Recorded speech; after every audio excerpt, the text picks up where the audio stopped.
This guy was just chilling, grinding a game, when he got freaking thrown right into it. And instead of reincarnating as some super rich, OP VIP character like everyone else, he became Ed Rothtaylor, the good-for-nothing son of a noble family who had just been disowned, a third-rate villain who gets kicked out of the dorms right at the start of the game.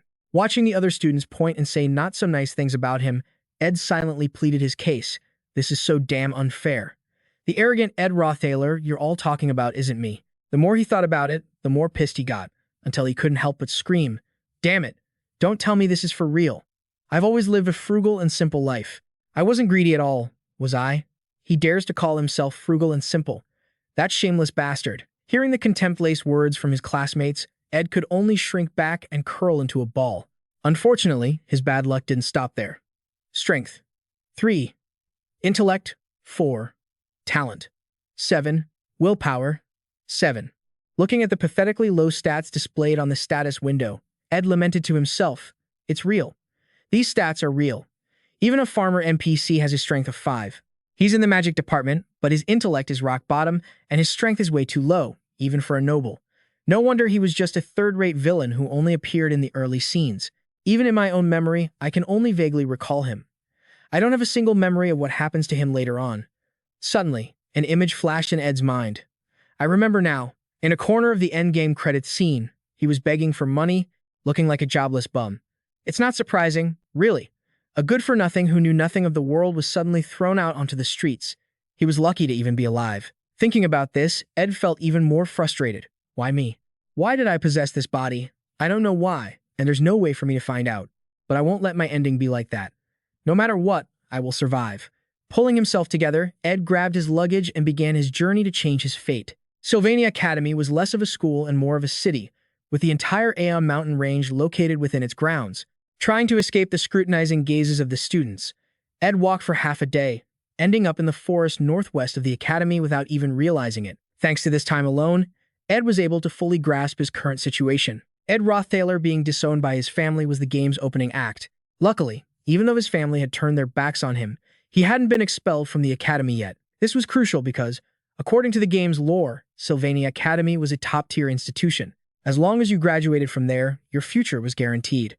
And as long as the game took place within the academy, as a dedicated player who had played through it 5 times, this Ed Rothtaylor could make the best use of the information he had. That meant he just needed to graduate quietly, to live a much more comfortable and wonderful life than the one he'd left behind in his old world. So, his goal was to graduate. The problem was the ridiculously high tuition. This semester is already paid for, so I just need to get a scholarship for the next one. That's the theory, anyway. But looking at my status window again, I can't help but get a headache. With these stats, can I even get a scholarship? I'll be lucky just not to fail. I can worry about the tuition later. But first, I have to think about the most pressing issue. The things I need to survive right now. In other words, food, clothing, and shelter. How do I avoid becoming a vagrant within the next week? Ed opened his suitcase and took a look. Gaudy clothes, no stats. A ceremonial dagger, no stats. A decorative cup, no stats. I've got enough clothes. Now for food and shelter. The trouble is, I have nowhere to stay and no food for tonight. With this guy's reputation, it'll be hard to find a job. I can't go back to the dorm I just got kicked out of either. I guess for now, I'm stuck in this forest. Glad there's at least a stream nearby. There are 10 days until the school term begins. Until then, let's make myself a proper student. A while later, Ed was panting heavily as he stared at the pile of wood in front of him. Luckily, this body can use spells, but I'm this exhausted after chopping just 15 trees. Seriously. At this rate, it was just making him hungrier. They should have at least fed me before kicking me out. Does using magic make you hungry? Suddenly, Ed Rothtaylor remembered something his uncle told him when he was young. That during a drought in his childhood, his uncle survived by eating tree bark from the mountains. He had nothing to eat anyway, so Ed decided to risk it. He put the tree bark into the decorative cup and used a fire-type spell to create a flame, boiling the bark to eat. The result: 3 days later, after starving for 1 day and vomiting his guts out for 2, he came to the conclusion that wood is not for eating, but for building houses. After struggling for a full day and night, Ed finally managed to build a small wooden hut for shelter. He also used his clothes as a makeshift mattress on the ground. Just then, a notification panel suddenly appeared. New creation complete, basic wooden hut. A hut where you can rest for a short while. It is still crude and shabby. If not maintained regularly, it will soon become useless. Difficulty: 0.5 stars. Skill details: Apprentice craftsman level, no specialization. Dexterity, level 4. Design, level 1. Gathering, level 1. The crafting system appeared. Huh? Exhausted, he looked up at the notification panel with dark circles under his eyes, and then smiled, feeling a little comforted. Ed Rothtaylor lived the life of a noble, so he probably didn't know. His talent lies more in his hands than in magic, and right now, I need that dexterity. Still, the dexterity level is a bit low. Ed continued to use his skills, creating a basic spear by attaching the dagger he had to a sharpened tree branch, making a tool for hunting and fishing to fill his stomach. Ed went to the stream and began frantically stabbing the spear into the water. Even though he'd been starving for 2 days and had overworked himself, he should have been unable to move by now. Yet, he could still frantically stab at fish like this. Perhaps it was his intense desire for meat that allowed him to push past his limits. His efforts finally paid off. Ed caught a fish. He eagerly used his fire-starting skill to grill it. 1 week left until the term starts. I just have to hold on like this. If I can just make it until then, I'll get through the school year without any problems. The fish was cooked. Just as Ed was eagerly about to enjoy the fruits of his hard labor, a voice rang out. Ed Rothtaylor, why haven't you left this place yet? Right. He was so busy trying to survive that Ed had forgotten something important, the existence of the main characters. But of all people, he never expected to run into Princess Penna alias Kroll, the person who kicked Ed Rothtaylor out of the dorm. Ed Rothtaylor is a villain who appears right from the start of the game. Using his noble status, he picked fights with the main character's childhood friends, and in the end, he was punished for it. But it didn't stop there. With a heart full of hatred, Ed maliciously changed the main character's Sylvania Academy entrance exam results. He was then caught in the act by a girl who was also there to take the exam. Penna alias Kroll. Penna alias Kroll, the third princess of the Global Empire. Ed Rothtaylor, caught in a pathetic situation, gritted his teeth and made excuses, but they were all exposed by Penna alias Kroll's truth-seeing eyes. And after that, he was kicked out of the dormitory. Everyone at the academy probably despised Ed Rothtaylor, and then he ran into the one person he absolutely shouldn't have. Ed was in no mood to eat or drink at this point, so he immediately approached Penna alias Kroll. He'd only said a few words when she cut him off. You're telling me the academy didn't expel you? As Penna alias Kroll spoke, she advanced aggressively, staring him down with a judgmental gaze. Ed backed away with each of Penna alias Kroll's steps. He tried to explain, I'm still a student here. I was only kicked out of the dorm, not expelled from school. She said, I'll make this brief. Get lost. I can't stand the sight of a shameless bastard like you around this school. I will speak to the headmaster of the school and demand your expulsion. For the crime of acting without dignity as a student of this academy, for the crime of intentionally harming another student and obstructing their future. Ed looked towards the source of the acrid smell, at the 2 shadow fish on the stone slab. He couldn't help but feel a pang of regret. They're burnt. After starving for 3 days, this was his precious food. But why was burnt food the problem right now? Ed looked resentfully at Penna alias Kroll. Ed had thought she would only lecture him a little. No matter how he looked at it, his time was up. This person was a princess. She really had the power to get him expelled, if that's the case. Ed thought for a moment, then asked Penna alias Kroll, the sun will be setting soon. Aren't royals always supposed to have guards around them? To think a princess would appear in the forest all alone like this? Ed's sinister smile put Penna alias Kroll on guard. If you think you can threaten me just because I don't have my guards with me, you're mistaken. Threaten you? What do you mean? I'm simply trying to thank the princess. As Ed spoke, he slowly knelt before Penna alias Kroll. Suspicious. Penna alias Kroll used her truth-seeing skill to verify Ed's words. To her surprise, the system displayed the result. Truth.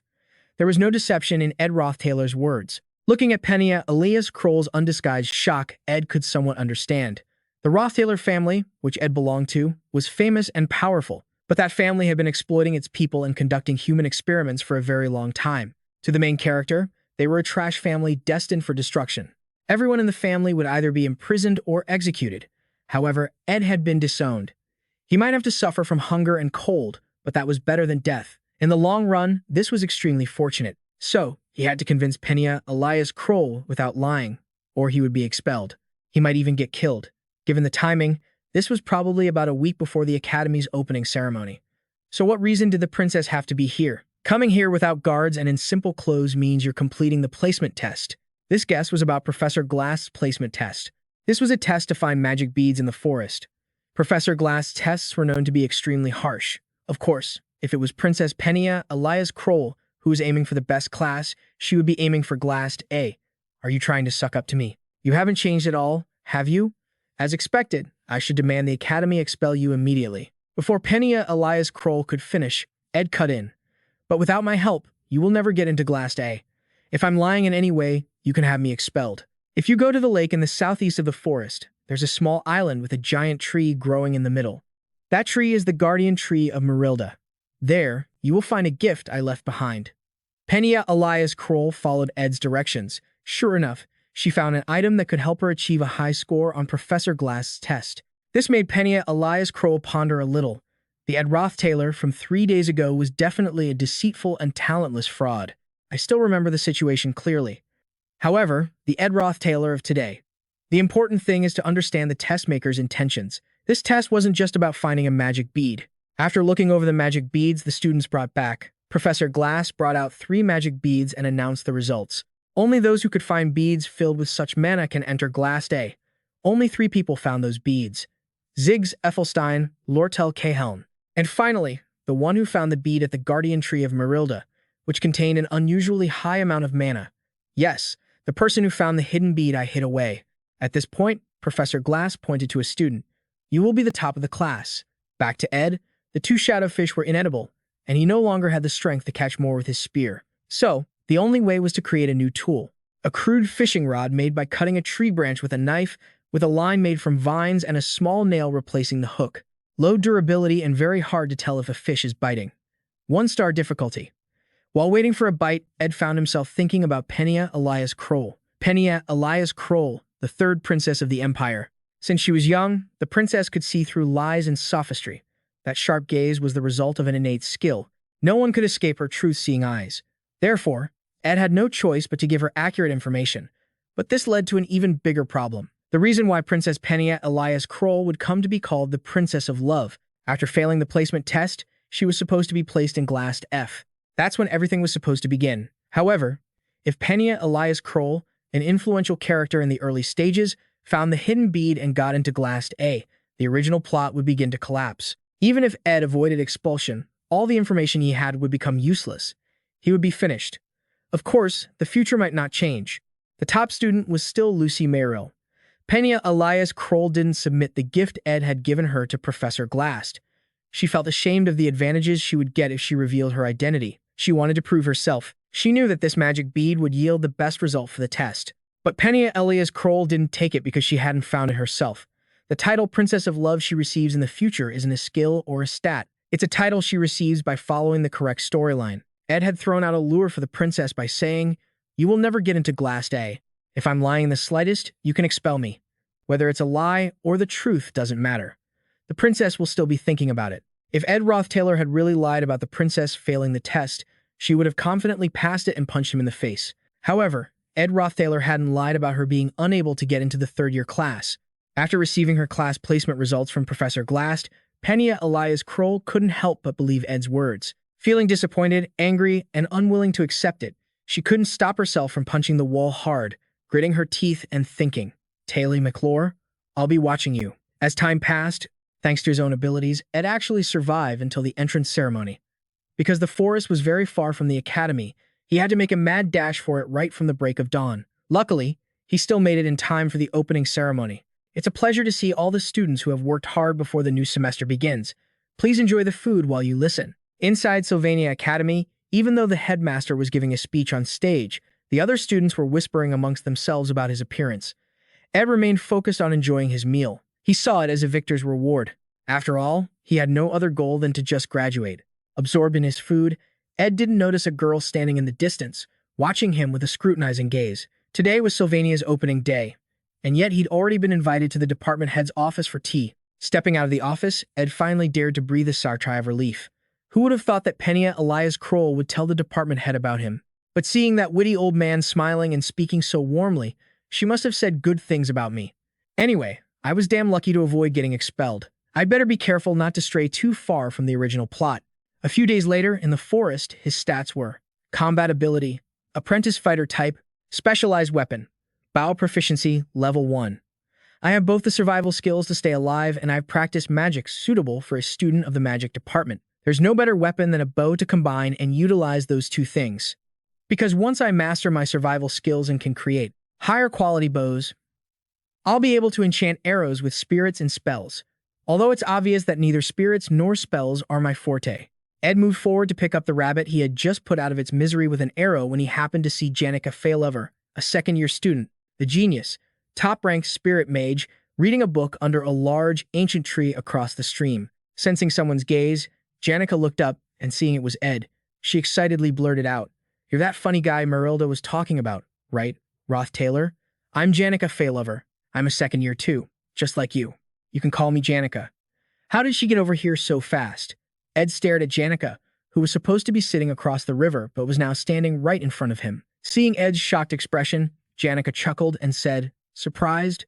You're wondering how I knew about you, right? You see, this forest is the territory of Marilda, a high-level spirit. I'm here often, and she tells me all sorts of things in my head. The master of this forest told you about me. Marilda can be a bit of a busybody sometimes, but everything in this forest is within her sight, so how could she not notice an uninvited guest?" Uninvited guest? Ed looked at the dead rabbit in his hands and thought to himself, "Well, I have killed a few too many squirrels and chopped down a lot of trees." At that thought, the color drained from Ed's face. As if reading his mind, Janica gently reassured him, "Don't worry about little things like that. The creatures in this forest also follow the natural law of eat or be eaten. Marilda doesn't mind what you've been doing." At this, Ed replied awkwardly, "I guess even a giant, scary-looking wolf can have a kind heart." This statement startled Janica for a moment, but she quickly burst out laughing and replied, "Surprising, isn't it? Oh, I have something I want to show you." With that, Janica Failover held out her hand to show him. "So cute and adorable, right? I just met it yesterday and made a contract with it right away. Do you want to try touching it?" Looking at Janica's empty hand, Ed thought to himself, "A contract? Is it a spirit? I could become friends with Janica anytime, but only by following the original plot can I get information that gives me an advantage. Janica Failover is an incredibly important character in the original story that I should never, ever get close to." With this in mind, Ed replied coldly, "I don't see any spirit, so I wouldn't know how cute or adorable it is. More accurately, I don't have the ability to see them." This time, it was Janica's turn to be surprised. "You can't see spirits?" "Yeah. Anyway, I just came here to find food. I'll be going now." With that, he turned and left. I guess even a giant, scary-looking wolf can have a kind heart. Janica recalled Ed's words and turned to stroke the giant wolf that had been standing beside her the whole time. "You were right, Marilda. He really is a very interesting person. Come to think of it, maybe he really couldn't see you this whole time. Who is he, really? And I tried so hard to be friendly with him, but why did he only say yeah? What does yeah even mean? Oh well, I'm sure we'll meet again later. I guess now's a good time to start finding out more about him." In the following days, Ed continued his journey to overcome his fate. His living quarters were very far from his classes. He had to sprint like crazy from early in the morning just to get to class on time. The upside was that just commuting from home to school helped increase his stats. Next was the scholarship. If he wanted to snag it, he had to study diligently. Because of this, Ed used a burnt stick and a stone slab to take notes and borrowed books from the library for extra reading. On his way home, he also took the opportunity to wash his sweat-soaked clothes so he could wear them again the next day. You might think Ed's day ended after doing laundry. But no, he still had to check if there was enough dry firewood, drinking water, and beef jerky for the next day's lunch. Because he was doing all of that, he only got to sleep for 4 hours a day, but that wasn't what bothered him the most. He spoke irritably to Janica, who was hiding behind a bush not far away. "Hey, how long are you going to keep following me?" Janica was startled. "Huh? You knew?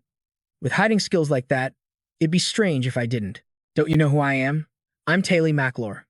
Ed Rothtaylor, the most wicked person in the world. Why do you keep hanging around me? But that's just what other people say about you, isn't it? I don't even know what kind of person you are yet." Ed fell silent. That was true. That's just the kind of character Janica Failover is. At first glance, she might seem naive and foolish, but in reality, she's a girl with an independent mind. However, since I already know what's going to happen, was waiting for him in the future, so he couldn't just answer her with a cheerful smile. That's because Janica Failover was the final boss of Act 1, but she was also the only character who smiled at Taylor McClure. He didn't want to go this far, but he told himself, "I'm the villain. I'm a scumbag," to find the motivation. Then, he spoke coldly to Janica Failover. "Well, meeting like this must be fate, so could you do me a favor?" Janica's face lit up as she asked, "What is it?" "You can see for yourself. I'm in a tough spot. My family disowned me, and I don't have a single penny to my name. So, could you lend me some money?" Janica immediately froze solid. "I mean, I'll pay you back. I'm not asking for a handout. Friends are supposed to help each other. In times of need like this, right? I only need to borrow it for a short while. How much do you have? S didn't say this for no reason. Every year, Janica received the top scholarship in her class, but talent alone wasn't enough for others to see her brilliance. Her family was so poor that if she didn't have the scholarship, she wouldn't have been able to enroll or continue her studies at the school. Janica was from a farming family, so her weakness was money. Seeing Janica's expression, S knew his tactic had worked. 3 days later, Janica was indeed no longer lingering around him. Although S didn't feel great about it, he didn't want to get any more involved with the important characters from the original story. It was better to be careful not to deviate too far from the original plot. But life is always full of variables. Returning from a hunt, S found Lucy Myrrell sleeping soundly in his house. In terms of importance, this character was even more significant than Janica. It wasn't just her classmates, even the professors were left speechless when talking about her. Lucy was a rare genius and the strongest character in Sylvania's failed swordsman. The problem was, why the hell was she sleeping here? What was she doing in this valley? You're too loud. I can't sleep, Lucy said, stretching in annoyance. I didn't do anything. Not you. Lucy rubbed her sleepy eyes and pointed behind him. I mean, that wolf is big as a house over there. It's been talking to you this whole time. It's asking you to save Janica at all costs when that day comes. After a good nap, Lucy immediately left. S tried to reassure himself. Lucy had only been in the school district for 2 days. Nothing could have changed, right? Soon after, S realized just how wrong he was. The next event in the storyline was the joint combat practice mission. This was, quite literally, a simulated showdown. To minimize casualties as much as possible, the combat department students mostly used fake weapons. Princess Penna, Elias Kroll, Royal Lortell Kellane, the elementalist Janica Failover, the lazy Lucy, the evil Gravius. It would take all day to list all these characters. But the most important person was, after all, the main character, the failed swordsman, Taylor McClure. Taylor McClure was about to enter the arena, and S couldn't help but feel excited. Although S's own match was also underway and very engaging, he already knew the outcome, so he wasn't paying attention. That's because the winners of the joint combat practice chapter were the first-year students and the main character, Taylor McClure, with the exception of one variable. S shot a look that was 30% helpless and 70% confused at Janica, who was standing next to him, smiling like a flower. He couldn't believe that even after he'd asked her for money, she still happily ran up to greet him. Hey, the match list is out. S turned his face away and replied, I don't need it. I'm not interested. Why not? Aren't you curious who you'll be fighting? That sentence really caught S's attention. I have to fight, he thought, snatching the match list from Janica's hand. In the original story, Ed Rothtaylor should have been expelled by now. So who was his opponent? Seeing the name of his opponent made S break out in a cold sweat, and he couldn't help but exclaim, no way. Just then, it was Taylor McClure's turn. Instantly, all of S's worries vanished. That's right, it didn't matter who he fought now. He had to focus on Taylor McClure. Even though it was only through a screen, he had lived with the character Taylor McClure for a very long time. From the most agonizingly painful endings to the truly unforgettable true endings. He had been through that journey countless times. Among the many paths he could choose, none of them were easy. S had decided to live his own life, but he would still cheer for Taylor McClure. At the top of the first-year class, Lucy would fight Taylor McClure, the protagonist of this world, a man born with a destiny to become a swordsman. Despite never having held a sword before, with just the first swing of his life, Taylor McClure should be able to slash through Lucy's lightning magic. The spell she thought would surely injure her opponent would be useless. Taylor McClure would exploit her opening to close the distance. Unexpectedly, Lucy would then use a mid-tier flash lightning spell to strike Taylor McClure. He would be completely overwhelmed by Lucy's instinctive magic, but because she used a mid-tier spell, Lucy would be disqualified, and Taylor McClure would be declared the winner. This was the legendary scene from the game that S still remembered vividly, but once again, the present was deviating from the plot. Taylor McClure charged forward to attack, but before he could even make a move, he was sent flying by Lucy's magic, to the astonishment of all the students. Huh? It's over already. Guess he couldn't beat the top student in the class. Makes sense. What can you do charging a mage empty-handed like that? Taylor McClure. His life had always been full of challenges. Born a commoner, he was a failing student who had never achieved good results since entering the academy, a loser who had never been acknowledged by anyone. While everyone thought he had lost, despite all the ridicule, even in this moment of utter despair, Taylor McClure never stopped hoping. That's why, right now, even though he was seriously injured by Lucy's attack, Taylor McClure didn't give up. He tremblingly picked up the wooden sword and scrambled back to his feet to continue fighting. S cheered silently from the stands. That's it, buddy. You can do it. Come on. Watching Taylor McClure dash towards Lucy filled S with excitement. This is when Lucy will use lightning magic. But contrary to his expectations, Lucy didn't use lightning magic this time like in the original, but instead used wind magic to counter Taylor McClure, sending him flying once again. His fighting ability was back to 0. The referee immediately declared Lucy Merrill the winner. The outcome of the match left S completely stunned. Taylor McClure lost. Watching Taylor McClure leave the arena with his head hung low, S thought to himself, "This is a big problem. I can't leave him alone." Protection of the Wind, a power that uses the wind spirit to automatically defend against surprise attacks. That's a magic achieved through a contract with the high-level spirit, Merelda. According to the original story, Merelda and Lucy were initially two separate beings. But because Lucy sided with S, she was the one who contracted with Merelda and became stronger because of it. Taylor McClure was supposed to win, to hold his sword and become more confident. However, he ultimately lost simply because of S because Ed Rothtaylor was at Sylvania. The next match was between Ed Rothtaylor and the merciful princess, Penna alias Kroll. Penna alias Kroll watched S rushing toward her like a blur, her expression serious as she said, "Ed Rothtaylor, last time you..." Before she could finish her sentence, S dashed past her like a gust of wind. He then shouted at the person preparing to leave the hall, "Hey Taylor, your efforts will definitely be rewarded. Don't lose heart. There's no shame in losing a match. Walk with your head held high. You did a great job. Your opponent was just out of your league. Don't let something like this discourage you. I don't know if this will mean anything, but it's still better than just standing by and watching." If Taylor McClure's heart was completely shattered, then there's a high probability that he'll be forced to strive to his absolute limits. Much harder things will happen at the academy. Taylor McClure should be the one to face them, not him. After giving Taylor McClure a pep talk, Ed returned to start his match with Penna alias Kroll. "Please be gentle with me," Ed said as he rolled up his sleeves, preparing to fight. Penna alias Kroll stared at him, suddenly recalling something. The Emperor was the first to discover her clairvoyant ability. Her ability was a gift from the gods, clairvoyance to detect the lies and schemes of others. Royal life was filled with endless lies and conspiracies. From the darkness of that abyss, she had honed her senses as a weapon for self-preservation. That was why the princess was so confident in her ability. It was a rotten abyss she saw in the eyes of her royal family when they looked at her. Even when she saw through them, she lived as if she knew nothing. But now, she had no choice but to look directly at the boy in front of her. Snapping out of her thoughts, Penna alias Kroll replied to Ed's request to go easy. "Very well. I expect the same from you." The other students then began to gossip about his earlier actions. "Did you hear what he shouted at Taylor McClure? The nerve of that guy. Is he really trying to mock someone when they're down? Is he trying to play the good guy with the person he's hitting on? How annoying. He's been that kind of person from the start." These words reached Penna's ears, causing her to frown. What they said was all true. Ed Rothtaylor used his status to humiliate his underclassmen. And when things didn't go his way, he was caught trying to change the test results.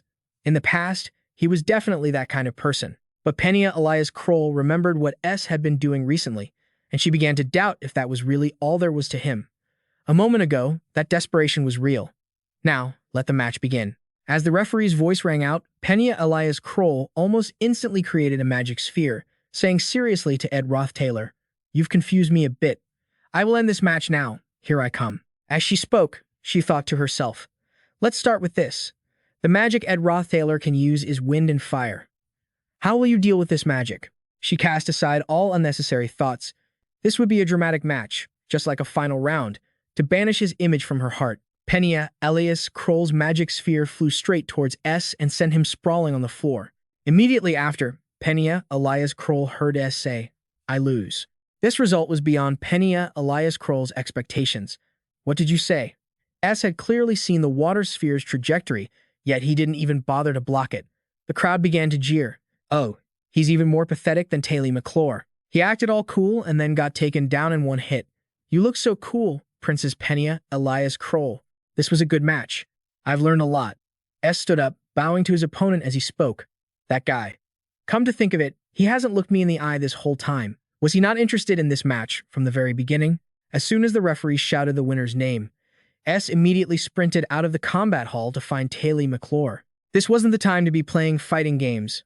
On the other hand, when interacting with Princess Penna alias Kroll, it was better to act carefully, so that it doesn't affect the plot. Because Princess Penna alias Kroll is a very important person in the scenario, but someone even more important than the princess is the main character of this world, Taylor McClure. While S was looking around bewildered, searching for Taylor McClure, He heard Penna alias Kroll call out to him. "What are you doing out here without an escort?" Catching her breath after hastily chasing after S, Penna alias Kroll shouted angrily. "You." Seeing her murderous expression, S said blankly, "I'm not sure what you're talking about. If you mean the match, I learned a lot." This statement only made Penna alias Kroll even more furious. "What do you mean, you learned a lot? You didn't even intend to win from the start. Do you want to end it here? I've worked so hard to keep up with my classes, but that old merchant Vixen only thinks about how to take over the academy, and Professor Glass with his grumpy temper isn't any better. All the while, the servants are constantly reminding me to maintain my royal dignity. I already have enough on my mind. Who are you to confuse me even more? What? She's been bottling this much up." S stepped forward, grabbed the shoulders of the fuming Penna, who was pulling at her hair, and calmed her down. "Princess, take a deep breath and calm down. You don't have to push yourself so hard anymore. Breathe in and breathe out." And Penna alias Kroll actually listened to S. After calming down for a moment, she said in embarrassment, "What just happened? Please forget about it." "Ah, of course." Ed added internally, "Can I go now?" As he thought this, he cautiously took a step to sneak away, but then he heard Penna alias Kroll mutter, "That's right. I have a bad habit. I could just ask the question directly. But I feel like I'm always trying to predict what they're thinking. Maybe it's because I've lived in the palace for so long." Ed was frustrated but couldn't say anything. "First, please let me go. I need to find Taylor McLaur." At that moment, Penna alias Kroll continued. "So I'll ask you honestly. You're trying to cut ties with your family because you already know their dark side, right? The reason you picked a fight with Taylor McLaur was because you needed a reason to be exiled from your family. That's a sharp deduction. Very cool, but completely wrong. While it's true the Rothtaylor family has a dark side, that's something she'll realize in the distant future. It's too early for that now." S calculated in his head, avoiding Penna alias Kroll's gaze as he feigned ignorance. "No, I don't know what you're talking about," Penna alias Kroll replied, unconvinced. "There's no way I'm wrong. It just doesn't make sense. Then what were those words you shouted at Taylor McLaur earlier? Why would you encourage someone you're trying to get exiled? Didn't you despise Taylor McLaur from the very beginning? These are fatal questions, but so what? My clairvoyance sees through lies, but Penna alias Kroll had no proof it was a lie. Besides, following the original plot was his only hope. So, S just kept lying confidently without batting an eye. I just wanted to mess with him. You know, most people hate me. If I were to encourage Taylor McLaur, people might see me differently. Something like that. Humph, really? I'm telling the truth. Of course. Her clairvoyance skill kept showing lie, making Penna alias Kroll so angry she wanted to slam the table. After a moment, Penna alias Kroll had to compromise, saying, "Fine. From now on, I won't speak of it again since I have no proof. You may go." Penna alias Kroll pointed towards the door. "You were planning to walk through that door from the very beginning, weren't you? You have something you need to do, right?" "Thank you," S said, preparing to leave. But just as he was about to pass through the door, he thought to himself, this is the first time Penna alias Kroll has shown this side of herself. If someone is influencing the plot, originally, she was supposed to be involved with so many people and events it would give me a headache. Maybe it's my fault for being a new variable affecting the story. After wrestling with his thoughts, S couldn't help but say a few words. How can my burden even compare to the one the princess has to bear? This might be off topic, but you look completely exhausted. It's important to focus on complex political issues, but you should still try to relax a little. This place isn't like the palace where you have to worry about every little thing. This is Sylvania Academy.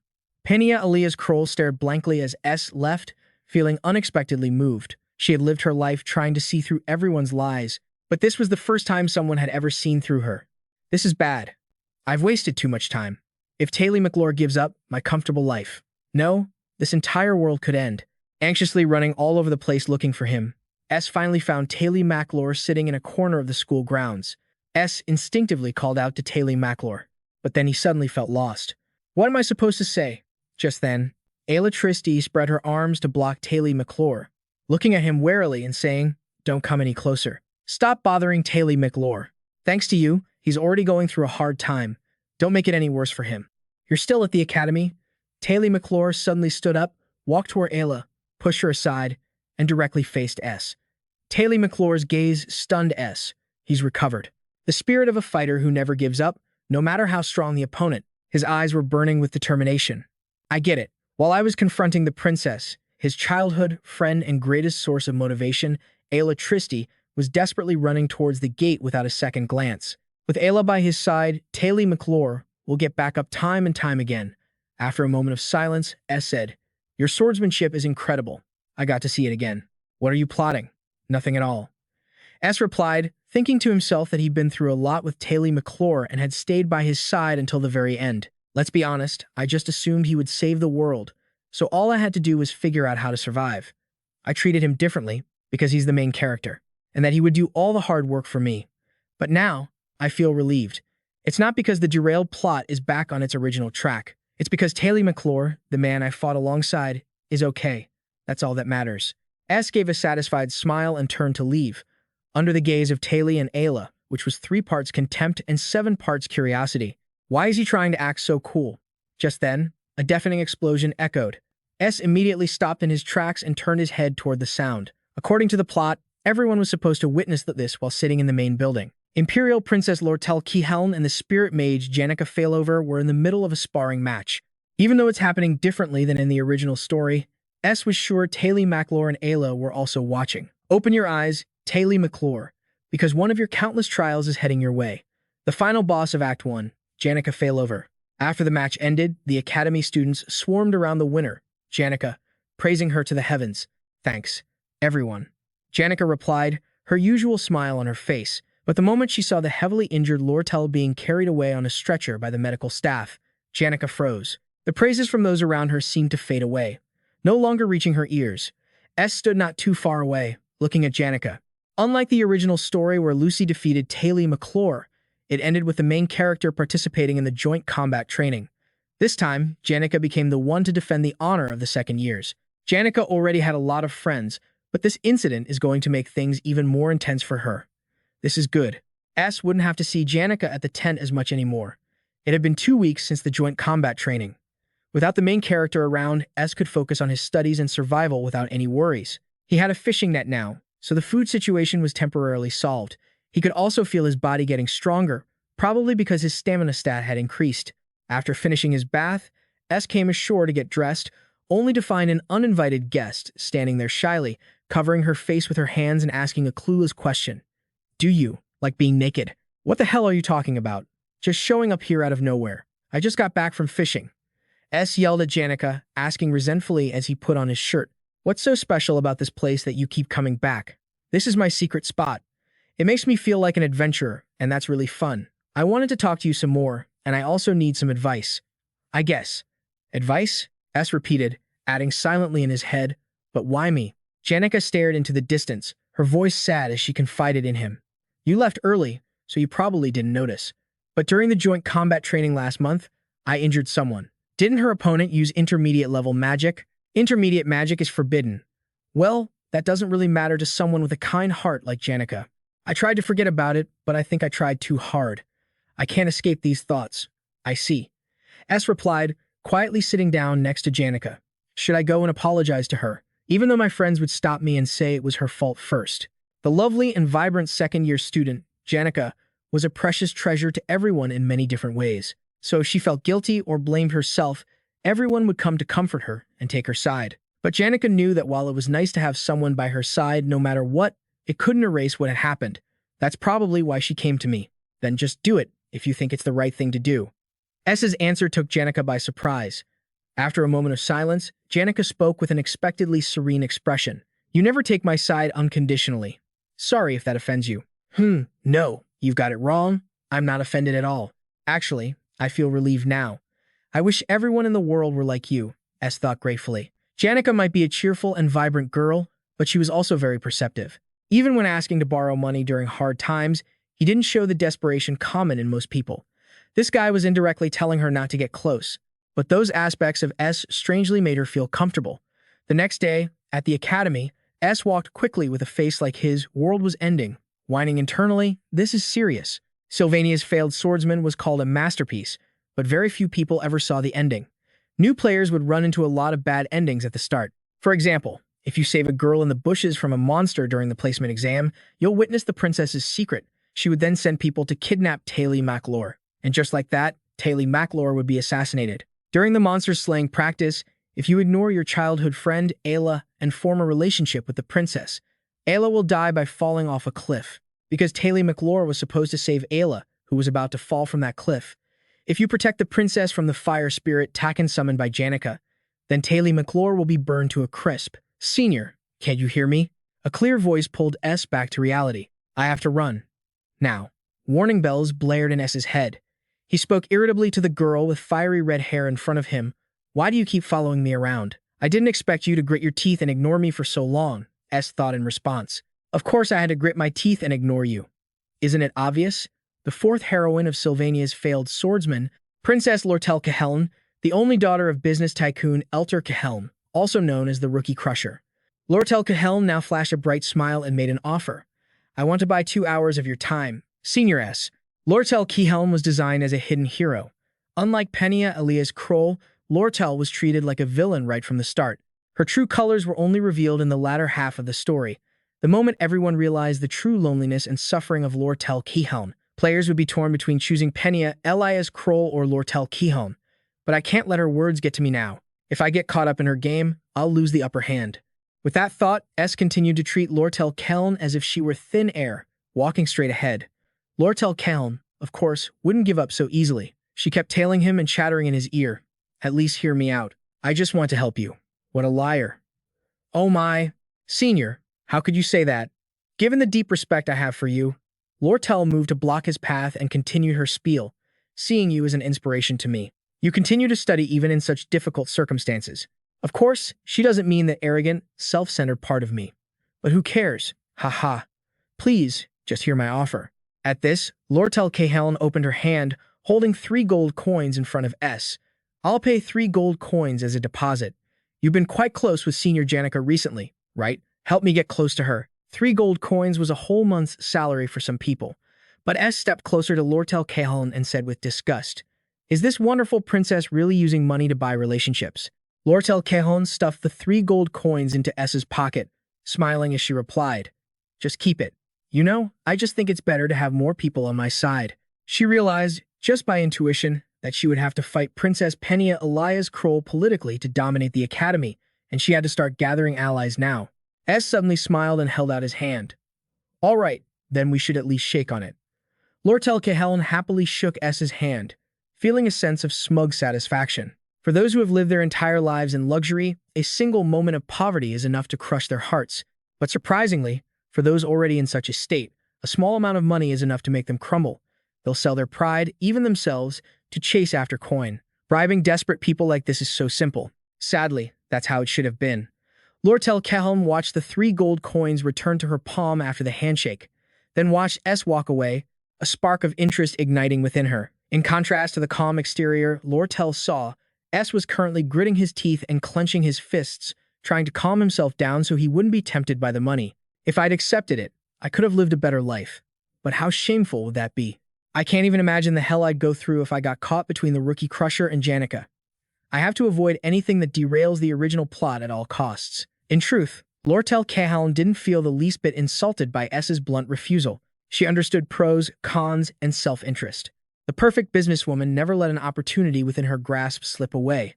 On the contrary, it only fueled her indomitable spirit to make Janica Failover her ally. That very night, Lortell Cahelm pretended to bump into Janica Failover by chance, then began her psychological manipulation tactics to gain sympathy.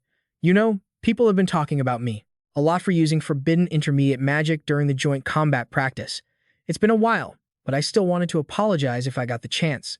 So your wound hasn't healed yet? Janica asked with concern, looking at Lortell Cahelm's bandaged arm. I just wanted to see what the top second-year student was like, but I still had to pay a pretty steep price. Janica is very similar to the protagonists in fairy tales. Will exploiting her sense of guilt make it easier for me to control her? Lortell Cahelm thought to herself, then smiled brightly at Janica Failover. I'm sure it'll heal soon. You don't need to worry so much, Senior Janica. Just then, Janica suddenly asked a loaded question. I bet your conversation with S went well, huh? The question left Lortell Cahelm stunned. What are you talking about all of a sudden? I told them to hold back if it was a personal matter, but spirits love to gossip, you know? I can hear most of the conversations that happen around the northern part of the forest. Thinking about the things she had said to S, Lortell Cahelm felt a bit flustered. Janica moved closer and whispered in Lortell Cahelm's ear. You know money can't buy sincerity. To me, S's choice was even more moving. With that said, Janica returned to her usual gentle demeanor, even scratching her head shyly. I got a little carried away, didn't I? It's my first time being a senior, so I'm a bit of a show-off. How embarrassing. I have to go now. It takes a lot of preparation to make a contract with a high-level spirit. I've been getting a lot of support recently, so I have to work even harder. Janica turned to leave, but before she got far, she looked back and said, "Oh, right. I'm sorry about the other day.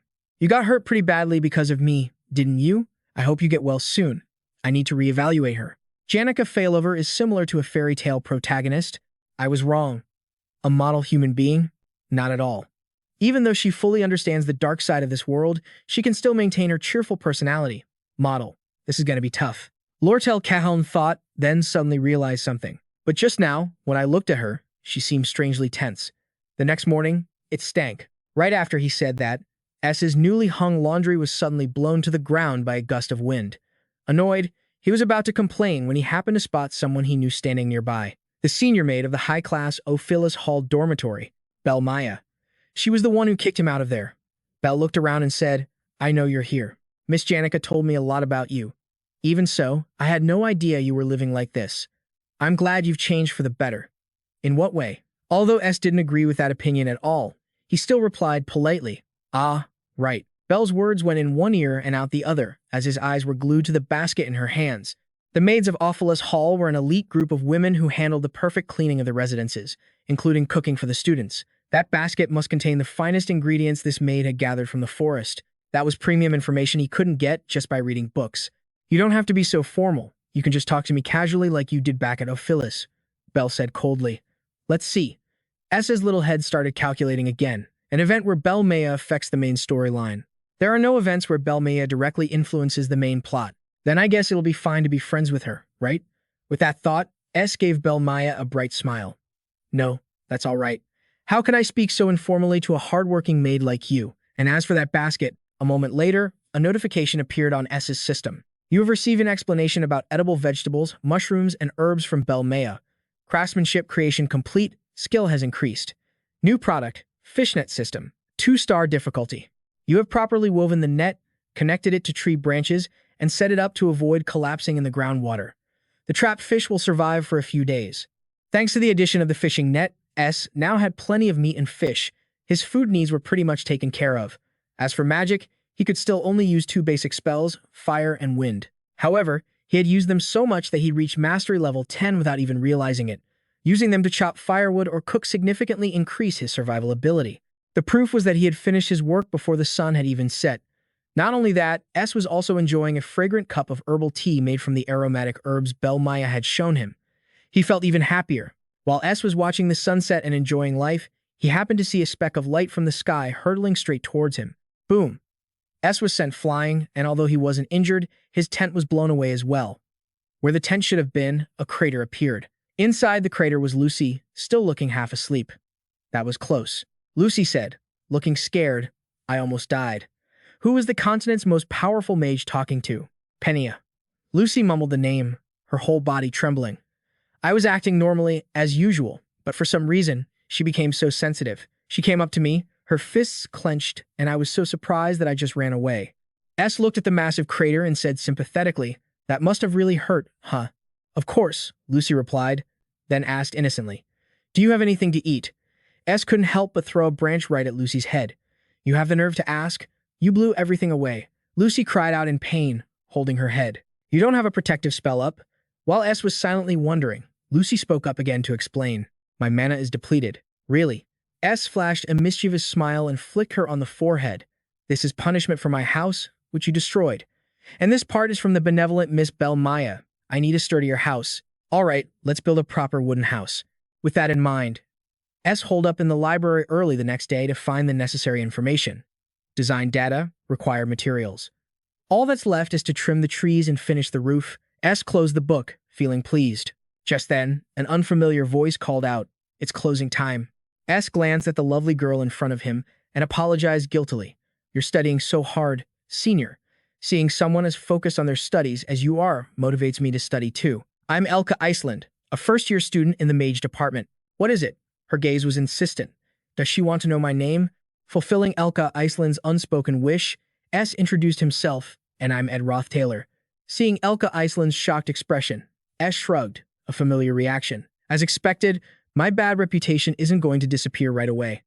Reputation is the hardest thing to erase in this academy. You're completely different from the rumors.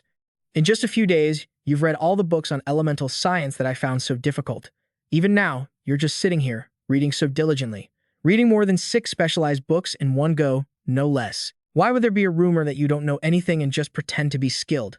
I really can't believe rumors. I'm lucky to have had the chance to meet a sincere and talented person like you, Senior. Because of that, I'll be cheering for you with all my heart. Now it was S's turn to be surprised. After a moment, he smiled sincerely and said, "Thank you. Well, get home safe. I'm going to clean this area up for a bit before heading back to the dorm." Just then, an earthquake shook the entire library. The bookshelves began to shift, and one shelf couldn't withstand the tremor and fell right where Elka Iceland was standing. Volume 1, Final Chapter. The Battle of Glaskan begins. 11:30, temporary base in front of the Student Union building. With the active participation of the main characters, Taylor McClure's group. Quite a few students had joined the party. 2 hours had passed since the sudden disaster struck. It was the highest level dark spirit, the Glaskan summoning circle. This is bad news, because there's only one person with a high enough spirit affinity to be able to summon such a high-level dark spirit. The one who is likely our enemy is the possessed, top student of the second year, Janica Failover. Penna Elias Kroll's words cast a terrifying silence over the area, and then Taylor spoke up, breaking the silence. "It's unfortunate, but this isn't the time for that. But according to Ayla, we shouldn't waste any time. If Glaskan is summoned, the casualties will be much greater. We have to get inside the Student Union." Cord, captain of the Royal Guard, spoke up. "Those outside the barrier will quickly realize what's happening. If the Royal Guard and the professors handle this situation, it'll be over quickly." Elvira Eniston, that meddling first year from the advanced class, cut in. "If it's a barrier created by a high-level dark spirit formed within the academy, it will be very strong. It'll be difficult for anyone on the outside to intervene. We have to resolve this internally, and Headmaster Abel Porus is away too. But if we all work together, we can even defeat a high-level spirit, right? I am against it." Cleus North stammered, huddled and trembling in a corner. "You want us to break through those mid-level spirits, subdue all the spirit beasts, go into the building, and then defeat Janica. But that's not all. There are high-level spirits inside the tower. I think there are 2 of them. The high-level fire spirit, Takan, and the high-level dark spirit, Velusfer, have taken control in there. Charging in there is a suicide mission. I can't do it."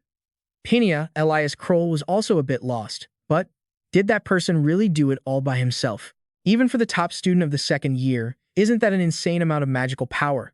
Summoning and maintaining a dark spirit is no simple feat. Ayla offered her opinion. "It's probably mostly the power of the dark spirit, Velusfer. Senior Janica is just a vessel he's controlling, a dark spirit. The natural enemy of a spiritualist. That power is something no one can control. More accurately, they are demons trying to shatter the peace of this continent. This is why all spiritualists keep their minds pure and stay away from the darkness, to avoid being corrupted by them. However, Senior Janica was more skilled in dark elemental science than anyone else. No one knows how Velusfer managed to take advantage of her and seize control of her soul. Ziff, who had been silent until now, suddenly spoke up. "That doesn't matter anymore. What's important is deciding our course of action right now. There's only one person who can make that call. Princess Penna Elias Kroll. Please give us your command." Penna Elias Kroll looked at everyone, feeling an immense pressure build inside her, a situation where everyone was waiting for her decision. Suddenly, a certain guy's words flashed through her mind. "No matter what burden I carry, it can't possibly compare to the one you have to bear now, can it, Princess?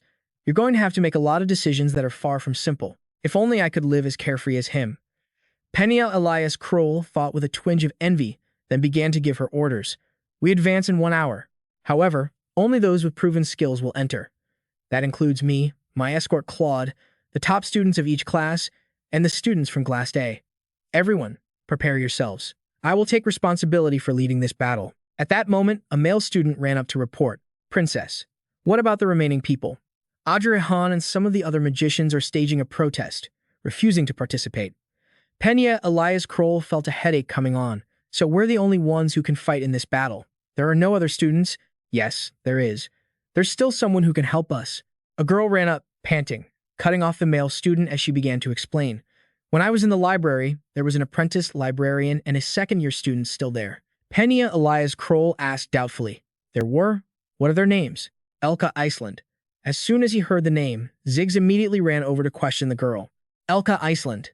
Elka Iceland. Why, yes. Ziggs's aggressive attitude flustered the girl slightly. Yes. We were studying grimoire management together in the apprentice librarian class. Damn it, we have to find her right now. Elka Iceland has absolutely no way to defend herself, Ziggs said, turning to leave, but he was stopped by Penna, Elias Kroll, and Lortell Keln. Calm down. Ziggs.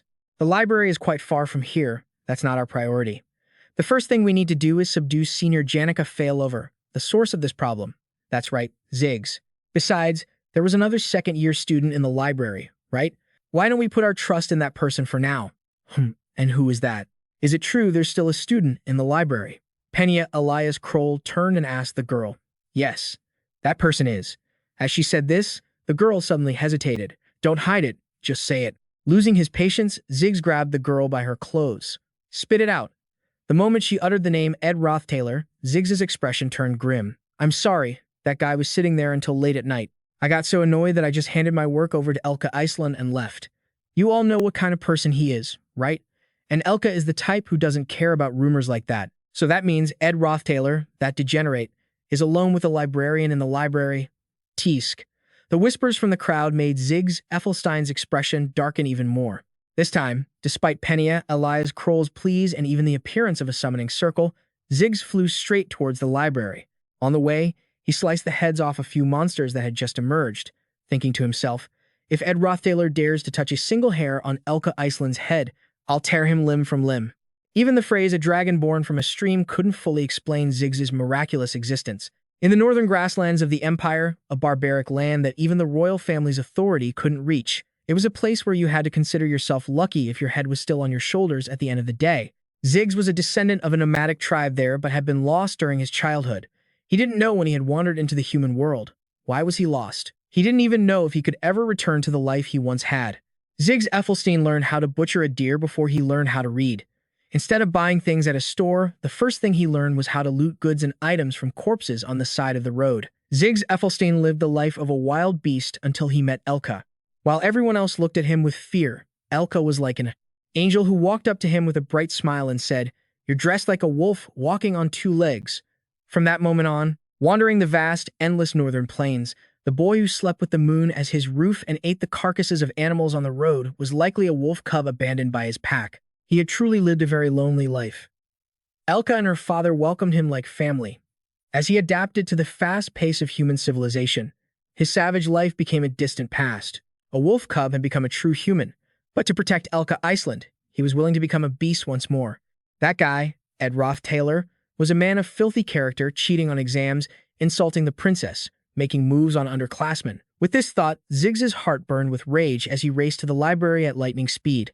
After seeing him sitting in a corner, covered in blood, he grabbed him by the collar. "Where is Elka? What did you do to her?" "Spit it out. She's in reading room number 3. Without another word, Ziggs immediately threw him aside and dashed to reading room number 3. Seeing Elka sleeping soundly there, Ziggs finally let out a sigh of relief and began to analyze the current situation.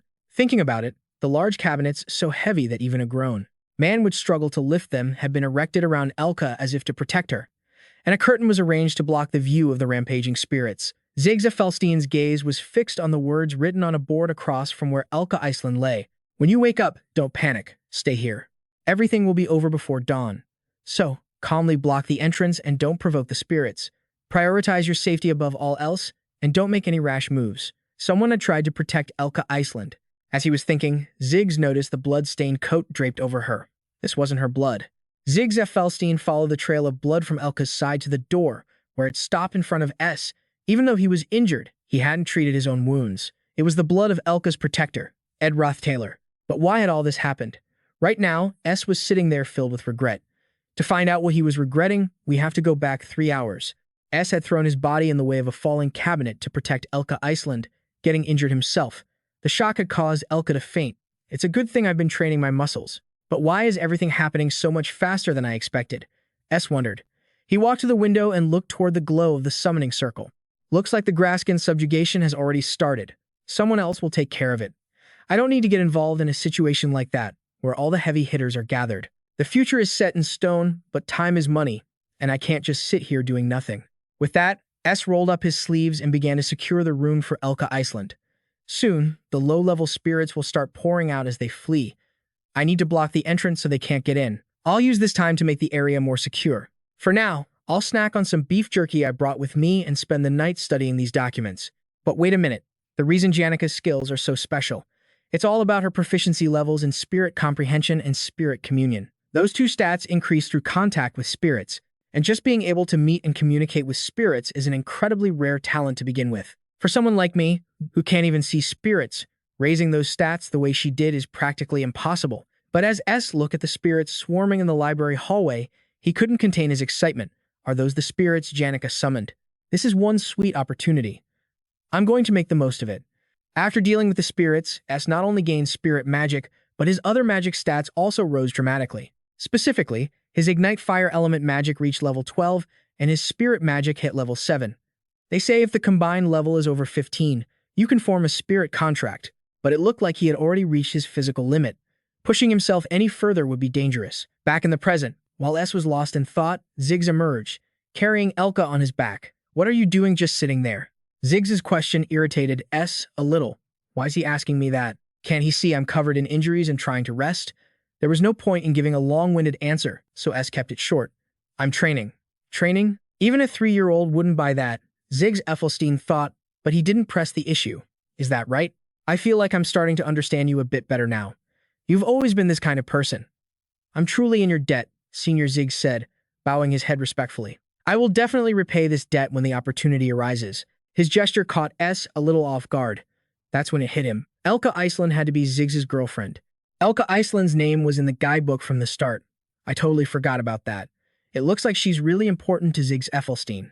So, it looks like you left the student hall to come here, then? Now that you know Elka is safe, you need to get back to what you were doing. Hurry back to the student hall. Go and help Taylor McClure. If you just follow his lead, everything should sort itself out. Taylor McClure? You mean that Taylor McClure? That's the one. The guy who always narrowly avoids disaster, Ziggs said with a hint of dissatisfaction. I don't get why everyone thinks so highly of him. I've never even talked to the guy. The problem is Taken's shell.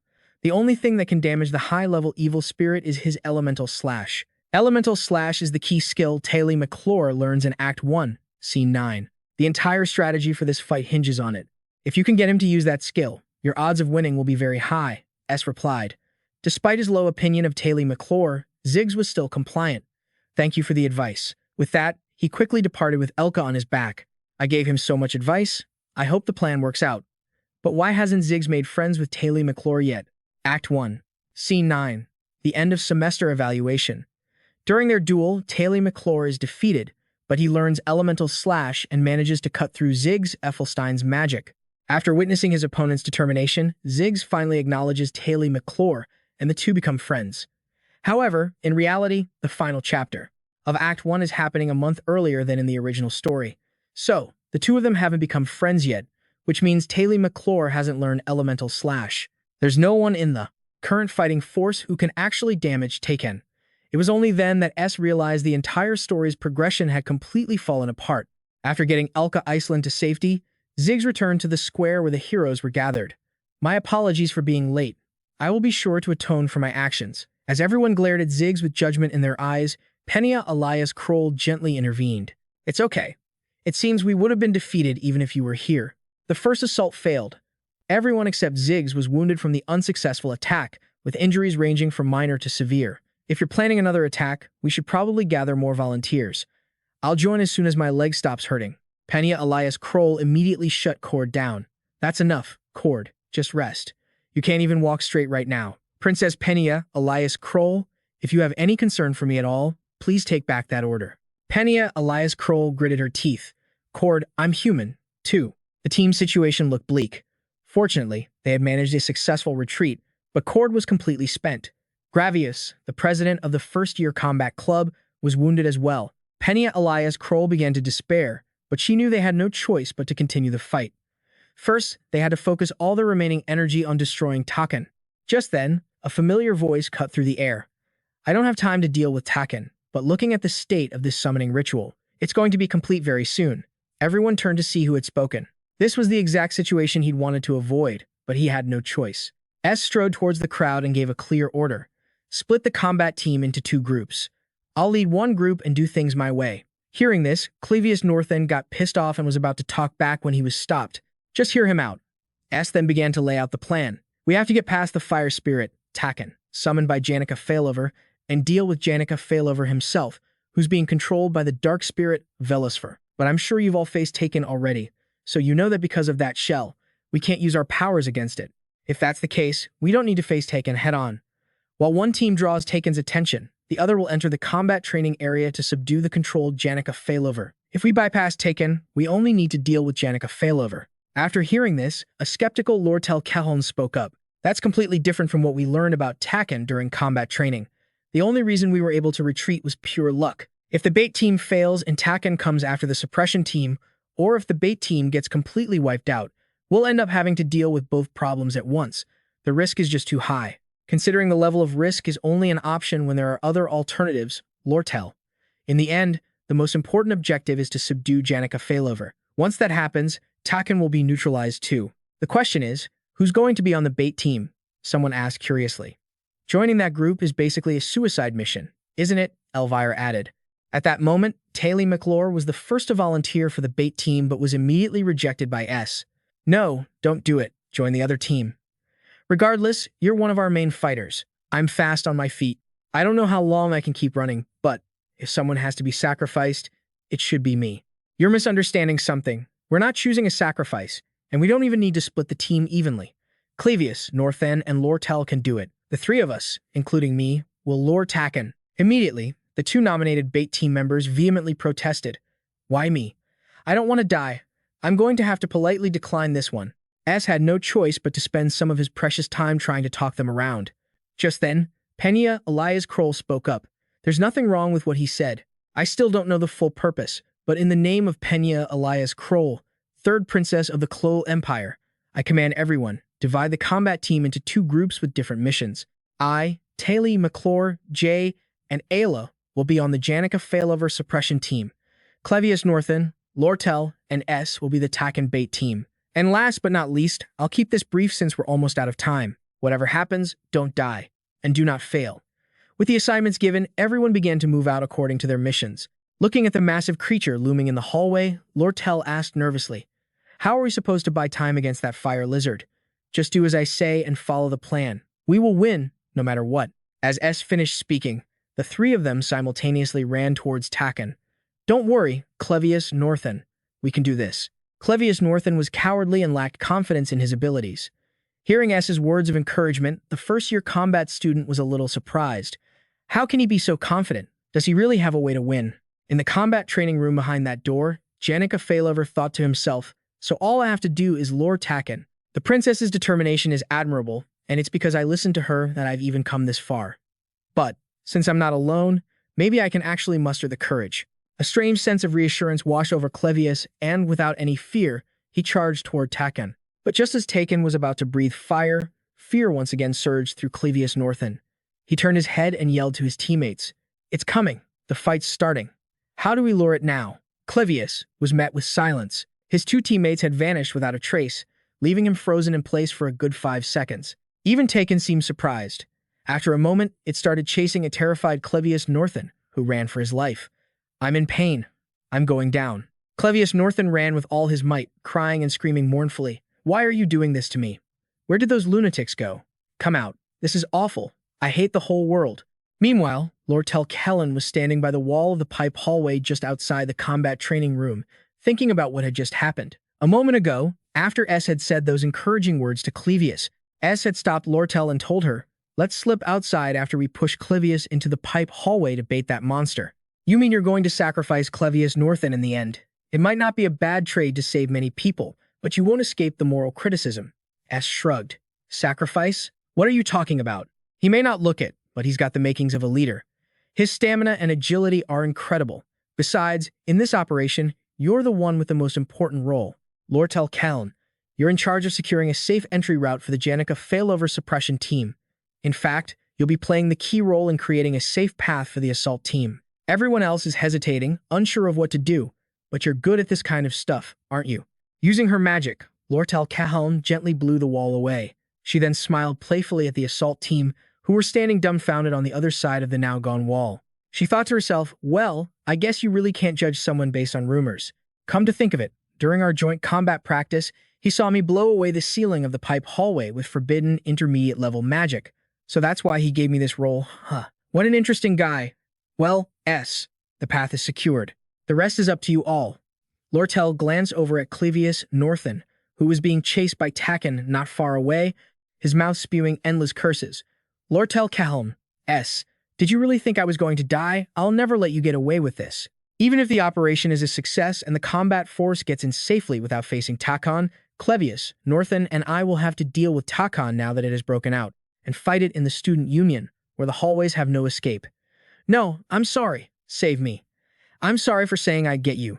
Just save me this one time. Hearing Cleus North's desperate cries, thought to himself, die? What are you talking about? You can outrun it. Just keep running. Now we have some breathing room to figure out how to deal with this thing. Because the monster has a defensive shell, no attacks are effective. What's more, not a single person on the combat team escaped injury when they faced it head-on. Without elemental attacks, none of the combat team members can break Taken's shell. What we need right now is overwhelming firepower. While Lortell tried to hold Taken back with ice magic, quickly grabbed a mysterious bag and ran off to find Lucy, who was currently fast asleep on the rooftop. The additional completion condition was something almost no one could achieve. Had tried countless times. Lucy, who had nowhere to sleep because her hiding spot was destroyed, went to the rooftop where she used to sleep. Janica's mood was sour, which made Villosfer sensitive. So, Lucy fled, using up all her magical power to escape, and fell asleep from exhaustion. It might have been a script change to get this unbalanced person out of the critical situation that required her help in the first place. Opened the mysterious bag, and inside was something surprisingly simple, beef jerky. As soon as she smelled her favorite food, Lucy immediately woke up. But before she could even get her bearings, stuffed the beef jerky into her mouth, adjusted his coordinates, and threw her straight at Taken. To save her own life from the giant lizard Taken, Lucy had no other choice but to use the high-level lightning magic, Divine Punishment, to attack Taken, just as had planned. In a way, this was the most crucial moment.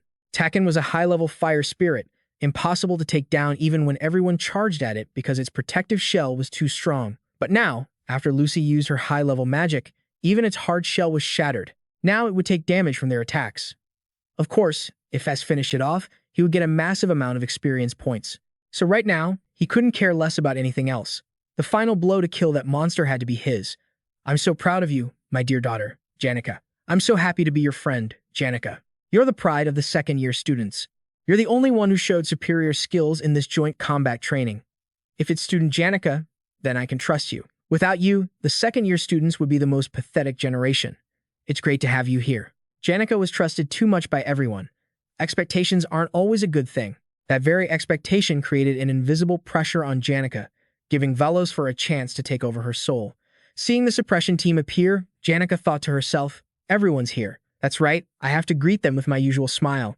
Unfortunately, before she could even finish her greeting, she was controlled by Villosfer again. A loud noise from the hall caught S's attention. Has Janica's side started fighting already? This battle will be over by sunrise. Luckily, I'm almost done here too.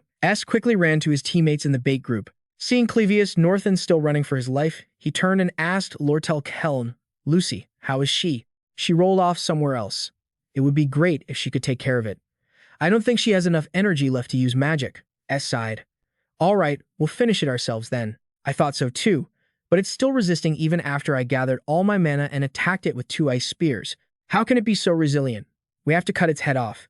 Your ice magic isn't sharp enough, so leave it to me. Lortell Cahelm was a little surprised to hear that. But you're a magic type just like me, senior. If that's the case, shouldn't we leave it to a swordsman? Like Cleus North, for example. Jutted his chin towards Cleus. You think he can do it? It was true, he couldn't. He was cowering over there in fear. I'll take the responsibility of ending this, so please immobilize it for a bit for me. I'm going to risk my life for everyone, so you have to do a good job. S's words made Lortell Cahelm start to hesitate. Senior, you talk about things like responsibility and risking your life so simply. Actually, thinking about it, it sounds like you're betting your own life. It's not a bet, because the value of a life isn't low. To be precise, it's an investment. Lortell Cahelm smiled. An investment? That's my specialty. I may be a princess who has everything thanks to her royal blood, one who just goes with the flow of life. But since you're risking your life for us, senior, I'll risk my life for you. With that said, Lortell Cahelm used all her strength to try and restrain Taken as it approached. Finally, S used the wind butterfly spell, which he had probably used thousands of times, and successfully sliced off Taken's head. You have defeated the high-level fire spirit, Taken. Spirit magic. Spirit connection level increased. A contractual force with spirits has been unlocked. Spirit contract is now available. Mission complete. Only then did S have the mind to look towards the hall where the suppression team was fighting. He saw Glaskan's right arm appear, covering a huge patch of the sky, and then Taylor McClure shot up, using elemental slash to cut the arm to pieces. After that, the platinum blonde Taylor McClure fainted and fell straight from the sky to the ground. The deadly incident was considered over.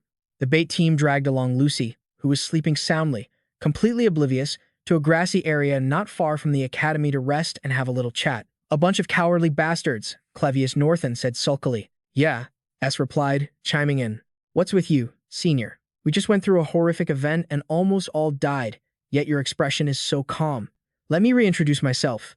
I'm Lortell Cahelm. Saying that, Lortell held out her hand, offering a handshake. S politely shook Lortell Cahelm's hand, and then 3 gold coins appeared in his palm.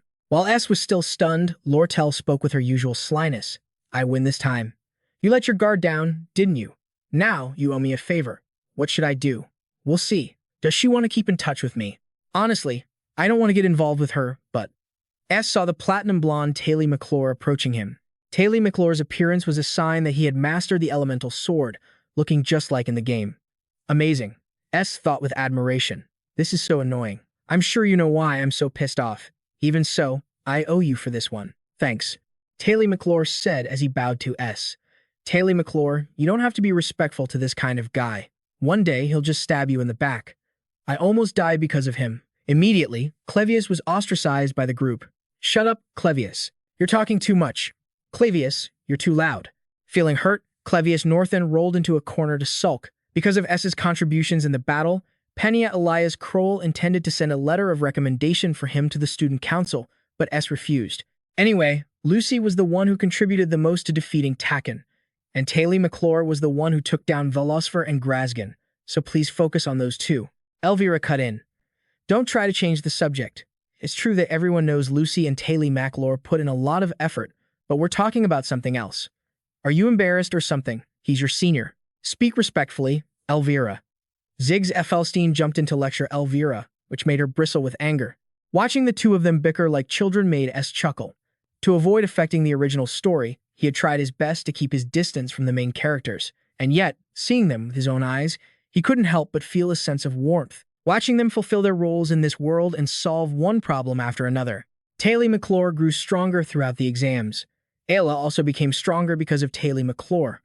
Penna Elias Kroll gradually matured, accepting her destiny as a sovereign ruler of the kingdom. Ziggs Felstein found his own path through his understanding and knowledge of various civilizations. Cleus North gained more confidence in himself, and Elvira realized that joy and attention weren't everything in life. As for Lortell, she began to wonder if life was truly manipulated by gold coins. Each main character had a different role, and their ultimate destination was the trophy of victory. S arrived at Ophilus Hall, the site of the recent fierce battle between the suppression team and Velosfer. He looked for the reserve bench, the very spot Lucy used to sleep in during the joint combat training. Although it felt like a long shot, he had no other place to check. For the main characters to be able to shine, someone has to stay behind the scenes. S recalled his conversation with Lortell Cahelm while they were resting, waiting for the suppression team to arrive. Just think about it. Why would Janica Failover lose control of her power and go on a rampage like that? I think I know why. This is what happened. I once accidentally saw Janica's room. Every single thing in that room was a beautiful symbol of sincerity and gratitude. There were so many gifts on her desk that there wasn't even enough space to open a book. Even though the desk was huge, the wall was also covered in sticky notes. That's when S understood that every single one of those notes was like a heavy stone weighing down on her shoulders. The solution to all of it was actually very simple. All Janica had to do was take down all the notes from the wall and shove all those gifts into a corner of the room, and that would be it. But Janica couldn't do that because she was the protagonist of a fairy tale. The thought that she had to cherish all the kindness and sincerity the world sent her way with all her heart had consumed her mind. Needless to say, that's what created an opening in her defenses. Velosfer seized that opportunity to exploit that darkness. This was predictable. But why did it happen a whole month early? In the original script, Taylor McClure was the hero, but because Lucy sent him flying with a single blow, all the students became fans of Janica Failover instead. Marilda and Lucy had made a pact, which was why Taylor McClure was sent flying with just one hit. Lucy was able to make that pact with Marilda because she often visited the forest to the north, because there was a nice place to sleep there, and the one who built that nice sleeping spot was none other than a certain character who was supposed to have left when Act 1 began. Thinking of this, S sighed and looked at Janica. Janica emerged from the reserve bench, smiling and saying, "I think I know why Lucy likes to sleep here now. It's so warm, but I'm surprised you found me so easily. I thought the others had just forgotten about me in my time of need. It's a little sad, you know. We share the good times together, but when disaster strikes, am I the only one who has to face it? I thought they'd look for me." Calling out, "Janica Failover, where are you?" Listen to the person who ran away and hid, telling people they should have looked for her. I really can't argue with that one. Haha. I didn't expect you to find me right away. I wanted to stay in this locker for a little while longer, because I'm about to cry, and I look really ugly when I cry. S remained silent. He suddenly remembered the request Marilda had passed on through Lucy. That wolf's message. It felt like she was asking me to help Janica avoid a situation exactly like this. But that can't be right. I'm the only one who knows what the future holds, so I know better. She must have thought that while everyone around her was paying attention to her and pressuring her, the one person who tried to keep his distance and refused to get close would be Janica's pillar of support. In the end, Janica failed. She had tried to form a pact with a high-level spirit, but because she rushed during the summoning ritual, she became prey for a dark spirit and destroyed an academy building at the same time. Every day, she stayed up late and woke up early to study and practice magic. She always smiled for her family, friends, and teachers, the people who genuinely encouraged and supported her. On the outside, she tried to please everyone, but when she was alone, she must have tormented herself endlessly. Looking at Janica's forced smile now, S said just one short sentence, "Janica Failover, you've worked really hard." When they're on stage, the main characters proudly show off their skills, and the audience below cheers them on with applause and honey-sweet words of praise. On the other hand, backstage is dark and silent. The villain of Act 1 must immediately retreat backstage, making way for the protagonists of Act 1 to enter. S's words left Janica stunned for a moment, and then she burst into tears, crying like a child. In that instant, S saw orbs of light of all different colors flying toward them. Then they transformed into spirits, surrounding Janica. S had witnessed Act 1 begin and end countless times, but this was the first time he had ever seen such a truly perfect ending. Immediately after, a series of notifications appeared before S. Spirit Magic Affinity with Spirits Level 10. Spirit Magic Understanding of Spirits Level 10. Low-level Fire Spirit Elgo has taken a liking to you. Low-level Wind Spirit Briz has taken a liking to you. High-level Wind Spirit Marilda has taken a great liking to you. 10 days had passed since Janica's disciplinary committee hearing concluded. Janica had admitted to all of her wrongdoings. She also showed remorse and said during the hearing that she was ready to accept any punishment. However, during the first hearing, all of Janica's professors and friends had testified in her favor. During the second hearing, Penna Elias Kroll told the disciplinary committee that she would not press charges of attempted regicide against Janica Failover. Penna Elias Kroll testified that Velosfer had been controlling Janica at the time and that Janica had no malicious intent. Lortell had arrived early to handle the damages. The Merchants Association fully compensated the funds to repair the academy building and asked for nothing in return. However, they did add one clause to the contract, to have the customs fees on the school supplies they distribute. In any case, the final sentence for Janica was the revocation of the privileges granted to top students each year. All symbolic awards of glory were confiscated, and she was banned from setting foot in Ophilus Hall starting next semester. She was put on probation for 10 days, a 20-day suspension, and the expulsion order was revoked. At that moment, the entire disciplinary hall erupted in celebration from the teachers and students. It was like they were playing out some touching coming-of-age movie. To comfort Janica, Anis and Clara decided to take her out for breakfast, ready to lend an ear, try to understand, and unanimously agree not to bring up anything that had already happened. But then Janica suddenly said something that caught them both a little off guard. Liking someone and loving someone. How can you guys think those two things are different? Why are you suddenly bringing that up? Janica replied shyly, "Oh, this is a story about a friend of mine. You see, this friend had a dream." Janica then told her two friends about the dream. In the dream, her friend saw herself walking side by side with her Prince Charming. Does she have this dream over and over again? I mean, she keeps having the same dream. Janica's face turned bright red as she waved her hands dismissively, laughing awkwardly. Janica, you're on a 10-day suspension. How could you have even met up with a friend? Although they both thought this, neither of them dared to call Janica out. Anis decided to just play along and asked, "So, what else did your friend say? She said that whenever she's in her room staring blankly at something, that person's face suddenly pops into her mind. Oh crap, I'm so stupid. I was supposed to be assisting the associate professor. Gotta go. With that, Annis dashed off, leaving Clara to fend for herself. I need to be careful and handle this slowly to avoid hurting Janica's incredibly fragile heart. If things go off track, the entire student body will find out about Janica and Philip's recent breakup.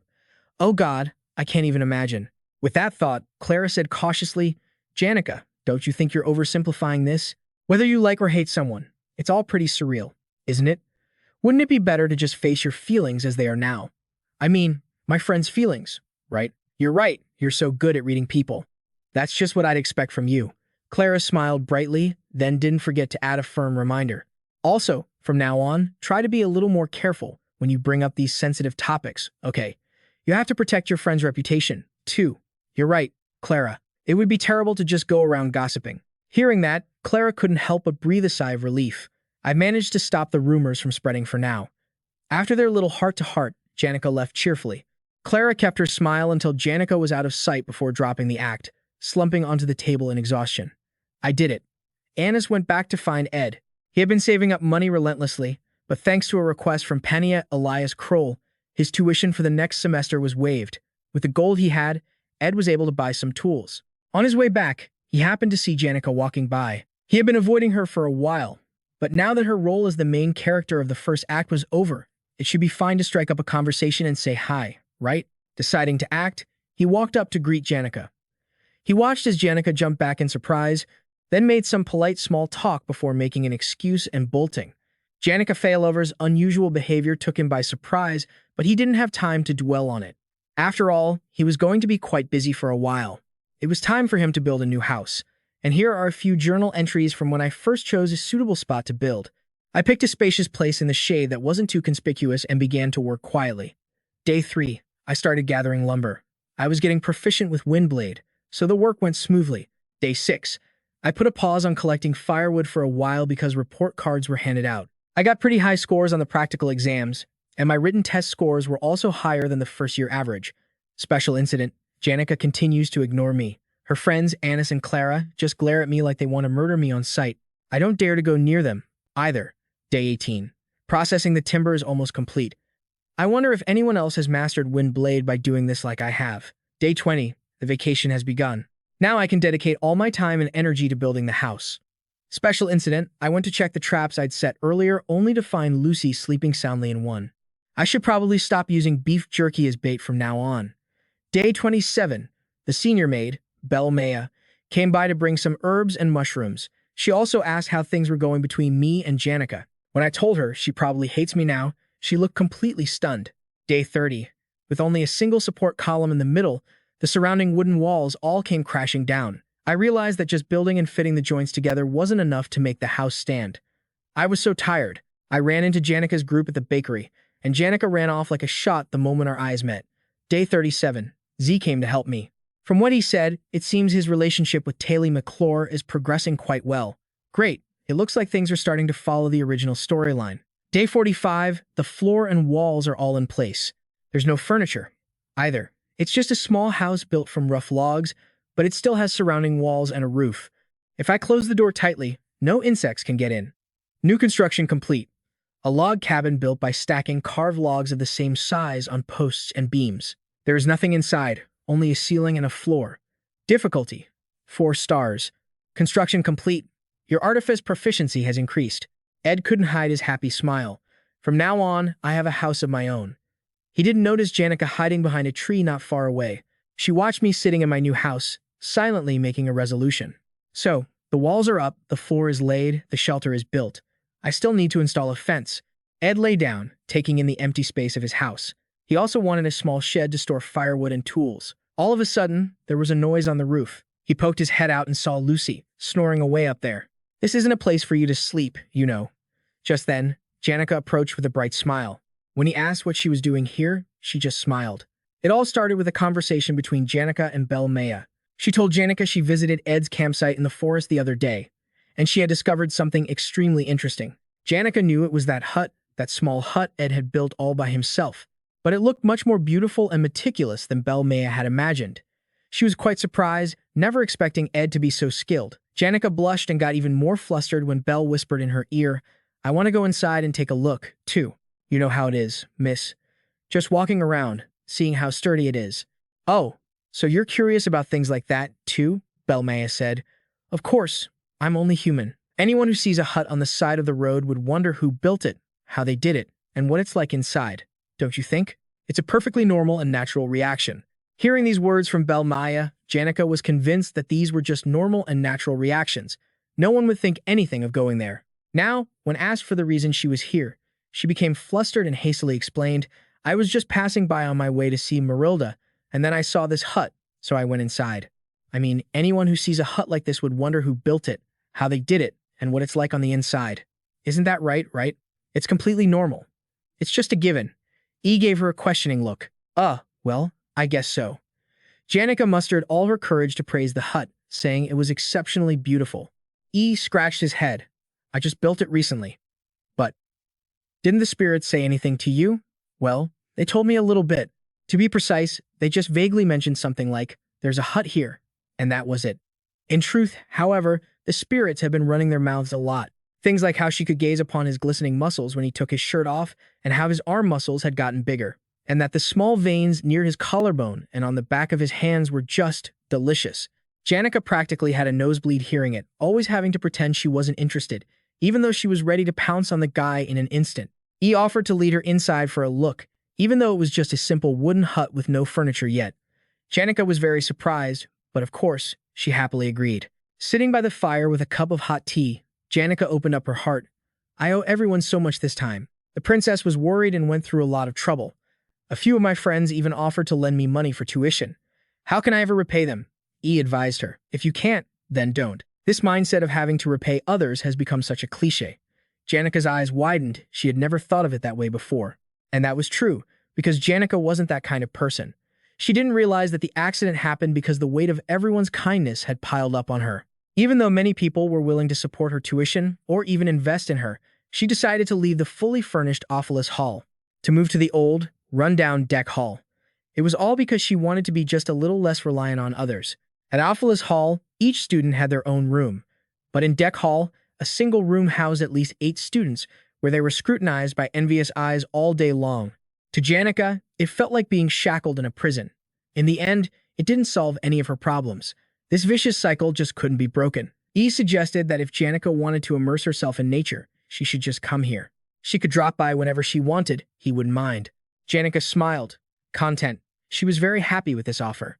And besides, whenever E felt overwhelmed or couldn't do something alone, he could also share it with her. When that time came, this little girl promised to do everything in her power to help. The second semester was approaching, and perhaps the word overwhelmed would come along with it. And so, Act 2 would soon begin. The Sage's Secret Scripture, the book in which the great sage Sylvania recorded the secrets of nature-based magic. Nature magic is a branch with a high difficulty level, capable of changing the very laws of nature. This old book would create a storm that would swallow the entire academy. Even if it didn't, it would at least be a huge problem for S. And as for Taylor McClure, things were about to get really tough. S has nothing to do with it, but man, it's going to be a real pain. He'll be cheering for his friend Taylor McClure, Sylvania's failed swordsman. Chapter 2. The Occupation of Ophilus Hall. The prestigious students of Ophilus Hall are guaranteed a life like that of nobles, getting to choose their seats in class, guaranteed freedom during meals, having personal servants, and tons of other special privileges. And that's where the problem arose. In the southwestern region of Val, a heavy rain suddenly started, right around the time students were returning to the academy after the break. According to the academy, only Ophilus Hall students were provided with carriages and boats to travel back to school. If students couldn't make it in time, they had the right to rest and relax for a few days. The lowly Deck Hall students had to trudge the entire long way, despite the pouring rain, but still couldn't make it back in time, fearing they'd get demerits and feeling it was completely unfair. Finally, that pent-up emotion exploded right in front of Ophilus Hall. Everything was going according to a certain merchant's plan. That merchant had contacted a representative. They were the underprivileged students, and she was only interested in causing a commotion at the academy and in Ophilus Hall. The resentment had reached a boiling point. The only thing they wanted was a common solution for all students. Willenand, who was skilled at provoking and manipulating others with his words, would act as the trigger for the rest. And finally, an explanation was given. It was clear discrimination against the students who had to return to school despite the heavy rain. A proposal was actively made to change the return deadline, while also acknowledging the special treatment given to Ophilus Hall students. The headmaid of Ophilus Hall and a portion of the Academy's board of directors chose to side with Lortell. They would enthusiastically support Lortell's proposal. At this point, whether the Academy agreed with the proposal or not no longer mattered. The very act of considering the proposal was enough to make the underprivileged students livid. They would escalate this dispute into the most pressing issue. Ophilus Hall was decorated with works of art donated by wealthy noble families. Even the walls, carpets, and wooden furniture were crafted by top artisans, so the more damage done, the better. While those people were negotiating, it would be best if they completely destroyed a part of Ophilus Hall. The more frenzied they became, the greater the shock to the Academy's finances, which were already being depleted by the Glaskan incident. And because negotiations for the Sage's secret scripture were underway, it gave the Elter Merchant Guild a massive advantage. The Sage's secret scripture was like the very heart of Sylvania, but they were still willing to offer up their own heart in a moment of desperation. There wasn't a single ray of sunlight in that gloomy sky, just like the sky Lortell saw in the slums while wearing nothing but rags. She kept mocking herself for feeling a sense of peace. This romantic land of intellectuals was too bright. The image of her living in the shadows, covered in filth, suddenly became so vivid. The schemes on the table were proof of that. They were the scars of a seasoned person who was never honest and always betrayed and suspected others. While desperately trying to survive, she had become like this, but it couldn't change this ugly nature of hers. So, Lortell Caheln frantically searched for a kindred spirit. Even in Sylvania, a place filled with dazzling light and shining people, there had to be someone who understood the disgusting life of a filthy sewer rat. The endless search for a kindred spirit never ended, despite the great hope in her heart, because a person's true nature never changes. To overcome her harsh reality, Lortell Caheln always held firm to this belief. Lortell Caheln is the dark curtain that hides the grim reality behind the scenes. The audience calls her the Black Veil. In the original story, the Ophilus Hall occupation incident was a story about the main character stopping weaker students from overthrowing Lortell Caheln. There would be mid-bosses from the 1st to the 5th floor of the hall.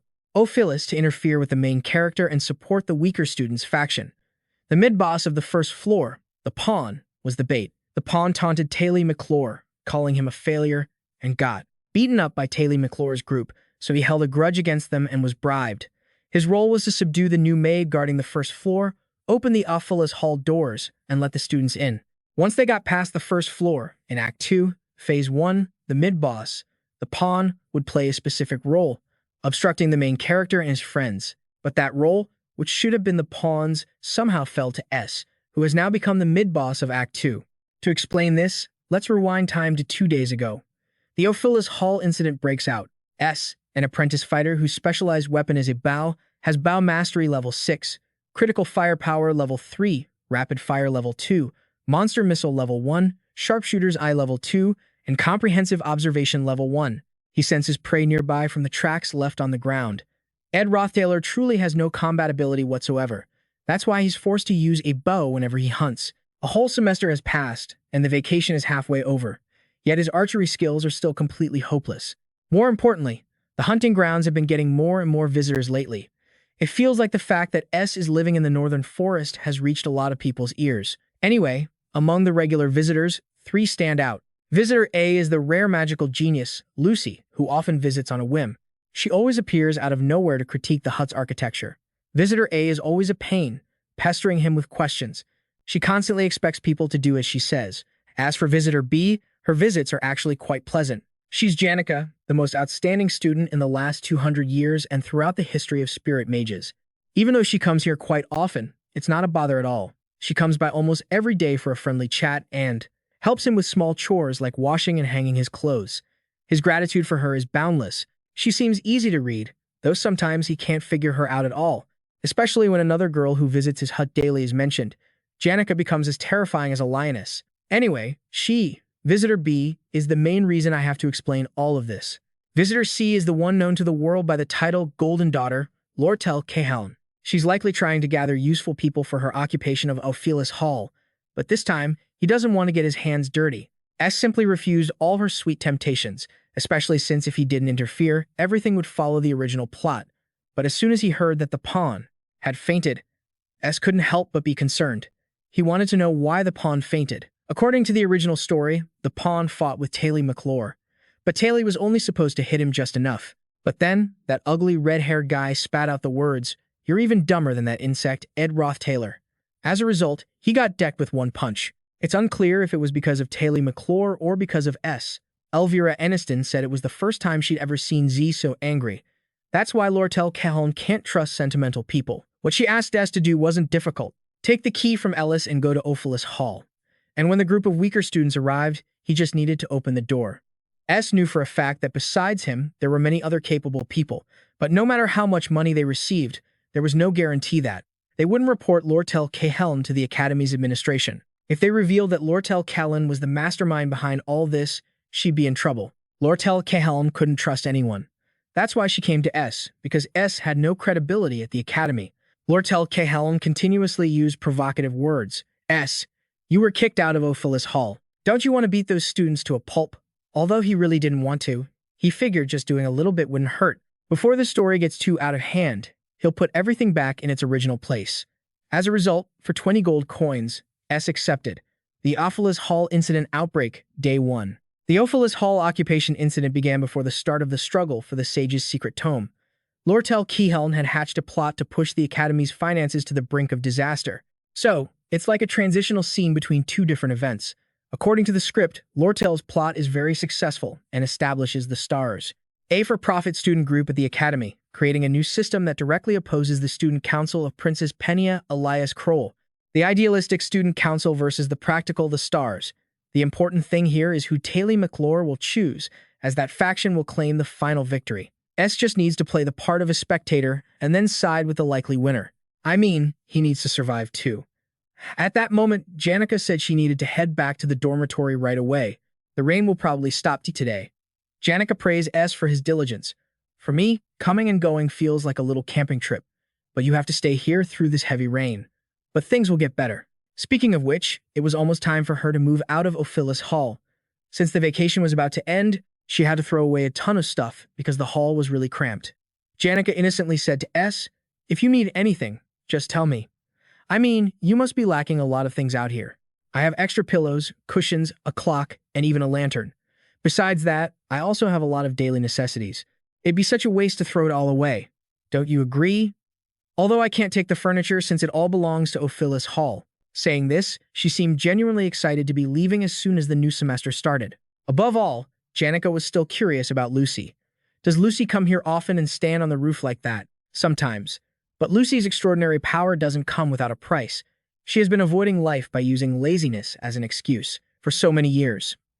She has tried to run away from her predetermined fate. Rains like this make her feel melancholic and reflect on the ups and downs of her life. After hearing S say he wasn't very interested in Lucy, Janica was overjoyed. So, his relationship with Lucy was completely platonic. Now that I think about it, Janica is still in Ophilus Hall right now. When Ophilus Hall is occupied, a large-scale defensive ancient magic will be activated, trapping the students in their own rooms. Janica could easily get out of there on her own, but Ed still wanted to ask her for a favor. Tomorrow, around 9 o'clock, can you come to the Rose Garden in front of Ophilus Hall? I'll tell you why tomorrow. Janica's face turned beet red. Someone here is getting the wrong idea, Ed thought to himself. He just didn't know how to say it right now. I should get her away from that place just in case something bad happens, somewhere not too far away, where she can stay out of the rain. Janica suddenly shot up to her feet and left, her heart racing. The kind of racing where your heart is pounding like a drum. When the new semester begins, the rain will also stop. On that day, Ed enjoyed the clear, sunny sky after a long period of drizzling rain. After this, even these forests would exude the distinctive fragrance of autumn. The long vacation was now coming to an end. The incident at Ophilus Hall broke out at 9 o'clock at night. Ziggs Effelstein, that guy from the magic department, was restraining himself from acting on his emotions. He never expected it would make Elka Iceland that angry. Looking out the window, he caught sight of Ed, all bundled up and walking in the rain. He asked a maid about the other maids. Besides the key personnel, most of them were in the meeting room. The head maid had requested they gather to discuss an important matter. So, their plan was to block the entrance to the hall after gathering the maids there. The person in charge had been bribed, so everything was running smoothly. This maid had also prepared the items they had requested earlier. Everything was hidden in this bucket. She would just stand in a corner and watch. The preparations were complete. The event to occupy Ophilus Hall officially began. The disadvantaged students were still standing up to protest. They couldn't take it anymore. This was a land of knowledge. You should at least ensure fair competition. Willen, the representative of the weaker faction, also eagerly participated. Just then, the door to Ophilus Hall opened. All the students rushed in at once. Willen knew the young man who opened the door was the person Lortell had told him about. Ed Rothtaylor. Hearing the maid's signal, Ed had to play along. He patted the young man's shoulder and said, "I have always agreed with all of your opinions. Of course, I once lived in the lap of luxury at Ophilus Hall, but it was only when I was kicked out that I became deeply aware of the privileges I once had." Hearing these words, Willen's eyes welled up with tears. "I'm such an idiot. I judged you based on those ridiculous rumors. No one knew what a good person you were. You've been through a lot. This wasn't the right situation for a heart-to-heart." Ed quickly pushed Willen forward. "You're the one who made all this happen. Hurry, let's get upstairs." Willen would be the one to take responsibility for this incident. "Well, hang in there, buddy." That maid who ran off wasn't really necessary anyway. After all, her superiors were all in the meeting room. Headmaid Ellis, who controlled the defensive ancient runes, was on Lortell's side, and the ancient runes that were supposed to protect the students were now blocking all of them. Everything was going according to the script. The one who had prepared it all would now take the stage. Lortell stepped out and showered him with praise. "The opening act was more impressive than I imagined. Entrusting this to you was truly a wise decision. The Academy staff would subdue them as soon as they arrived, so the two of them needed to finish before then." Lortell suddenly asked Ed a question. "I know this is a bit sudden, but have you ever killed anyone?" Ed fell silent, his mind in turmoil. Before finally confirming that he hadn't, Lortell smiled and said she hadn't either, but she had done similar things to survive. To stay alive, she had ruined the lives of others, and to avoid betrayal, she had stabbed them in the back first. Lortell had lived a life of forgiving her own sins, believing she simply wasn't given a choice. But in reality, she was just making excuses for her own actions. That was how Lortell earned the name Golden Daughter. She knew better than anyone that she didn't deserve sympathy. Therefore, she sought it from others as if possessed. Regardless of good or evil, loneliness finds everyone, and to escape it, people have no choice but to seek out others like themselves. People who have wallowed in dirt and filth. Only when they find someone to sink to the bottom of the swamp with them can they find a little salvation. But of course, that person wasn't Ed. Lortell asked Ed to agree with her on something, but he refused. "You have to take responsibility for your own decisions, Lortell." A silence fell over them. Lortell forced a smile. "I've said something pointless, which isn't like me. I need to go do what I have to do here. There isn't much time left, anyway." With that, she turned and walked away. Ed collapsed onto his seat and sighed. Now, Lortell would tell Ellis about their upcoming plan. Once they disrupted the defensive ancient runes of Ophilus Hall and handed control over to Willen, the representative of the weaker faction, the story would proceed with the current escalating events. Then Willen, tightly protected by the Ophilus Hall's defensive runes, would transform into the fourth stage boss. The objective of this segment was to defeat Willen, who would lose control of his reason amidst the chaotic and relentless defensive runes. Ed just needed to sit back and wait for Taylor McClure to come crashing through here. He just needed to do simple things to buy time and then lose. Then Taylor would go up to the second floor and handle the rest. He might take a few hits in the process of starting the fight. It was a necessary sacrifice. In the Rose Garden, Janica was already there as Ed had asked. She suddenly saw a carriage approaching in the dark night, surely belonging to some important figure. She was quite hesitant, wondering if she should even be here. If everything was okay. Ed had sent a message saying he had something to take care of and might be a little late. He would get there as soon as possible and asked her to please wait for a moment. Janica, her head filled with romantic fantasies, thought he was preparing something special for her. The golden carriage meant nothing to her. No matter what happened, this girl wouldn't leave the Rose Garden. Because for the past 3 days, she had been constantly thinking about what Ed wanted to tell her, so much so that she couldn't sleep at night. Because even though she felt guilty, she had always known about the things Ed was doing through Marilda. She found out that not only had Lucy visited Ed's tent, but also Princess Penna, Elias Kroll, Belmaya, Jay, and even Lortell. Coincidentally, most of them were female. This made her even more distressed. That's why Janica would wait for Ed, no matter how long it took. Seeing that the yellow rose clip in her hair today looked a little off, she decided to quickly go and change it. But above all, Janica would still wait after she returned with the new hair clip. She headed towards Ophilus Hall. Meanwhile, the group of Taylor McClure, Ayla, and Elvira Eniston was also standing in front of the hall. For Elvira Eniston, her room contained some very valuable herbs. Although her friends advised that it would be better to wait for the Academy staff to handle the problem, she angrily disagreed. The herbs would lose their medicinal properties if they weren't preserved with magic and time. Even a small detail like that would greatly affect the final product. There was no way Taylor McClure could understand how important that was, and even Ayla couldn't stop her friend from rushing in alone. Elvira Eniston was a top student in the alchemy department. She could probably protect herself. It wasn't Elvira Eniston who was in danger, but those poor students. If she lost her temper, she'd attack them with every chemical she could get her hands on. Despite their attempts to stop her, Elvira Eniston furiously stormed up to her room on the 4th floor. She just wanted to get into her room and save those herbs. If anyone tried to stop her, she'd have to use force. With that, Elvira Eniston kicked the door down. A scene of devastation met her eyes. S was sitting silently in the middle of the room, his back to the stairs. Taylor McClure immediately stepped forward to protect his friend. "Why are you here?" Elvira Eniston scanned the area. The display cabinets were all smashed, and there were footprints from the students who had gathered here. This is actually interesting. Elvira Eniston hadn't expected S to be here blocking their way. S declared that the three of them couldn't enter, but with Elvira Eniston's personality, she would never accept that. She'd heard from Ziggs Ethelstein that S's proficiency with magic was quite high, but that didn't mean anything. You're just a rookie who can only use basic spells.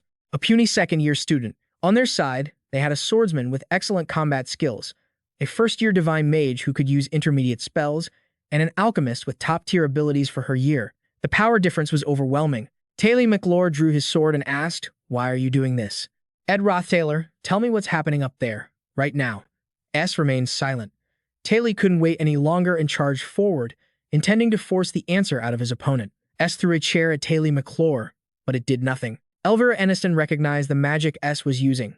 It looked like a basic spell, but since he was a mage, he was likely targeting Taylor, who was the most proficient at close combat.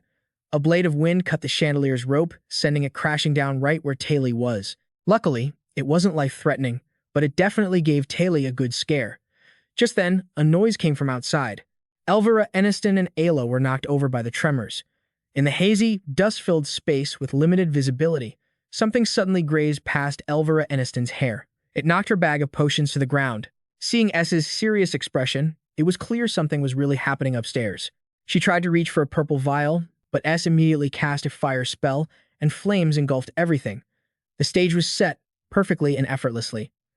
Ed Rothtaylor's judgment was fast and precise. S walked through the blazing red flames, approaching Elvira Eniston. "Ziggs Ethelstein, you weren't supposed to leak information like that, were you?" This was way beyond just high magic proficiency.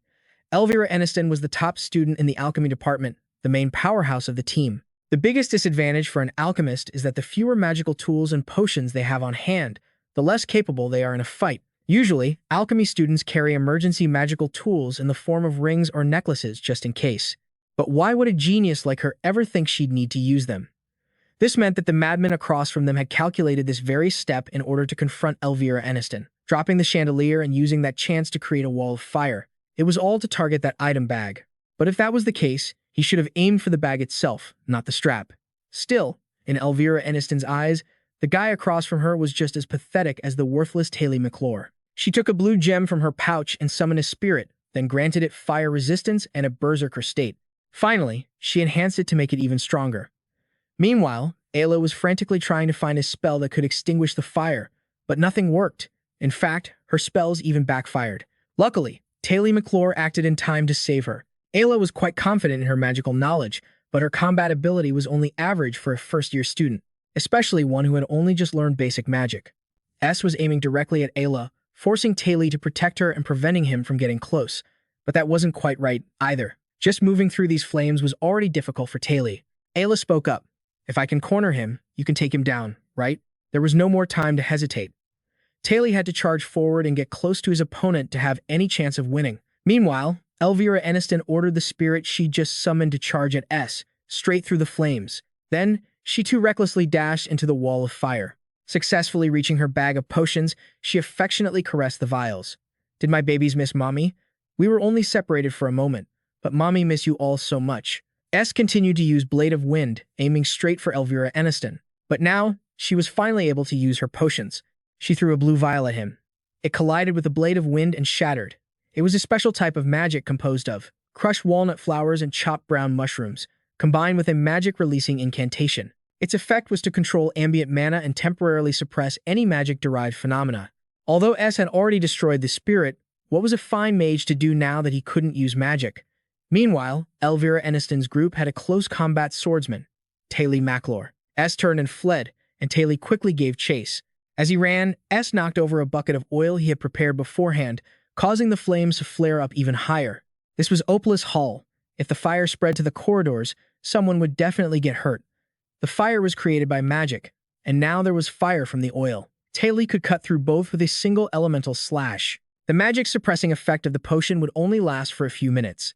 So, before anyone got hurt, Taylor needed to end this quickly. The windows were cracked open just enough for the smoke to escape. Even the carpets and other flammable objects were gone. Elvira Aniston realized S had already planned for this and quickly tried to stop her friend. As Taylor charged forward, S had already drawn a bow and was taking aim. Taylor was surprised that his opponent knew how to use a bow, but he was still confident he could block the arrow. But no, S didn't shoot at Taylor. He aimed it around him, towards Ayla. Right now, Ayla couldn't even cast a basic defensive spell. Fortunately, Elvira Aniston used Authority's Claw to block the arrow. It's a type of energy projection that creates a force to hold small objects at a distance as long as they're within the caster's control zone. However, that arrow was just a stick with some cloth wrapped around the tip. Noticing something was off, Elvira Aniston warned Taylor to be careful. Their opponent was definitely hiding something. Finally, the two of them engaged in direct, close-quarters combat. Just then, a noise came from the second floor, a panicked voice shouting, "Run, or we're all going to die." In Act 2 of the Ophilus Hall occupation, during the final scene with the second-floor boss, the gloomy Gravius had escaped. S breathed a sigh of relief, as his mission to obstruct Taylor McClure was now complete. Now, he didn't have to fight anymore. S was immediately sent flying by Taylor McClure, slamming hard into a wall. Taylor McClure grabbed S by the collar and demanded, "Are you insane? You must have a reason for doing this." Even though she had defeated S, Elvira couldn't shake a feeling of frustration, as if she'd been completely outplayed by her opponent.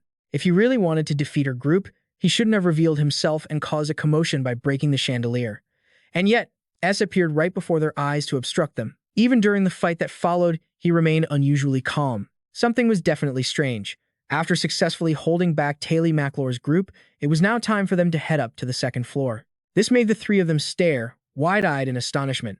After all the trouble he went through to block them, what kind of nonsense was he spouting now? Elvira Aniston knew that S was holding back his power, and she couldn't let it go. She wanted to know why S wasn't fighting with his full strength. A door slowly opened. The girl, after a sleepless night of contemplation, had plucked a flower and pinned it in her hair. Who could blame such an innocent girl? Even if it's just an illusion. Anyone can imagine a perfect scenario for themselves. However, the difference between fantasy and reality is a cruel one. A boy who looked as though he would be elegantly strolling into a rose garden was instead ambushed by a group and now sat helplessly on the floor. His face was stained with blood. Janica was forced to witness this scene. It would be a lie to say she wasn't disturbed in the slightest. She figured S must have gotten dragged into something against his will. Still, looking at his simple life and his actions when he had to face Glaskan, no matter how complicated the problem was, Ed Rothtaylor always gave off the impression that he would somehow handle it. It's only when a person is truly cornered that their complacency shatters. And yet, S didn't ask for help. What was his reason for keeping Janica out of Ophilus Hall, leaving that strange letter, and fighting until he was bleeding? It was because of the Glaskan incident. She had faced harsh disciplinary measures because of it, so S didn't want her getting involved in this fight. Janica tore the flower from her hair. She realized S had decided not to tell her anything because he didn't want her to get into trouble. And here she was, worrying about what to wear. Janica's eyes turned feral, filled with killing intent. "What do you think you're doing?" she growled. Taylor was just glad his senior hadn't gotten involved in this mess. He quickly explained to his senior, "Right now, Ophilus Hall is being occupied by other students. But I don't think this is going to end that easily. Seeing S go to such lengths just to stop us, it's clear there's some other complication behind it." Elvira Aniston sensed the danger. The girl in front of her was an enemy. Janica went berserk, a dense killing aura radiating from her. "I don't give a damn what you're all doing here." Everything descended into chaos. Shards of glass flew everywhere as giant spirits were summoned. In a situation like this, she was just too overpowered. If she summoned elemental spirits and others on top of this, her power would be equivalent to an entire army. The three of them quickly started to retreat. They had to accept that there was no getting through here. Dealing with that one fallen noble was hard enough. Their opponent now was the top second-year student in the entire magic department. Taylor McClure seemed to sense something from S's actions that this occupation of Ophilus Hall was anything but normal. Students could get hurt. Still, Taylor McClure refused to back down from the challenge, determined not to waste the precious magic potions from Elvira Aniston. Taylor McClure was destined to live the extraordinary life of a protagonist in his own story. But S suddenly pulled Taylor McClure back and said that he would be the one to fight Janica. The rest of you, hurry up to the second floor as planned. The three of them were surely stunned by this sudden 180. He was the very person who had blocked their way, and now he was telling them to go upstairs. Besides, covered in injuries like that, there was no way he could fight off those spirits. S gave Elvira Eniston a light tap on the head, then apologized for cutting her pouch and told her to take the potions with her. After that, the three of them made a mad dash for the second floor. Seeing that her opponent was now S, Janica said urgently, "Don't push yourself so hard. Get out of here. I'll handle the rest. You can explain everything to me later. First, let me end this quickly and treat your wounds." In principle, what S was about to do was a bit forward, but it was the only thing that could calm the girl down. He gently placed a hand on her shoulder and said, "I'm fine. Don't be so worked up." This act made Janica's face flush beet red, and she quickly dismissed her army of spirits. The three who had just fled saw that terrifying power vanish and their jaws dropped. How could S have won so easily? Who would have guessed he'd use a charm offensive? After everything was settled, S seemed completely exhausted. He collapsed to the ground, unconscious. Janica took S to a quiet place to heal him, muttering about how he could be this injured without making a peep. She chided him for not telling her a single thing. Those kids are so reckless. How could they beat up my crush to this extent? Even though she didn't know what happened, she swore that if she ever met them, she'd definitely teach them a lesson. Janica made S promise he wouldn't let himself get hurt again. Though it was a slight deviation from the original plan, S had somehow ended up becoming the first floor boss. Once the mission was over, he could finally relax in his little shack. Janica also made sure to tell S about a large horse-drawn carriage she had seen in the rose garden. It was moving too fast for her to get a clear look, but it had a golden crown on top. The golden crown is the symbol of the Elter Merchant Guild. Lortell's adoptive father, who was also the man who killed her biological father. Later, in the final episode of Act 2, during the conflict over the Sage's secret manual, he disappeared after being betrayed by Lortell, the sub-boss, Golden King Elter. For him to arrive at the academy earlier than expected meant something must have happened. In the fifth-floor hallway of Ophilus Hall, Lortell Cahelm was chatting with her maid, Ellis, saying she'd been rejected by that guy who looked so wicked and rude on the surface. Ellis knew her mistress was referring to S. Lortell Cahelm was quite fond of S. His appearance was neat, sure, but it wasn't anything particularly special. She recounted how she'd said a few things she shouldn't have, and then he cut her off without the slightest bit of mercy. People like her have to live hearing words like that. The woman named Ellis was the head maid of Ophilus Hall, a veteran head maid with over 20 years of service experience. She started as an academy maid at 15 with no experience, but eventually, her skills were recognized, and she became the manager of Ophilus Hall at a remarkably young age. This was where Lortell Cahelm would realize the greatest dream of her life. A huge sum of money had been spent to buy Ellis's loyalty, leaving a large hole in the budget. However, for Lortell Cahelm, a price like that was not a waste, because she had found people willing to abandon all the beliefs and core values they'd spent their lives pursuing in exchange for gold and silver, no different from selling their own souls. Only when this little girl found them could she be freed from her loneliness. Perhaps it was because she had lived a life where you had to harm others before they harmed you. Living in the slums, fighting for every scrap of food, every single coin. In a world like that, it was either kill or be killed. But no matter how tragic her past was, no matter what circumstances had pushed her to this point, this person was undoubtedly a wicked villain. At this rate, Willen, representing the weaker students, would seize control of the management office on the 4th floor. If Lortell Cahelm gave him control of the defensive magic at the right time, well, that guy would destroy Ophilus Hall anyway. Everything seemed to be going according to plan, so Lortell Cahelm decided to just stay in the storeroom. She had to act like a good, horrified, and clueless student. So, she would hide in the storeroom as soon as she could. But this villainess was such a pitiful person, having lived her entire life unable to love anyone or open up to someone close like other girls her age, and now she was going to die alone. The trusted maid she had bought with so much gold had betrayed her and was now pressing a sword against her throat. The floor to boss, the gloomy Gravius. Taylor McClure and his group had caught Gravius fleeing on the 2nd floor, defeated him, and forced him to join their party. The maid Kelly was the boss of the 3rd floor. She tried to stop them, but without her twin sister, Sunny, she was no match for Taylor McClure's group. Of course, Taylor McClure and his friends didn't realize that one of the twin maids was all alone. And just like that, they reached their objective. The 4th floor of Ophilus Hall was much easier than they'd anticipated. For one thing, the difficulty on the 1st floor had been strangely high. After reaching the upper floors, students were fleeing in chaos because Willen was being controlled by the defensive magic. It was all part of Ellis and Lortell Cahelm's plan. They had left a crystal ball behind to activate the magic circle management system in the center of the control room. The defensive wards carved throughout Ophilus Hall were originally designed to protect students from outside forces, but the scene now was simply a kid running rampant, overwhelmed by the Academy's own defensive magic that he couldn't control. Taylor McClure and his group fought while helping other students escape the danger. The building was shaking violently. At this rate, it was going to collapse. Panicked, the weaker students demanded that the maids appear and handle the problem. The Ophilus Hall students, who had been trying to stay calm up to this point, began using their abilities to find a way to escape. As the tension mounted, they risked jumping from high-story windows. The situation worsened and spiraled out of control. Taylor McClure wanted to use more of Elvira Eniston's moon butterfly compound, but that only distorted the user's magic power. It had no effect on a magic circle like in this situation. In this enclosed space, she pulled out something that might be useful. The devilfish compound, a mixture of devilfish eggs and emperor clamshells. Elvira Eniston scattering it around should be enough to block all basic magic in the hallway. All of it was support magic. Though there was a lot, she could handle it, so defeating Willen would be up to Taylor McClure and Gravius. Countless waves of killing intent shot out from Willen. Not long after, a terrifying explosion rocked the 4th floor. Down on the campus grounds below, S was watching that carriage.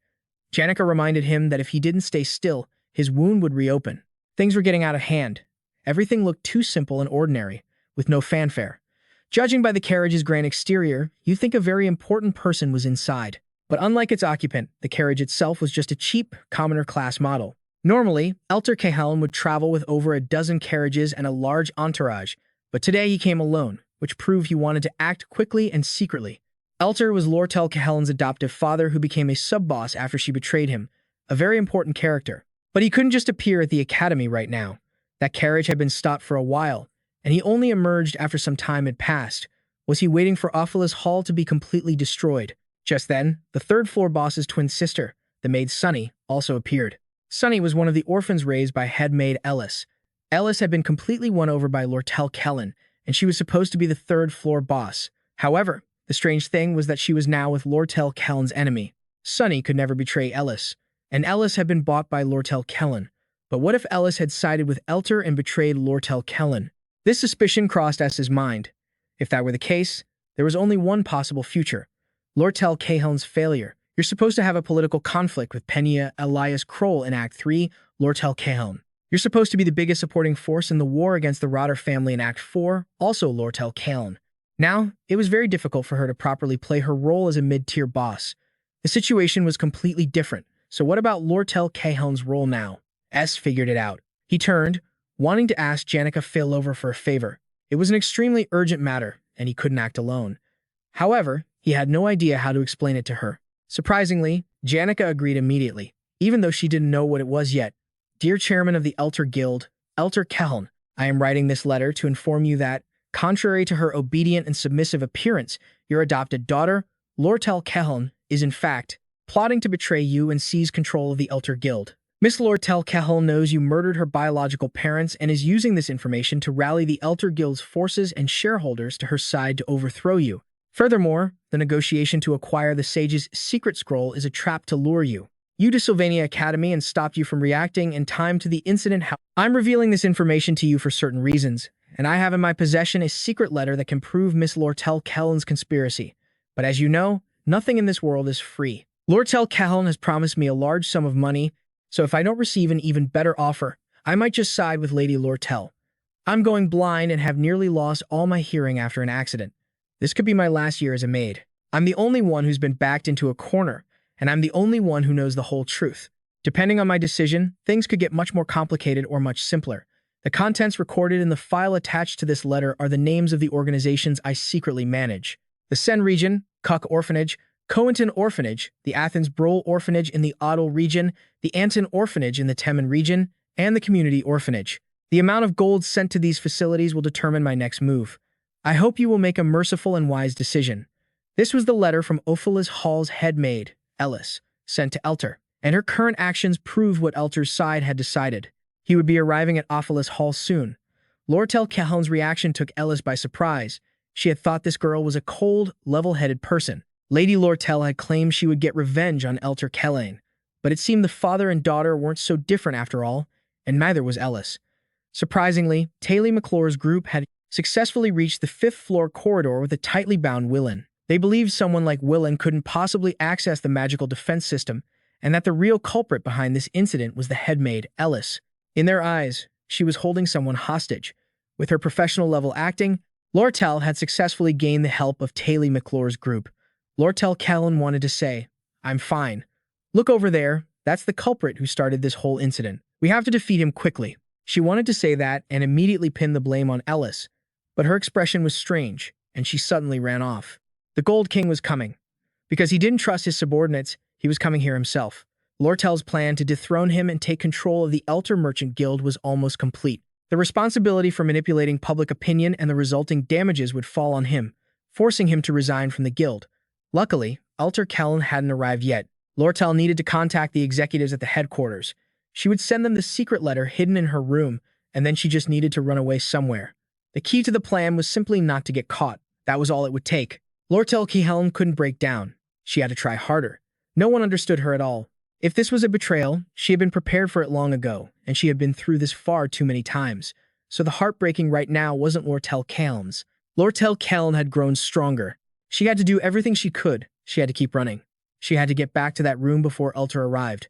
All the problems would be solved as long as that letter was sent.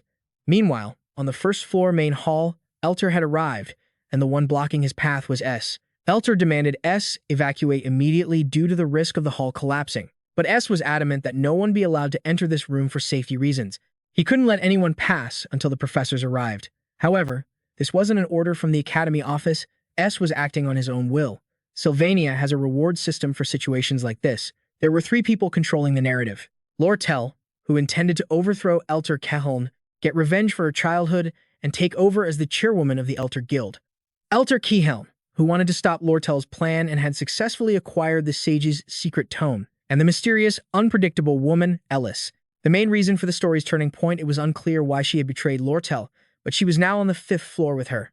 Now, he didn't know if he should go up to the 5th floor to stop her. Even if he didn't intervene, Ellis would clash with Taylor McClure's team according to the script. He trusted them and entrusted that mission to Taylor McClure's group. They were very reliable because S had personally verified their abilities. Therefore, he would handle this matter personally and prevent Elter Callan from entering Ophilus Hall. It didn't matter what the man was plotting. The events in Ophilus Hall would proceed as normal. S began to execute his plan, pretending to recognize the chairman of the Elter Merchant Guild.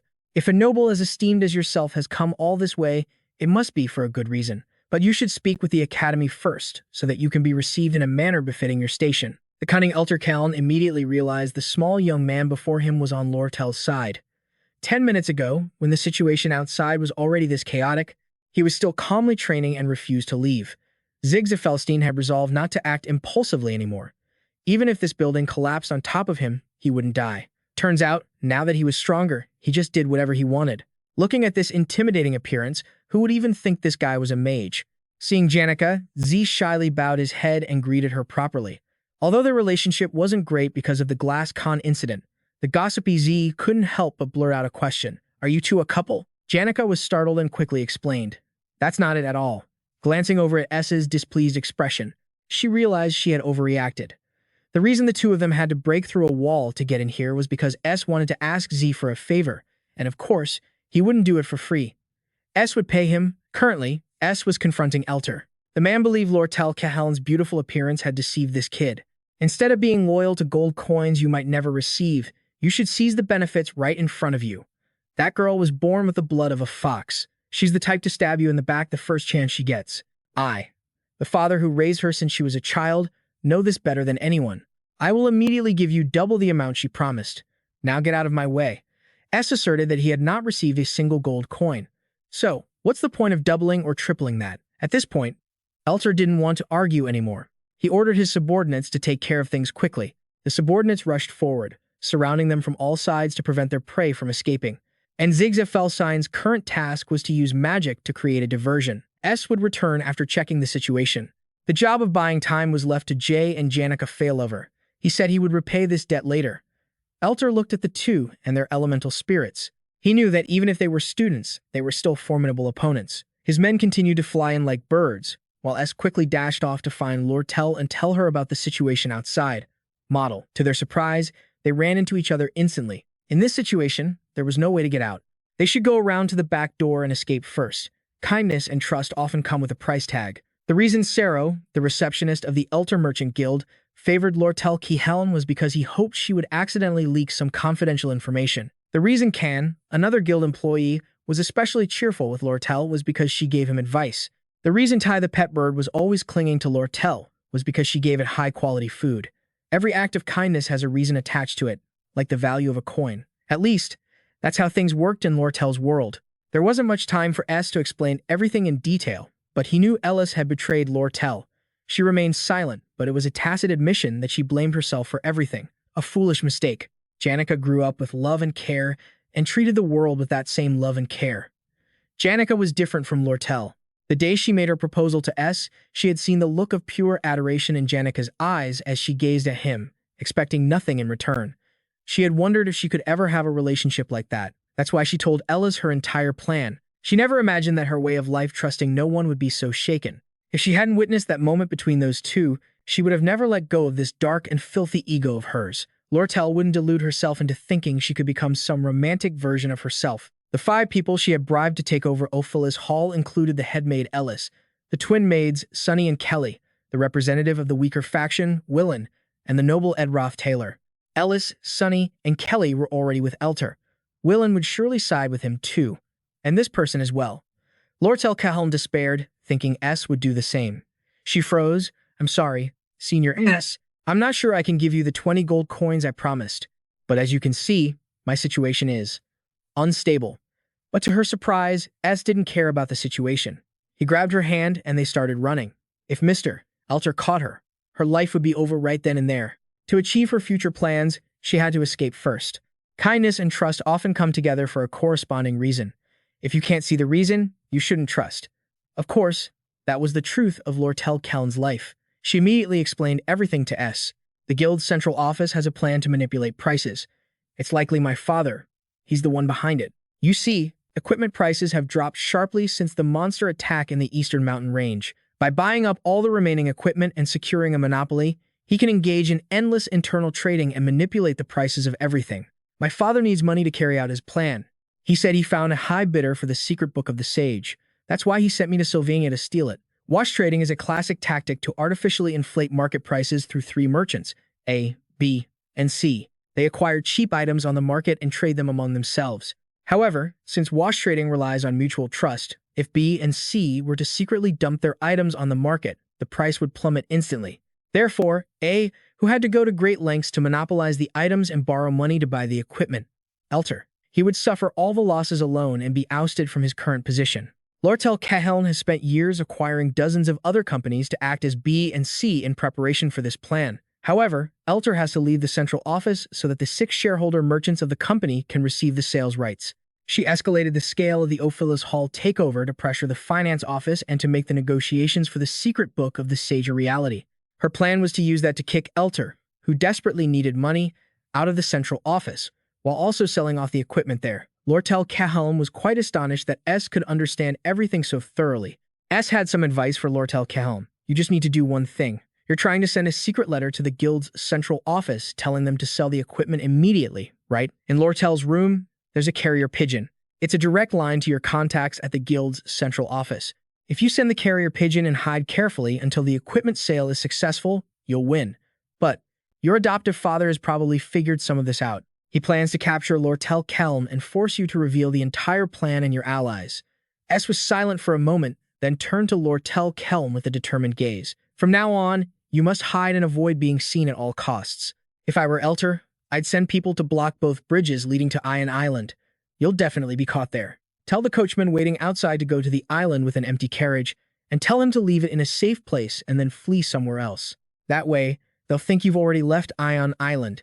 Then, you will hide in the hut I built in the northern forest. You only need to stay there for 3 days. As for me, I'll go to your room and send the carrier pigeon. As long as I can write a message like "sell now" or something similar, the problem will be solved. Suddenly, they sensed a presence behind the door. He quickly pulled Lortell close. I'll take care of them and then run to your room. In the meantime, carefully watch your surroundings, and if you don't see anyone, run to the merchant district. S's actions were like those of a seasoned merchant, with no wasted movements. She was even beginning to believe she could safely entrust everything to this boy.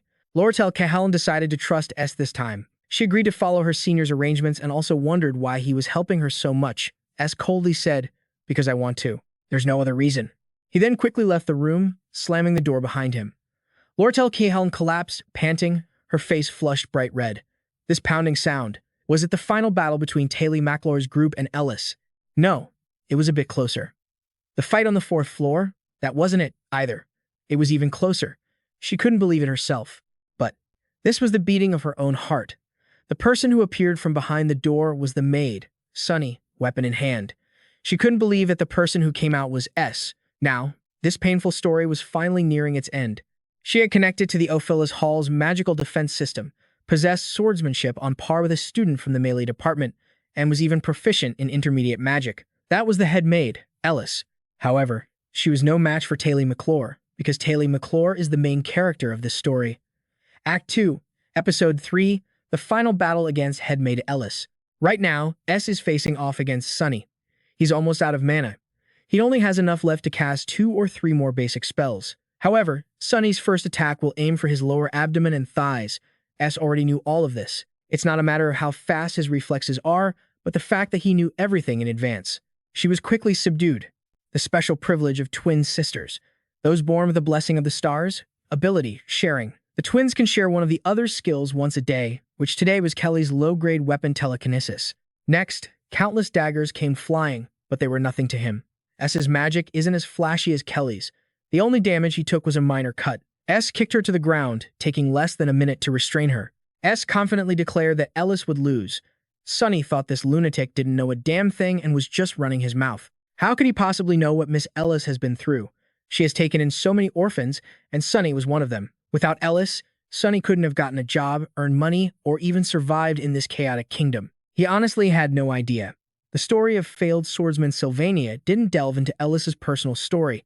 Even though he heard it all, it wasn't S's business. His feelings remained unchanged. Just a few minutes later, Sunny was silenced, unable to spout any more nonsense.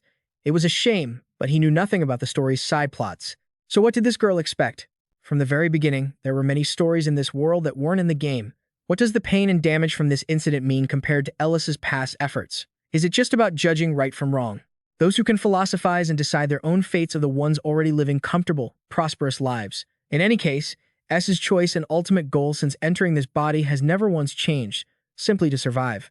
And so, he defeated the dishwasher, Sunny, successfully unlocking a new skill, Resilient Heart, which allows him to temporarily ignore pain and stop his vitality from draining. He finally learned this skill. S also succeeded in sneaking into Lortell's room. The wooden furniture here was flashy, with many decorations. At a glance, it seemed a bit excessive. Her desk was covered in paperwork, and the books were arranged with perfect neatness. This reflected her personality. S went over to the pigeon and the secret letter. It said that Elter was in Sylvania. He would need at least 3 days to return to headquarters. Sell all of the headquarters equipment immediately. The carrier pigeon flew through the curtain of rain, soaring into the night sky, set to return with Elter's head. However, S's body was currently heavily injured, with blood dripping to the floor. From his experience, these kinds of wounds would heal quickly. If it weren't for the help of Ziggs, Ethelstein, and Janica, and events unfolding exactly as he planned, then Lortell Cahalan would have surely rushed headfirst into a disastrous failure. But now, the carriage, following Lortell's instructions, had escaped Ion Island, and Elter would certainly not sit idly by. Even if he managed to catch the driver in time and force him to confess everything, the letter would have already been delivered to the Elter Merchant Guild's headquarters, and that would trigger the event of Elter's downfall. If the plan went smoothly, Lortell should be waiting at the shack. S dragged his bloody body back to the forest and found Lortell Cahalan there. However, he had to admit something. It seemed he had been too complacent. After all, she was the mastermind Lortell. In this incident, only the 5 people bribed by Lortell knew she was the mastermind.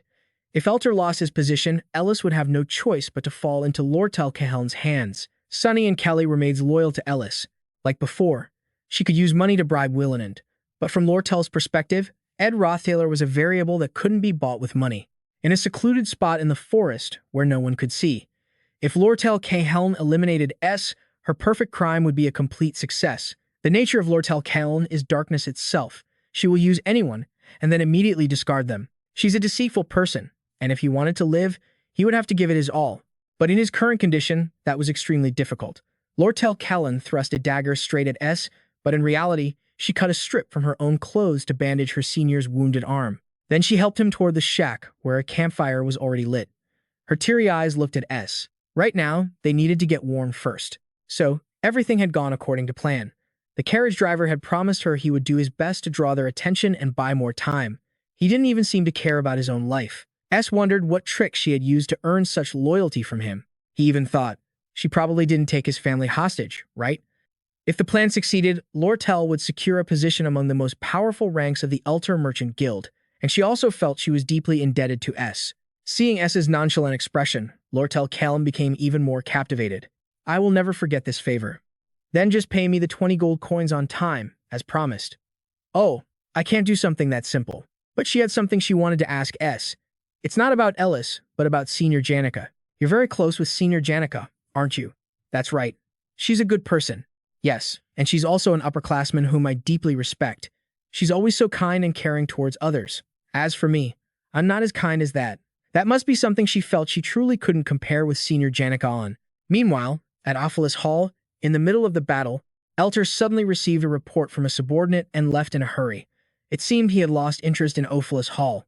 The appearance of a few mercenaries put Ree in a tough spot. However, instead of dealing with the mercenaries, Ree had to stop her own ally.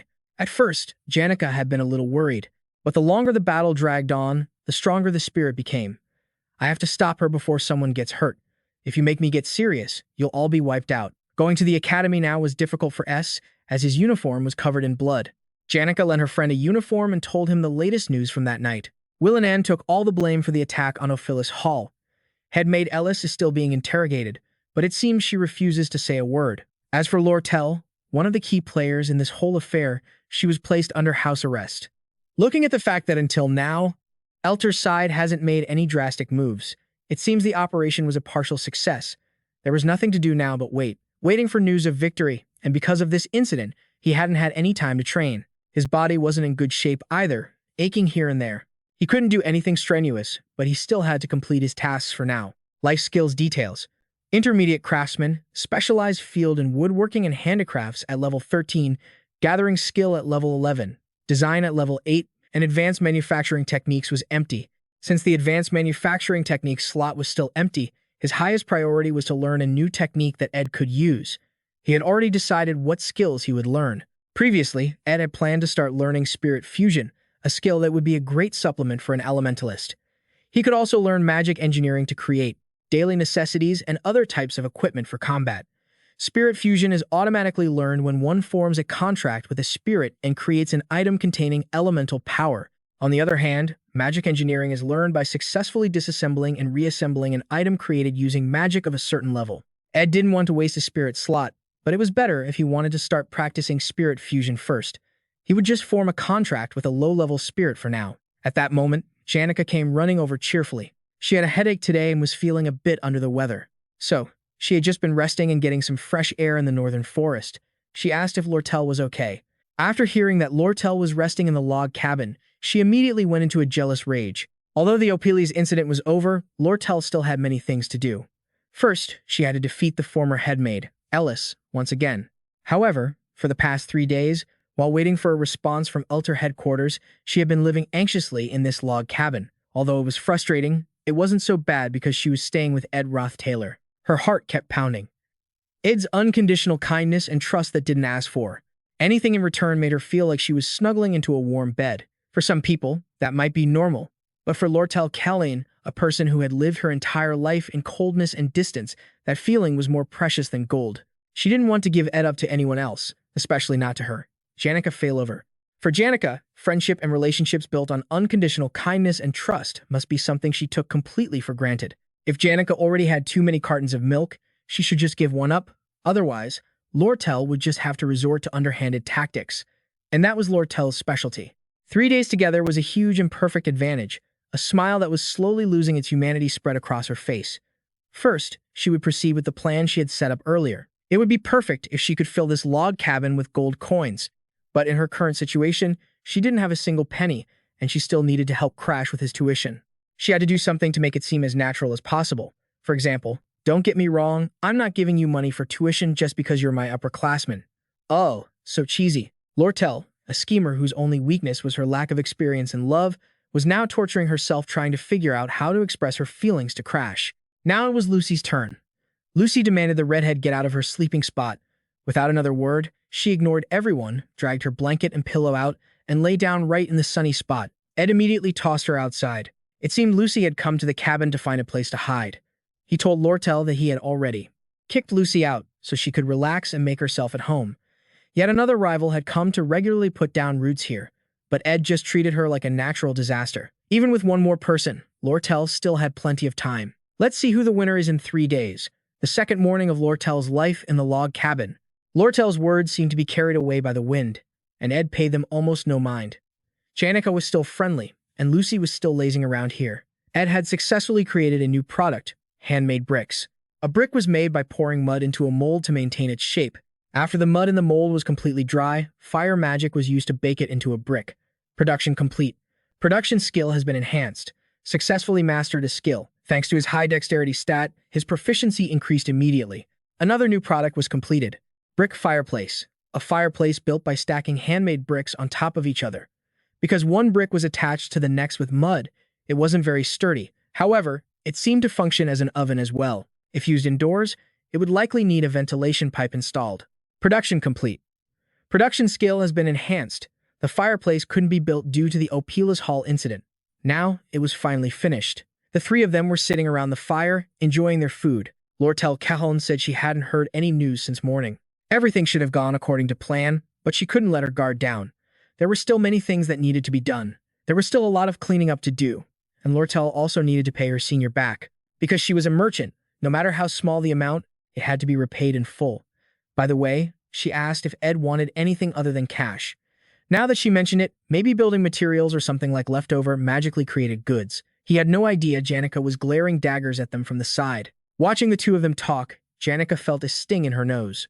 Ed turned and asked her for a favor. He had been trying to learn spirit magic these past few days. Ed also wanted to try forming a contract with a low-level spirit. He wondered if Janica could help him with that. Of course, she agreed immediately. Then I'll be Ed's master.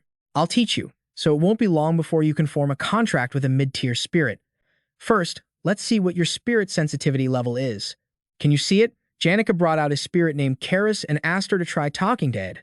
The spirit said that Ed needed to raise his resonance level higher to hear what the spirits were saying.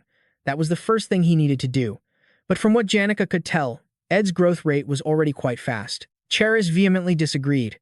Just think about how this man is living. How much time does he spend practicing magic? I know that, too.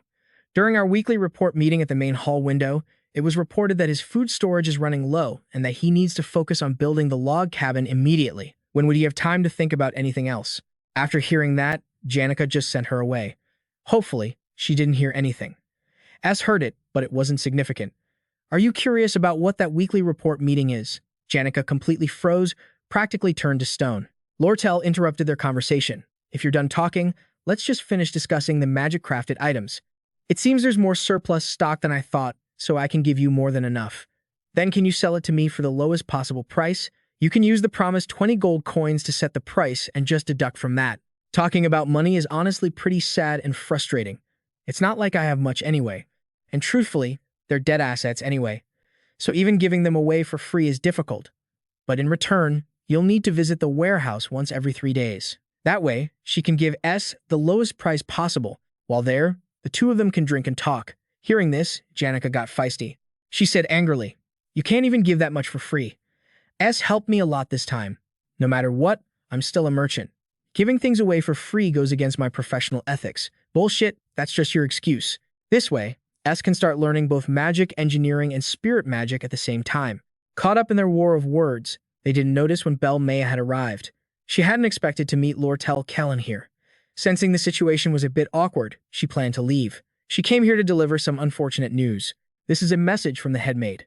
Belle Maya had received information from Clara that Janica really likes S. Clara even acted as if this was top-secret information. It absolutely couldn't be leaked, and she told her not to act too surprised. But she had known about this for a long time. "Honey, Clara is very worried seeing Janica like S. I just don't understand why someone like Janica would like that scoundrel so much. Although his reputation has improved a little recently. As a friend, I want to support Janica, but that's not the issue here. Lately, Janica has been mentioning her name, Lortell, very often. On the day of the opening ceremony, both of them were absent. It was the same yesterday. After all, the relationship between a man and a woman is a game of push and pull, isn't it? If that's the case, it looks like Janica has no chance of winning. I don't even know that much about Ed Rothtaylor. Actually, I find it funny how she keeps looking at him like that, but he doesn't even notice.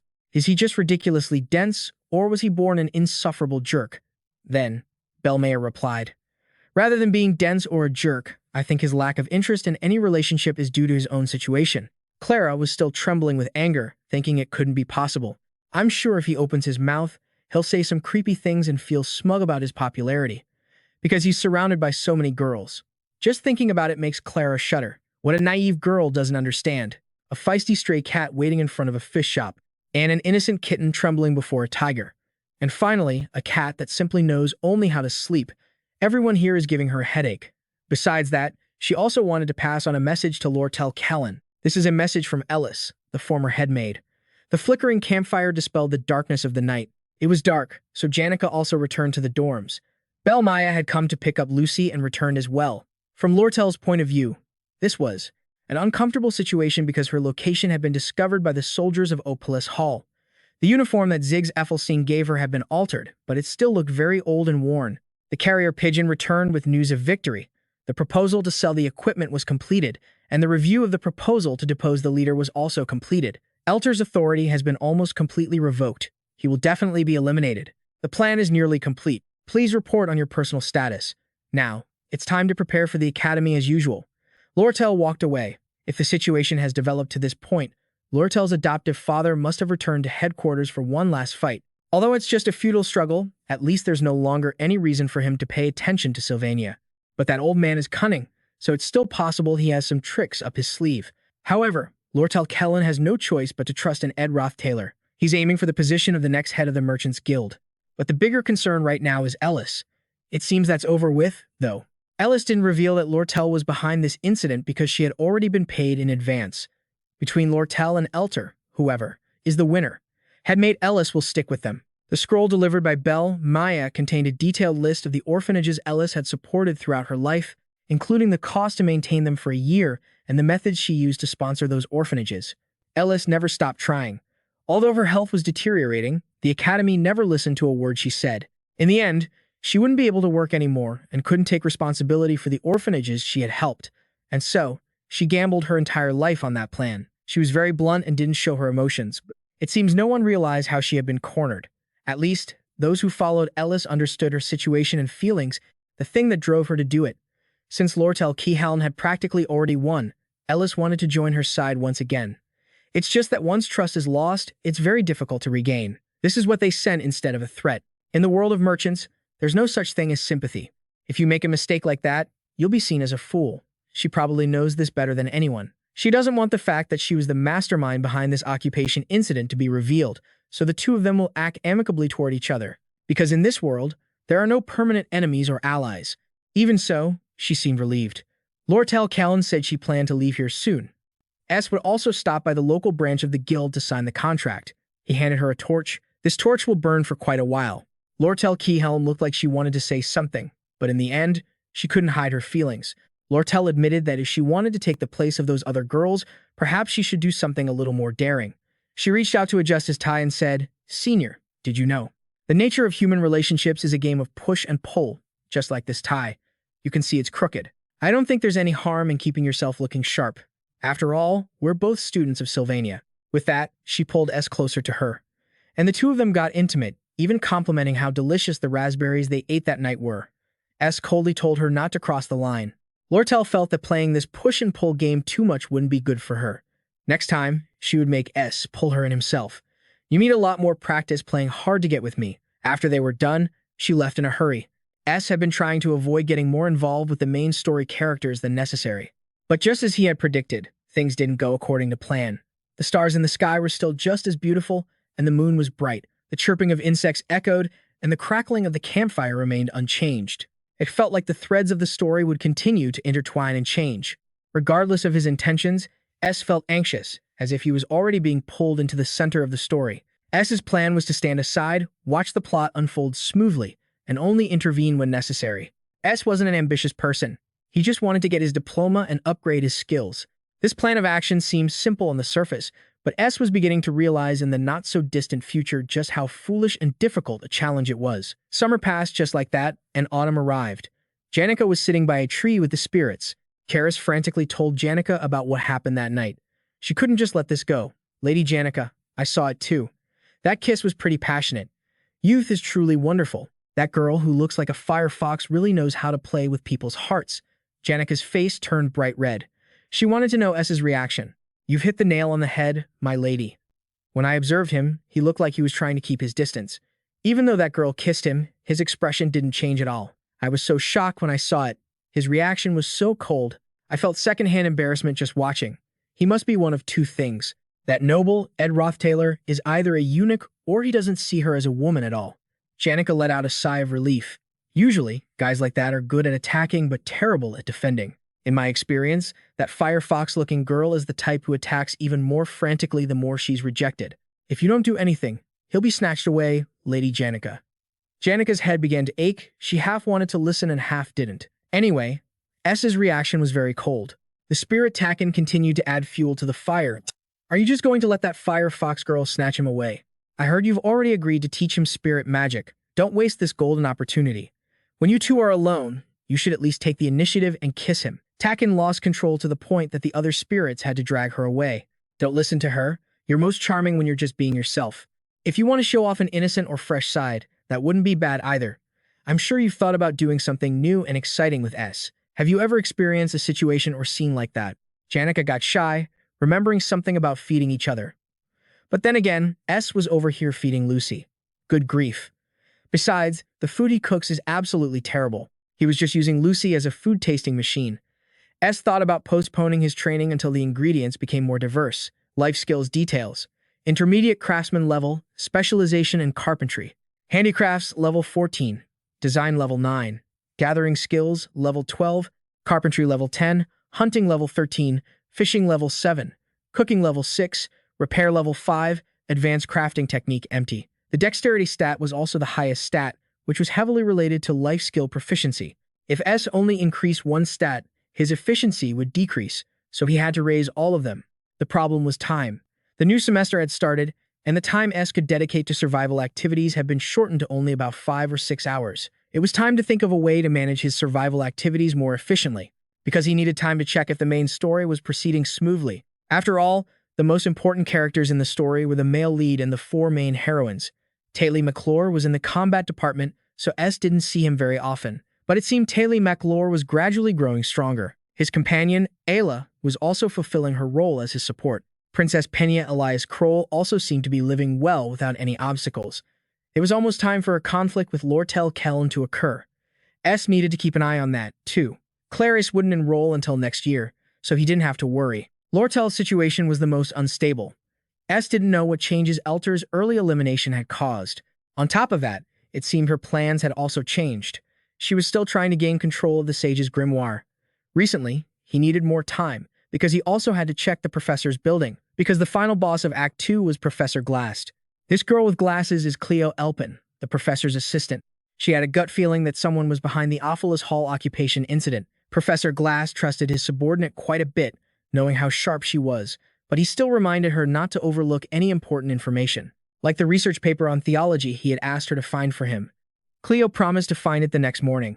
In the professor's wing of Ophilus Hall, in the professor's assistant's office, Cleo sank wearily into her chair. Annis had gathered information related to the Ophilus Hall occupation incident.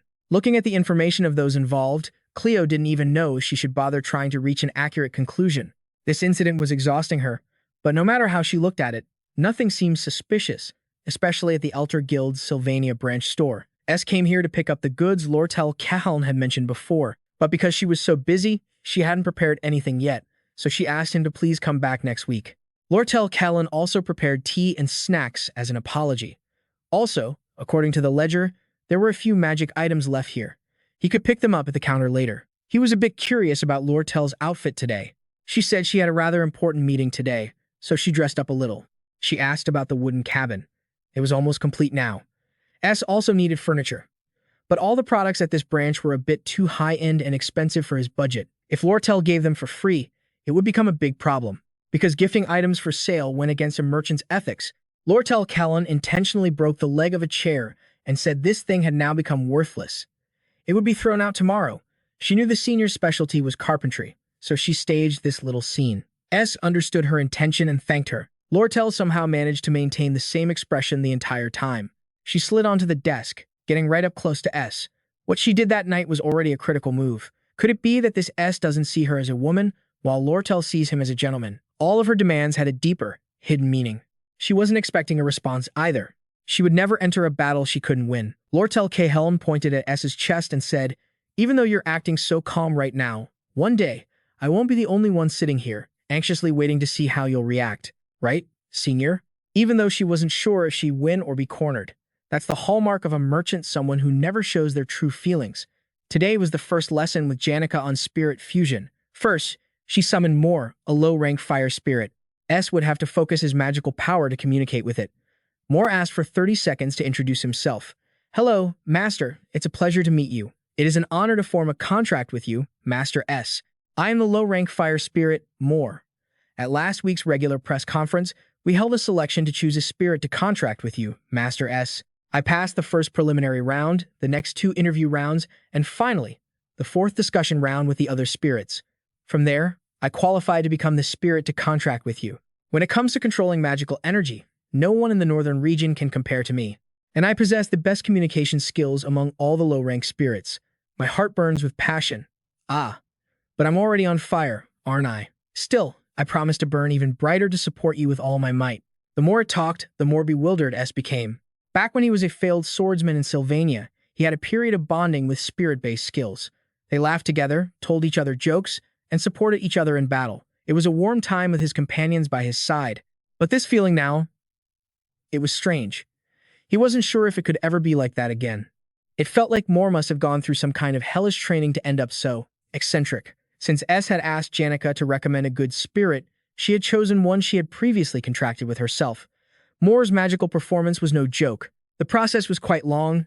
Apparently there was a selection competition, and the organizer was none other than the enthusiastic Taken.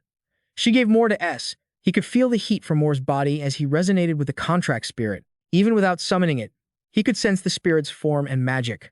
If the synchronization became too high, he would start to feel hotter. Therefore, he needed to control it well. S wondered, so if I control the resonance level, will the firepower change accordingly? Calling it firepower was a bit weird. It sounded like a mechanical device. S's eyes lit up as he looked at it, making him think of a portable kitchen. Moore was ready to receive orders. Low-rank fire spirit Moore, resonance 2, good spirit efficiency. The fire's blessing talent grants temporary immunity to explosive flames and causes a small explosion. Fire-type magic skill enhancement, magic skill details, proficient mage level, elemental specialization now allows learning intermediate magic, spirit resonance level 12, spirit understanding level 12, spirit summoning level 1, empathy level 1. This little bonfire would be super useful for survival. It didn't need any firewood to keep burning. Janica was happy that S was so interested, because lately he looked so down, like he'd just gone through a major drought. Before class, she would teach him more about resonance and empathy. After that, it would be great if he could practice well with her. Besides, he could also quickly form a contract with an intermediate rank spirit. Janica shyly suggested, "We should also practice spirit combat together. I'll make some free time and rent a training room. There are a lot of accessories that can improve resonance efficiency. But they're all in my room. So next time we meet, well, I'm sure you guys can guess the rest." Luckily, she managed to hit the brakes just in time before she completely lost her cool. Then she started acting all busy. "Actually, I'm caught up with something. I'm really busy. I'm also one of the top performing students in my course, so people are literally lining up for me to teach them, you know. So I have very little free time. Don't you think it's a bit much to ask me to teach you spirit magic for free?" On one hand, the spirits were actively shipping them, advising their master not to sell herself short. On the other, Clara was demanding her salary, poor girl. Hearing this, S also spoke up. "I understand. You're right. I sincerely apologize, Janica. I took your kindness for granted. I should have paid you for both your time and your sincerity, shouldn't I? Although it seems I can't offer you a suitable amount," he said, rummaging through his empty pockets. Seeing S mention payment, Janica quickly explained, "Payment? What payment? You're still struggling just to survive.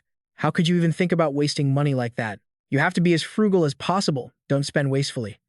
I can't believe you brought up money. That's so cold. We're closer than that. You've really made me sad. But you were the one who brought up payment first, Grandma. Janica stammered, not knowing how to explain herself. That's how clueless people get in front of someone they like. It was all Clara's fault. Clara was the one who gave Janica Failover some advice, and because she was too kind, she couldn't say no to people. But not just anyone gets treated so well by the Lady Janica. S was so damn lucky to be treated so well by such a beautiful girl. With that, she left, promising to give more details next time and that they would meet at the combat training room. She would rent the room first and let him know later. She would also bring good accessories, and if S needed a resonance book for practice, he could just call her. Since Janica had a class in the morning, she left first, leaving the spirit more with his new master. S successfully acquired the advanced magic crafting technique using one advanced crafting slot. The structure of the magic engineering item he received from Lortell was simpler than S had thought. Therefore, he was able to analyze it very quickly. Thanks to that, he could finally learn a higher-level technique. When the firewood ran out, S had to rely on more to create fire. And when they felt cold, they had to use the stove to peacefully warm the space. A stable home was born. Thanks to this, S felt much more at ease, as if a weight had been lifted from his heart. The moon was high in the sky, and he suddenly remembered it had been a long time since he checked his traps. But it was already pitch black outside. It would probably be better to wait until tomorrow. Meanwhile, Chloe was walking and thinking. After racking her brain, it seemed there really was a mastermind behind the Ophilus Hall incident. So's Taylor McClure was currently on her list of suspects. He was expelled from his family, so now he's just S. Everyone present at the scene was either an Ophilus Hall student or someone connected to the place. But Taylor McClure and S were the only two with no connection to Ophilus Hall. Since Taylor McClure helped resolve the recent incident, S is the only one left. I heard S usually hangs around the northern forest, so I came to check it out. But unless he eats and sleeps outdoors, there's no way he'd be just wandering around a dark forest like this. Suddenly, she witnessed a shocking scene. Him dragging a bloody, trapped animal while carrying an unconscious girl on his shoulder. The truth was, little Lucy was just sleeping. But the sight terrified her. The one who even the powerful leader Abel, on par with the great Archmage Glock or the great sage Sylvania, had trouble dealing with. Lucy Myro was lying right there on his shoulder. She sensed the danger. It seems her intuition was correct. The culprit behind the occupation of Ophilus Hall was S. Chloe smugly thought she had a real talent for being a detective. But what happened to get Lucy carried away like that? She couldn't figure out how S could have taken down Lucy so easily. Chloe followed S and saw him carelessly toss the girl onto the ground. He then remembered he had an appointment the next morning and needed to rest early. Chloe tiptoed closer, planning to rescue Lucy first. She moved slowly, making sure not to make a sound. But just as she was about to touch Lucy, the girl suddenly woke up. When asked who she was, Chloe cheerfully introduced herself as the professor's assistant. But surprisingly, Lucy just went back to her tent to sleep, paying no attention to what she said, and then just zipped away. The next morning, Chloe went to see Professor Glass to ask about S. Sir, do you know a student who was suspended from the academy named S? He wouldn't know about an expelled student, but he would probably know about Lucy. And yet, Lucy was taken down so quickly by that suspended student. I saw with my own two eyes how easily he was carrying Lucy on his shoulder. I witnessed it on the way to S's tent. Chloe suspected that S might be behind the occupation of Ophilus Hall. The professor started paying attention to what Chloe was saying. During the defense of Ophilus Hall, Chloe had been very successful in using her enchantment magic, but somehow, the students still managed to occupy it. There must have been some inside force helping them. Using my enchantment magic, there might not have been allowed, but it was necessary to stop the students who were trying to cause a commotion. Chloe calmed down and handed the professor a crystal ball. That's basically the situation, which is why I investigated student S. If you want to know more details, please take a look at this. All the images have been recorded in here. The image of S standing in the hall. He looked just like a criminal mastermind. With that look in his eyes, she was certain S was the mastermind behind the invasion of Ophilus Hall and the one who threw all the students into chaos that night. Furthermore, she insisted she had witnessed the mage Lucy being taken down by S. However, the professor knew that little Lucy just really likes to sleep. She probably fell asleep in the forest again, so he just carried her back to her tent. Chloe was speechless. She couldn't say another word and ended up getting kicked right out. You really can't do anything right. Go overwrite the report for me. But looking at it again, the image of the student's invasion was indeed recorded in this crystal ball. At a glance, it looked like S was trying to stop some of the students. Not that he had any other intentions, but it seems those 3 students defeated him. Taylor McClure is a student gifted in swordsmanship. Elvira Eniston is considered a talented alchemist. In that case, S would have had almost no chance of defeating those 3. but it seems he had realized something quite interesting. Meanwhile, S was still actively completing quests.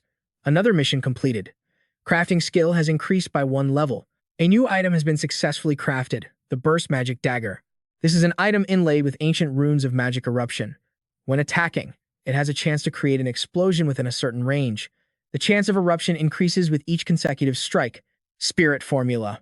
A magic eruption element inherited from primal fire arts. Accumulates magic after each use of a small burst area. This was the knife that had been with S since his very first days here. He couldn't have survived without it. It was lucky that S had carved many primal ancient runes onto it. Now, its power had increased significantly. More quickly chimed in, "Congratulations, Master, on successfully carving the explosive spirit runes onto the dagger. It will be even more useful for you in the future. This is truly a joyous occasion. Not everyone is as skilled in the art of inlaying as you are, Master S. To celebrate your success, I will sing a song of praise to cheer you up. It's an old song about a shepherd who succeeded in raising his sheep. It's been passed down through many generations. Who needs you to be this enthusiastic?" Seeing S's lack of interest, more, afraid of getting a beating from his master, immediately showed remorse before he could be disciplined. "Oh, dear master, if you're not pleased, you can just tell me. I won't do it again. I'll learn my lesson from this. I know what I did was wrong. Please forgive me so I can have time to change and reflect on my transgressions." S knew that small spirits left the underworld to follow the path of becoming low-level spirits in service to humans. When they do, they choose powerful mages to learn from, and in return, receive their protection. To put it simply, someone like Janica, a high-level spirit mage, it's completely normal for small, powerless beings to form a contract with her. However, Moore was different. He was very curious as to why it had formed a contract with him. Something wasn't quite right here. S wasn't even a spirit mage, and it could learn almost nothing from him. So, did Moore promise something to someone? It seemed this needed to be cleared up. The two of them had been together for a while now. They weren't strangers anymore. Moore trembled for a moment, then burst into tears. "Oh, Master S, how could I ever dare to hide anything from you? With all my loyalty, everything I say comes from the bottom of my heart. I follow you out of pure admiration. For a small being like me, just being able to follow you is a great honor. According to my pact with the Master, I also get to benefit from many things, along with Lady Janice. The Master's knowledge of the original magic language has also helped me immensely. With those two advantages, I can develop quickly, much faster than other lesser spirits. Of course, there's more. What you did at the Academy before has changed things. Previously, who didn't hate your reputation. But now, you're much more well-liked. Your bad habits are gone, and thanks to that, I've benefited more as well." Well, that sounds plausible enough. It seems S was beginning to understand this talkative spirit. Moore started to complain about his hard life. "Ever since I came to this world, my life has been nothing but misery. The higher-ranking spirits constantly push me around, making my life a living hell. Now that I'm with you, sir, I'm incredibly happy. But this sort of thing is unavoidable. The spirit hierarchy is ancient. Everyone just wants more power. So, no matter what, I hope to become stronger in the future so I don't have to be humiliated anymore." It seemed the two of them shared a similar plight. They would rely on each other and strive forward together. Moore also promised to try his best to learn, and not just depend on his master's strength. It's true that S's combat skills were still severely lacking. However, thanks to his diligent training, his physical condition had improved a lot. You could say his body was even getting a little muscular. The food storage at home was also better stocked, nearly full with meat, vegetables, and fruit. It was like he had a temporary home now, without needing to worry about much else. He was also trying harder in his studies. Although the lessons were getting harder, he understood the basic theories he had learned much better than before. He just needed to set aside a little time to study more effectively. By studying continuously like this, the knowledge would sink in soon enough. Natural talent or a superior memory aren't necessary when you just study and train diligently day after day. S had to try his best. Only then could he achieve better results in his studies and get noticed for his ability to survive. Day by day, things would get better. Tomorrow would be better than yesterday. That's what he was aiming for. Just then, he suddenly heard Janice calling his name. S had been lost in thought about everything that had happened, so he was a bit distracted. It seemed he should focus on the 3 letters he'd received today. One was from the Academy, and the second was from the Altar Merchants Guild. Neither of those two was particularly noteworthy, but the third letter made S pay close attention. That letter informed him that the story had now strayed far beyond what S had previously known. This was extremely serious and couldn't be taken lightly. In Act 2, everything was supposed to simply revolve around the events of 2 opposing student factions, as well as the struggle to obtain the Sage's Grimoire. But later, it turned into a 3-way war at the Academy. with the Merchants Guild and the Rothtaylor family getting involved. Crepin Rothtaylor intended to steal the grimoire to aid his research into the art of immortality. Of course, no matter how you look at it, that was no simple task. Because of that, he was now switching to negotiations to get the grimoire. Crepin Rothtaylor is a boss who was only supposed to appear in Act 4 of this game, but he had already shown up. Right now, his power was considered to be above everyone else's, who could possibly stand against him. This was a difficult problem to solve, unless the game's storyline somehow changed. Therefore, the grimoire would be hard to protect if he truly intended to steal it. Of course, if he obtained the grimoire, he would become even more powerful. He was already the boss of Act 4, and this was only Act 2. Who could possibly stop him? But regardless, whether he gets the grimoire or not, the mere fact that he has appeared means the outcome is already set in stone. This letter only briefly mentions Crepin Rothtaylor and predicts his next move at the Academy.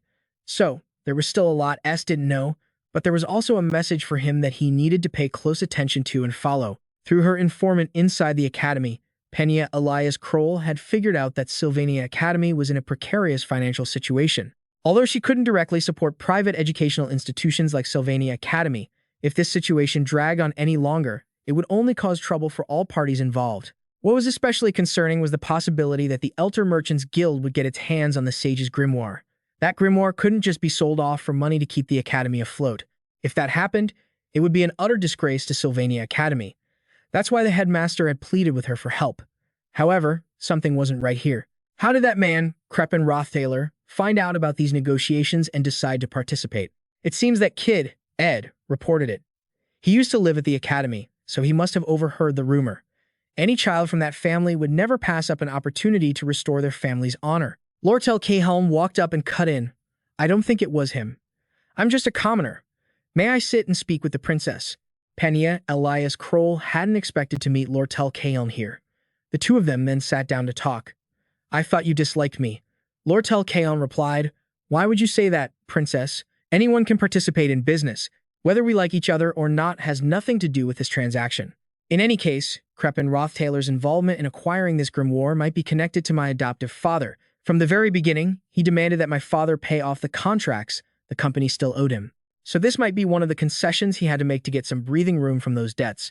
Of course, he's lost his position in the association now, but because of that, he's even more desperate to obtain the grimoire. What's more, if he gets the grimoire, he might regain some leverage to negotiate with the Merchants Association. This left the princess a bit confused.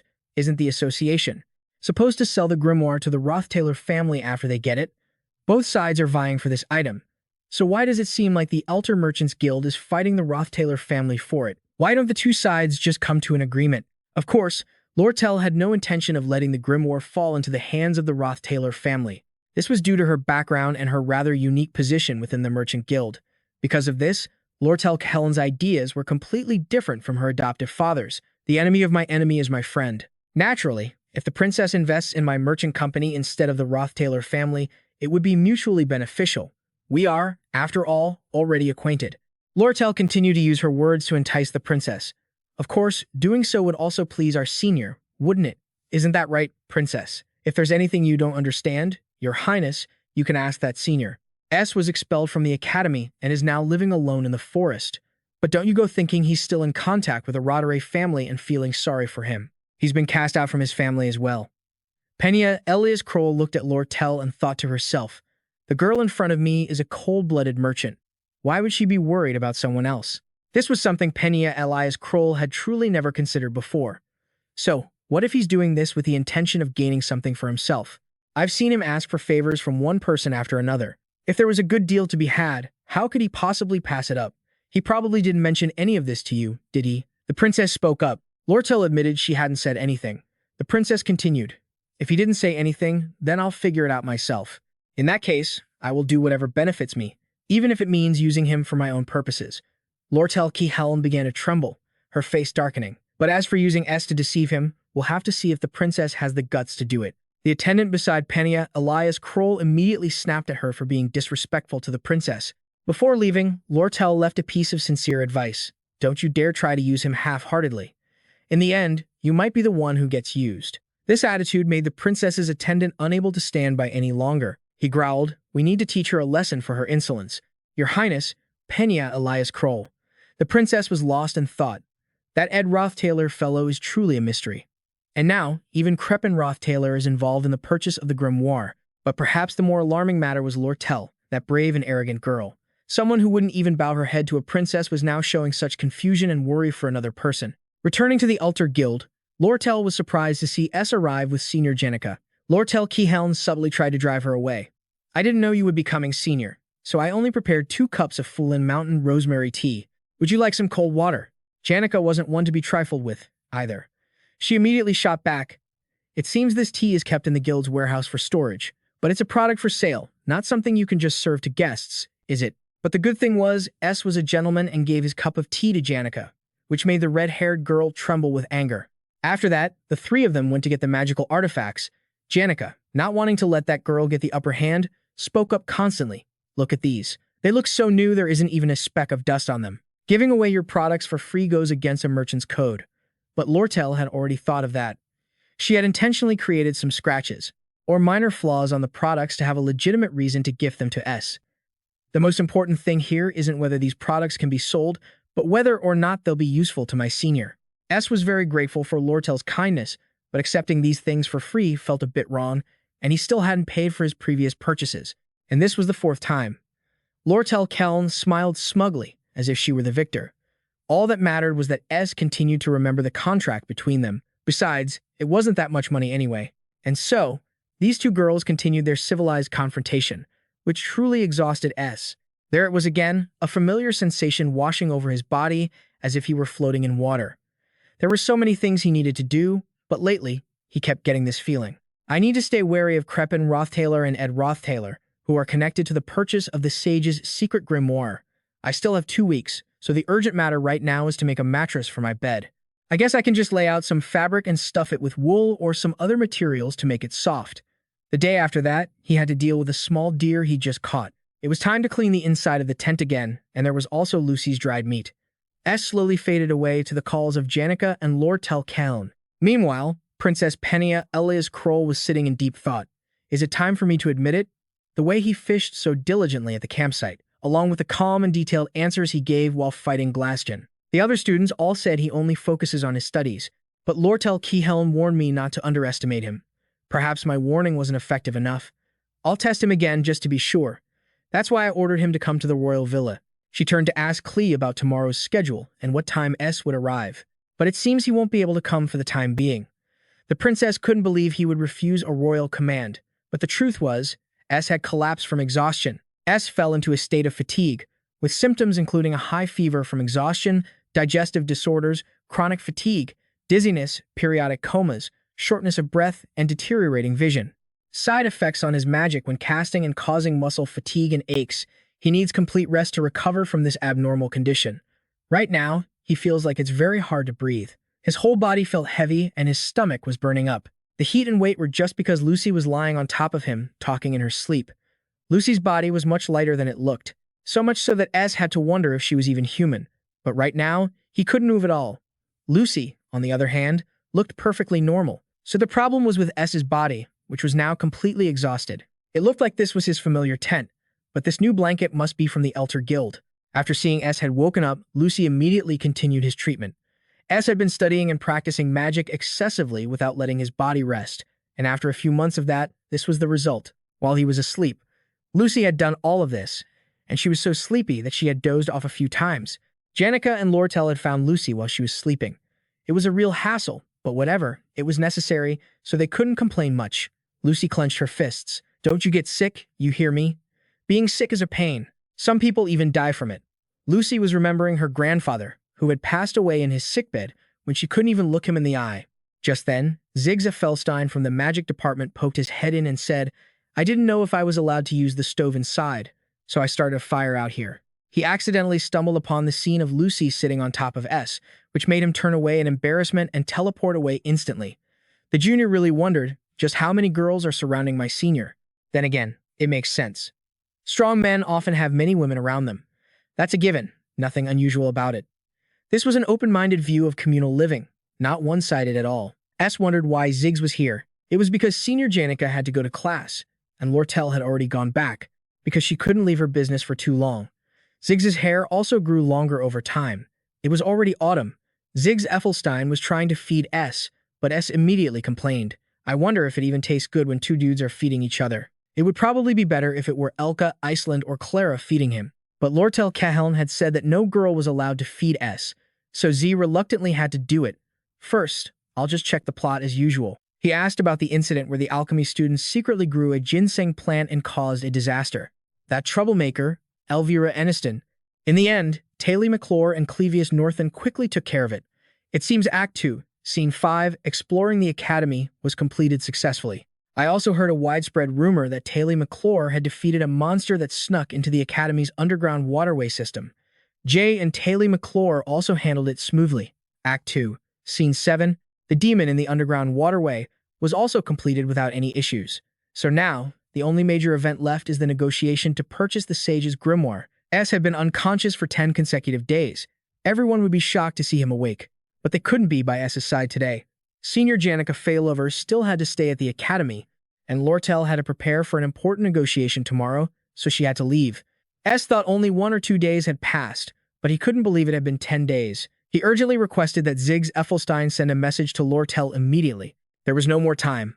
One day after S woke up, Act 2, Scene 10 would have many variables. The negotiation to purchase the grimoire, the Sage's grimoire, had begun. The parties involved included Princess Penna, Elias Kroll, and the vice president of the Elter Merchant Guild.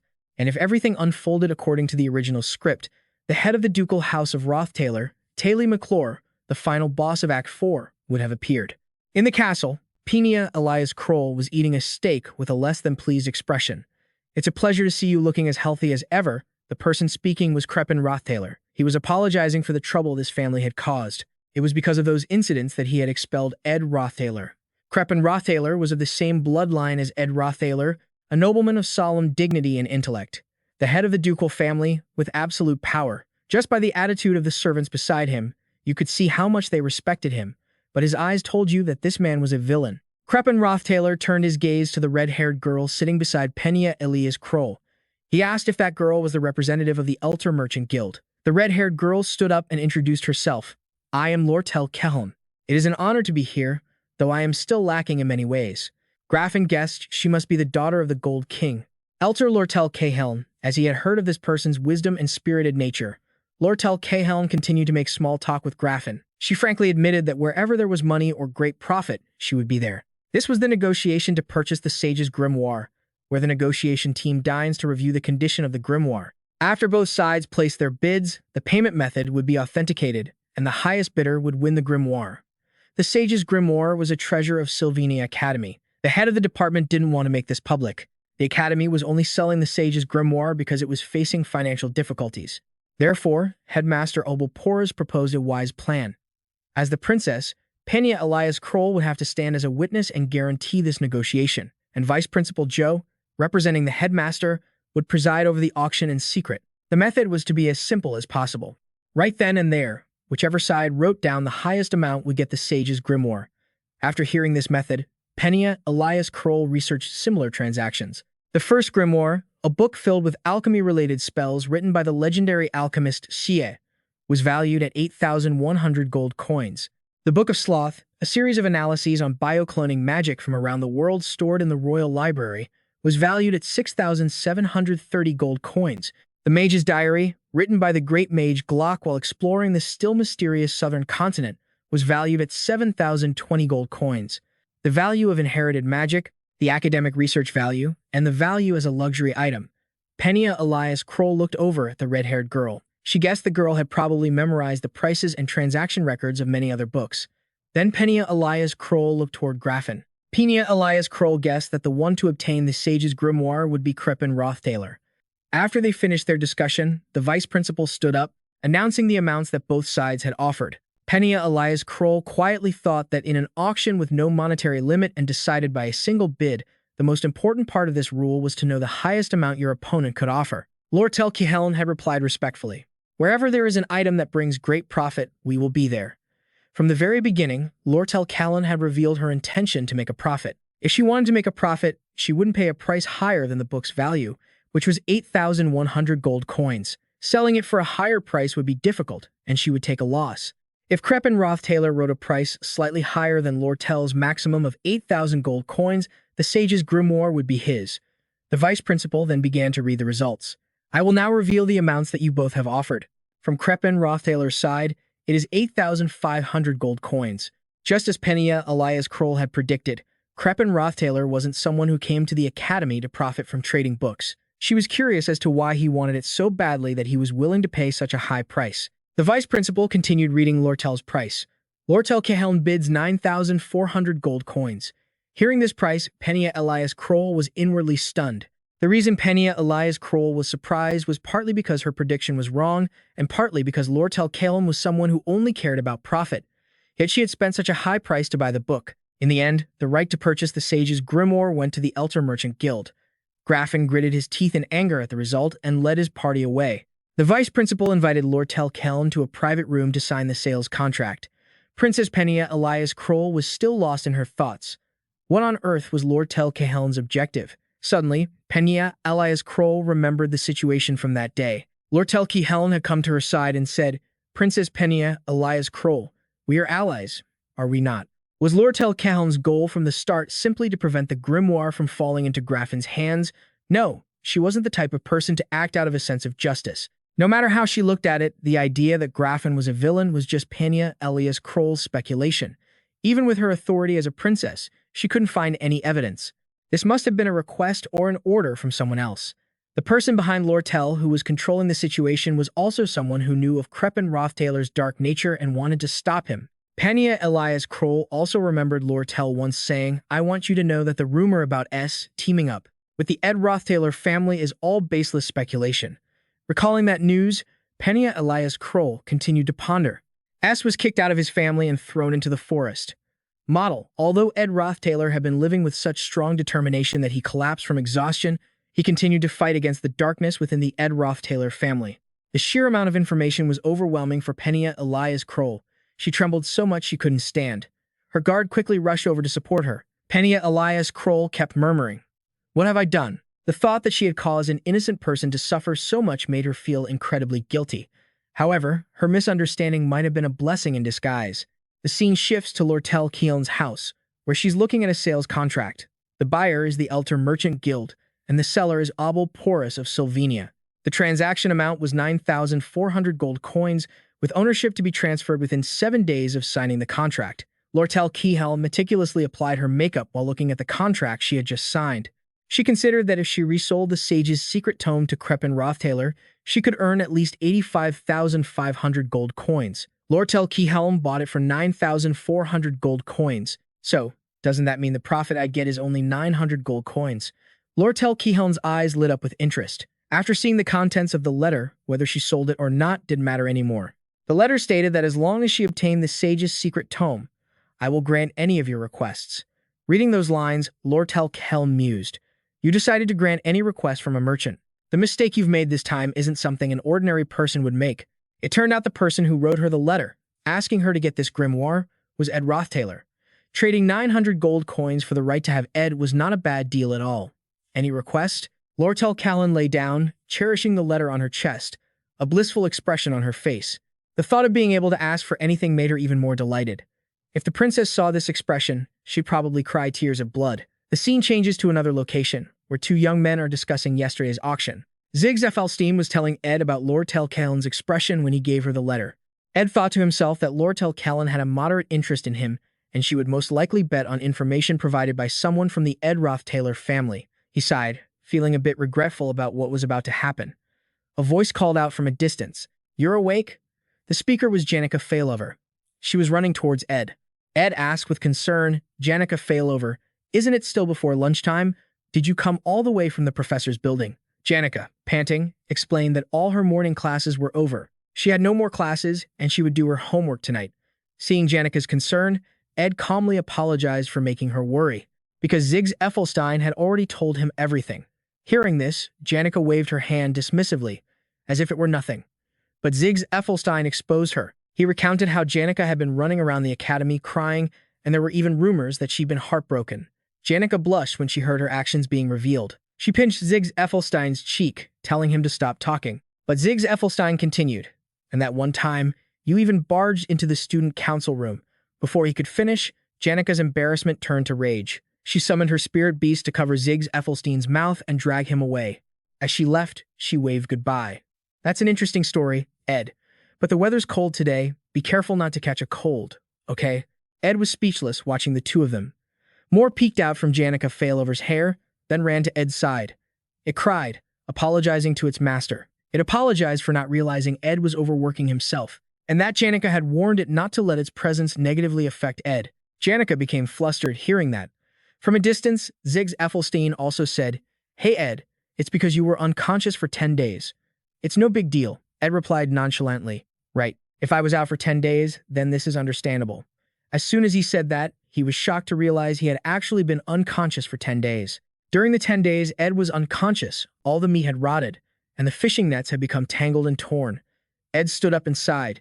He lost all his food and had to start over from scratch. Seeing him like that, Janica knew exactly what he was planning to do, probably work himself to exhaustion again. Janica volunteered to help Ed. Ziggs Ethelstein added that he had some free time before the upcoming exams and could also help hunt or make things out of wood. If they tackled it one by one, everything would go smoothly. His two friends' actions reminded Ed of not too long ago. Under a wooden tent hastily built from whatever materials he could find in the forest, Ed had slept alone in the dark, bitten by insects, with no one to lean on. There had been many challenges, but so far, Ed had endured and overcome many difficulties. Ed smiled at his two friends. That's right. In the end, everything will be fine. Moore was heartbroken to see Ed looking so tired. Switching to another scene, Janica was lying next to Marilda. It's unclear what they've been talking about. As we tune in, we hear Janica ask, "Marilda, you think so too, right?" Marilda told Janica, "This is your chance. The timing is perfect because that sly fox is busy with all sorts of negotiations and can't come to the campsite. In that respect, that vixen is quite smart. You should learn a lot from her. If you want to pursue a man, you also have to be a bit of a vixen yourself. Whether you like it or not, let's start with your clothes. You look like a country girl." Janica looked down at her clothes and admitted they were quite old, but Marilda said, "That's perfect." Janica didn't understand what Marilda was talking about. One moment she's telling her to change her image, the next she's saying her outfit is perfect. Marilda explained that her cheerful and cooperative attitude was very attractive. Men like girls who are inconsistent on the inside and outside. You have to act interested in him, for example, by having a cold expression but making elegant and seductive gestures. That's how it's done. Janica stood up and fixed her hair. She asked Marilda, "Really?" Marilda also told her to roll up her sleeves and tie up her hair. "It would be good if you could make Ed feel like you're a faithful wife who's always by his side during tough times." Marilda knew Janica was going to see Ed. Marilda instructed Janica, "You absolutely must make some progress today." Marilda was a high-level spirit with the nickname the Love Expert. Marilda had said so much, but Janica didn't seem to understand much of it. Seeing Janica Failover's innocent expression, Marilda yelled in frustration, "Ugh, forget it. Just tell me this, Janica. When you go to the campsite to help him later, what was your original plan? How were you planning to approach him?"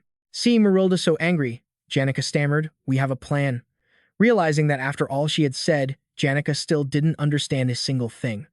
Marilda was utterly speechless. She let out a scream that sent the forest animals scattering into the air. A bird flew by, chirping. "What's going on? Lady Marilda is wailing over there." Marilda is exasperated because Janica doesn't know how to seize the opportunity. Does she really think a guy as cold as ice as him will face this kind of difficulty a second time? Seeing how S is getting stronger at lightning speed, does Janica really think this chance will come again? Marilda's yelling scares Janica to the point of tears.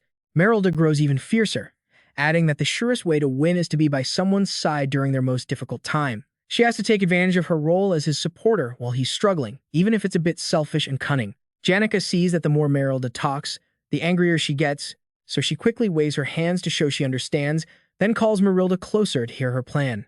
Marilda, having calmed down now, leans in to hear what plan this clueless girl could possibly have. Janica whispers into Marilda's ear. It's unclear what they're saying, but Marilda seems to find the plan quite interesting.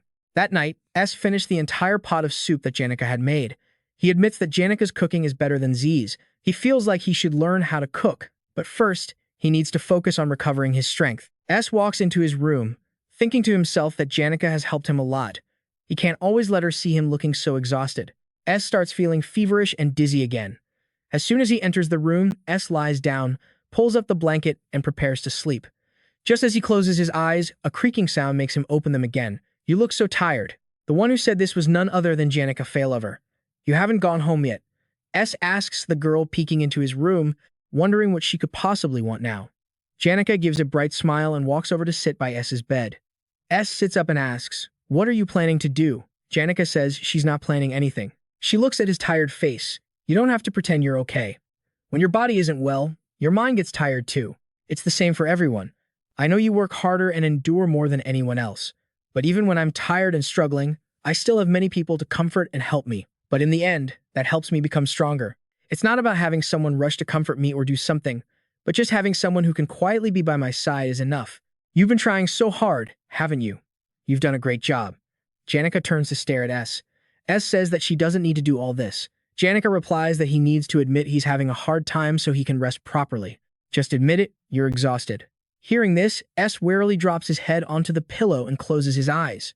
Yeah, everything's hard. Everything is so difficult. After saying that, he falls asleep. Early in the morning, S sits up to see Janica sleeping next to his bed.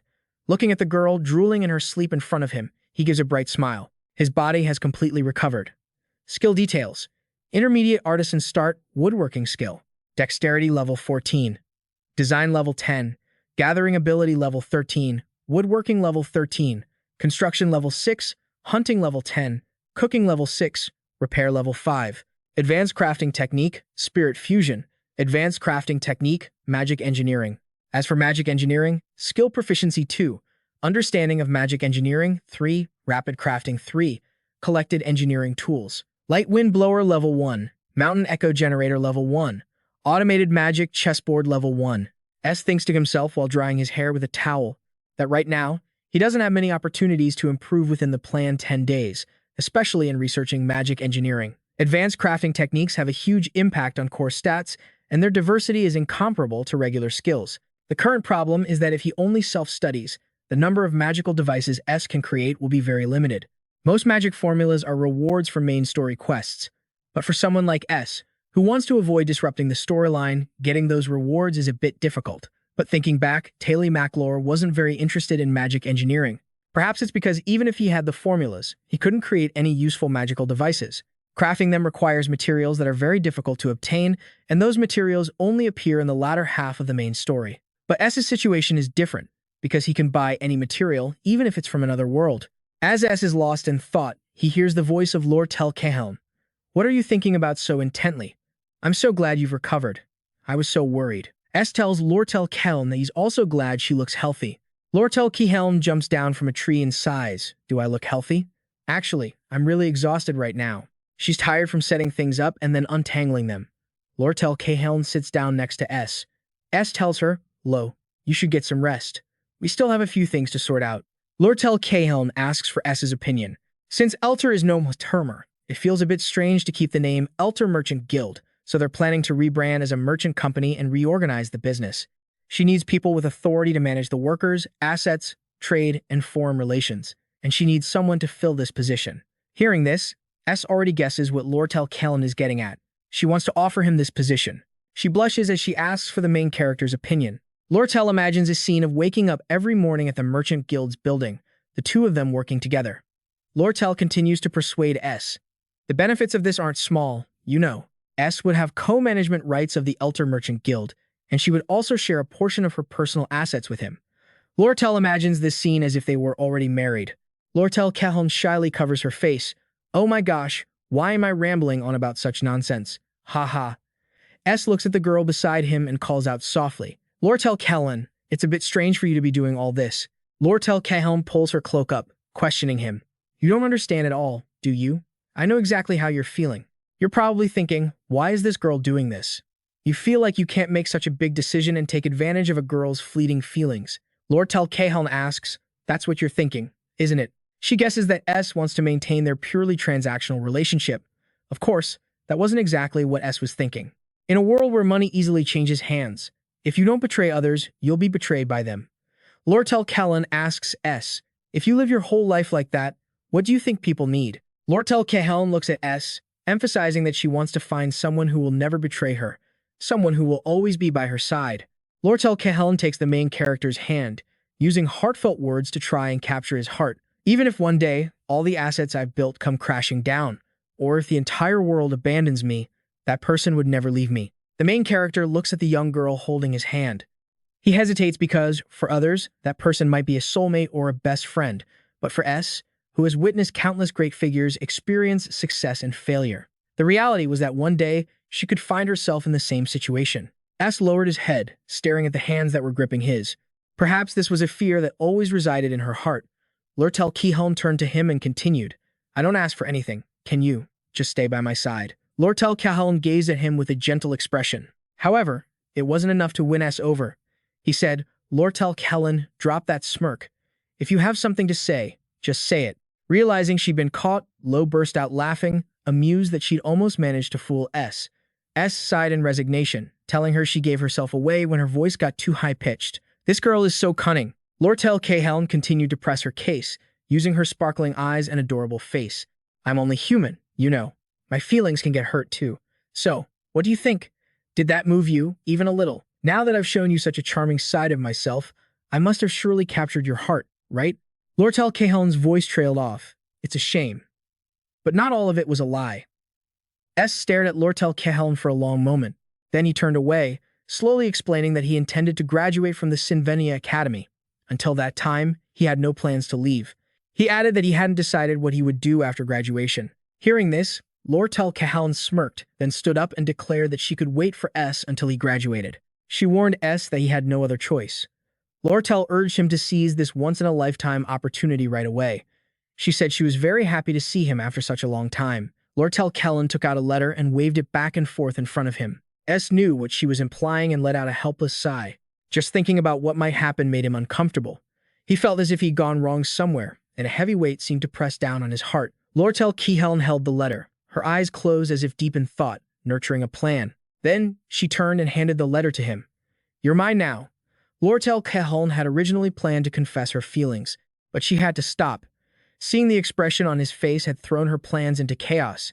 She decided to leave immediately, so he wouldn't see the sadness on her face. She had even brought money to buy advanced crafting materials for him, but now she felt a bit awkward facing him, so she decided to just leave the money in the bushes. As she headed for the bushes, she saw Janica coming out of S's house. Janica was hugging a pillow and humming, muttering that she should prepare some snacks before he returned. She hadn't even finished her thought when she saw Lo standing right in front of her. The sight of two rivals meeting is always an exciting one. Lortell approached and asked, Senior, why are you coming out of there? While Janica countered, and why are you coming from the direction of the river? For our main character, this was the beginning of a disaster. Elsewhere, S was busy chopping firewood. Moore spoke to him, Young master, you ate so little meat and vegetables today. You must eat a proper meal tonight, and you haven't been drinking enough water. If you collapse again, I'll be in real trouble. Please, for my sake, stay healthy. I want my pact with you, young Master S, to last for a very, very long time. Hearing Moore go on and on, S just said he understood. He felt like he was being scolded, but there was no escaping this. Seeing Moore's eyes welling up with tears, S immediately apologized. Then, he looked down at the letters in his hand. So, thanks to Z and Janica, he now had enough food and firewood stored up. Thanks to Lortell, the interior of his place was also finished. Now, there was only one thing left to worry about. The 3 letters he received right before he collapsed from exhaustion. One of them was from Lortell. She warned him to be careful, as there was no telling what Elter might do. Another letter was from Princess Penna, Elias Kroll, reporting on Ed Rothtaylor's whereabouts. The final letter was from the Academy. But the sender was a complete surprise, Professor Glast. He had sent the letter saying he wanted to meet S after the conference, but unfortunately, S had collapsed and was unable to see him. Now, he had no idea why the professor had summoned him. Professor Glass was the final boss of Act 2, and the final chapter of Act 2 had already begun. But S couldn't remember most of the details of Act 2's final chapter. Professor Glass had always believed that only a select few geniuses could change the world. To resurrect the most infamous demonic sage in the history of Sylvania, he researched holy magic capable of altering and disrupting the world's natural order. To perfect this holy magic, he needed the sage's secret scripture. But Sylvania Academy had fallen for Lortell's trap and sold it. Left with no other choice, he stole the sage's secret scripture and planned to fuse the soul of Sylvania into Ayla's body to bring back the Golden Age. It was truly the plot of a madman. But Taylor McClure appeared to save Ayla, dismantling the traps in the underground aqueduct and the secret laboratory. S tried to recall Glass's last words from the Soul Library, right before he fell from the magic tower. After his plan was foiled, his actions were rather surprising. He was a man who only ever wished to achieve academic greatness and spent his entire life searching for genius. But as for his final words, S had completely forgotten them. In any case, the final battle of Act 2, the event known as the punishment of Professor Glast, all stemmed from the transfer of the sage's secret scripture and the resonance ritual. It all started when Professor Glast kidnapped his teaching assistant, Isla. In that scene, Isla was in a dungeon with her brother. You still don't get it, do you? The demons in the aqueduct are pretty scary, aren't they? Ayla glared at the young man in front of her. This is all your fault. How could you? I cared about you so much. Taylor McClure turned to her. Isn't this a bit much? We were kidnapped together, you know. S recalled the original plot. That's right, in that part of the story, he was captured too. The punishment of Professor Glast event kicks off at the end of Act 2's final chapter. 3 days ago, while he was crafting, S had been thinking. Although he managed to finish all the tasks he missed during the 10 days he was unconscious, he unfortunately hadn't been able to do any training during that time. The punishment of Professor Glast must have started by now, but unfortunately, he still hadn't been able to raise his magic stats. To practice magic engineering, he needed blueprints and materials. S looked at the items he crafted when a thought suddenly struck him. There was a way to rapidly increase his magic engineering stat. In the final stage of the punishment of Professor Glast event, there are 4 locations. Among those 4, the most difficult is the 3rd stage, the secret laboratory. The final boss of this stage is Jay from the Soul Library. She's incredibly powerful. So powerful, in fact, that it's impossible to defeat her without the Holy Sword ritual, but that was a problem for Taylor McClure to handle. S, on the other hand, was interested in the contents of the Soul Library itself. It was said to hold countless priceless magic engineering recipes. He remembered there were at least over 20 of them, and even 2 crafting formulas for legendary-grade magical engineering items. Ed watched Janica as she busied herself with cooking. He knew the tasks ahead were full of risks, but as long as he didn't have to go alone, everything would be fine. At Sylvania Academy, Professor Glass was announcing that L from Glass B and Ayla from Glass C would be promoted to Glass A next semester. This school year is full of talented individuals. Even if you transfer to a higher class in the middle of the term like this, your studies won't be interrupted, so there's no need to worry. Glass A currently has only 3 students, and it will increase to 5 next semester. Suddenly, Z stood up. When Professor Glass asked what was the matter, he said, I feel a bit hesitant to say this, but is the criteria for getting into Glass A really based on talent alone? The potential of some students can be unexpectedly unlocked through effort. Are you implying that I am underestimating and disrespecting their efforts by ignoring and obstructing them? Is that it? Hearing those words, Z quickly apologized, saying that wasn't what he meant. Professor Glass continued his lecture. In fact, the most effective way to ruin someone's life is to acknowledge their ambiguous talent and push them hastily. Before they even enrolled at Sylvania Academy, I already reviewed every student's background. This obsession with talent has made him stubborn and arrogant. Perhaps it stems from his daughter. Professor Glass's only daughter was named Muri. She was a very average mage, but he placed far too much hope in her. For a father, this is quite understandable. But Muri believed this expectation didn't come from her father, but from Professor Glass, the head of the magic department. Because of this belief, she joined a noble subjugation campaign while she was still too young, and he ended up losing his daughter. It was because of this that Professor Glass became obsessed with talent. Most of his teaching time at Sylvania Academy has been focused on searching for a mysterious type of magic known as the Holy Magic Master. But looking back at his past, everything becomes clear. What he's aiming for isn't holy magic itself, but the one who created it. That person was renowned as the talent of a generation. The great sage Lortell Cahelm thought to herself that perhaps that's why he wants Ayla in Glass A for his research on holy magic. As Lortell Cahelm was thinking, Professor Glass called out to her, Lortell Cahelm. Then he hesitated for a moment and decided against it. Never mind. This isn't related to class, so I'll call you tomorrow. Lortell Cahelm thought to herself, does he want to talk about the sage's secret tome? Unfortunately, that tome was mainly used for researching holy magic. But no matter what he says, it'll be useless. She would soon make her move to claim ownership of the sage's secret tome. At the same time in S's class, the instructor announced that class was over for the day. S was thinking about the ownership ceremony for the sage's secret tome. Although it's quite risky, he still has to see this plan through.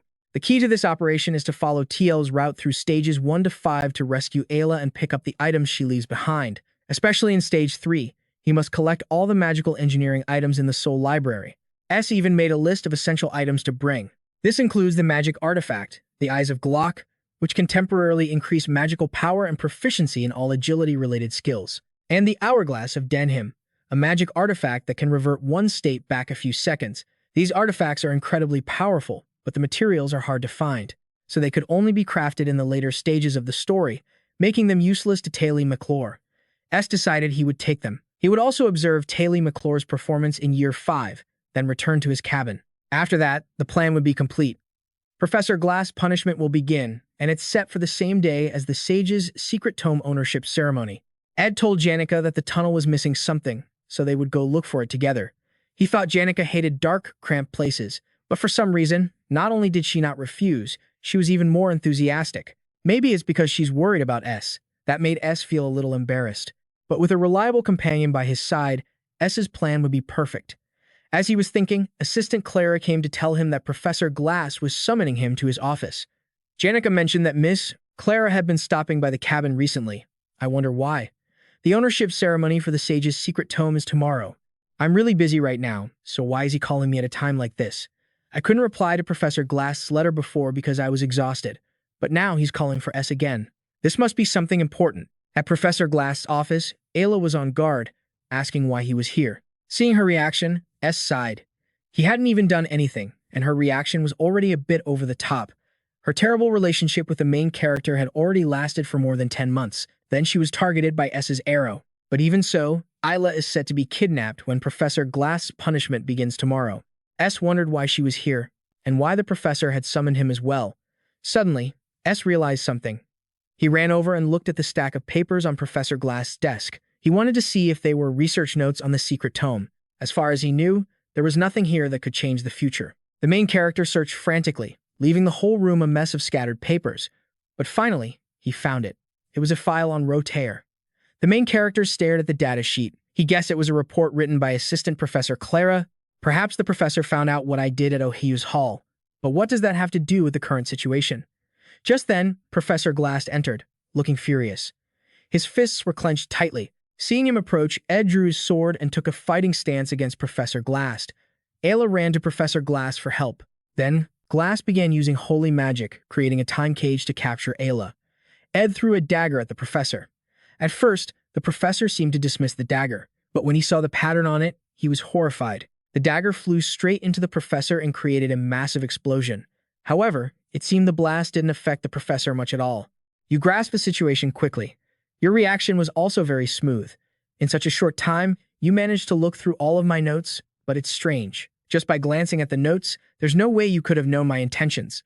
S was hiding behind Professor Glass' desk. Do you really have to pressure me like this? Don't you just need Ayla's sensitivity to holy magic? You've already got what you wanted, so there's no need to push me any further. I'll keep quiet, too. Glass has a goal, and he'll do anything to achieve it. The main character thought to himself that even if he escaped, Professor Glass wouldn't just let it go. This could very well make the plot even worse. If S gets kidnapped here, he'll most likely be locked in the secret lab with Ayla. It's as if Glass is paving the way for him to reach the third stage. S wasn't sure if he should let himself be kidnapped. In the end, he made his decision. S stood up, allowing Professor Glass to capture him. And just as planned, the Professor, Glass used a time cage to imprison him. At first, Glass was suspicious, wondering how S could be so successful in his studies while living in the wilderness. It was as if S had 48 hours in a day. His assistant mentioned this often because she never expected the main character to achieve such academic results. When watching the main character fight in the crystal ball, Glass noted that while Taylor McClure's combat intuition was excellent, this was clearly a low-class fighting style. This low-class style involved carefully observing the opponent and using every dirty trick in the book. It was the result of pure effort, not talent. Professor Glass looked at the main character, who remained calm inside the cage. Seeing S's complete lack of worry reminded him of something he'd lost long ago. It was his daughter, who had sworn to follow her own path and make her father proud. Recalling that memory, he bowed his head and sighed. While he was lost in thought about his daughter, Meng-Si flew out from S's body. A beam of light shot up from the academy, heading straight for the main character's log cabin. At the log cabin, Janica was cooking and waiting for S to come back. She stared into her pot of soup, thinking to herself that S was a little late today. An old man was chronicling his life. And so, my magical expedition on the southern continent concluded as I set out to explore this world. I realized there was so much about magic I still didn't know. I was unworthy of the title Archmage. My master, Sylvania. She passed away so young. In my memories, she remains a beautiful woman. Looking back now, even the most mundane days were filled with twists and turns. The grief from the day I lost my master ate away at my heart. It has settled over the years, and now all that's left is a single, faded photograph. For someone who has lived as long as I have, longing sometimes comes flooding back. The regret of losing something can fill your mind, shatter your sense of order, and even distort the truth. Truly, there are moments when the desire to see Sylvania's face surges unexpectedly. But what's lost is lost forever. Unfortunately, those who grieve must learn to steel themselves. So be strong. I offer you these last words in this book, Lucy. This was the preface to Glock's magical expedition on the southern continent. At that moment, young Lucy was lying on a rooftop. I miss you so much, Grandpa, more than anyone. Glock had accepted his death and calmly awaited it, so she had no choice but to let him go. Will the pain of loss ever be healed?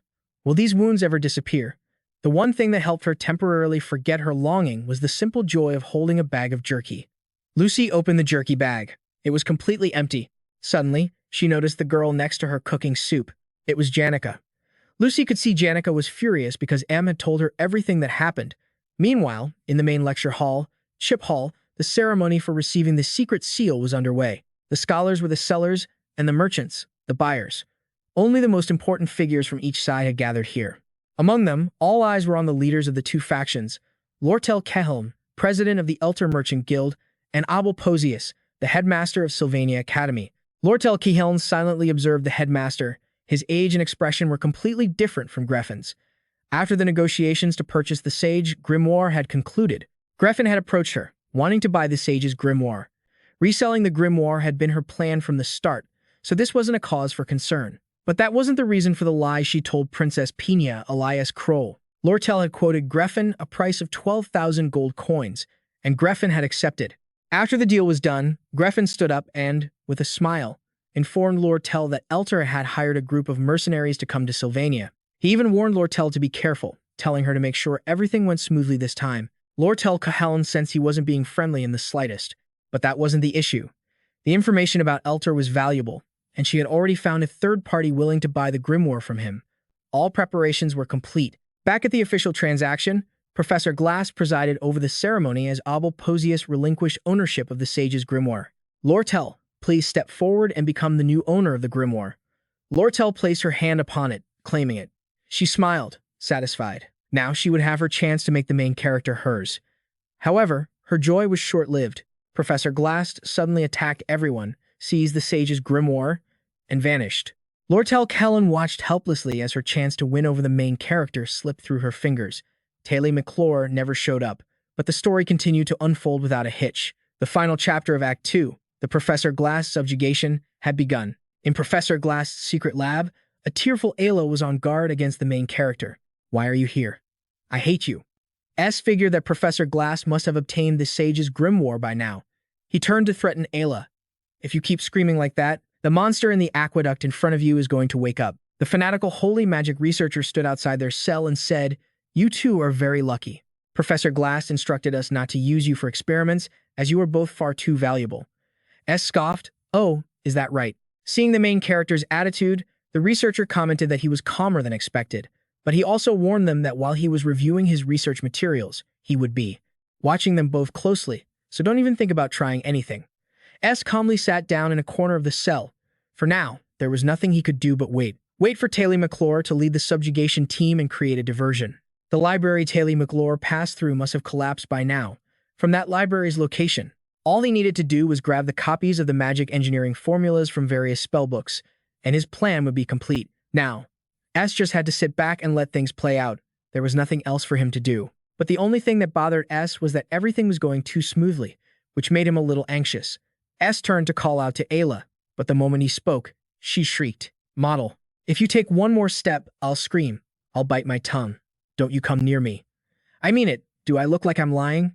S was already tired of this girl. I don't mean you any harm. If I were going to hurt you, I definitely wouldn't have missed this perfect opportunity, right? But Ayla didn't believe him and screamed. S, annoyed, told her to stop talking nonsense and just sit there. All they could do now was wait for Taylor McClure to arrive. Ayla cried and resentfully told S he had no right to call him by his first name. S calmly said to Ayla, Ayla, I'm sorry for what happened during the entrance exam. But I had my reasons, and I also helped you during the Glaskan incident. Even if you don't believe me, you should believe in Taylor McClure. He will definitely come to save you. Ayla was stunned. She couldn't believe she just heard an apology from S. He sighed. Just then, M flew in from a distance. Master, are you all right? Are you hurt?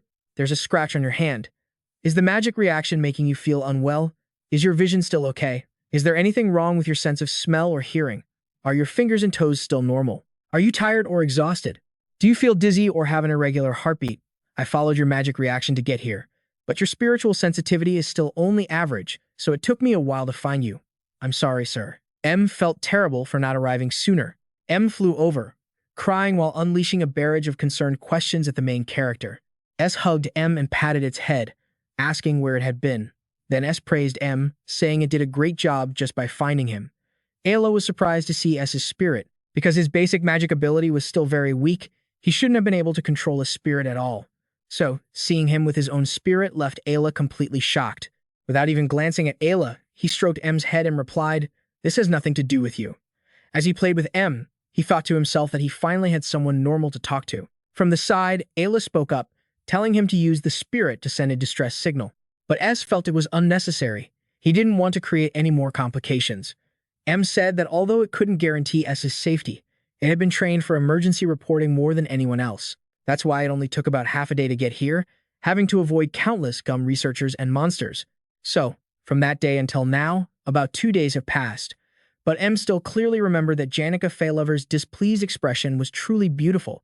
Her chilling anger was completely genuine. Not only that, but that foxy merchant girl and the other witch girl also seemed to want to cooperate. The three of them together had the power of a large army. M said not to worry, the rescue team would find their way down here. M smiled brightly and said they just needed to wait here calmly. It thought it would receive praise from its master, but the result was the complete opposite. S, who had been happily patting M's head, suddenly became angry and squeezed its head. "This useless head of yours." Then, with all of his might, he threw M out of the cell. Then he ran to the bars of the cage and started banging on them. "Hey, old man over there, researcher. I've changed my mind. I can't stay here. I have to get out. Let me out of here. I'm serious. S. Rotea, if you keep making a racket, you'll wake up the monster over there." Seeing S continue to scream, the old man laughed, thinking that beneath that facade, he was still just an ordinary person. Then the old man told S to shut up. With that, he disappeared. Ayla sat up and asked why he was suddenly panicking. "Weren't you just calmly telling me to wait for Taylor McClure to come and save us?" Just then, M returned with the key. It turned out S's actions were just a ploy to make the old man let his guard down. It was an opportunity for M to snatch the key. With the key in hand, S quickly ran out. Ayla followed him, but before she could leave the cell, S slammed the door shut, locking her inside. S turned back to Ayla and said, "Don't say another word. From now on, you will only answer yes or no." S was threatening Ayla. There are countless experimental monsters and magic devices out there. In short, it's very dangerous. For now, just do as I say. If they realize I'm gone, just explain that I ran away. That way, they won't hurt you.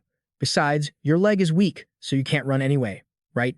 Ayla tried to say something, but S stopped her, not letting her speak. Then, a vicious look appeared in S's eyes. When Ayla saw that face, she was too scared to say anything. Seeing her so obedient, S praised her. "Good. Just stay calm and don't move." Then he ran off and disappeared.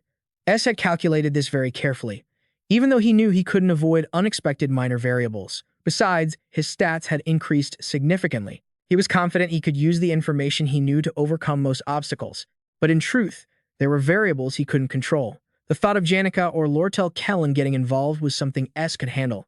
However, Lucy's involvement was very dangerous. In the 27 good endings, that was an event that wouldn't happen unless intentionally triggered. So S hadn't paid it much attention. A bad ending is guaranteed to happen if the conditions are met, and the condition for it to happen is the incident where Professor Glass meets Lucy. S clenched his teeth and ran out of the prison at top speed. He had to find a way to stop Lucy from coming here. While Ziggs Ethelstein was training, a badly wounded Taylor McClure approached. Taylor McClure came to ask Ziggs Ethelstein to help him rescue Ayla. This action by Taylor McClure was clearly recorded in the plot. According to the plot, with the help of many people, Taylor McClure would be able to pursue Professor Glass into the sewers and find his laboratory. This was what needed to be done. Although it was a familiar scenario, there were also many differences from the usual. Lortell Kelm was in the main hall, while Janica was in the sewers where Professor Glass had escaped. The spiritual library was currently empty. The main character, S, was in the monster research lab, and another location was the central laboratory. This was a sequence of events that had to unfold in order. At each stage, there were many things to do, especially in the monster research sector. This area was extremely dangerous because S had released many monsters there. However, because the main character's party headed in the opposite direction, outside the area, they were able to pass through this section simply, without any danger. That was incredibly lucky. But the important thing was whether this battle would lead to a good ending or a bad ending. That depended on whether or not Lucy met Professor Glass. Currently, S was preparing to go through the spiritual library. The keeper of this spiritual library was Jenna, an incredibly powerful individual. The main character had researched this library extensively and was familiar with Jenna's movement patterns. If you can defeat Jenna, you'll get a ton of experience and valuable items. Of course, as the story progresses, there will be many more characters who are extremely difficult to deal with. Enemies will appear that can only be defeated by multiple people coordinating with Taylor's swordsmanship. If Taylor McClure can't gain the necessary experience to handle situations like that, completing the mission will be tough. Act 2 is the phase for Taylor McClure's growth. That's why he needs to learn other necessary skills. Taylor McClure will have to single-handedly defeat all the demons in the laboratory and the fiends wandering in the sewers. Along with them is the guardian of the psychic library, Reina. This will be an arduous process. When he's not strong enough, it's essential to bring along supplies and magic tools for the main quest. That's why S picked up a C-rank magic box, one that can create lightning. Reina was humming a tune while on patrol. S was currently hiding under a table, figuring out how to turn off the library's lighting devices to move around more easily. S looked at the items on the shelf. He wanted to take them, but right now, the priority was chasing Professor Glass. Moore reminded S to take this chance to escape because Jenna had already moved to another location. She wouldn't notice him. As S quickly slipped away to another spot, a sudden tremor occurred, causing books to fall everywhere. This took him by surprise because it never happened in the main storyline. The earthquake led Jenna to discover S. Backtracking to 30 minutes before the earthquake, Lortell Cahelm was attacking some guy in the main hall. She was furious because this deal didn't go as planned.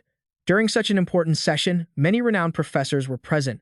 To let the sage's secret tome be stolen like that was unacceptable. The headmaster said it would take some time, but he would definitely retrieve the sage's secret tome. He hoped Lortell Cahelm would calm down a bit. Whatever Professor Glass was planning, the outcome wouldn't be good for him. Lortell asked what the headmaster meant, and he explained that in this world of magic, there are 3 taboos. 1. Pursuing immortality. 2. Resurrecting the dead. And 3. Reversing time.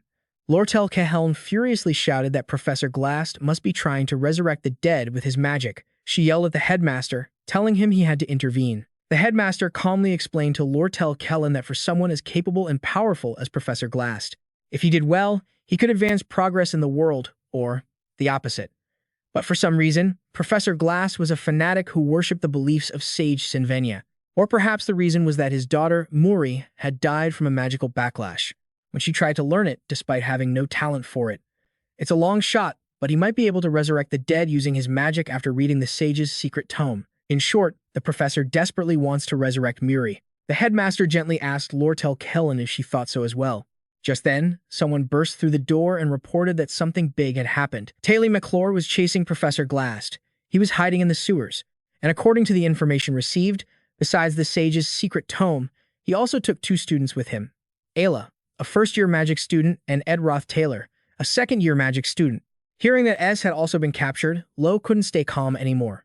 She glanced at the headmaster, who promised he would bring the sage's secret tome back to the academy. If he pursued Professor Glass now, he could probably only save Ed Rothtaylor. Therefore, Lortell Cahelm just needed to wait here. But suddenly, Lortell heard a rumbling sound. She ran to the window and used her binoculars to look, discovering that an earthquake was originating from the sewer entrance. It turned out to be Janica Failover, who was commanding her spirit to spew fire everywhere. Seeing Janica's actions, Lortell Cahelm didn't want to wait there any longer. She decided to go there herself and check it out. Things were getting pretty complicated. Maybe she needed to retrieve the sage's secret tome herself. Then, Lortell gave an order to everyone in the main hall. Those who aren't strong enough, stay here. The rest of you, follow me now. Lortell Cahelm had officially joined the hunt. In Janica's area was a girl named Dorothy, the captain of the 53rd Alchemy Group. She possessed terrifying combat power that made many of her classmates wary. Additionally, with her experience, even top-tier first-year alchemy students like Ankemia and Norden had come to ask her for advice many times. However, before she became a 3rd year, she wasn't very prominent as a first year. It was thanks to Professor Glass, who recognized her talent and helped her develop it. He was truly her benefactor. Since then, she had always trusted Professor Glass. She believed he must have his reasons for doing what he did. Even without knowing his true purpose, She was determined to follow and protect him with all her might. She was the one who had volunteered to guard the sewer entrance. Her profile might be impressive, but in front of Janica Failover's spirit, she couldn't even make a peep. Just one roar from the spirit was enough to make her faint. Janica received information that S was here, but when she arrived, she couldn't find any trace of him. Janica jumped to the ground and wondered which way to go. Turn right, then take the next left turn, go past the corner, then straight, turn left, turn right. After that, she couldn't remember anything. Suddenly, she saw Dorothy lying at her feet. She had no idea why the girl was lying there. Janica thought to herself, "There's no way I caused this." "But you're wrong, Lady Janica. You were the one who caused it." Worried she might catch a cold, Janica kindly covered her with a blanket. However, instead of covering her body, Janica covered her head. Then, Lortell Kehelm's group arrived. Lortell looked at Janica Failover. Among the top students of each year, besides Lucy, Janica was the one whose immense power impressed the professors the most. She had the power to control spirits and could probably destroy this entire sewer system just to find S and ensure his safety. Right now, Janica hadn't been able to find S either. Lortell Kehelm imagined a scene where Janica rushed in to save S fell for her, and they eventually got married. Lortell Kehelm got lost in her own thoughts and grew annoyed. Lortell Kehelm was always calm in every situation and made the most accurate judgments. But whenever something involved the male lead, she could hardly remain calm or make sound decisions. She approached Janica and friendly informed her that S had already been rescued. She added that S was severely injured when he was kidnapped. He was now being treated at the log cabin and kept mentioning that he wanted Janica to take care of him. Of course, everything Lortell Kehelm said was a lie. Lortell Kehelm's goal was to get Janica Failover to leave so she could be the first one to rescue S. Naturally, Janica wasn't so easily fooled. Since Janica Failover was the first one to arrive at this sewer, it was impossible for S to have been rescued without her knowing. Even though Janica called her out, Lortell Kehelm wasn't fazed at all. Janica told Lortell Kehelm that now was not the time for games. She also didn't want Lortell Kehelm to come with her to find S. At first, Janica Failover planned to ask Lucy for help, but Lucy just yawned and looked sleepy. She never paid any attention to what Janica said anyway, since Lucy only ever does what she wants. Since this was quite complicated, Janica decided to go rescue the main character alone. She wanted to declare war on Lortell Kehelm. She was determined to be the one to save S first. Lortell Kehelm said that now wasn't the time to argue. Despite saying that, she still accepted Janica's challenge. Lortell Kehelm told the people who had followed her to wait right there. After that, she and Janica went in separate directions. Both of them quickly ran off to find S. Who would be the one to win? Back in the present, S was praying for the earthquake to end quickly. Then, unexpectedly, a crack appeared in the ceiling, and then a blast of power shot down from the crack, crushing him flat. The one who did this was none other than Lucy. The race between Janica Failover and Lortell Kehelm to find S had ended with Lucy as the victor. The students were fighting with all their might, but the headmaster was currently watching the sunset. He knew all of this would be very dangerous, but this was a chance for his students to grow. This was the golden age for the Sylvania Academy because they had an incredibly special class of students, a generation of rare talent, one of a kind in Sylvania's history. Each student was a gem with infinite potential, capable of creating miracles. The professor was worried, wondering how they could take responsibility if something happened to those students. The headmaster knew that, but he felt as if someone was warning him that the coming trial would be a fierce storm, and only the most outstanding talents would be able to withstand it. Though difficult and dangerous, this was a trial for his students to mature. From S's wooden cabin, a hole pierced through the mountain, went deep underground, reached the library, and took down the enemy. The person who caused all this was Lucy. Seeing this scene, S wasn't happy at all. On the contrary, he felt completely helpless. Lucy walked over and looked at S with sparkling eyes. Then she asked if there was any beef jerky left. S warily told her there was none, which made Lucy sad and want to fly off somewhere else to find some. S stopped Lucy from leaving. The current situation was extremely dangerous. Based on the timing, Janica and Lortell Kehelm had already entered the sewers. At his current level, he could easily defeat all the bosses in the latter half of the story. Therefore, skipping Professor Glass wouldn't affect the main plot as everything was still under control. But the problem was, if Lucy met Glass now, the bad ending event would be triggered. So, S decided he wouldn't go fight monsters and would stick with Lucy instead. Lucy asked why S stopped her. S recalled all of Janica Failover's advice. Then, S shamelessly said to Lucy that his reason was because she was very strong. Being with Lucy made him feel very safe. He didn't need to do or say anything. Just being by her side was enough to make him content. Lucy didn't care about his words. The only thing she cared about right now was whether S still had any beef jerky. S told Lucy to stop worrying about jerky and just follow him out of these sewers. Seeing how much S wanted to get out of the sewers, Lucy agreed to lead him out, but S said that before they left, he had a few more things to do. Lucy warily agreed, but she had one condition. S had to carry her on his back. Currently, S was heading back the way he came. His plan was to get the necessary items from the spiritual library, then find Lortell, Keyhelm, and Janica in the sewers, and finally leave this place. A swarm of bats suddenly swooped down from the library's ceiling, but the main character used a fire blast to wipe them all out. After using this move, a status window appeared. The fire blast skill was upgraded, and the mana sensory skill was upgraded. This was the sweet satisfaction of grinding levels. Experience points from the monsters poured in like a waterfall. Meanwhile, Lortell Kellen was using her magic to sense if there were any hidden barriers nearby. Lortell Kellen's superior mana sensory ability and sharp judgment had even been acknowledged by Professor Glast. Unlike Janica, who specialized in communicating with spirits, Lortell Keyhelm had a talent for finding paths. Suddenly, Lortell Keyhelm realized that, right now, she genuinely wanted to help someone. An invisible bond, one that couldn't be bought with money, was starting to form. Her heart once again swelled with emotion. Lortell Keyhelm placed her hand on the nearby wall. The feeling was exactly the same as that day, her heart pounding in her chest. As expected, her intuition was correct.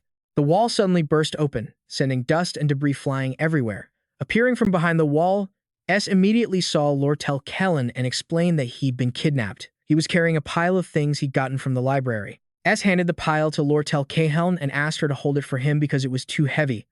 Lortell Keyhelm saw that this pile of formulas were all high-level items. Her eyes lit up. Lortell Kellen asked if he was okay. S shyly replied that he was fine, but there was one thing that needed to be dealt with the girl on his back. Lucy was fast asleep on S's back. She was breathing softly, as if she didn't have a care in the world. When Lortell Keyhelm saw S carrying Lucy, she started to get angry. She couldn't hold it in anymore. She remembered that night at the campsite when she saw Janica and S together. She'd gotten so angry she dropped her torch. She'd almost set the whole forest on fire. But now, here was S, casually being intimate with another girl right in front of her, and he even asked her to hold those crafting scrolls for him. He said if the shop had the ingredients ready, he'd stop by to pick them up.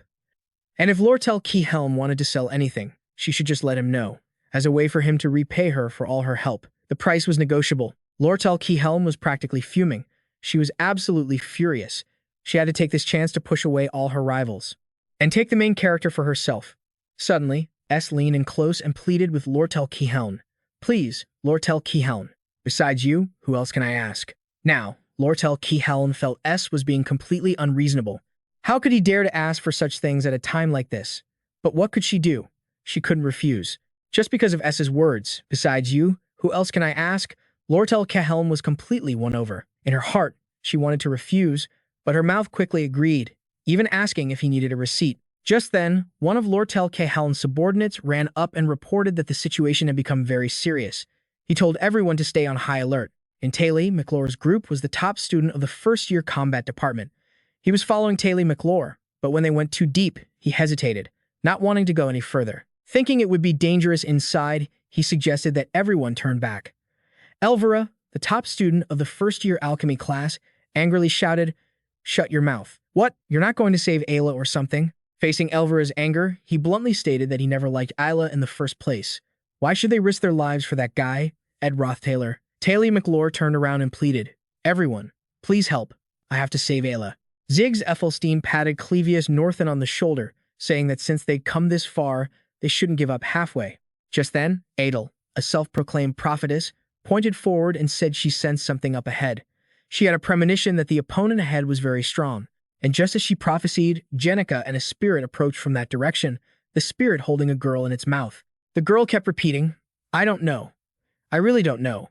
There was never any plan like that from the start. It was just a moment of impulse. Please, spare me." Taylor McClure's group didn't look happy to see Janica Failover. It was because they couldn't forget the fear that was deeply ingrained in their subconscious. They seemed to be extremely on guard against Janica. Janica didn't understand why everyone was so wary of her, since she hadn't done anything. Ziggs told Taylor McClure to calm down, but Taylor McClure didn't seem to listen and was determined to charge forward. Just then, S arrived. Janica ran to him, concerned, and touched S's face, asking if he was okay.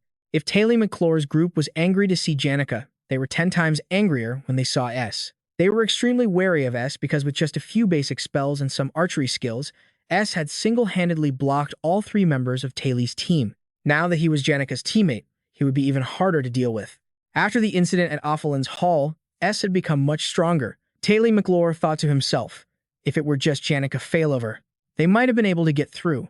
But now with S there, their chances of victory were 0. Watching S get closer and closer, Taylor McClure felt quite hopeless. He thought S was going to attack him, but contrary to his expectations, S simply walked over, gently patted his shoulder, and told him to go. Ayla is waiting for you. Go stop Professor Glass. S then gently walked past Taylor McClure's group. S entrusted the task of defeating Professor Glass to Taylor McClure. This scenario was for Taylor to handle, while S would take care of the variables. From now on, S's hunt officially begins. The report from the Merchant Guild's staff was like a ticking time bomb, and it had finally gone off. Mercenaries hired by the Golden King Elter had infiltrated the academy. The Golden King, the one who was supposed to have been utterly defeated with no chance of recovery in the original story. In Act 2, the Golden King Elter was defeated earlier than expected in a surprising way. But now, unlike the original story, he had successfully escaped. Lortell Callan knew very well that the Golden King Elter was plotting his revenge. That old geezer had seized the opportunity, as almost all of Lortell's guild forces had been dispatched to the academy. Now, the headquarters was completely empty, and that old man had acquired a good number of crafting schematics and item formulas. Speaking of the plot, there are 5 acts in total, and this is currently Act 2's final chapter, The Great Glass War. Act 2 is about to end. The plan to keep everything following the original story remains the top priority. If Elter is something that could disrupt the intermediate quest of Act 2, then he needs to disappear, just like in the original story. Therefore, S decided to go take down the Golden King to ensure everything followed the plot. S told Ziggs Ethelstein to just head straight inside to get there. The specifics would become clear once Ayla was rescued. And as for Taylor McClure, since he's the main character, he's the one who has to end this damn scenario. Only when Taylor McClure learns all his unique skills and is fully developed can he confront that person in the final act. There was still a lot to do inside the sewers. Later, when the magic tower summoned by Professor Glass casts its shadow over the sky and rains down terrible magical showers, there will surely be many casualties, followed by countless other arduous trials. Countless trials that were nearly impossible for humans to overcome lay ahead. Thinking about everything that was about to happen, and not knowing what to say, he just offered a word of encouragement to Taylor McClure. Do your best. This encouragement startled Taylor McClure, as he never expected S to encourage him. He watched blankly as S's group moved further and further away. S's group ran straight ahead. Lortell Callan said that Elter was definitely targeting the Merchant Guild. In order to get a lead on the person who sold that toolkit cheaply in the main hall, that's what made the professor suspect Lortell Callan was up to something. Hearing this, S told everyone to go report the mercenary infiltration first. Janica told S to wait a moment, but S said there was no time. Janica got angry when she heard this. She stopped and yelled, "It'll be dangerous if you go there." She knew S intended to deal with the Golden King. She didn't know the full details, but S had just been kidnapped and had only recently escaped. The other day, he even fainted from exhaustion. Besides, to be blunt, Elter's business has nothing to do with S at all. Janica said this as tears streamed down her face. She didn't want S to get hurt again. S thought carefully and realized Janica Failover had a point. In truth, this matter really had nothing to do with him, but he couldn't tell her that. If he wanted to catch the Golden King, he needed both Lortell Callan and Janica with him. S used an excuse to get them to come along. Just then, the unthinkable happened. Janica's rival, Lortell Callan, also came to comfort her. Lortell Callan felt that Janica was absolutely right. Their group shouldn't let S take such a risk right now. Lortell Callan didn't want to make S exhaust himself just for her own selfish reasons. It would be best for S to stay back and wait to recover. It was so surprising to see 2 people who hated each other like cats and dogs getting along so well. In his heart, S felt very grateful, but he couldn't just sit back and wait. Then S said this wasn't an outsider's business, which made Janica's face turn pale. If it wasn't an outsider's business, it meant S had some kind of shady relationship with Lortell Callan. After that, they took off. Annoyed at always having to awkwardly resolve these kinds of difficult situations, Janica also ran after them, trying to find a reason for his not an outsider statement, because she didn't want the truth to be what she imagined. She stammered out that the reason must be because S had a deal with Lortell Callan. If Lortell Callan lost control of the Merchant Guild, then S would also have trouble with distributing items. Therefore, she concluded, they weren't outsiders because of that business relationship. He then confirmed that he and the 2 girls behind him were all not outsiders. He thought Janica was very smart for being able to spin his words so quickly, truly worthy of her title as the top student. The group ran forward and found a pile of dead bodies. Janica blamed Taylor McClure for it. Then, she took a cloth and covered the heads of the deceased. In reality, the bodies there had all been killed by Janica. He had realized that too. He looked away. Lortell was delighted to see Janica's image shatter in front of the main character. She even cruelly taunted Janica. Janica, sobbing, ran after her to explain. She said that a group of people had suddenly rushed in and that's how things turned out, that she hadn't done anything. Janica didn't want S to think she was cold-blooded. Ignoring her explanation, he saw they had reached the exit. Other matters could wait until they were outside. Lortell Kellen said her carriage was waiting just outside, and they'd see it as soon as they got out. However, when they stepped outside, everything was in ruins. The carriage had been smashed to pieces. Lortell Kellen's subordinates were dead on the ground. The Golden King was waiting for them. Seeing the Golden King, Lortell gave a cold laugh. He got here faster than I expected. The Golden King confronted his beloved daughter. Well done, you. I was the one who taught you document management. Even if you turned the entire society upside down, you wouldn't find any evidence to incriminate me. But your personnel management has a loophole. For just a small price, they ratted out everyone who came here. The subordinates who had betrayed Lortell turned their faces away, not daring to look at their mistress. Lortell Kellen laughed coldly. Seeing her smile, the Golden King reminded her, "That's right, you should smile in times like these. After all, I spent a great deal of time teaching you that fake smile." The Golden King felt it was a pity that in a moment, he would have to capture his beautiful daughter with his own hands for questioning. Then, the Golden King snapped his fingers, and mercenaries swarmed from all directions to attack them. Lortell Kellen used her magic to shield everyone. She had guessed he wouldn't come alone, but she never expected he'd dare bring mercenaries into the academy. This time, the Golden King had come with a much larger force than before. The men he had summoned were all top-tier mercenaries on the continent. He ordered his mercenaries to kill everyone unimportant except for Lortell. Hundreds of mercenaries surrounded them. The Golden King ordered them to finish the job quickly and cleanly. The mercenaries fired hundreds of arrows straight at them. The sight of the arrows soaring through the sky was as beautiful as fireworks. However, Janica blocked them with her defensive magic. She stood in front, shielding S. At that moment, S realized something was off. The Golden King found spirit magic to be incredibly annoying, but he had something else to deal with it. It was the legendary grade artifact, the Prejudice of Belarus. This artifact had the ability to nullify all magic within its range for 10 minutes. This single-use item, worth hundreds of gold coins, was similar to Elvira's borage reagent, but its effect was much more potent. Although it had the weakness of its activation time being easy to spot, its power undeniably amplified the overwhelming force of the mercenary squad. And most importantly, their entire group consisted of mages, so all of their magic was sealed. Lortell was furious, knowing he had thoroughly investigated their group's strengths. She figured they were all doomed this time. S asked him how he planned to deal with the consequences, since infiltrating the academy would mean the professors here wouldn't let him off the hook. But the Golden King didn't care.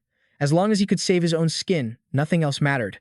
S hadn't anticipated this, because just a single butterfly effect was enough to throw the world into chaos. He understood this better than anyone, especially since the man was the mid-boss of Act 2. According to the original story, the Golden King was supposed to be defeated by his own daughter, Lortell Kellen, because he was someone willing to exploit anything to gain glory and power for himself. He was clearly a cruel man, yet S felt no hatred for him. Because what he did was just like what S himself did, it was all for survival. Nevertheless, he wouldn't show any mercy. Just then, Lucy woke up. Rubbing her eyes, she complained that it was too noisy. When Lucy opened her eyes, all the magic before her was blown away. This was the awakened Lucy of Sloth. Few people knew that the final book of Professor Glock's life was written inside a simple thatched hut, a far cry from his usual glamorous image. In that hut, Professor Glock wrote and talked to his lazy granddaughter. Lucy possessed innate talent and the blessings of the stars. But that didn't mean Lucy was allowed to stop learning. He wanted Lucy to always remain humble, continue learning, and use her power for the sake of everyone, and to be wary of the loneliness creeping into her heart. Overwhelming power always comes with heartbreaking loneliness. After that, he set down his pen and wrote no more. Lucy was floating in mid-air, looking up at her grandfather. He smiled and told her to promise him 3 things. One of them was to never kill anyone, whether intentionally or by accident. She must never let her hands be stained with blood. And, at least during her time in Sylvania, she should live a life befitting a student once more. As for the battle, these mercenaries were all seasoned veterans. You could tell just by the way they moved. They had survived countless battles. Their survival to this day was a testament to their skill. The instinct for survival was ingrained in their very being. And right now, that instinct was screaming. Lucy was approaching. She walked slowly, step by step, straight towards the Golden King. Her steps froze the mercenaries in place, unable to move. The Golden King was also terrified by the little girl's magic. The mercenaries began to flee one by one. However, a few young, inexperienced mercenaries who lacked the ability to judge the situation charged forward to kill Lucy. Lucy glanced at one of them. With just a single look and a snap of her fingers, the naive young mercenary was annihilated. The other mercenaries, seeing their comrade taken down by Lucy in a single blow, were too scared to even twitch. The Golden King was also terrified. He held his magical charm, thinking to himself, just a little more time. But Lucy had already arrived right in front of him. She was furious and about to kill the ringleader. But just as she reached for him, S stopped her. Even so, it scared the Golden King so badly he fell backwards. S told her that was enough. However, at that moment, a phenomenon occurred. Lightning struck the academy repeatedly. When the 7 stars aligned in a straight line, shining brightly in the night sky, the forbidden magic of Professor Glass, a magic that could distort life itself, opened the demon realm. This was the final scene of Act 2, the final battle. Towers continuously rose, enclosing the entire sky. The view was beautiful. S thought to himself that Taylor McClure must have finished clearing out the monsters by now. He'd probably learned the necessary skills and gathered all his comrades. With just a little more time, Taylor McClure would surely be able to stop Professor Glass. The demon realm was activated right on schedule according to the original story. That meant the script was still proceeding exactly as planned. This phenomenon left everyone else bewildered. Even brilliant students like Janica Failover and Lortell couldn't understand what was happening. So, S figured that no one would be able to stop this, but it seems his judgment was wrong. Seeing the scene before her, Lucy quickly flew up. She looked at the magnificent scene before her. Lucy never expected that someone could perform the forbidden resurrection spell. S remembered this scene. It seemed to be in the story for the end of Act 2. Lucy woke up after a long sleep. According to the original plot, Lucy was supposed to wake up on the rooftop of the main building at this time. But because S wanted to use Lucy as a strategic piece, he woke her up and brought her out earlier than planned. According to the plot, Professor Glass didn't resurrect Sylvania, but rather Lucy's grandfather. Lucy had become S's enemy. At that time, everyone's formation had been completely destroyed. This was the plot of Chapter 27, The End Without an Aftermath. The final image was just the back of Lucy as she coldly left the sewer. The Lucy of Act 2 was an invincible powerhouse. Even the most veteran gamers, after spending hundreds of hours researching, couldn't find a way to defeat Lucy at this point. The flashback ended, and S stared intently at Lucy. He didn't know what to do next. At that moment, the Golden King held Belarus's Prejudice, a legendary grade item, to seal all magic for 10 minutes. After breaking through the magic, he seized the opportunity and ordered the mercenaries to charge forward. Just when it seemed like they could wipe out the main character's group, S unexpectedly used a windblade technique to send the mercenary flying. The Golden King's jaw dropped as he watched this. He couldn't understand what was happening. It turned out that the terrifying sealing power of the legendary grade item had its limits and couldn't stop Lucy. Lucy's image merged with the streaks of light in the sky, creating a very frightening scene. She glared down from above at the old man kneeling at her feet. I must go where I need to go. The Golden King looked at this young girl with her terrifying power, and his instincts told him that this young mage was death itself, descended upon the world. Lucy flicked her finger, about to use a spell to destroy him. Just then, S stepped in front of him and asked, Lucy, what are you doing? Don't you know you're about to kill someone? Lucy had once promised her grandfather that she would never kill anyone. She thought of her grandfather, and when she saw the serious look on S's face, Lucy instinctively paused. She turned her face away, deciding not to kill him after all. S asked her, where are you going? Lucy looked up at the sky. She felt that conversations with S always ended like this, so she didn't want to talk anymore. S asked Lucy if she had any regrets. Lucy fell silent, not knowing how to answer. She remembered her grandfather passing away, leaving her only a book. Lucy hugged that book and told herself to be strong. Professor Glock had left the final chapters as a gift for Lucy, which also marked the end of his own life. A wonderful grandfather. Lucy recalled the image of her grandfather. She said that she had no regrets, and then Lucy vanished right before the main character's eyes. The scene changes. Janica is now ordering her underclassmen to retreat safely. S is running from the direction of the academy toward Janica. As for the fate of the Golden King, Elter, it would be decided later, as he had now been handed over to the Elter Merchant Guild for processing. Lortell will handle all of it. Ending this karmic debt with Elter is also her responsibility. S ran up the stairs, panting heavily. It was probably because he was completely exhausted. Running all the way from that spot to the highest point of the academy made S's body ache all over. This was the place where it all began. The place where Professor Glass stole the secret book of the Wise Master. This was also where Taylor McClure began her journey. The main hall, S dragged his weary body up the stairs, one step at a time. The door opened to the place where this battle both began and will end. Lucy was sitting here, gazing at the towers of the demon world appearing in the distance. S slowly walked over to Lucy's side. He joined Lucy in looking at the magnificent view before them, a dark landscape shrouded by the power of darkness, and the reason Lucy was gazing at this academy was because it was Professor Glock's legacy. Lucy sat there in a daze, looking at the Magic Academy. This was the only thing her master had left for her, sitting in a spot where she could see the entire academy, which was enveloped in magic. Just then, S found her. She also noticed S's presence behind her. Lucy's voice rang out, "Are you still suffering?" S sighed. This girl had asked that question so many times, and he'd already told her he wasn't anymore. That's Lucy for you, always asking the same familiar questions. What are you doing? Lucy was thinking about the old days with her master. S looked down from the tower, his expression turning fearful. It's so high up here. If I fell, I'd probably die for real. In contrast to S, Lucy was very calm and looked down as she spoke about her thoughts at that moment. Before, when she was with her master, there were indeed many sorrows as well as joys, but ever since her master passed away, she could no longer feel such things. At this, S asked why Lucy thought that way. Lucy remained cold, saying, "It's nothing, really. It's just been too long. Things aren't the same as they used to be." Lucy spoke with a tranquil expression and eyes filled with sorrow. The foolish things she did and the joy of being praised by her master were all gone now. Even if she tried to resurrect Professor Glock now, she wouldn't be able to feel the same closeness they once had. At that moment, her master's face appeared in Lucy's mind, making her miss the old memories even more. Everything he had wanted to say and teach her, her master had already done. His death was a natural thing. It's the law of heaven and earth. Although when Lucy spoke, she made it seem like it was all very normal, like it was nothing. In reality, those words sounded incredibly painful. She didn't even know if Professor Glock would be angry if she brought him back to life. The one in more pain than anyone else was Lucy. She was just trying to pretend she was okay.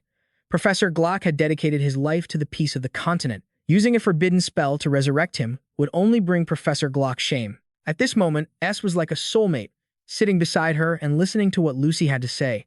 She confessed to S, "From the moment I came here, I had already thought it through. Reviving Professor Glock is what I want, but that's just me being selfish." S suddenly cut Lucy off. S asked her, "Are you really okay?" Right now, whether S wanted to or not, he had no right to stop Lucy's actions. But to keep the scenario on the right track, S had to stop her.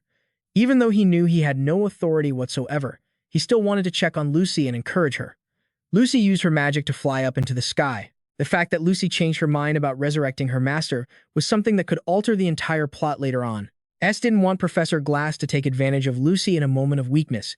That's why S had to stay close to her, to be ready for anything. Just then, Lucy called out to our hero, who figured she was going to ask about beef jerky again. But that's not what Lucy asked. Lucy sadly asked if she could borrow his shoulder. Turns out, she was tired and wanted to sleep. S sat quietly beside her, looking up at the sky. When it came to the forbidden art of resurrection, no one was as passionate or determined as Professor Glass. But at the end of the day, the dead are dead. That's something that can never be changed. S gently told Lucy, "Everyone eventually leaves this world. And when they do, it brings great sorrow to those left behind. Even so, it's something that can't be avoided. That's why we have to accept that pain. Those losses can never be replaced, but the pain will fade with time." Lucy burst into tears, sobbing uncontrollably. S comforted her. He understood the losses she'd suffered. That was the whole reason he dragged himself all the way here, to sit with Lucy in front of this magic tower. Around that same time, the mechanical giant was activated to protect the sacrifice. Standing before the giant, Taylor McClure, Ziggs Ethelstein, and the other students were all stunned. This was the warrior that Professor Glass had awakened with magic. Ayla was trapped inside the giant's core. The battle with the mechanical giant had entered its final stage. High above, Professor Glass was using magic to control the giant, directing its attacks at Taylor McClure. Taylor McClure was terrified by the attack. The power of the sacrifice's guardian was truly no joke. A single blow carried immense destructive power. Everyone now had to focus on rescuing Ayla, who was trapped in the giant's core. Under the giant's assault, everything crumbled, sending shards of rock flying everywhere. Suddenly, Jay leaped forward to block the giant's next attack. He turned and urgently signaled to Taylor McClure. The two of them began to coordinate. Seeing an opening, Taylor McClure jumped and charged, launching a direct attack on the giant while Jay held it off. Although his vision was impaired by the light, Taylor McClure could still sense his target and slashed directly at Professor Glast. After that strike, blood sprayed from Professor Glast. In this final battle, he could feel danger closing in. He remembered his time at the academy, how he learned so much reading the sage's secret sutra, which allowed him to understand many forms of magic. But those teachings had slowly begun to consume his mind. Glass looked out the window. The scene outside changed with the seasons. Time passed, and winter arrived, blanketing the sky in white snow. Many students came to him for guidance. Among them, the one who caught his eye the most was Dorothy. She was a tall, cute girl with light purple hair. After winter came the rainy season. Glass's gaze seemed cold and indifferent. Now, another female student was in his office. She was very clumsy and often made mistakes. Whenever she messed up, a panicked look would appear on her face. Tearfully, she would clasp her hands and stammer. I'm sorry, Professor. Glass paid her no mind, still lost in his own thoughts. It's normal for young students to make mistakes. The important thing is to know how to fix them. Time flowed on in a repeating cycle. After the rain, the sky cleared. Sunlight streamed through the cracks in the window frame, and with it came cherry blossom petals dancing in the wind. Glass remained engrossed in his book. A strange man walked in and enjoyed a cup of tea. That man was none other than the headmaster. Glass noticed the headmaster's habit hadn't changed. He always came to his office for tea. Day after day, young students sought out Glass for his teachings. But he was always focused on studying that book. Back in the present, he had been beaten to a pulp by Taylor McClure, forcing him to use life and death reversing time magic to escape. This was the forbidden magic that Professor Glass had researched and used. Powers that had seemed to vanish returned from within him. He continued to use that magical power to control the giant and attack Taylor McClure's group, but Jay managed to block it just in time. Seeing this, Taylor McClure's comrades ran in fear. The collateral damage was terrifying. With cover from Ziggs Effelstein, Taylor McClure leaped up and plunged his sword into the magic barrier. Taylor McClure used it to climb higher. By now, Professor Glass seemed to be severely injured. His vision was blurring.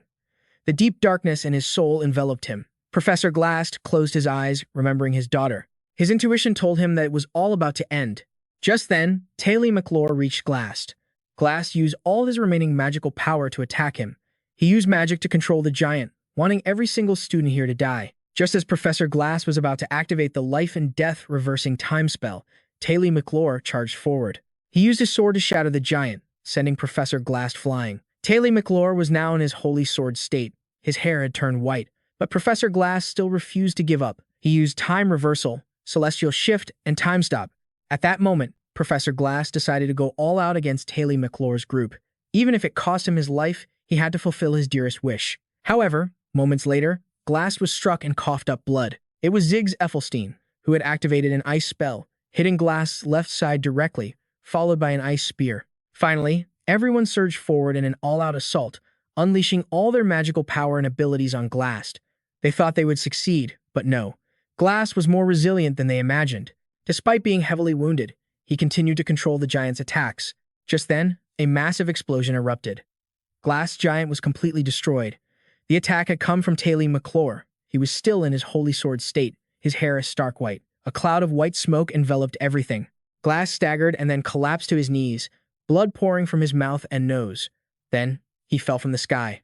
Even so, the only thing on his mind was his daughter, Muri. Glass used his final spell to create a space-time jump teleportation circle to escape to safety. He staggered over and sat down beneath an oak tree. It seemed Professor Glass was completely exhausted. Looking through his shattered glasses, he saw his student, Taylor McClure. An hour earlier, Lortell Keyhelm had been rushing towards the academy. Now that it was all over, she wanted to find S. S had told her to meet him after she was done with her work in the sewers. She wanted to confirm whether it was safe or not. When she ran to the academy, S was standing at the gate, waving at her. But Lortell Keyhelm wasn't paying attention to that. What caught her eye was Lucy holding onto S's sleeve. But for someone with an imagination as vivid as Lortell Keyhelm's, she probably saw it as Lucy and S holding hands. That's precisely why alarm bells were going off in her head. Then, she heard a noise behind her. It was Assistant Cade, helping Dorothy out. Cade was crying as he walked. Just as she was about to ask why, Cleo, Elpin, and Dorothy screamed. They looked terrified, as if they'd seen a ghost. It turned out to be because of Janica Failover's appearance. She leaped down from her spirit, Taka. Janica Failover wondered if the magic tower before them was used to cast Holy Domain magic. In truth, she had a few questions she wanted to confirm. Although lately, Janica Failover had been frequently holding meetings under a tree with her two spirit friends. The topic of these meetings mostly revolved around S. But the original purpose of the meetings was for Janica Failover to join forces with the spirits to protect the northern forest. However, a few days ago, Tekken had sensed a source of magical energy in the northern forest, one that was very similar to the magic emanating from this tower. But there were no magic towers in the northern forest, which made Janica Failover very worried. S was deep in thought at this moment, ignoring the girls outside, lost in his own mind. According to the main storyline, nothing was supposed to happen in the northern forest after this, so S was debating whether or not to get involved. But if even a sub-boss like Elter could cause such a massive commotion, if a major figure like Professor Glass hadn't disappeared, it's unimaginable how great of an impact he would have had on the future plot. Therefore, S wanted to go there to confirm things for himself. No sooner said than done. S headed to the northern forest. Professor Glass saw S through his broken glasses. He was sitting under a tree, completely covered in blood. Despite that, upon seeing S, he asked if it wasn't past the dormitory's curfew. After causing all this trouble, he was still in the mood to ask such absurd questions. Janica Failover and Lortell also approached to get a look at Professor Glass. Janica Failover covered her mouth when she saw the professor was covered in blood. She asked him what he was doing here. He said he was moon-gazing. Then he laughed at himself. He felt how ridiculous he was. S asked Professor Glass if he knew from the start that he was going to fail. Professor Glass, though in a terrible state, still had enough strength to speak. He had known all along that he would fail, but what he hadn't anticipated was losing to a bunch of kids. The reason he knew he would fail was because the headmaster would never have allowed him to succeed. Perhaps it was out of some lingering sentiment that the headmaster didn't stop him from the very beginning. It was then that Professor Glass began to feel regret. He didn't regret the actions he'd taken, but rather his failure to recognize S's talent sooner. The initial reason Glass kidnapped S was to try and win him over and use him, but things didn't go as expected. By the time he wanted to capture S had already escaped from the dungeon. Glass held out his blood-soaked hand. He wanted to embrace the solitude of death as his punishment, but looking back on the 17 years he lived with his daughter, he had never once felt lonely. S slowly knelt on one knee before Professor Glass. He mentioned Assistant K had 4 years as a senior student, 5 years as a teaching assistant. She had also been by the professor's side for many years. On the way here, he had seen Cade crying a lot. She tried to force a smile and even deliberately cursed Professor Glass, calling him the most old-fashioned, conservative, and difficult old man she had ever met. Always pushing off his work, arrogant, domineering, and preachy. If anyone made a mistake, he would chew them out. Though she complained like that, she deeply cherished Professor Glass, because he was a true scholar. The thought of Professor Glass leaving this world made her tears fall uncontrollably. And there was Dorothy, too. She was also deeply saddened to see the fate of the teacher who had guided her from being an ordinary person into an elite student. Even the headmaster covered his face, mourning his friend. Professor Glass felt lonely, but the truth was that he had simply locked himself in his own cage. There were many people around who cared for him, but sadly, he only realized it in his final moments. Glass slowly closed his eyes. He recalled his memories with Cleo Elpin and Dorothy. The times Cleo Elpin clumsily dropped documents, or the times Dorothy was practicing magic, only to fail and cause an explosion that singed her hair. The scenes of him being strict with Cleo Elpin and Dorothy, and the times he sat searching for materials to resurrect his beloved daughter. How warm those scenes were. Glass took off his glasses. He was extremely nearsighted and couldn't see a thing without them. Glass looked at S, trying to get out his final words to his student. He told him that before casting the demonic realm, he had stopped by the Soul Library. He had ransacked the place, stealing every high-level formula and leaving a complete mess behind. S didn't quite understand what Professor Glass meant. While speaking, Professor Glass managed to reach into his coat and, with his remaining strength, pulled out a key. Glass gave the key to S. He was entrusting the Soul Academy to him. The professor also mentioned that there was a secret safe under the desk guarded by J. He said to take his time and open it. After that, Professor Glass looked at the other students. They were all the outstanding new generation of Sylvanian. Then he saw Lucy. He called out her name, about to say something. But then he closed his eyes and said no more, because he knew that Lucy already understood what he wanted to say. At that moment, S didn't turn around, so he had no idea what expression was on Lucy's face. Finally, Professor Glass closed his eyes and collapsed. His body lay peacefully under the oak tree, bathed in the embrace of the moonlight. Lucy, Janica Failover, Lortell. The four of them stood there in silence, watching Professor Glass for a long time. In the days that followed, at the crack of dawn, light from the horizon flared, signaling the start of a new day. The headmaster was interrogating S about the Professor Glass incident and the occupation of the Ophilus Tower. And now, with the theft of the sage's secret scripture, S had been present at every scene. Our protagonist had been interrogated all night. the headmaster looked over S's testimony. S had stated that he was kidnapped by Professor Glass. He then found a way to escape and seek help, and in the process, happened to run into Lortell's group. S's testimony was that simple. As for Janica, Failover, and Lortell, they had only come to help him. The headmaster asked S if it was true that he had abandoned Ayla and escaped by himself. S said that Ayla's leg was injured, and besides, she hated him. However, the headmaster didn't want to hear any more, as he was still very suspicious of the protagonist. He always felt that behind that innocent, feigned, naive exterior was someone who knew a great deal more than he let on. Then, the headmaster took S's report card and slammed it on the desk. He concluded that in the previous incidents and this one, S was the victim in all of them, so the academy decided to compensate the main character for what he had endured. S walked out of the headmaster's office with a puzzled look on his face. Janica Failover was standing outside waiting for him. S approached Janica to apologize for always making her worry.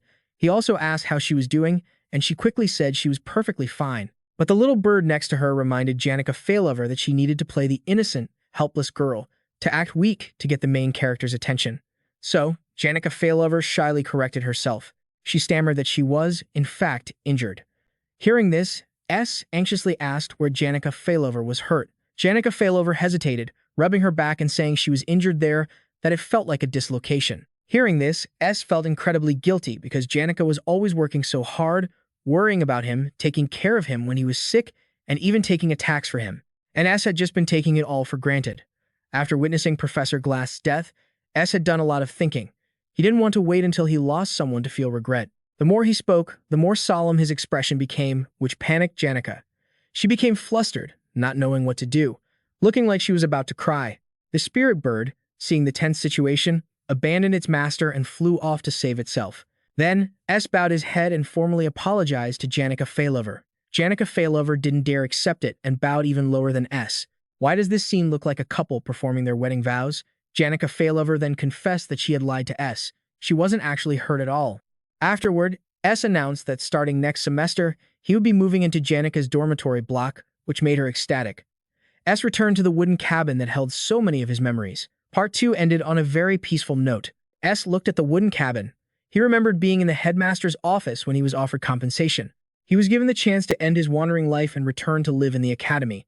The main character slowly stepped into the house. He had actually planned to plant more vegetables and build an extra fence, but it seemed he'd have to say goodbye to it now. Just as he opened the door, a thud came from behind him. S turned his head to see Lucy had suddenly fallen from the roof to the ground. She lay sprawled on the ground, a look of panic on her face. The reason Lucy fell from S's roof was because earlier, in a dream, she was wandering through a forest. Lucy felt the scenery was an island, but the Ramian mountain range in the northern part of the empire. Lucy wondered why she was suddenly dreaming of this place. This was the place where she lived with Professor Glass as a child. Lucy entered her childhood home. She expected that when she opened the door, she would see Mr. Glass sitting in his chair, looking at her with a gentle face. But no. Lucy opened the door. The place was gloomy. It was the same chair, but on it wasn't Mr. Glass, sitting there looking at her with a gentle face, but a terrifying skeleton. It turned its head, opened its mouth, and said, "Why didn't you save me? You had the chance. So why did you pretend you didn't know?" This was truly a nightmare. Lucy opened her eyes. Her maid, seeing she was awake, came over to care for her, but Lucy then used high-level spatial magic. The spell opened up, blinding the maid with light. Layers of magic circles appeared in the sky over the northern forest. Lucy didn't know why she wanted to go there. She stood on S's roof, wearing only her pajamas and barefoot. She stood high above, watching S slowly return to his wooden cabin.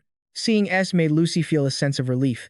She glanced up at the sky, an unconscious smile on her face, but then she suddenly heard S say that he was about to leave. And then Lucy fell to the ground with a thud, just like the scene we saw earlier. S was speechless looking at this girl, then he casually walked into the house, ignoring Lucy completely. Changing scenes, during Professor Flavin's lecture, he was resting his chin on his hand while teaching about how to befriend cats.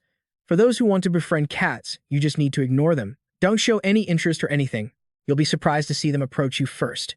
The female students seemed very interested in Professor Flavin's teaching method. While the girls chatted happily, S sat alone, focusing on the lecture. Because this was a very popular class, all the students had high grades. Initially, S's grades were very low, but now, hardly any student could surpass him. The lecture ended, and S was packing his books to leave. Suddenly, Professor Flavin called him to his office for a moment. In his office, Professor Flavin asked S if he knew about the bachelor scholarship. S, of course, knew about it. You just had to do some tasks for the academy to get a partial tuition waiver. Professor Flavin listened to S's answer while playing with his snake. Then he clarified that while it was mostly doing work for the academy to get the scholarship, it would mainly be assisting Professor C with her work. She was currently overwhelmed with the mountain of work Professor Glass had left behind. Annis was also helping her out at the moment. Even though Annis was a capable student, she couldn't handle it all alone. Professor Flavin assigned S his tasks. First, the end-of-semester evaluations, then the holiday conference program and the placement test for the first years. Professor Flavin advised S not to be too stiff when meeting the first years. Hearing this, S thought to himself, if it's the first years, then that person will probably be enrolling too. Changing scenes, Lortell Keyhelm was holding the sage's grimoire, feeling a strong resonance with its magical power. Lortell Keyhelm looked at the grimoire, remembering S's promise to do anything. She was eager to complete her mission so she could make a request of him. Lortell Keyhelm was debating whether or not she should sell this book to Graffin. The more Lortell thought about it, the more her head hurt. She tried to convince herself she was mainly doing it for the money. She had to be more decisive. Lortell's motto was to never put off for tomorrow what can be done today. She stared at S's letter, focusing on the words anything in it. Lortell Keyhelm blushed. She must have been imagining all 49 kinds of adult stories to be blushing like that. Lortell Keyhelm got back to her work, feeling how busy she was. Lortell Keyhelm thought to herself, Janica Failover and Ed Rothtaylor Maclor must be just as busy as she was. As for Lucy, she wasn't worth mentioning. After writing for a while, Lortell stopped her pen. Suddenly, she felt a deep sense of unease. The scene changes to S's wooden cabin, where Lucy was lying on a rock, chewing on a piece of beef jerky. Lucy complained to S that they were running out of firewood. Winter was coming, and they needed to go find some. Lucy also asked S why he hadn't been hunting lately. She was probably craving meat again. S found it strange that Lucy was actually saying something useful for once, but S was about to move into the dormitory, so he would probably see Lucy less often. As Lucy was begging S to go find some meat, Janica ran over. She called out to S and waved at him. Janica had the day off from Professor Mary's class, so she came here to relax. Janica ran over and sat next to S. She pushed Lucy aside and took her spot. Lucy was a little annoyed at being pushed away. Janica then started chatting with S. She said she was sorry she couldn't visit him here anymore. But since Ed's living environment was so important, she told him to call her if he ever decided to move into the Dex dormitory. She'd be happy to help him move. After that, Janica talked a lot about life in the dorm, but Ed wasn't really paying attention. Suddenly, Ed took out the key that Professor Glass had left for him. Ed wanted to see the secret treasure in the spirit library. As Ed was staring at the key, Janica suddenly handed him a letter. It was the application form for the Dex dormitory. Janica told Ed to submit the application early, because late submissions at the beginning of a new semester are often overlooked. Then she came closer and showed Ed where to fill it out. But Lucy stopped Janica. Lucy stood in front of Ed, blocking Janica from getting any closer. Lucy turned around, a panicked look on her face. Lucy told Ed not to take the form. Ed couldn't figure out what nerve he had struck this time. From then on, while Ed was training to gain experience, Janica would stand behind him and praise how much he had improved. Ed's spiritual empathy had already surpassed that of novice mages. His basic ability to sense mana had also improved significantly. However, Janica felt a bit uneasy because a certain girl was always staring at her with a dark expression. That girl was Lucy. Normally, the maids at Ophilus Hall would help her maintain a tidy appearance. But today, she had snuck out of the dorm before dawn, wearing only her pajamas. Lucy kept sticking to him, staying right by his side no matter what he did. When Ed was studying intermediate magic, Lucy would even lie on his lap. When they ate in the dining hall, Lucy would cling to him, causing everyone around them to point and whisper. Janica had no idea why Lucy was always looking at her with such a gloomy expression. Janica went over to apologize to Lucy, but Lucy's attitude was still very hostile. Lucy bared her teeth and glared at Janica. But he felt that the way Lucy looked at Janica wasn't anger, but more like fear. But whatever, the only thing he cared about right now was learning intermediate magic. Ed tiredly fell onto his bed, covering his face with a book and thinking deeply. Just then, Lucy called out to him. Ed sat up and asked what was wrong. Lucy was still in her pajamas. She walked over and asked Ed what he would do when she left. Ed, looking at his key, slowly told Lucy what he needed to do. First, he had to check the fireplace. The temperature could drop below freezing at night. If he wasn't careful, he could freeze to death. If he moved into the dorm, he wouldn't have to worry about these things. But Ed had to finish all this before he could leave. Lucy came and sat down next to Ed. Then, with an innocent look on her face, she said, "Come with me." Lucy led Ed to a cave, where he tied a rope to a tree root. Then he followed her down through a hole created by one of Lucy's attacks. Ed and Lucy arrived at the library. Ed didn't understand why Lucy had brought him this way, since she could have used magic to get them there much faster. Entering the library, the place was now just a pile of rubble. Looking at the props scattered around, Ed thought he wouldn't be able to carry everything in one trip and would probably have to come back again. Ed went to the spot Professor Glass had told him about. He brushed away the dust and saw a secret safe door. The key to open this safe was the one Professor Glass had left for him. Ed inserted the key and then opened the safe. A dazzling light burst forth from it, suggesting that a very precious treasure was inside. Afterward, they slowly climbed back up. The main character pulled himself up by the rope, while Lucy didn't expend any effort at all. She just used magic to fly up. Ed sighed as he climbed. He figured he'd have to ask Lortell to make him a ladder. Climbing like this was just too exhausting. He was so tired he could barely keep going. If it weren't for his physical training, he probably would have given up long ago. Lucy was curious about what was inside the safe. It was a legendary-grade magic artifact. It was Professor Glass's golden phoenix ring, which had the ability to bend time by borrowing mana from one's future self. Its creation difficulty was rated at 4.5 stars. Ed took out the ring to show Lucy. With the power to borrow mana from his future self, it meant that anyone could now use high-level magic. But if he did that, he would fall into a non-combat state for a long period of time, corresponding to the amount of mana he had borrowed. Ed clenched the ring tightly. He was debating whether or not he should use this ring. If used recklessly, the price to pay would be extremely high. But there were also many situations where it would be necessary, like when playing one's final trump card or when making a pact with a high-rank spirit. The reason Janica could possess so many spirits wasn't just due to her ability to sense them, but also because of her enormous mana reserves. Novice spirit masters like Ed only had 1 or 2 spirits, and even communicating with a low-rank spirit required a lot of practice. This was all because Ed's maximum mana was too low. But if he could temporarily increase his maximum mana, theoretically, he could also make a pact with a high-rank spirit. Of course, this was a risky gamble. Lucy looked at the ring and guessed that it was a gift Professor Glass had created for his untalented daughter. Suddenly, Lucy started talking about one of her buttons. She said a button had fallen off her clothes before. Lucy pointed to the spot where the button was missing. She hadn't paid any attention to it, but only after it was gone did she notice how loose the flap of her shirt was. It was really inconvenient. Lucy said she had a hard time because of it. Usually, it's only when we lose something that we realize its value. Things that seem ordinary turn out to be incredibly important. He didn't understand why Lucy was spouting such life philosophies today. He focused on climbing, and by the time he reached the surface, he was too exhausted to even walk. After beating around the bush for a while, Lucy finally got straight to the point. Floating in the air and looking down with a sad expression, she asked, "You're going to move to the Dex dormitory, aren't you?" Then Lucy begged him not to go.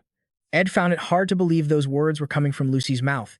He looked at Lucy for a long time but decided to maintain his neutral stance. The issue of whether to move into the dormitory or continue camping in the forest made him fall silent in thought for a long while. Moving into the dorm would definitely be more comfortable than living in a wild forest during this cold winter.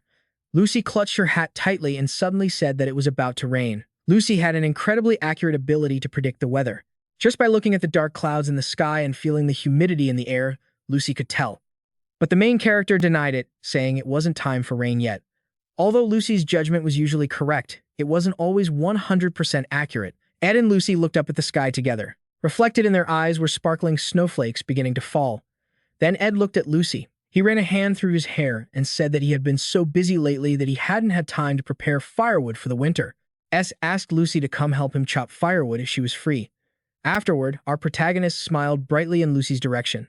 See, he had told her the firewood was almost gone, and the room would get cold to sleep in. As soon as he finished speaking, Lucy rushed forward and hugged him. She kept asking, "Really? Really? Really?" Because his words meant that he wouldn't be moving to the dormitory. Instead, he would stay in this wooden cabin. Our protagonist sighed. He was already used to life at the campsite. He just needed to improve the living conditions a little. Then staying here would be much more beneficial and comfortable for the foreseeable future. S collapsed onto the ground, exhausted. In the end, he couldn't stick to his guns and had changed his mind for Lucy. S lay sprawled on the ground, closing his eyes and recalling the plot. That's how Act 2 ended. Thinking of Act 3, even more difficult challenges had officially begun. Countless images flashed through S's mind. The battle for the student council president position between Princess Penna, Elias Kroll, and Lortell Keln had begun. Important characters and new enemies would also appear at the academy. The final boss of Act 3 was none other than Lucy Merrill. but S was certain he could overcome these difficulties. Looking at Lucy's tearfully happy face, an expression that had never appeared in any scene in the original story, this gave S even more faith that he would succeed. Winter had arrived. Snow covered the wooden cabin in a blanket of white. The falling snow was beautiful and picturesque. S took the opportunity to clear the snow around his house. The thicker the snow, the more work S had. He shoveled from early morning until the sun was high in the sky. S had told himself not to overwork, but tomorrow he had to go to the academy for the scholarship program. Therefore, he had to finish all the remaining chores today. S diligently chopped firewood and prepared food, the two most important tasks. Thanks to the cold weather, the food he had prepared, like meat and sausages, was also better preserved. The headmaster had given him a partial tuition reduction in exchange for giving up his right to stay in the dormitory. So, the financial issue was considered resolved. But when S thought of the girl who'd promised to chop firewood with him, now sound asleep in bed, he felt completely helpless. What a promise-breaking sleepyhead. S stepped out of Lucy's room, because her room was enveloped by a very strong protective barrier. Lucy wouldn't get cold in the middle of this winter. S left the room and slowly walked into the forest. He took out Professor Glass's ring. S wanted to test the power of this ring. He clenched his fist, and a surge of energy radiated from it. Our protagonist's entire body emitted an incredibly dazzling power. At Sylvania Academy, white snow had covered everything. The Lace Bakery. This was a high-end bakery where you had to make reservations to enjoy their treats. The bakery's balcony was filled with the fragrance of flowers, with beautiful, high-end afternoon tea sets. Janica was enjoying a drink. She was chatting with her two friends. Clara slammed the table hard. She was annoyed because it was so difficult to get Janica to come out. They had to use bait just to get Janica to show up. Clara asked Janica straight up if she had a crush on Taylor McClure. Hearing this, Janica also stood up and slammed the table. How did you know? The two of them were arguing fiercely, with only Annis calmly enjoying her tea. Clara said she had no intention of stopping Janica Failover. At first, when she heard the news, she felt like her world was collapsing. But after observing and evaluating S, she had accepted the truth. Clara looked Janica Failover straight in the eye. She asked if Janica experienced symptoms like a racing heart when she was near Taylor McClure, trembling limbs, or being so nervous she couldn't even look him in the eye. Janica felt awkward, not knowing why Clara was asking such things. Seeing Janica hesitate to answer, Clara urged her to hurry up. When Janica admitted she experienced all of those things, Clara yelled, "That's it." Clara's entire demeanor became so intimidating that Janica didn't dare make a peep. Clara warned that Janica was heading for one of the worst endings in love, becoming the close girlfriend, which meant it was a one-sided love. The more Clara spoke, the angrier she got, looking like she wanted to eat Janica alive. Clara scolded Janica, saying she needed to make Ed Rothtaylor remember her, but instead, she just trailed after him all day. That's worship, not love. Seeing how fierce she was, Janica was so scared she was on the verge of tears. Hearing this, Janica's two spirit friends completely agreed with Clara. They were also tired of their master's love life. Then, Clara took Janica's hand. She started laying out some plans for Janica. Clara was going back home soon, so she was a little worried about Janica. Clara told Janica that instead of clumsily flirting, she should try to awaken S's protective instincts. Annis looked at the two of them and remarked to herself that Clara was truly a master of romance. But the reason S was so highly regarded was thanks to Cleo Elpin. Because Janica liked S, Clara constantly praised S in front of everyone. Annis put down her teacup, placed her hand on her chin, and started thinking up a plan. However, Annis didn't think very highly of Cleo Elpin. She was often severely scolded for returning books late. She was also very clumsy. Annis didn't understand why someone like Cleo Elpin was unanimously recognized for her talent by the other professors. Annis guessed it was because Cleo Elpin knew how to win people over. She had been mentored by many veteran professors, like Professor Glass and Professor Broben. Now, Annis even had to work as her assistant. Annis was trying to make a good impression on the professors. Annis had cleaned and tidied Professor Cleo Elpin's room, and she also meticulously gathered information on everyone by monitoring them. However, she was very discreet, and no one found out. Besides Janica and Clara, very few people knew her true face. To Annis, relationships were nothing more than masks she put on. Annis tidied the documents on the table and picked up a piece of paper. It was information about Ed Rothtaylor and his family background. The Rothtaylor family was the most powerful clan in the Empire. Our protagonist was the second son of the family. Griffin Rothtaylor had been in power since S was born. At 2 years old, S was already the heir. At 5, he was baptized by the church. At 8, he began learning etiquette. At 12, he was taught advanced knowledge. But S's first-year report card was rock bottom. That's because our protagonist hadn't transmigrated into this world yet. Annis continued to look into the Rothtaylor family history. Annis was a very intelligent girl. From the information she read, Annis drew some conclusions about S's personality. He had a tendency to lead others but shirk responsibility. He preferred consensus over debate.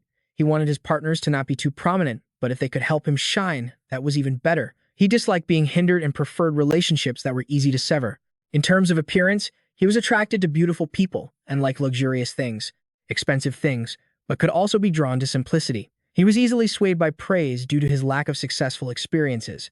His favorite topics revolve around luxury goods and status. He likes giving gifts to show off his wealth, but since he can't afford that right now, he appreciates it when the other person seems happy receiving small gifts. To him, dependence and humility are more important than being in control or talented. In reality, he's very sensitive to personal gain, so it's best for her to emphasize the practical benefits he can receive. Annis is analyzing how his way of thinking has changed since being disowned by his family in order to adjust her strategy. She also needs to find out if he has any feelings for Janica and whether he can be swayed by other girls. If he wavers, she will see if he feels guilty, regretful, or just makes excuses for his own selfish weakness. To do this, she needs to probe subtly, and as S's senior teaching assistant, she has an advantage. However, her analysis suggests S doesn't like girls who are too forward, so she needs to be delicate. His ideal type isn't too complicated either. It's like a carbon copy of the mundane desires of the noble class. Recently, he's shown some changes due to his difficult circumstances, but a person's core nature can't completely change in just 1 year. Although he's more mature, he still maintains an arrogant attitude. It seems Annis is trying to win over the main character. Just then, Professor Cleo Elpin opened the door. She was thrilled to have bought a Mont Blanc cake from the Lapras bakery. Professor Cleo Elpin asked Annis to eat with her. Annis took off her hair tie, saying she had already prepared tea for Professor Cleo Elpin. She went to get the teacup. Because it was still hot, Professor Cleo Elpin dropped the teacup. She thought about how clumsy she was again, afraid she'd be scolded by her student. But today, Annis was different. Annis's sudden gentleness took Cleo Elpin by surprise.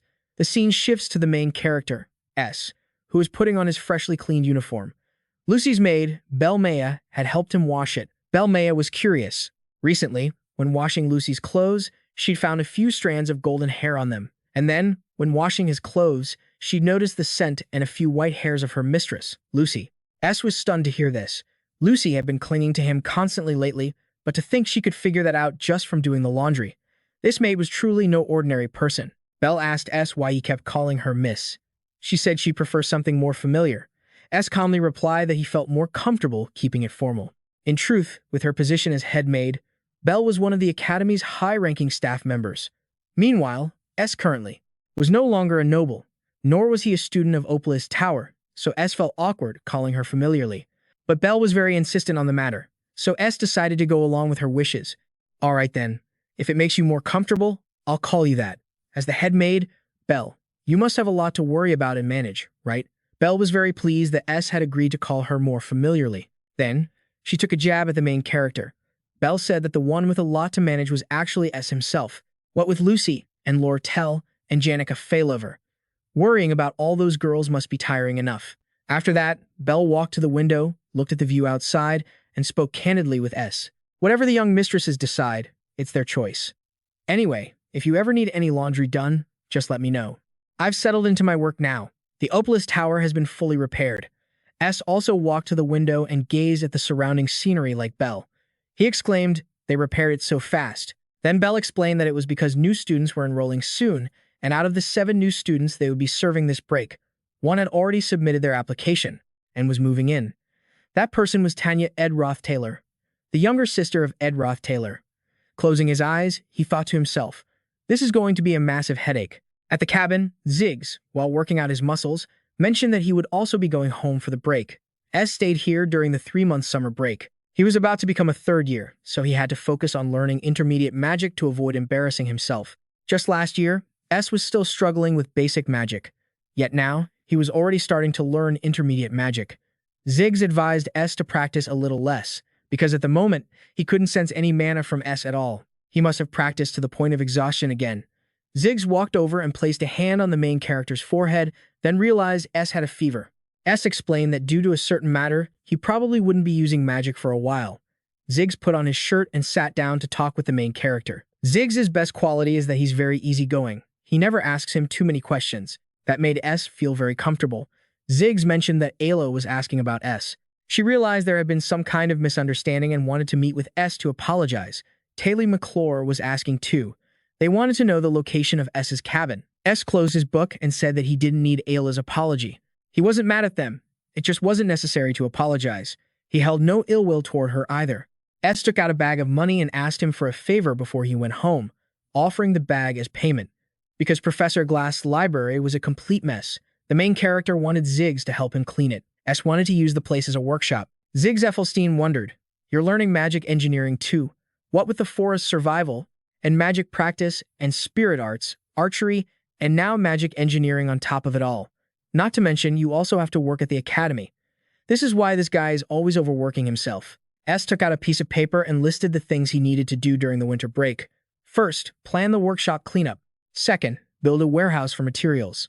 Third, expand material knowledge. Fourth, check the completed scenario. Fifth, check the completed scholarship work. Sixth, upgrade engineering skills by at least 3 levels. Seventh, learn special archery skills. Eighth, master intermediate magic theory. Ninth, contract with a high-level spirit. Completed. Tomorrow was the day he had to go to the academy for work. At the academy, Professor Cleo Elpin looked utterly exhausted and haggard. She had been handling the work for the academic conference and arranging the teaching schedule for the next semester. She had been awake for 44 hours straight, so for now, Anis would be the lead assistant, acting on behalf of the professor to give instructions to S, Cleus, and Onyx. Their task was to prepare for the upcoming new student placement exam and supervise on the day of the test. S thought pensively about the new student placement exam. The annual test was usually handled by Professor Glass, but this year, Professor Cleo Elpin would be in charge, and of course, he already knew the outcome. But the surprising thing was that Cleus was also participating this time. Anis handed a document to Cleus. Last year, the test was held in the northern forest of the island, but this year, it would be held on Mount On to the northwest. Anis told Cleus to go to Chick Hall to pick up the supplies she had registered for him and then get started. As for Onyx, he was assigned to assist Professor Cleo Elpin. As for S, Anis noted that with so many girls around him, you could tell just by looking at his face that he was a ladies' man. Working together with S would be a good opportunity for her to test her ability to understand and read people. Anis had stayed up all night to study the material and create a perfect, ideal girl who fits S's preferences, so he can't resist her charm. Anis walks up to S and brushes her hair back. She assigns S the task of surveying the site with her. Anis wants to separate S from his friend, Janica. Northwest of the academy, on Mount On, Anis discusses the job with S as they walk. Although it's not a tall mountain, it's still a mountain, and there are many dangerous areas. And with the weather like this, if a student were to slip on the snow, they could be seriously injured. After walking for a while, Anis stops, sits down rubbing her knee, and asks why S isn't tired. She's so exhausted she can't walk anymore.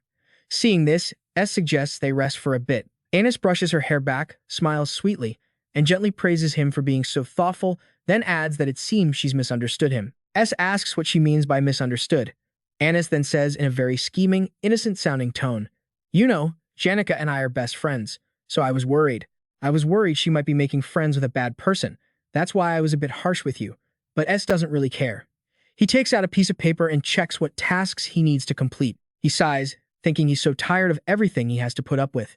Suddenly, Anis clings to the main character's arm as if they were very close. Then she says she was also abandoned by her family, just like the main character. Her family ran into trouble right after she enrolled in the academy. She says she has had to shoulder so many burdens. Anis stretches out, embracing the cold winter wind. Anis says that her life is as cold as this wind. Anis successfully gains the main character's sympathy. S comforts her, telling her not to be sad anymore because she's done a great job. Anis thanks him. Then she turns around, putting her hands behind her back to create the image of a gentle girl. Anis softly tells S that they have so much in common. This image successfully deceives S's naive young heart. At first, he thought Anis was a cold person, but after interacting with her, he realized she was far from it. Then, Anis twists her ankle and falls into S's arms. Anis claims she slipped on a rock, but looking around, there isn't a single rock in sight. After he catches her, Anis says her body is burning up. She then pretends to fan herself to cool down. After that, Anis says she'll be right back and disappears, leaving the main character all alone. Having run off somewhere else, Anis is sitting under a tree. She's reevaluating the main character's actions from just now. On the surface, he seems genuinely kind and hardworking, but she also feels it's somewhat fake. According to her plan, the first step was to build empathy by sharing life's difficulties. After that, she would act weak and in need of protection. Anis doesn't know what type of girl S likes, the mature type or the cute type, so she decided to combine both, along with natural physical contact. Everything was going exactly according to her plan. Recalling the feeling of being held by S, Anis blushes, thinking she never expected the main character to have such a nice body. He may look studious, but his body is very firm. She thought S was just some sheltered rich kid, but he turned out to be incredibly capable. From Anis's perspective, S is extremely handsome and radiant. It seems she's about to be charmed by the main character instead. In the end, she concludes that this is how S seduces others. Therefore, she must stay sharp and not let herself be enchanted. S looks at the majestic mountain scenery before him, feeling how beautiful this place is. Looking at this view, all of his worries seem to melt away, but there's still something giving him a headache. For instance, Tanya Ed Rothtaylor, who is described as a villainess. Tanya is the daughter of a duke and a born political genius. Political and strategic skills are in her very blood. With those skills, she's aiming for the position of first-year student council president, something unprecedented in Sylvania's history. Soon, she'll begin to win over influential figures in the academy. According to Belle, Maya, Tanya has already moved into the dorms earlier than expected. It's definitely to consolidate her power before the new semester begins. Tanya Rothtaylor isn't some obscure side character. She's a villainess with a major role. S remembers the details about this character very clearly. He has no idea how Tanya will treat him. S falls silent. He feels quite alone in this world. According to the original plot, Taylor McClure was just a villain who appeared for a moment and then vanished. Even in the main story, his original character, Ed, wasn't mentioned much. There was nothing special in the side stories either. His character was truly an obscure side character of an obscure side character. Therefore, the main character can't predict what Tanya Rothtaylor will think of Ed Rothtaylor. S stands alone, gazing at the scene before him. He guesses Tanya probably thinks he's a piece of trash. Here at Sylvania, the brightest stars of the continent gather. There's the princess of the Gloral Empire, the person who controls the Elter Merchant Guild, and a spiritmancer who could command high-level spirits as a teenager. There's also the great alchemist who created the imprinting reagent while still a student. Then there's the Beast King who rules the northern plains, and the sword demon of the Lortell family. There's the sword saint with transcendent swordsmanship, and especially the strongest of all, a magical genius considered to be blessed by the Archmage Clock himself. At that moment, Tanya had arrived at Sylvania Academy. Tanya was being greeted by Belle Maya. She stepped down from her carriage and said she had to stop by somewhere first, and the first thing she must do upon setting foot in Sylvania is to clean up her own brother. To her, Ed Rothtaylor is like a piece of trash, tainting the family's honor. Tanya looks at the letter her father wrote her. "I'm so happy to hear you say that. I support you completely. On my behalf, meet with those people and establish a place for yourself." Tanya clutches the letter to her chest. She thinks to herself that she will not disappoint her father's expectations. Before leaving for Sylvania, she had told her father about her 2 resolutions. Graffin advised that although Sylvania will treat her according to her status, the essence of the place is still academic. Even the princess must respect the professors as her teachers. Don't rely on your noble status to act disrespectfully toward your seniors. Before coming here, Tanya had spoken with a mysterious girl. They talked about S together. They bad-mouthed him, saying he had no perseverance, only liking to learn things for fun before quitting halfway through. They also said he was incredibly arrogant, never willing to admit his own incompetence. The moment he felt a tiny bit of mana, he made a huge fuss, as if he were about to become an archmage. Tanya muses that when he luckily got into Sylvania, she was so furious she could have gone mad. But now that S is disgraced and ruined, she feels incredibly satisfied. Suddenly, Tanya realizes she's been monologuing. It turns out she's been controlled by someone, forced to say everything out loud. A poisonous snake slowly coils around Tanya, and the one controlling this snake is none other than Lortell Calhoun. She's looking at Tanya with a dangerous gaze. S is holding 2 books. The intermediate magic books were Point Explosion and Source of Wind. He had taken these 2 books from Professor Glasty's library. Ed walked out of the wooden cabin, holding the 2 books. He found it very convenient to be able to read them freely without worrying about a due date. Ed went and sat in front of a pile of embers, then tried to use fire magic, but nothing happened. It was then that Ed remembered he was temporarily unable to use his mana. He went inside the house. Lucy used to come over to his place to play. But now, she pretty much considered this place her own home. Ed stepped into Lucy's room. On the bed, a little girl was sleeping soundly. He pulled back the blanket and asked Lucy to help him start a fire. Seeing that Lucy was still asleep, he decided to carry her outside. After all, Lucy was very light.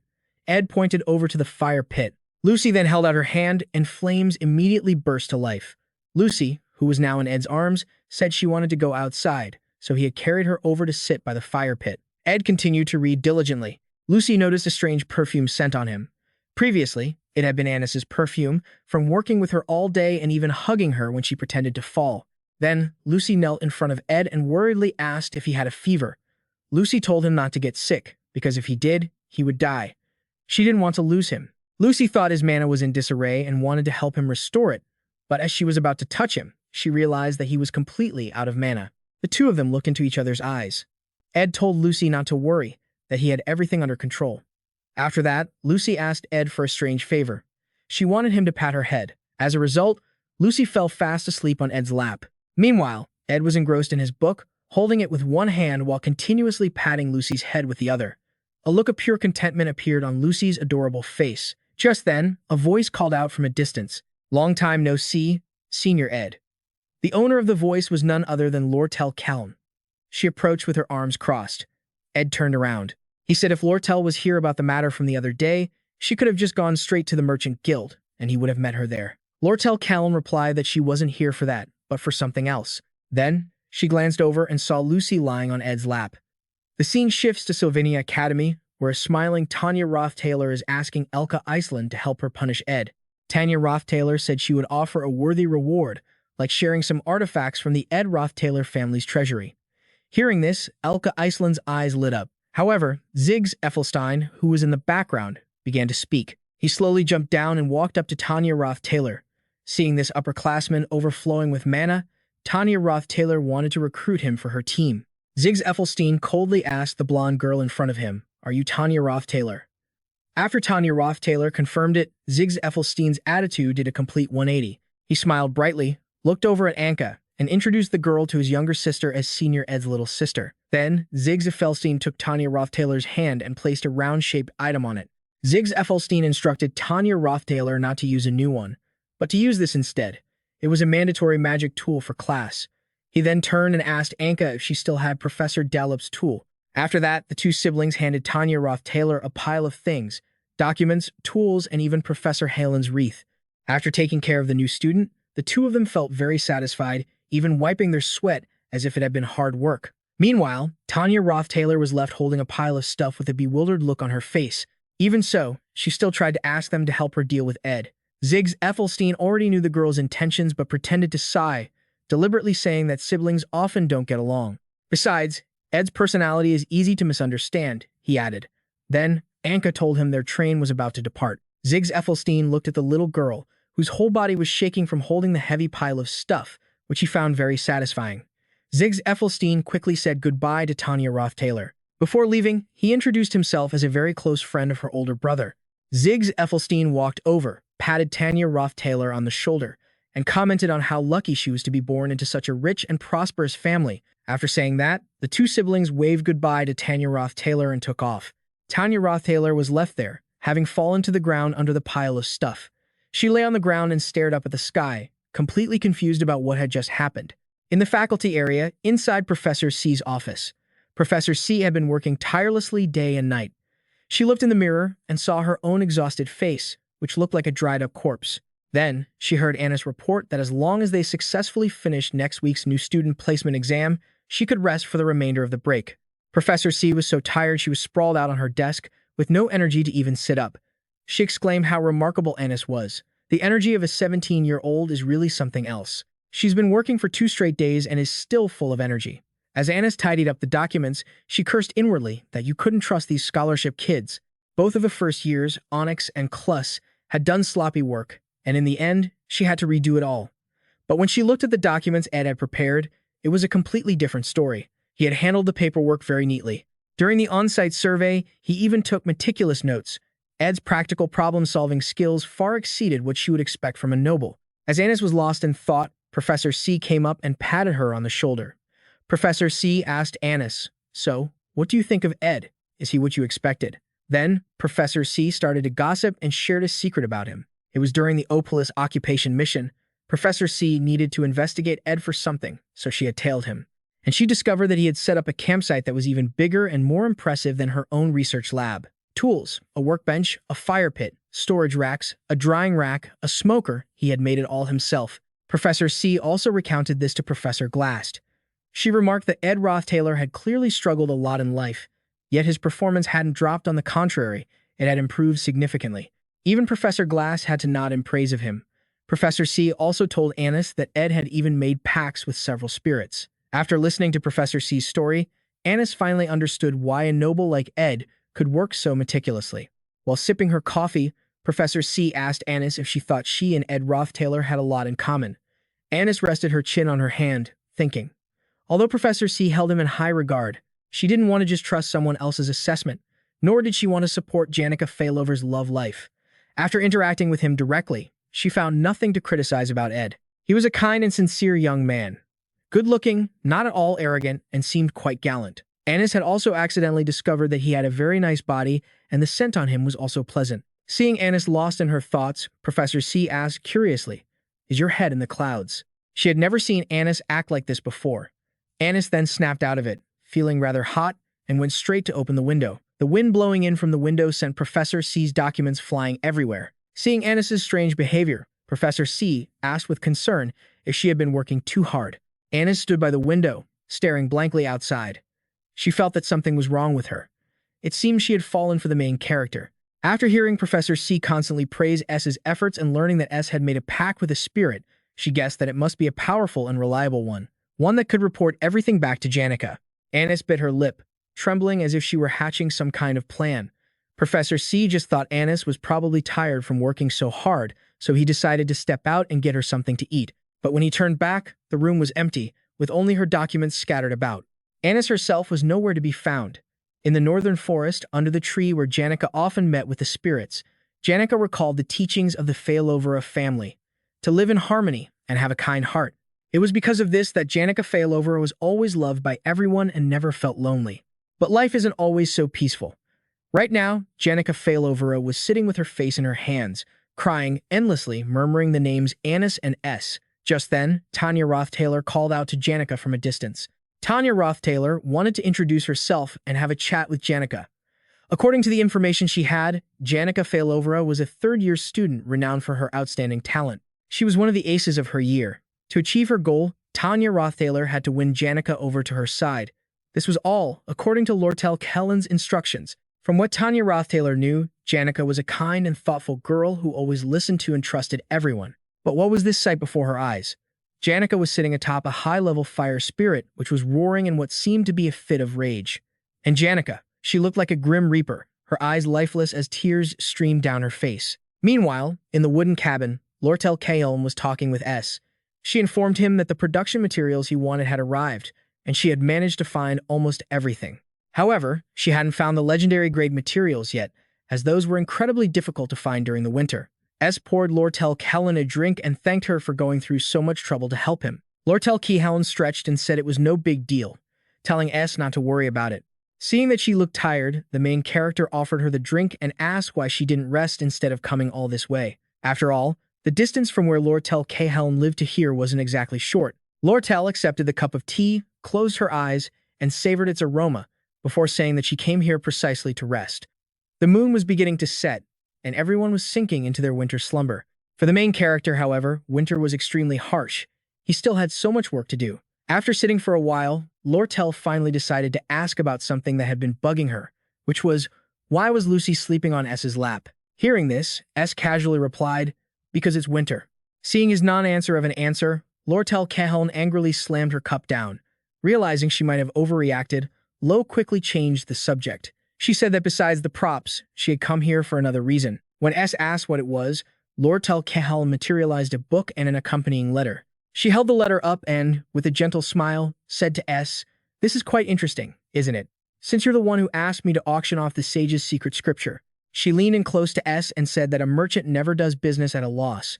Hearing that, S looked away evasively. He remembered that he had promised to do anything she wanted if she could get him the sage's secret scripture. The main character was probably feeling that in a moment of impulse, he had walked right into the wolf's den. Lortell whispered in S's ear that she wouldn't make a request so big it would pressure him. All she asked was for S to be on her side, because this was Act 3. In this act, Princess Penna, Elias Kroll, and Lortell had begun their confrontation. Lortell had sensed something and started making political moves, Her opponent this time was none other than Princess Penna Elias Kroll. According to the script, the princess was supposed to become the student council president and take control of the academy. That's why Lortell wanted S to choose her side. S watched Lortell's retreating back.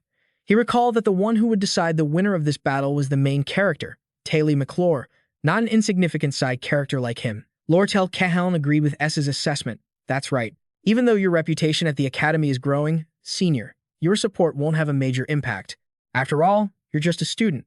Even though S always thought of himself as an insignificant side character, hearing someone else state it so bluntly still stung a little. Lortell turned back to S and said, "While this might not mean much politically, it means a great deal to me personally." S figured it wasn't too difficult a request, so he agreed.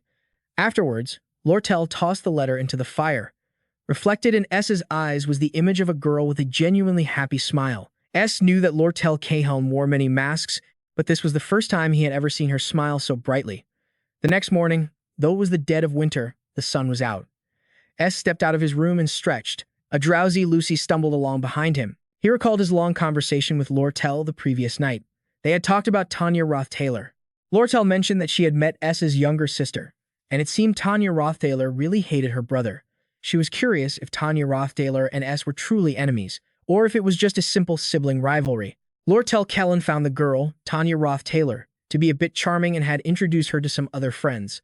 That's what Lortell told S, anyway. Whether she genuinely had good intentions in introducing Ed Rothtaylor to new friends, only she knew. Finally, Lortell added that Ed Rothtaylor wanted to come over to S's place to give him a piece of her mind. And just as Lortell had said, Ed Rothtaylor showed up that morning, dragging along a whole crowd of people who were practically radiating hostility as they marched toward S's place. Their eyes met, and for a few seconds, there was silence. Finally, Ed Rothtaylor spoke first. "Long time no see, brother. Since it's been a while, I brought you a gift." The main character glanced at his little sister, curious as to why the so-called villainess, Ed Rothtaylor, looked so tense while talking to him, as if she were afraid of something. After some consideration, he came to a conclusion. He had completely misjudged the character of Ed Rothtaylor. When Ed Rothtaylor saw her brother suddenly cover his face, speechless, she jumped back a few steps in fright. She looked in astonishment at the brother before her, who was so different from before. Because before the main character transmigrated, El Rayer was an arrogant jerk who would destroy anything that displeased him. The original El Rayer used to bully Ed Rothtaylor constantly.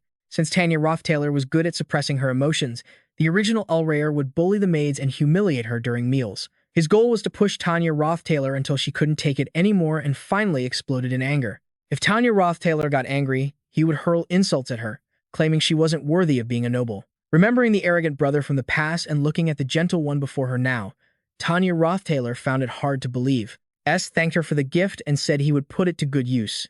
He would wear it to school often. Then he invited Ed Rothtaylor to the fireplace to sit and have a drink. He only had a little herbal tea left, but he planned to use it to treat Ed Rothtaylor. Ed Rothtaylor noticed the girl in pajamas sitting listlessly in front of the fire and wondered who she was. He told her not to worry about that kid. Then he went over and told Lucy to stop lounging around and to make room for his guest. S handed a hot cup of herbal tea to Ed Rothtaylor and asked if she had encountered anything interesting while touring the academy. Ed Rothtaylor lowered her face, stammering that she had heard many things about S. S wondered who she could have met, as very few people knew him. He then listed his friends, Ziggs, Ethelstein, or Janica. When they heard Janica's name, Ed Rothtaylor and her attendants turned pale with fear. Seeing their reaction, S knew he had hit the mark. He then praised Janica as a very kind person, the best among all the people he knew. Hearing this, Ed Rothtaylor nodded her head furiously. Yes, Senior Janica is truly very kind. Senior Janica is a really good person, and she's very strong, too. She was about to mention Janica's high-level spirit, Failover, that fire lizard, but she stopped. She remembered the terrifying scene from that day, how her servants had been thrown around like toys by that spirit. Janica had even threatened Ed Rothtaylor, saying that if she didn't answer correctly, she wouldn't let her off easy. Remembering that scene, Ed Rothtaylor was too terrified to even cry. The other servants didn't dare to lift their heads either. Because of this, Ed Rothtaylor changed the subject. No, it's not like that. Senior Janica is very considerate and gentle. She encouraged me to do my best in my studies. Hearing the words high-level spirit, S grew curious and asked if Ed Rothtaylor had seen Janica summon a high-level spirit. Ed Rothtaylor repeatedly denied it. I didn't see it. I really didn't see it. It was all my imagination. People said that's what a high-level spirit looks like, so I just imagined it in my head. Please don't misunderstand. He lowered his head, deep in thought, feeling that something was very strange. The Tanya Rothtaylor from the original story wasn't this timid. That was because everyone who had met the real Roteller held a grudge against the current main character. Looking at his sister, who was showing her fear right in front of him, he slowly began to explain his current situation. S said that he was now living to the best of his ability, so she shouldn't look at him with such a pitiful gaze. Because of past sins, Estrella had already been expelled. The current main character doesn't live at the estate, but he isn't incompetent or useless either. Then S apologized to Tanya Rothtaylor for what the previous Ed Rothtaylor had done. After that, S handed the herbal tea to Tanya Rothtaylor and spoke to her in a gentle tone. I heard you want to become the student council president. I really support your goal. Even though I can't help much, I know you're always trying your best. So keep it up. Although he said that, S knew Tanya Rothtaylor would never be able to become president, because Tanya Rothtaylor was just a character who existed as a stepping stone for Penna, Elias Kroll. Moreover, Tanya Rothtaylor was the first relative S had met, so no matter what, he felt quite close to her. Seeing this gentle version of her brother, Tanya Rothtaylor's mind was spinning in a daze. Upon returning to Ophilus, she was so exhausted she had to lean against the wall just to walk. Even so, she couldn't shake the thought that Taylor McClure was deliberately pretending to be gentle to deceive her. She remembered the events she had gone through, how she almost died just for bad-mouthing S. Thinking of Janica Failover's wrath, Tanya Rothtaylor couldn't understand why Janica trusted her brother so much. Furthermore, there were many elite students at this Sylvania Academy, including the magical genius Lucy Merildane. Tanya Rothtaylor thought to herself, in a place so full of geniuses, no matter how good Taylor McClure's acting was, he would definitely be exposed soon. Standing in front of her room, Tanya Rothtaylor saw the girl she had met at S's place was in the room next to hers. Tanya Rothtaylor didn't know who the white-haired girl from S's place was, but to be living in Ophilus Hall, she couldn't be an ordinary person. Tanya Rothtaylor sighed, thinking how lucky S was. Lucy also saw Tanya Rothtaylor, and realizing she was S's sister, Lucy walked over, stood on her tiptoes, and patted Tanya Rothtaylor on the shoulder. Then she told her to let her know if she ran into any difficulties. After saying that, Lucy returned to her room and closed the door. Tanya Rothtaylor noticed the golden plaque in front of Lucy's room. In this dormitory, only the top-ranking students could use a golden nameplate. Tanya Rothtaylor moved closer and saw the words Room 302, Lucy Merildane written on the nameplate. Reading this name made Tanya Rothtaylor's eyes widen and her jaw drop, her body freezing up. It seemed she would need some time to adjust to this Sylvania. In the rose garden, Annis slammed her hand on the table, looking extremely rushed as she asked Belmaya to introduce her to a tall and talented guy. She said that since Belmaya had worked at the Ophilus dormitory for a long time, she must know many of the guys at the academy. Belmaya said that she wasn't the type to be casual about dating and then asked Annis if she had any experience with romance. After asking, Belmaya noticed Annis seemed quite dejected. Belmaya awkwardly apologized for hitting a sore spot about Annis never having had a boyfriend. Belmaya said that because Annis was always busy and handling so many things, she just assumed Annis wasn't interested in romance, just like S. As soon as S was mentioned, Annis had a strange reaction, which surprised Belmaya. She asked if Annis had a crush on S. Hearing this, Annis complimented Belmaya for being so perceptive. She explained to Belmaya that because there were so many bad rumors about S, she had gone to meet him in person to confirm them. After spending some time with him, she felt he wasn't like the rumors at all, but was actually a rather interesting person. Annis also frankly admitted that she was attracted to S. She mused that if S was someone she found attractive, then perhaps Janica Failover had chosen the right person. Annis took out a stack of files on male students and placed them on the table.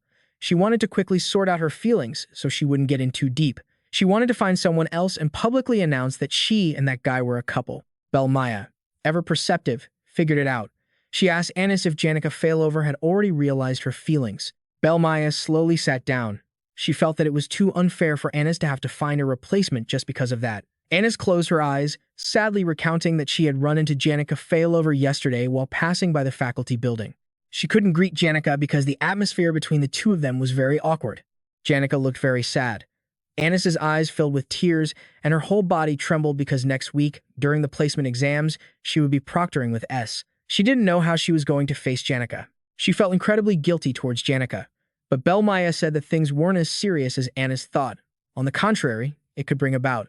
It was a positive outcome that left Annis completely baffled. Belmaya explained that Janica is a person who is always sincere with everyone, and that Janica Failover has always been protected from any harm by her two best friends. This wasn't good for Janica at all. Janica needed to experience some hardship in order to grow. Belmaya walked over and patted Anis on the shoulder. She comforted her, saying she was very surprised by Anis's attitude today. The fact that Janica always shared everything with Anis proved that she trusted Anis a great deal. That made Anis feel like she shouldn't be the one to hurt Janica. Sometimes, imperfect aspects are what create their own unique charm. Anis recalled the words Clara had taught Janica. Instead of a complicated game of emotions, stimulate the defensive instinct. Today, Belmaya had also spoken to Anis about defensive instincts. Thanks to Belmaya, Anis felt more clear-headed. She no longer felt guilty, and things were starting to make more sense. Anis thought of Janica, and tears streamed down her face. As for Janica, whenever she was confused and sad, she would often go to S's wooden cabin. From a distance, S noticed Janica sitting sadly in front of the fire. He made a cup of herbal tea for Janica Failover and then sighed. It's snowing again. S sat down next to Janica. He told her that if she had something on her mind, she should just say it. Holding the cup of tea, Janica bowed her head and apologized to S, saying she couldn't talk about it. S gently draped a blanket over Janica Failover. If Janica didn't want to talk, then she didn't have to. Janica looked on in silence. S also looked at this kind-hearted girl. Sometimes he forgot that Janica must have also gone through challenging days at the academy. Looking at that innocent face, it was hard for anyone to suspect otherwise. Janica, full of sorrow, leaned on S's shoulder. The two of them, wrapped in a thin blanket, sat before the fire watching the snow fall. The scene changes, showing the emblem of the Rayer family. A mysterious woman is about to be introduced. Tanya was writing some kind of plan. She remembered the image of the arrogant and conceited Roteller from before, a piece of trash who relied on power and looked down on everyone. In that scene, Estrella was a madman. He picked up the knife from the ground, put it in Tanya's hand, and threatened her loudly. If Tanya killed him, she would become the heir. Put your strength into it. Stab. Go on. Stab. Stab harder. Hurry. Deeper.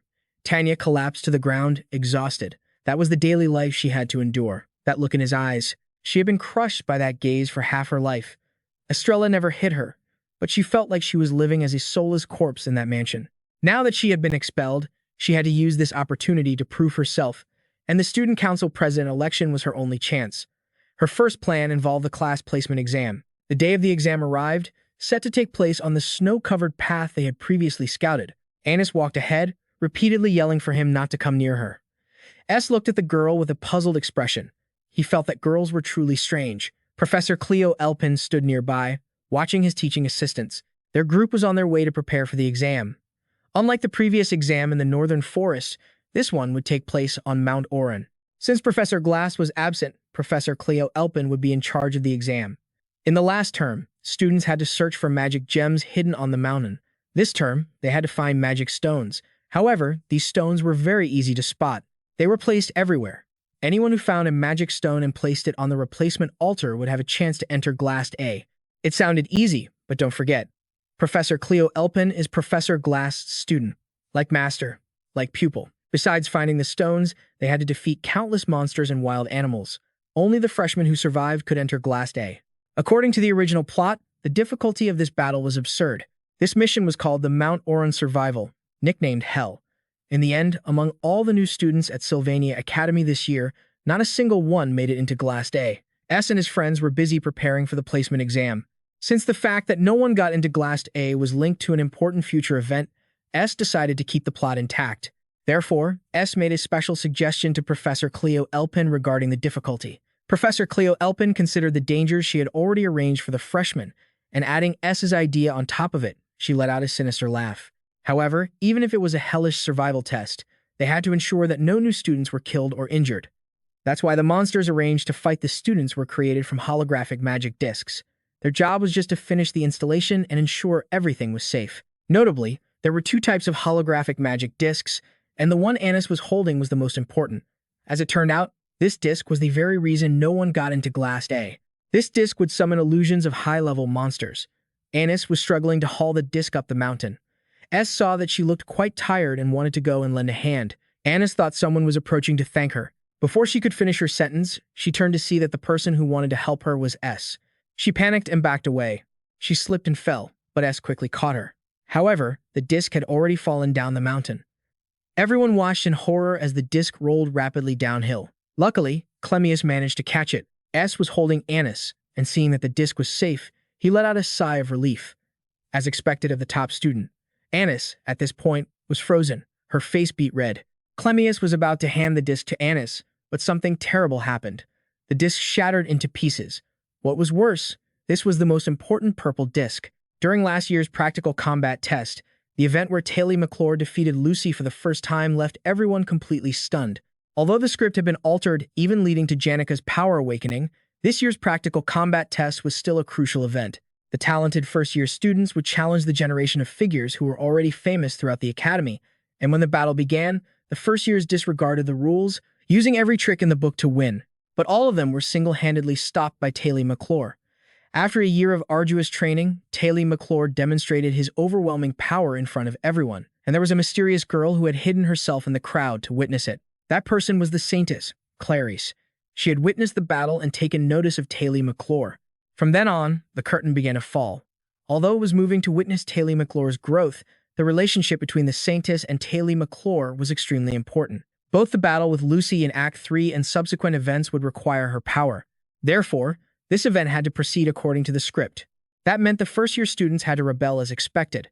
The reason the first years rebelled was because none of them were placed in Class A. This happened during the placement exam created by Professor Cleo Elpin, Professor Glass's disciple. In the original story, she used the purple discs in this test. But something terrible happened. The disc was broken.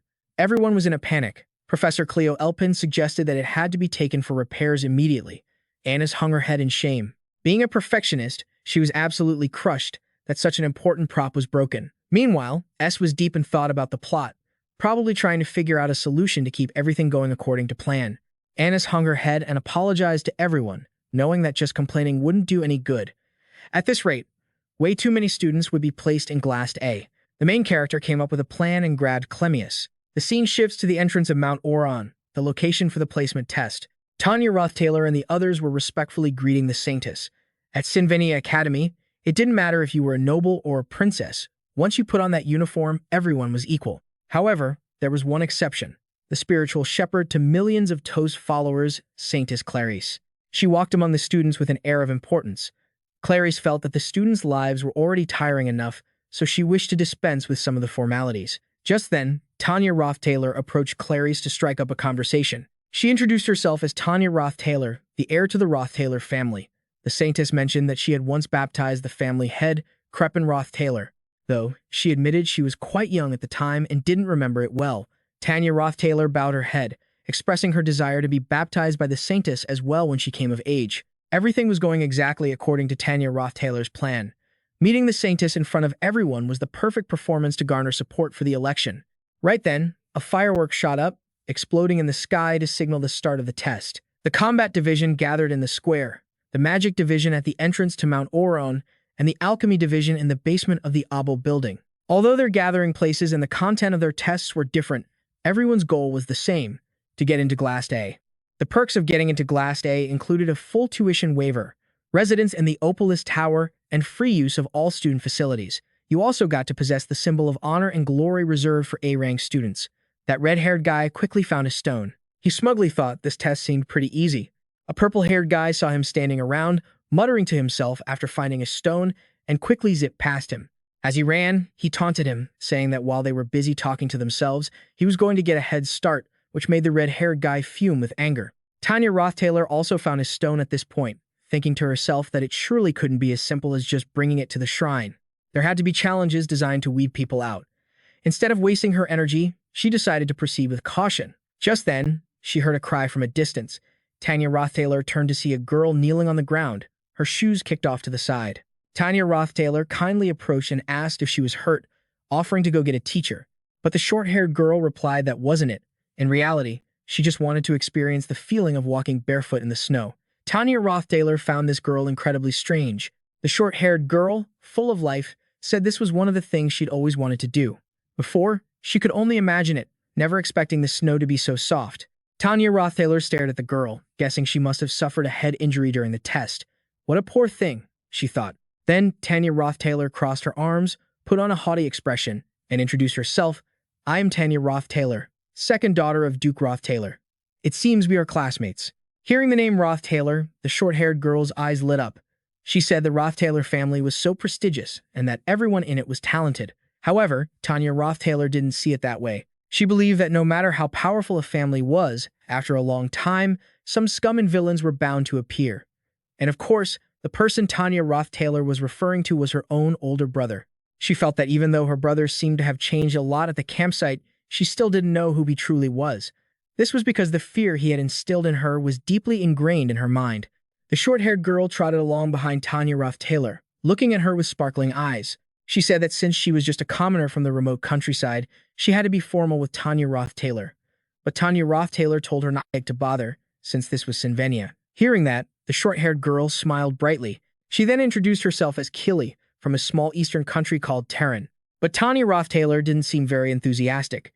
She told Killy to hurry up, reminding her this was a test. Killy replied that she wasn't too concerned about her score, saying that getting into Glaskan would only draw unwanted attention. These words successfully managed to annoy Tanya Rothtaylor. But right after, Killy said she had no interest in the test and ran up to grab Tanya Rothtaylor's hand, telling her she would help her with the exam. She wanted to get closer to Tanya Rothtaylor. Killy enthusiastically threw an arm around Tanya Rothtaylor's shoulder. This was the first time Killy had ever had a friend her own age. Tanya Rothtaylor was exasperated. She told Killy not to be so casually familiar with her like that. She was lucky it was just Tanya Rothtaylor. If she'd done that to the princess or the saintess, she'd be in huge trouble. 30 minutes after the test began, the red-haired guy was huffing and puffing his way up the mountain, just a little bit more to go before reaching the top. He felt confident that his physical strength was greater than that purple-haired guy, Joseph, even if Joseph was more talented. As he was panting from exhaustion, he saw a demon-like figure charging towards him from a distance, and punched the guy right in the face. It turned out to be Gremius. Gremius didn't want to do this, feeling it was unworthy of a senior student. However, the situation forced his hand. Gremius looked at his fist and suddenly found the whole thing to be kind of fun. This was the plan S had come up with. Everyone would work together to stop the new students. A massive explosion erupted, with lightning crackling everywhere. This was Anis's magic. She and Clemius would be in charge of stopping the new students climbing the mountain. If the students could get past these seniors, they would be worthy of Glaskan. Since Anis had made a mistake earlier, she wanted to do her absolute best at this. Anis was flying in the sky. As a master of flight magic, he would be in charge of rescue. As for Professor Cleo Elpin, she had to write a report about the changes to the test's content. Professor Cleo Elpin felt completely drained. She had just escaped a mountain of paperwork at the academy, and now she had to write even more reports. Anis asked S what position he would take, and S replied that he would stay here and guard the shrine. Professor Cleo Elpin asked if S would be all right, since he still hadn't recovered his magic power. But S told the professor not to worry, because he already had a plan. The test was still ongoing. S walked calmly down the path, holding a purple disc. This was a rare Great Illusion disc, a magical artifact that created illusions of powerful enemies using the creator's magic. It had a creation level of 3.5 stars. The magical artifact was broken, so it couldn't operate at full capacity. This was because the disc couldn't be fully repaired. Moreover, S's magic power hadn't recovered yet, so he had to find another way. S picked up a red stone. This was a magic stone, a precious item containing a large amount of magical energy. These were the very stones the students had to find. S walked to the shrine and placed the stone in its center. He planned to use the shrine to recharge his magic. M flew over and said something. S couldn't quite hear what it said, but still looked at M gently. S's goal was to make sure no one passed the exam. He sat leisurely on the shrine. He had already finished all his preparations. The new students had been beaten until they were gasping for breath. Glemius appeared like a demon, advancing to strike Tanya Rothtaylor and kill. He was also getting tired, so he wanted to end the fight quickly. Seeing this, Tanya Rothtaylor and Kill's legs trembled with fear. Just then, a loud explosion caught Glemius's attention. He turned around and saw the explosion was from Anis's magic. While Glemius was distracted, Tanya Rothtaylor seized the opportunity to drag Kill away and escape. Anis was fighting Joseph. Anis was a prodigy. You could call her an expert in both practical and academic fields, but in combat magic, she was only average compared to the rest of her grade. Even so, she should have been more than a match for any first-year student. But this new student was on a completely different level, the one with purple hair. He was Joseph Weifold.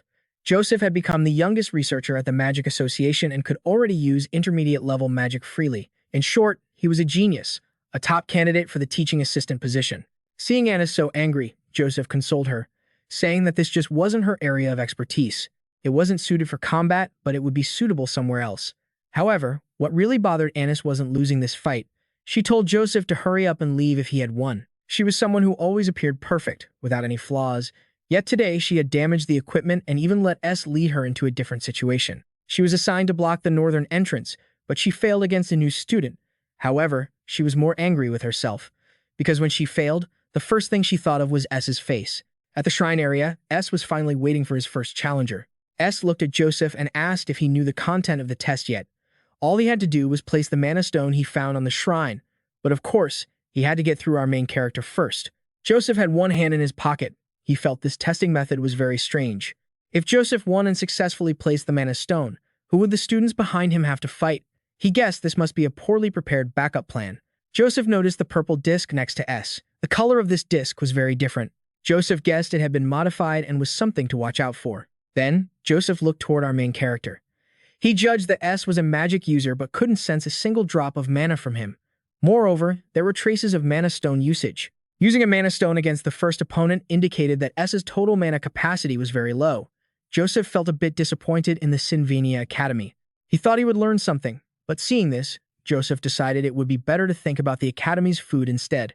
After finishing his assessment, Joseph began to launch an attack at S. It was an intermediate-level spell, single-point burst. While its destructive power wasn't huge, it was easy to get hit by if you didn't know what it was. If you couldn't dodge it the moment you saw the hand gesture, there was no way to counter it. However, S dodged the spell. Hey buddy, don't underestimate our main character like that. S was gathering power for a spell. This spell has 2 levels, ignition or heat emission. Heat emission sprays fire in a circular pattern, but given the current situation, this was the ignition spell. A blast of fire rushed forward to attack. Joseph looked at the spell and judged it to be intermediate-level magic. Joseph had a defensive barrier, and this barrier was very sturdy. S's flames couldn't penetrate it. In a battle between mages, the outcome is often decided by the difference in mana. If the mana consumption is the same, the one with the higher total mana will win. Joseph seemed to look down on our main character because he currently had no mana. Joseph was gathering power for a spell to end this fight. However, at that moment, S rushed forward and kicked him. Because a magic shield can block magic, but it can't block physical attacks. S taught Joseph his first lesson. Even mages can use physical attacks. A single kick sent Joseph flying. He clutched his face. Joseph didn't understand how he had managed to get through the flames, but he wouldn't let his guard down again. The battle was only just beginning. Joseph started using ice magic. The spell was Ice Formation, an intermediate-level spell. S countered with a fire-type spell. However, it was just a basic magic spell. Joseph saw S was about to use fire magic again to counter the ice magic, creating steam to obscure his vision like before, so he became vigilant. Besides fire, Joseph could also control other elements. He continued using the heat emission spell, causing the fire to spread everywhere, and then he used Blessing of Fire. This was a power that granted immunity to fire magic. Taking advantage of the spreading flames, S rushed into the sea of fire and stabbed directly at Joseph with a dagger. Joseph activated a physical defense to block the attack. The dagger successfully struck the shield. The blast attribute was activated. With a loud bang, a massive explosion echoed everywhere. Joseph was thrown far away. Joseph was very skilled, but he couldn't match our main character's speed when it came to casting basic magic. Furthermore, what our main character used was spirit arts. M had hidden within the flames to launch a surprise attack. Exhausted, Joseph sat under a tree and looked up at our main character. Then he dropped the mana stone and admitted defeat. The stone slowly rolled to the main character's feet. S followed the stone with his eyes, but at that moment, Joseph sprang up and attacked S with an ice spear. But S dodged it. Not stopping there, this time he used martial arts and threw a punch at S's face. However, the punch had no effect. S used Blessing of Wind, a spell that suddenly blows the enemy away with the power of wind. A whirlwind erupted and sent his opponent flying hundreds of meters away. At this point, Joseph couldn't even stand anymore. He had officially lost this battle. Sheathing his dagger, S praised Joseph for doing well. His final move was excellent because S had been fooled by it. Before passing out, Joseph asked for S's identity. S slowly walked over and said his name, S. Taylor McClure. Then, Onyx arrived and carried Joseph away. Meanwhile, in another place, a carriage was speeding along. Inside were Jay and Anka. She asked why Jay had joined the Magic Division. If he had joined the Combat Division or the Alchemy Division, he would have already become a teaching assistant. Anka felt a bit awkward because Jay had given up many benefits for her. Jay nonchalantly replied while eating a pastry. It was because he didn't care much about the teaching assistant position. He could have stayed in the Alchemy Division, but even if he had joined the Combat Division, he couldn't have become a TA, because the current head of the second-year Combat Division is Glimius. As for Glimius, at this moment, he had been knocked unconscious. Before passing out, Cuss saw a new student ask, "Are you okay? Was the holy magic too strong? You didn't break any bones, did you?" Clemius fainted. He wondered how he could possibly fight against something like that. There were 20 minutes left in the test. By now, Tan and Killy had reached the temple. S was sitting there, waiting for them. In front of them was a pile of students who had been beaten unconscious. And now, Tanya was about to face her own brother, Rothtaylor, directly. The Saintess Clarice had two dreams. One was a daydream of nobility, of having to become as pure as a blank sheet of paper. This was the dream that Archbishop Vio had planted in her mind. The second dream was a dream she had at night. Someone told Clarice that it was better to die in a puddle than to live like a blank sheet of paper. The Saintess slowly opened her eyes, but the voice continued to echo. Even the tallest tower that humanity prided itself on for its purity was just a sandcastle before the gray cliffs of the Lamlun Mountains. The black swamp covered in blue-tinged bones, the golden fields of the capital, Clone, the emerald pastures of Punran. This was a land of livestock. The opal smoke from the alchemical lands, the red-tiled roofs of the merchant city Ondex, the deep blue knowledge of the land of Savinia, crossing the red sea of sand of the Great Drea Desert, to the barley-colored darkness of the lawless land of Coentin. Pure white was just one small fragment in the romance of nature's colors. The girl playing the instrument was the keeper of the sacred flame. After leaving the clergy, she called herself a romantic. Though no one knew how she managed to walk between the buildings, when night fell, she would sing beneath Clarice's window. The two of them often watched the moon together. After leaving the clergy, Elle joined Sylvania, and when vacation came, she roamed all over the world. After she left, the Saintess Clarice dreamed every night. She saw herself walking through the places Elle had mentioned. In her final dream, Clarice held someone tightly and continued her lonely journey with that person. The journey of nature's colors, a complete contrast to her monotonous life, was the boldest fantasy she could ever imagine.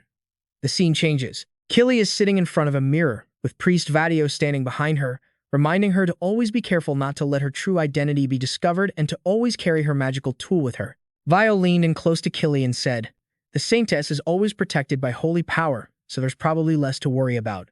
Killy replied, "Who would ever suspect someone who looks so completely different?" She told Vio not to worry. It turns out, Killy is actually the Saintess, Clarice, in disguise. Currently, she's enjoying herself on a wooden bench along the main street of Geodong. She had become someone else, befriended Tanya, and happily played in the snow. It was something she was never allowed to do as the Saintess. Surely, no one would ever suspect that Killy was actually the Saintess Clarice. However, there was one person who knew the truth, and I'm sure you all know who that is. The scene shifts back to the battle with S.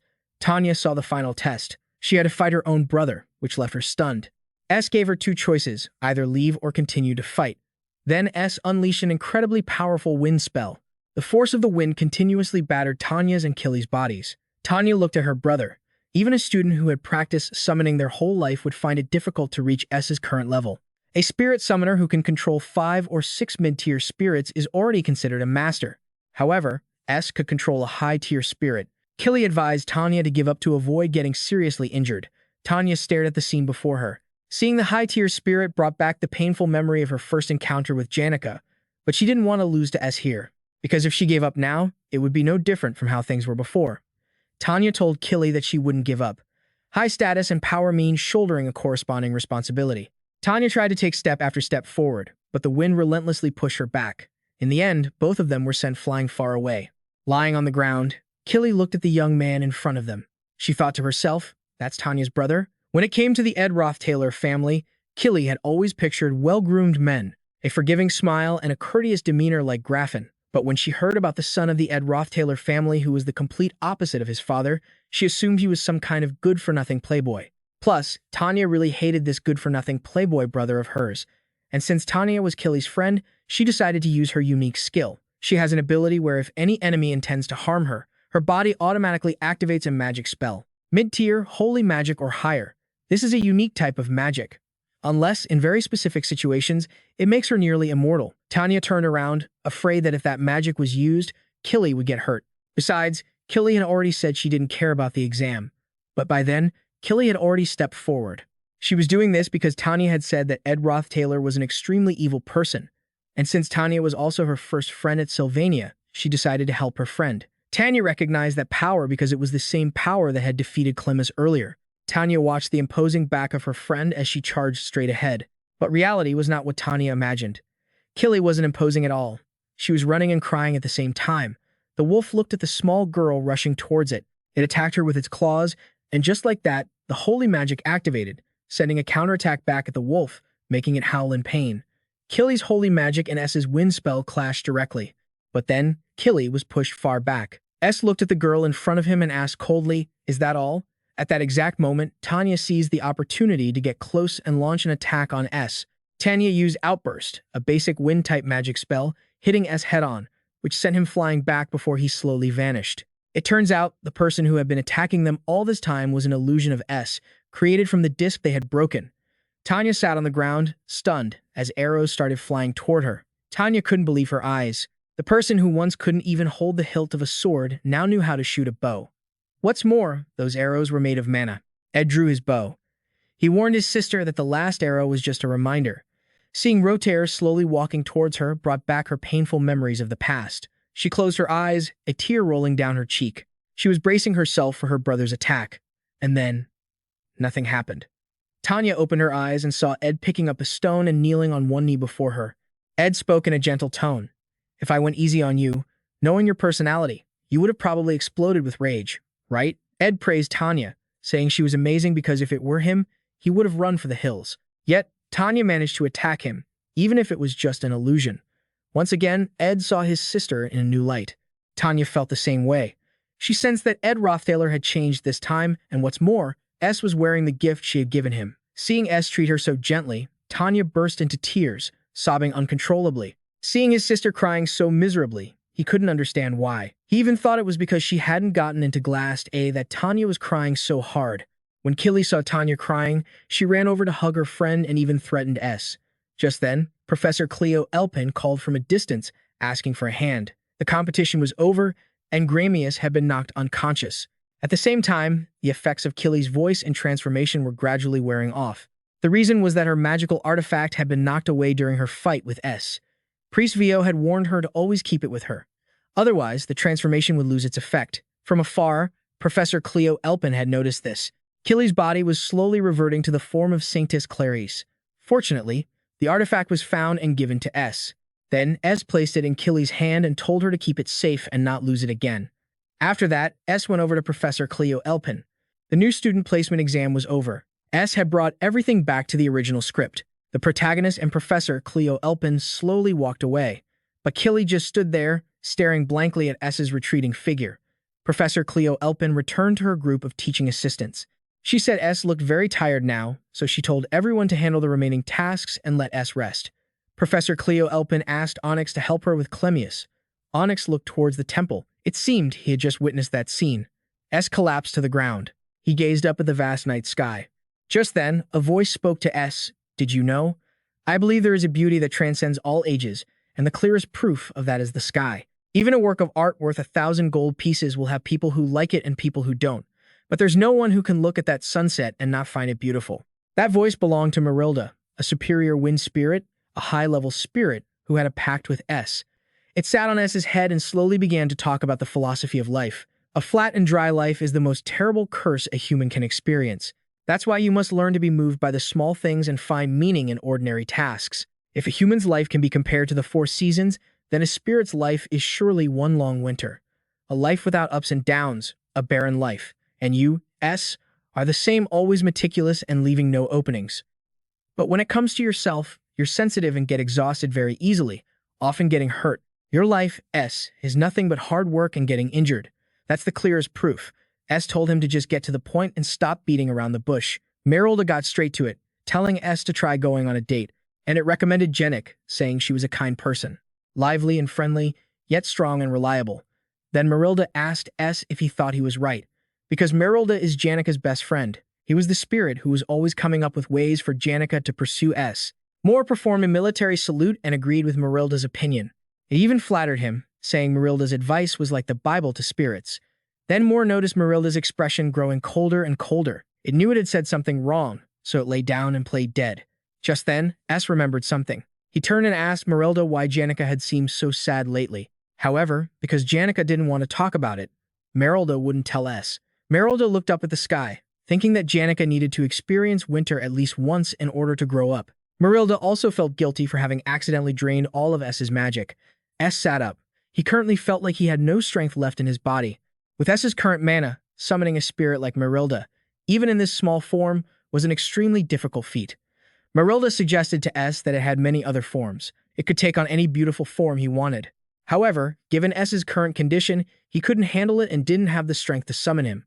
It was true. In S's current state, he was incapable of summoning a spirit like Merilda. Then Merilda jumped onto S's head and, with a single leap, climbed onto the temple. It looked down from above and told S that besides him, it had a pact with one other person. S struggled to climb up the temple. He wanted to see who else had a contract with Merilda. After managing to climb to the top of the temple, he saw the figure of Lucy sitting on it. Seeing Lucy, S didn't greet her.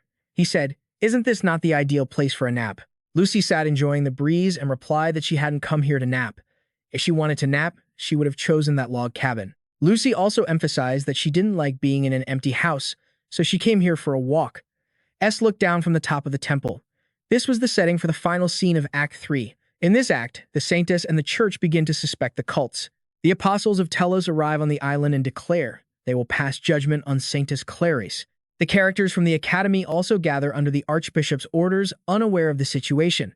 Princess Fawn's royal guard is also here. Lortell Kellen's mercenary corps, the Church's cathedral knights, and other high-ranking figures from the Academy. The Academy also gets involved in this overlapping chaos.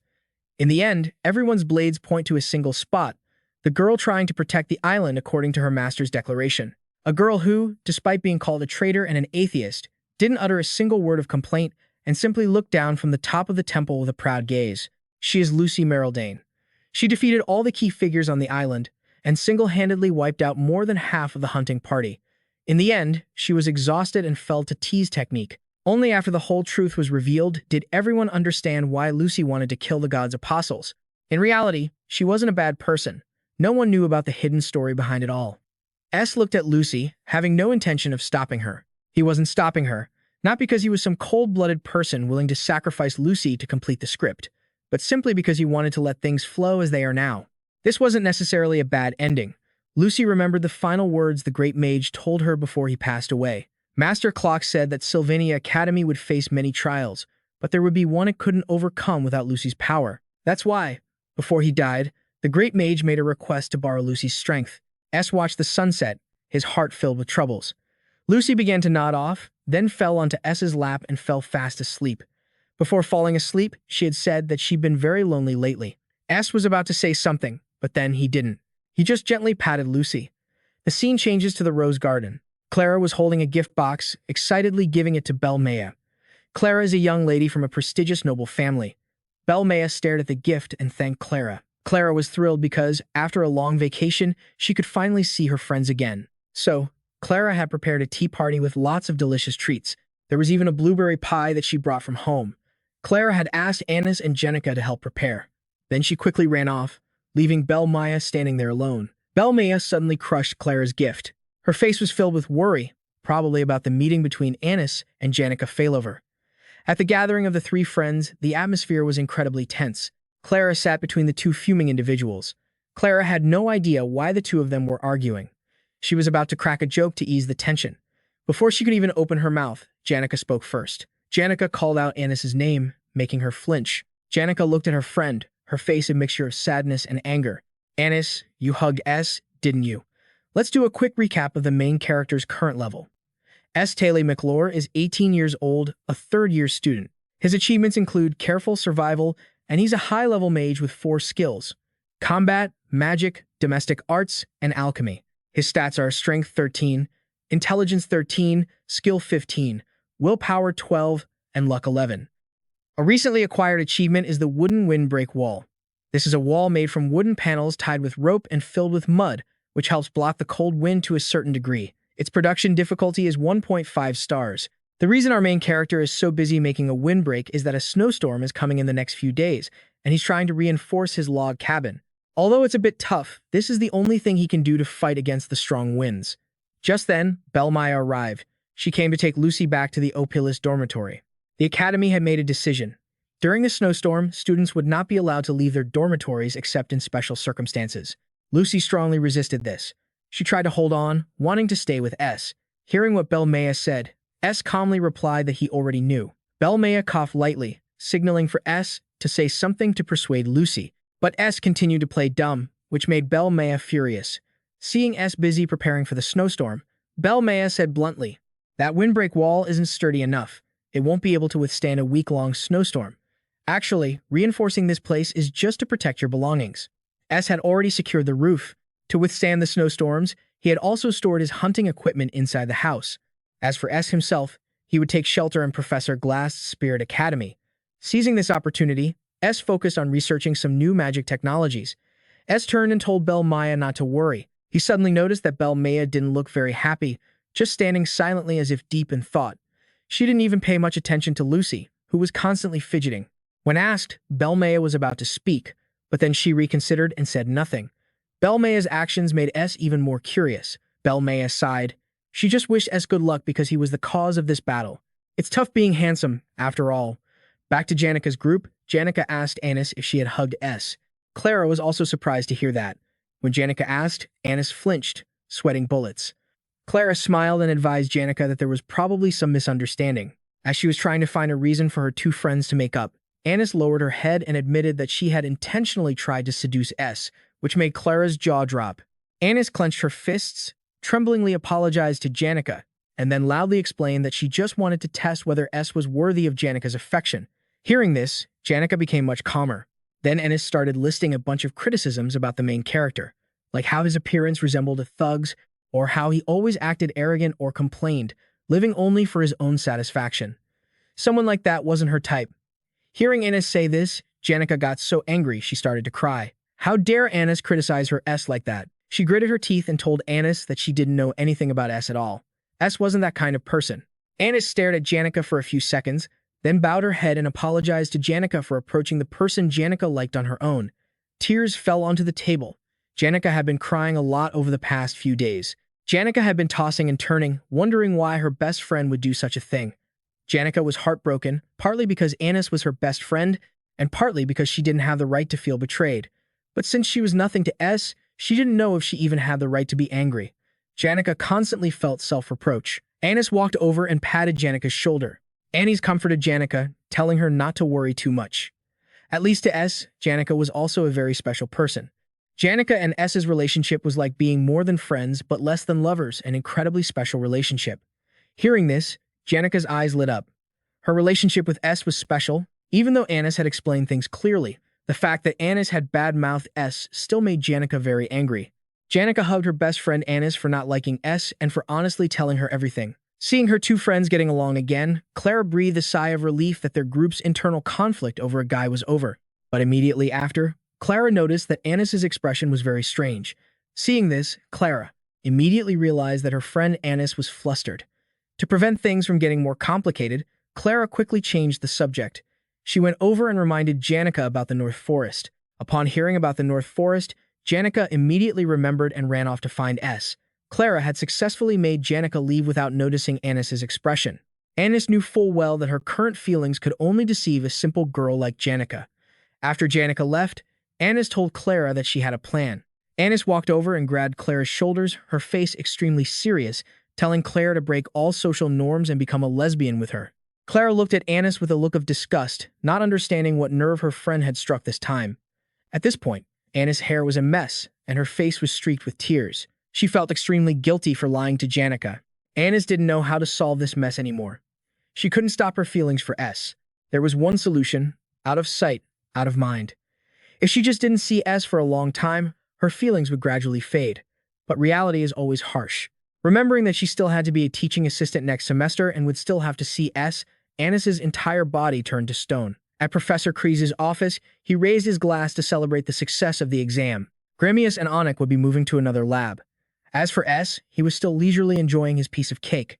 S would continue to stay here to assist Professor Kreese. When Anis realized she would have to be in close contact with S for a long time, she was terrified.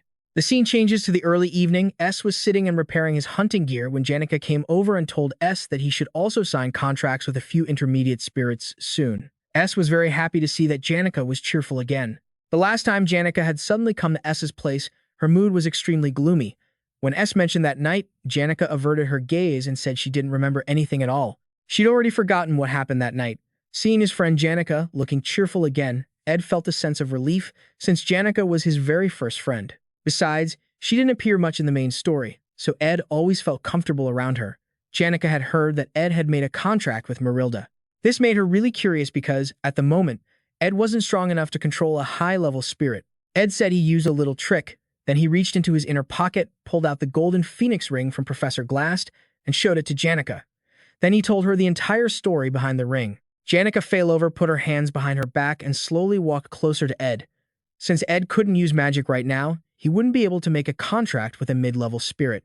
Ed clutched the ring, just waiting for the start of the next semester when the main character would return, stronger than ever. Though it was a bit late, Janica Failover still congratulated Ed on making a contract with a high-level spirit. Besides, in the spirit world, the day you make a contract with a high-level spirit is called your second birthday. Janica gave him a bright smile. Her smile was even more dazzling than the sunset behind her. After that, the two started discussing life. After talking for a while, Ed suddenly remembered the upcoming student council president election. Since Janica was the top of her class, she would probably get a lot of attention. Janica looked bashful. Her friends had asked her about it, but since Janica wasn't familiar with these things, she planned to remain neutral. Suddenly, Janica remembered something. She immediately turned and asked, "Isn't your sister competing too?" She remembered scaring the girl that night. Janica asked nervously if he was close with his sister. He recalled the first time he met his sister at this campsite. He didn't know how to explain their relationship, but they were family, after all. How could our kind-hearted protagonist possibly hate his own sister? When Janica saw that Ed didn't hate his sister like the rumors said, she was devastated, realizing that in a moment of anger, she treated her secret crush's sister pretty badly. Janica tugged on Ed's sleeve, her eyes welling up with tears as she asked if he knew what Tanya Rothtaylor liked. Was there any gifts she would like, or maybe a favorite food? Seeing Janica's reaction now and Tanya Rothtaylor's reaction the other day, he became very suspicious. "What did you do to Tanya Rothtaylor?" Hearing that, Janica immediately yelled, "I didn't do anything." And then, under Ed's suspicious gaze, 3 seconds later, Janica couldn't take it anymore and confessed the truth. She collapsed to the ground, tears streaming down like rain, confessing all her sins. To be honest, Ed didn't think it was that big of a deal. Changing scenes, at the Phyllis dormitory, snow was falling heavily. A hand tightly gripped a transformation item. It was the Saintess Clarice. She recalled the scene from that day, the battle, the image of the majestic young man standing before the spirit Marilda, and the moment her transformation magic wore off. And then, Ed secretly returning the transformation item to her. It all happened so naturally. It felt like a reminder. Clarice sat by the window, her face filled with confusion and fear. Could Ed know her secret? Clarice had tried so hard to live a normal life. She had promised the priest that if anyone ever found out, she would have to give up this life as a normal student. Thinking of her classmates, they were all talking about Ed. While sitting in the dining hall, she'd overheard that Ed was living in a log cabin in the northern forest. Clarice clutched the transformation item. Even though she was currently forbidden from leaving the dormitory, she had to get out. Clarice opened the door. The snowy winds hit her face hard. The scene before her was too cold and frightening. She didn't want to see this bleakness. Clarice thought of her friend Elle. She was always so vibrant and full of energy. Despite the strong winds, the Saintess Clarice decided to jump from the window. A dazzling light flashed from the transformation item. The Saintess Clarice slowly transformed into Killy. She couldn't let the freedom she had worked so hard to get be taken away. To be certain, Clarice decided to find Ed Rothtaylor McClure. And so, Clarice ran off into the blizzard. Her figure gradually faded into the cold night, his eyes bloodshot, his face covered in blood. That person was Gramius's older brother. Gramius was the one his family had turned their backs on, but only his brother had stood by his side. But that brother had also died by Clemus's sword. Before dying, his brother had leaned close to Clemus's ear and whispered some words. To him, those words were like a curse. End of flashback. At the Sylvania Academy office, Professor Cleo Elpin was asking why Cremius wasn't going to be a teaching assistant anymore. Cremius scratched his head, unsure how to explain. Well, that teaching assistant job, no matter how much I think about it, it just doesn't feel right for me. Cremius recalled the embarrassing memory of being knocked unconscious by a new student. Cremius stammered, "The benefits here are great, and I do quite like it, but..." Professor Cleo Elpin cut him off. She smiled and teased him back. "Really? I thought maybe the benefits weren't good enough, or maybe you got another offer." "Well, if you can, why not just do it?" Cremius scratched his head, stammered for a moment, and then agreed not to quit. Professor Cleo Elpin was happy that she'd convinced Cremius to stay. Cremius, however, bit his lip. He was dealing with something very difficult to talk about. Outside, the blizzard was still raging. From the tree trunk that Ed used to climb down to the Spirit Academy, all the way to the library, where Ed was now. He had trained so hard that his body couldn't absorb any more. Ed had now acquired a high-level crafting skill called Spirit Magic Skill Injection, with a technical proficiency of 20, a power increase of 4, a 92% injection success rate, a Fire Psychic Technique proficiency of 6, and a Wind Spirit Technique proficiency of 3. Magic Engineering Skill with a technical proficiency of 4, an Understanding of Magic Engineering of 5, and a Rapid Crafting of 3. He obtained the crafting formula for Telos' Icy Blessing, Level 1. By now, Ed's spirit magic had reached a level that could be called masterful. He was currently spending the last week of winter break investing in these 2 fields in the spirit library. Ed slid down to the academy from the rope tied to the tree trunk above. Arriving at the library, Ed looked around. The place had been cleaned up immaculately. Seeing the books neatly arranged by subject and title, it seemed Elka Iceland had been working very hard. Ed took out his books. His goal was to successfully craft the legendary grade magic tool called the Eye of Glock. This magic tool could drastically increase the skills of all sensory systems, briefly reduce the effectiveness of curse magic, and prevent the use of defensive magic. This item would also be immune to elemental magic. Another legendary magic tool was Delim's Hourglass, which could restore the body to its state from a few seconds prior, removing all damage and marks. However, it could only be used once. Ed hummed a tune as he carried a stack of books. He was getting ready to start crafting items based on these books. S reached into his pouch, rummaging around for his crafting tools. But after searching for a while, he realized he'd left them back at the cabin. So, he had to trudge back to the cabin to get his tools. At the same time, Kiri, the Saintess in disguise, was also trying to brave the blizzard to get to S's cabin. Staring at the white landscape for too long would cause her vision to blur. All she wanted was to see the vibrant colors of this world. But right now, she had to endure the biting cold of the snow, with only a single, cold, white color before her. After walking for a while, Kiri saw the river. She'd heard that the northern forest was next to the river, so she just had to follow it upstream to find S's place. Suddenly, Kiri no longer felt tired. Instead, a thrill of excitement ran through her. It felt like a real adventure. Kiri was a saintess, a very powerful person. She possessed an innate holy magic called the Blessing of the Holy Law. This was a skill that automatically activated intermediate or higher holy magic to counter anyone who tried to harm her. It would reflect double the damage an enemy dealt. This was the same magic that had taken down Cleus. After a long walk, Kiri finally reached S's cabin. However, remembering the sight of S shooting Tanya Rothtaylor with a bow made her terrified to face him. Another thing was that since S was the heir to the Ed Rothtaylor family, he had received a baptism from the Telos Order. Because of that, the blessing of the Holy Law had no effect on S. Kiri stood outside, peering into the house through the window. Seeing no one inside, Kiri pushed the door open forcefully. A bucket of blood was set right in front of it. As the door opened, the bucket tipped over, and blood spilled everywhere, a truly horrifying sight. Kiri stared at the pool of blood and then looked up. A wild boar's head was hanging there, scaring her so much that she let out a loud scream. There was blood everywhere. Looking at the scene, Kiri felt as if she had stepped into hell. Suddenly, she heard footsteps approaching. A completely cloaked figure came and opened the door. The figure saw the mess inside the house, while Kiri was hiding right next to the door. She covered her mouth in terror. The mysterious person walked into the house, went to a box, opened it, and took out a saw. Seeing this, Kiri was so scared she burst into tears. She trembled as she watched the dark figure approach her, holding a bloody saw in its hand. This person was none other than the main character, Rothtaylor. He was surprised to see Kiri here, trembling like that. At this point, Kiri wasn't thinking straight. She instinctively used her holy magic. This magic dispersed divine power, nullifying most of the effects of an opponent's magic. Furthermore, this magic dealt physical damage. The holy magic struck S directly. He was sent flying into the wooden wall, and books went flying everywhere. The whole room was thrown into chaos, and he was covered in blood. Seeing a blood-soaked person lying there, Kiri panicked, thinking she had committed murder. She cried and prayed for confession, tears streaming down her face. S lunged forward and grabbed her by the shoulders, his face twisted in a furious, cruel expression. "Are you messing with me?" Seeing this, Kiri was so frightened she wanted to log out of reality. She fell to the ground with a hard thud. It looked painful just watching. S looked at the scene before him, gritting his teeth so hard his whole body trembled with anger. Back at the Phyllis dormitory, Belle, Maya, Law, and another maid had discovered that the Saintess was missing. As the head maid, Belle knew Kiri's true identity. The disappearance of the Saintess during a blizzard was an event that would cause a national uproar. But Belle looked at the other maid. She didn't seem worried at all. On the contrary, she looked rather excited. Belle Maya threw on a cloak, went out to find the Saintess, and told the young maid to stay behind and take good care of the students, especially Lucy. The young maid shouted from a distance, telling Belmaya that according to a witness, Kiri had headed toward the northern forest.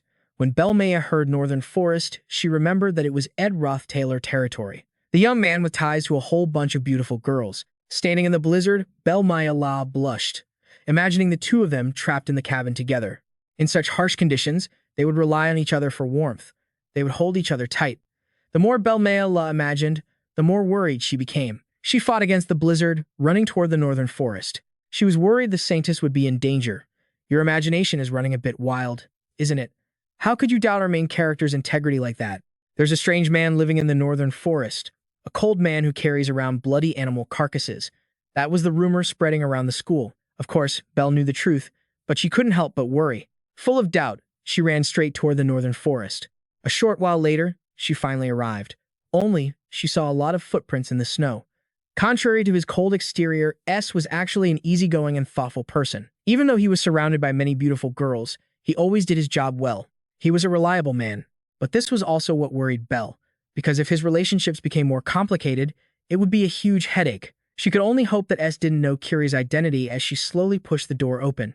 Belle's heart was pounding in her chest. As soon as S saw Belle, he quickly spoke up. Just as he expected, Belle had arrived. Belle saw the scene inside the room, and a cold sweat broke out on her forehead as she stammered, "Young master, can I explain?" She said she'd already heard everything from Kiri, but if she didn't return soon, the blizzard would only get worse, which would be very dangerous. S heard her and nodded, reluctantly saying, "That's right, the head mage shouldn't be away from Phyllis Tower for too long." He just didn't understand why the Saintess had come to his place. Even though he tried his best, something still felt unnatural. Kiri's true identity was a major plot twist revealed at the end of Act 3. It couldn't be revealed this early, but she was suspicious of him, so what was he supposed to do? After a long hesitation, he said apologetically, "I apologize for my disrespectful behavior. Saintess, please put the chair down." Hearing this, Kiri quickly complied. Her arms were already exhausted.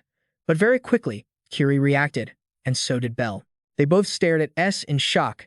He had just called Kiri Saintess. How did he know?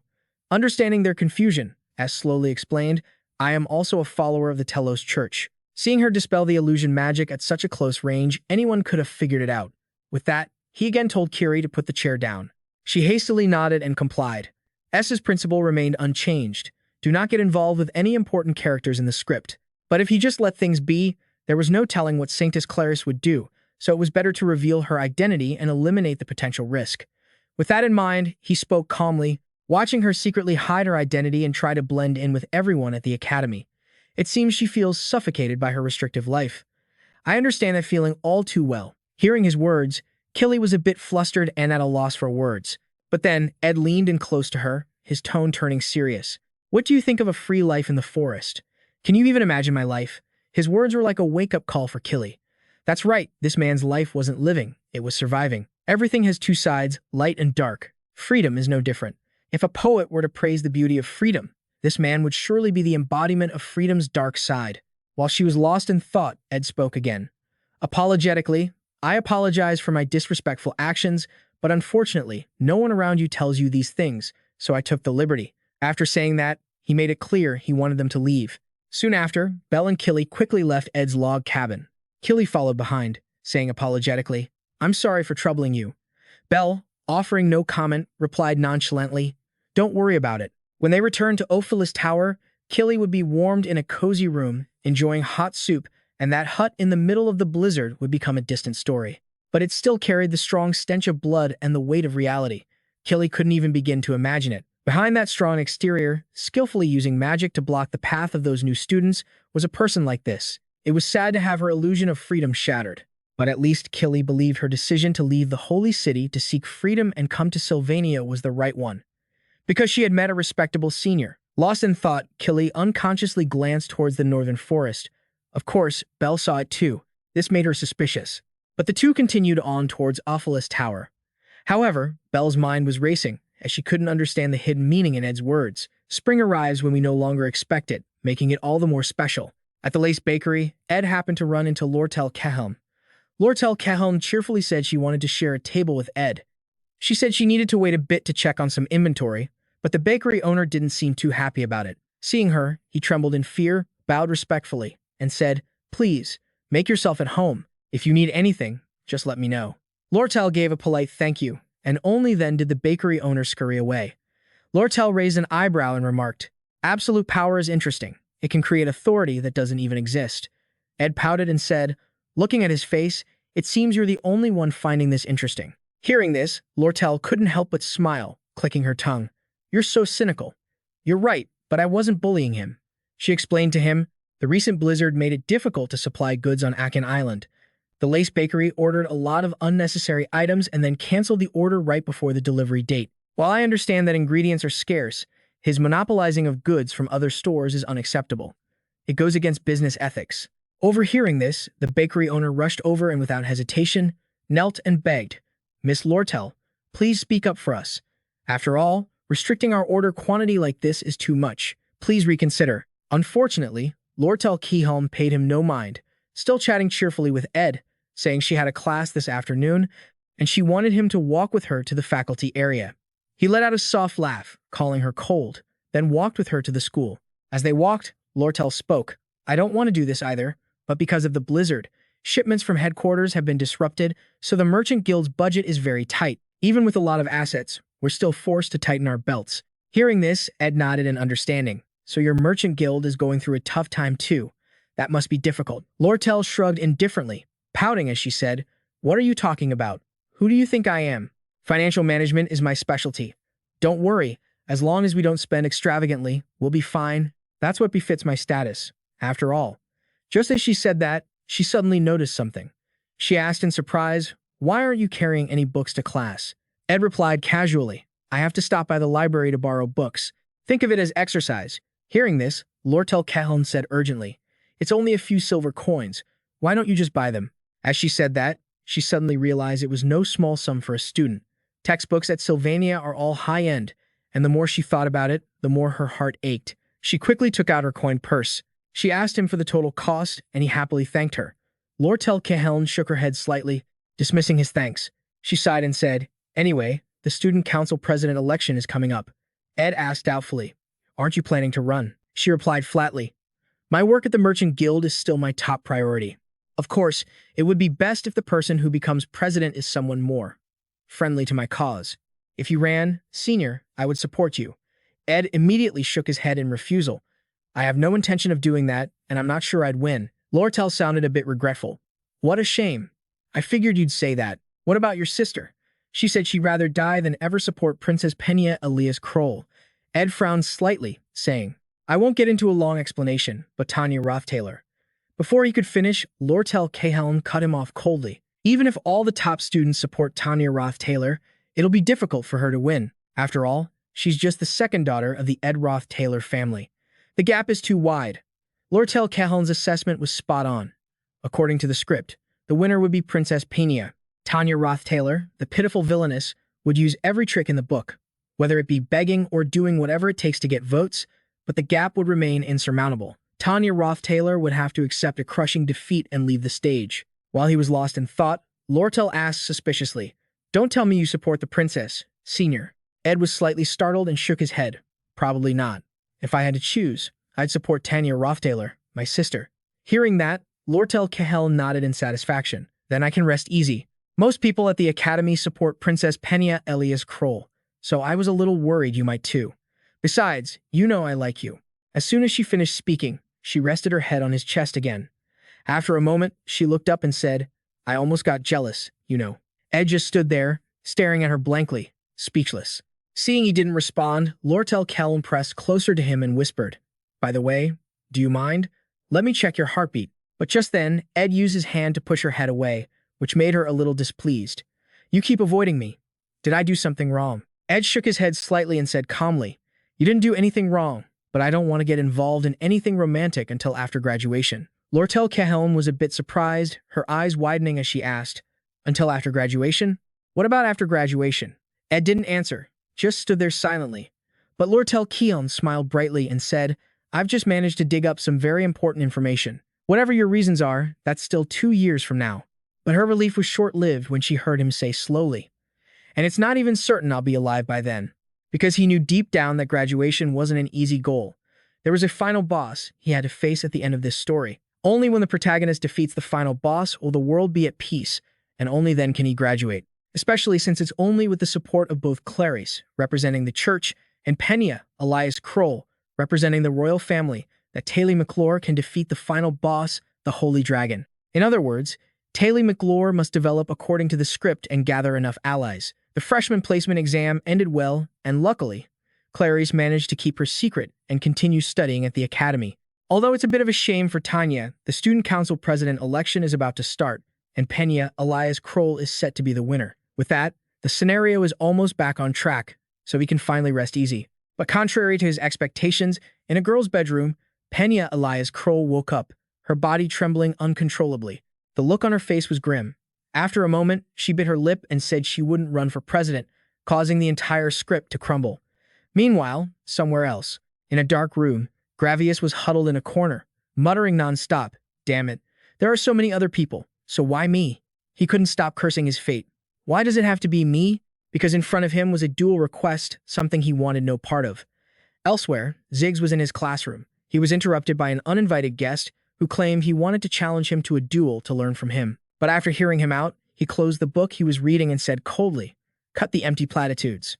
The young man standing beside him didn't give up, stating firmly, "Because I want to prove myself." Ziggs frowned at him, asking skeptically, "You're already the top student, aren't you?" The young man shook his head and said, "But only for the first years." He then declared that he wanted to compete against Janica Failover, the top student of the entire third year, and also Drake, the top student of the combat division, and S as well. Of course, everything had to be done in order, so he had sent a challenge letter to Cleus North first.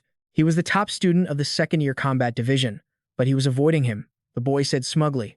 "Anyway, after I beat Clevius, I'll challenge Elvira and then Ziggs." Hearing his own name, Ziggs Effelstein asked doubtfully, "Why me? I'm not a top student." The young man slowly explained, "The official second-year top student doesn't count, so in reality, Senior Ziggs is the top of the second years." Scoffing lightly, Ziggs smirked and said, "So, you plan to beat me? Then go after Senior Janica and Senior S? You should learn to accept that you can be wrong, kid." Hearing this, the young man frowned and replied, "I don't expect to beat you easily, Senior Ziggs." Shaking his head with a slight chuckle, Ziggs walked over, patted the young man's shoulder, and said mysteriously, "That's not what I mean." He meant that the kid would never even get the chance to face him, let alone Janica or S. He just didn't get it. "Your journey will end with Gravius. If you want to beat me, you need to learn to face reality first." Upon hearing this, the young man's expression darkened, but Ziggs didn't say anything more and walked straight out. As soon as he reached the campus grounds, he heard someone call his name. Ziggs turned his head slightly and saw it was S, who looked at him with a raised eyebrow and said, "You did a good job cleaning up the library. Thank you." The two of them walked and talked, and Ziggs mentioned the young man who was going around challenging everyone. S heard this and asked, "Are you talking about that top first-year student?" Ziggs nodded slightly. "That's right. He's aiming for you." S frowned thoughtfully. As far as he knew, Wade Kimura's challenge streak was supposed to last from Chapter 3 to Chapter 4 of Act 3. Wade was the son of a general from the northern border. He possessed a natural talent for swordsmanship and had secured the top spot among the first years with his overwhelming power.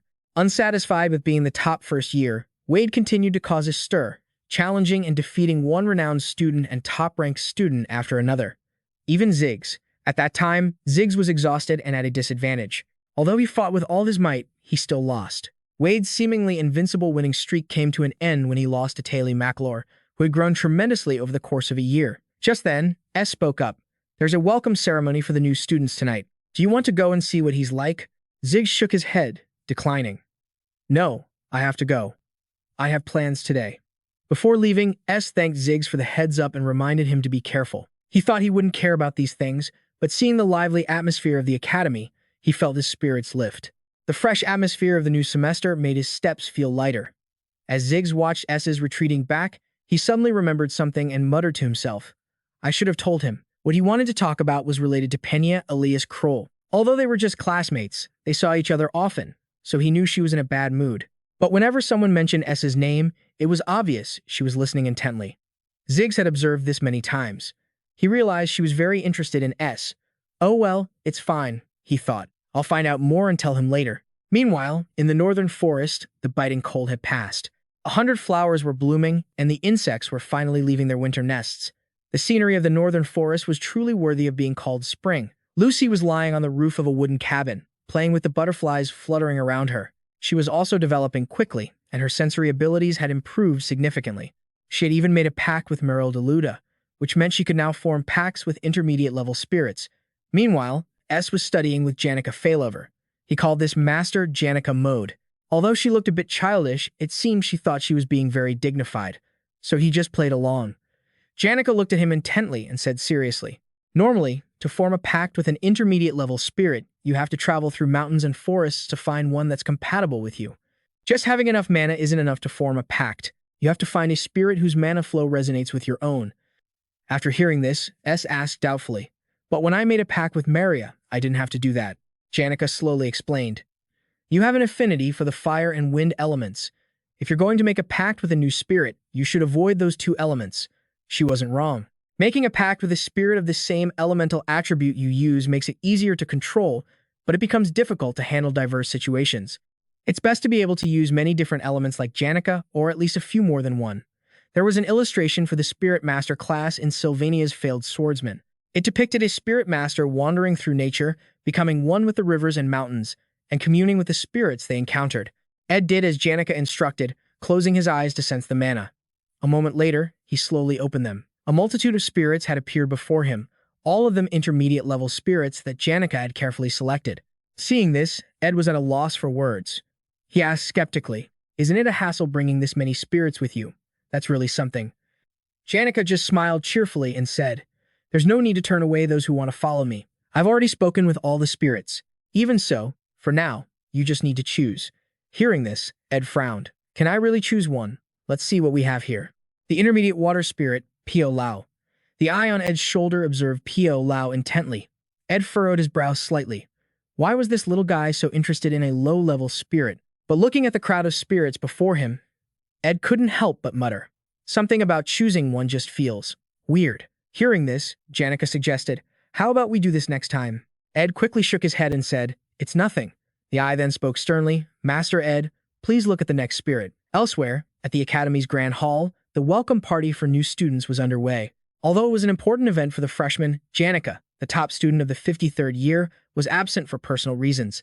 Lucy, the top student of the 52nd year, was also absent due to personal reasons. The Academy staff worried that the ceremony would be less lively, but their absence soon became irrelevant with the arrival of one of Sylvania's most noble figures. Princess Penna Elias Kroll had made her appearance. Although Sylvania's culture leaned towards equality, no one dared to strike up a conversation with someone of royal blood. Even the aristocrats had to be cautious. Therefore, only one person dared to approach her at this welcome ceremony for new students. It was none other than Wayne, the royal family's capable right-hand man and the heir to one of the three most powerful swordsmanship clans. Wayne moved a piece, taking Penna Elias Kroll's king. She couldn't help but praise him. "You're good at chess." Wayne smirked and said, "You hesitated after sacrificing your pawn. If you had continued to attack without hesitation, you would have won." Penna Elias Kroll pouted in response. "Oh, stop it. Don't apply military tactics to chess. That's a game for the royal tutors. Reality is much different." Wayne nodded with a smile and said, "It seems you've been through a lot here at Sylvania." Penna Elias Kroll sighed in resignation. "I've just learned to see myself more objectively. I was always confident in my ability to judge people's character. But now, I'm not so sure." Hearing this, Wayne nonchalantly said, "Someone once said that in Sylvania, you have to learn to accept that you can be wrong." Penna Elias Kroll flinched slightly. The expulsion of Ed was like a thorn in her throat, but it had saved Janica Failover. He set up a tent in the forest, and over time, his presence grew stronger and stronger. It was said that even the new students held Ed in high regard. He lived an exemplary life at the Academy, and his growing existence was a testament to her mistake. Mistakes don't just happen in Sylvania, they happen everywhere. But hiding from your mistakes like a child won't solve anything. Learning is the duty of every student at Sylvania Academy, whether they are of noble or humble birth. After pondering for a long while, Penna Elias Kroll smirked and said, "Thanks to you, my thoughts are clear. Shall we play another round?" She couldn't keep running from her mistake. That was truly a foolish act. It would probably take about 4 days for her to handle everything. After that, she would head to the campsite in the northern forest. She would sit by the fire and talk with him. It had been a long time since she had felt so relieved. It seemed that spring had also come for Princess Penna Elias Kroll. But on the morning of the 3rd day, she received the news that Ed was dead. Before that happened, Tanya Rothtaylor had sent a letter to her father. The content was just a report on her situation. It was, after all, her first time living away from home, so there were things she wasn't used to. She said the egalitarian academic environment and the demanding schedule of Sylvania made it a bit difficult for her to adapt. The goal she declared on the day she left home to become the youngest student council president was gradually being realized. She mentioned that she had met Lortell Caholm. She was a true merchant. Soon, there would be negotiations regarding the purchase of the Sage's seal. She was very worried about whether she was capable enough to represent the family. And there was another matter that was a bit difficult to talk about, because Crepin Rothtaylor had exiled Ed, making him the shame of the family. But to be more precise, she told him that Ed had become much more hardworking and mature, as if he'd become a completely different person. The truth is, Tanya Rothtaylor was too young to remember everything clearly, so she might have been reading too much into it. She'd recently had a dream about her childhood. The setting was the small mountain behind the Rothtaylor mansion, where lilacs and daffodils bloomed in the spring. She remembered walking up the hill, her hands held by two people. One hand was held by her sister, Alwyn. The other hand, she thought, must have been her father's. When Alwyn was alive, Ed wasn't such a troublemaker, so she speculated that he had returned to his true self. After mentioning this, she left only a few more lines before saying goodbye.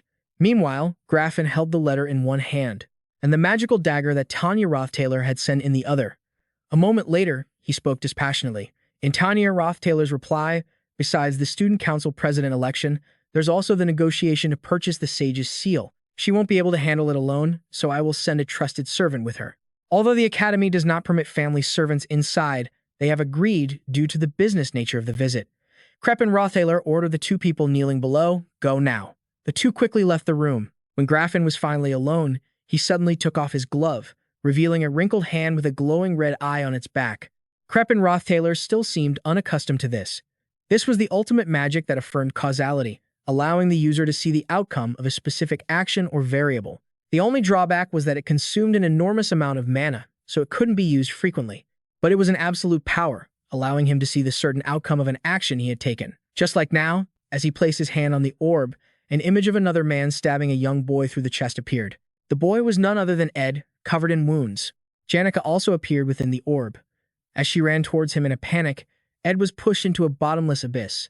She tried to grab his hand to pull him back, but was too late. In the end, she could only stand on the cliff's edge, watching helplessly as he fell. Immediately after, the gloomy silhouette of Janica Failover appeared. Her face was now filled with murderous intent. After watching this, Graffin was not pleased in the slightest, but this was a necessary sacrifice. 3 days before Ed's death, everything had been proceeding as normal. On the other hand, Tanya Rothtaylor was extremely busy. She was calculating the survey results for the student council president's approval ratings. Princess Penna, alias Kroll, wasn't just famous within the royal family. She was also widely known among the people of the Kloll Empire. If Penna, alias Kroll, were to run, then no matter what happened, Tanya Rothtaylor's chances of winning would be practically zero. Of course, she knew the difference between reality and ideals, but unfortunately, she had to give up hope. As she was thinking, a voice interrupted her thoughts. It was Ziggs Ethelstein. He asked cheerfully, "Are you heading to elemental arts practice?" Tanya Rothtaylor gave a small nod. Ziggs Ethelstein spoke again. "Are you doing okay? When you're free, you should have tea with me in Elka, Iceland."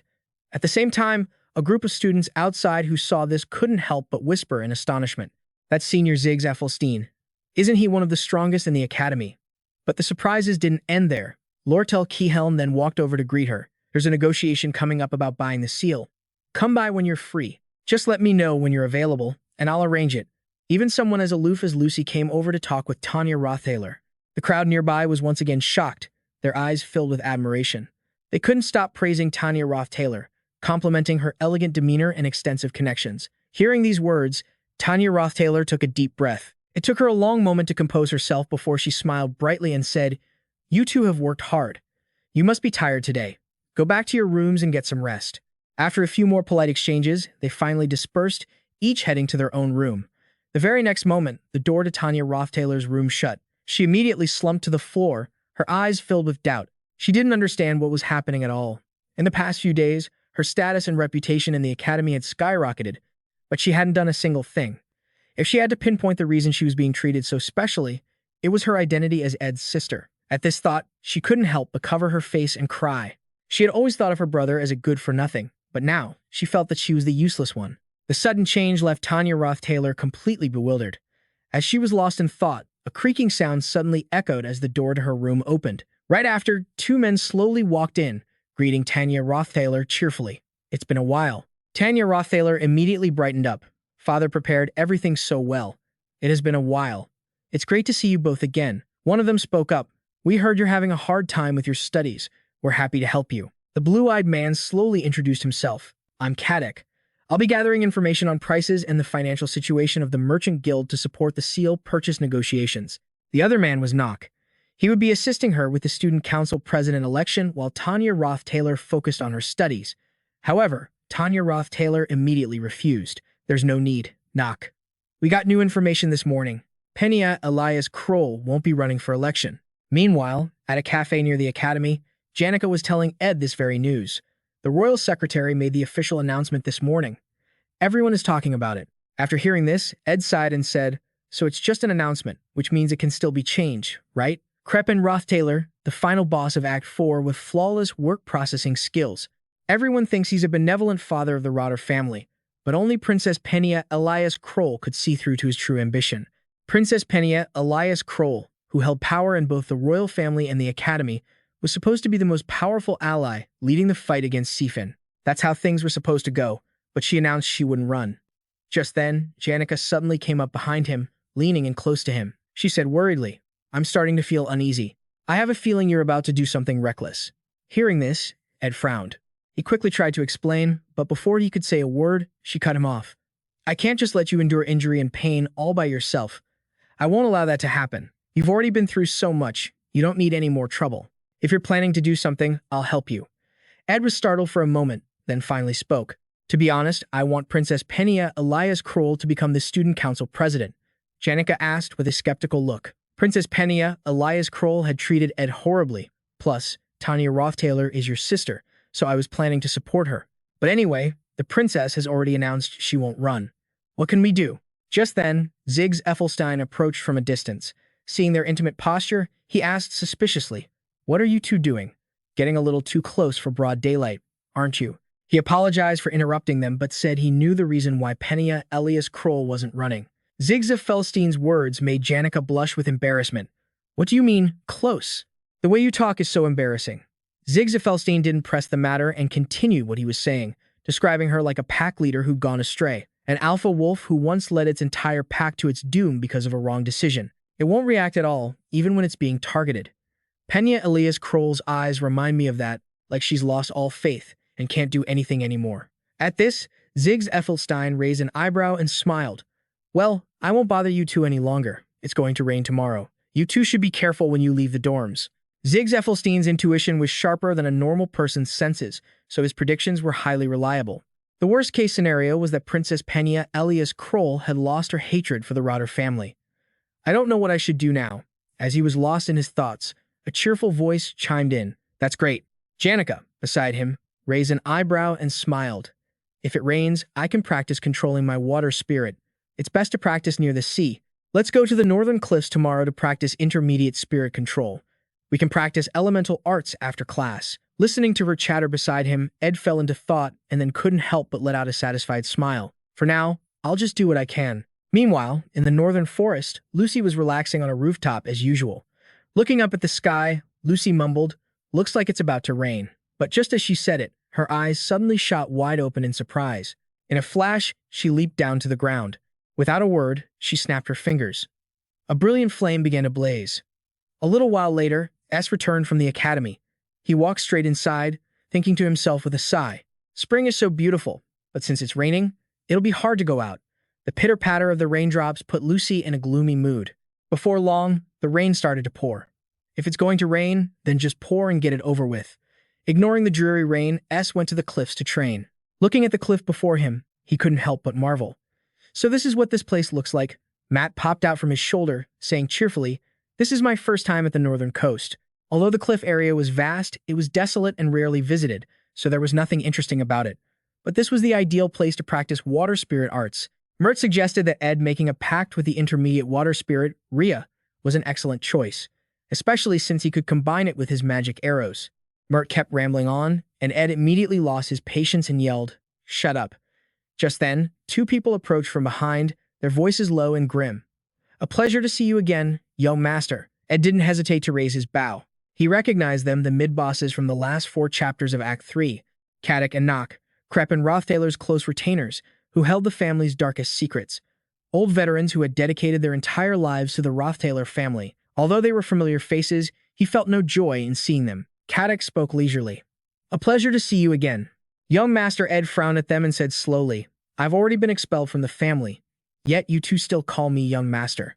How gracious of you." Snorting coldly, Caddock sneered.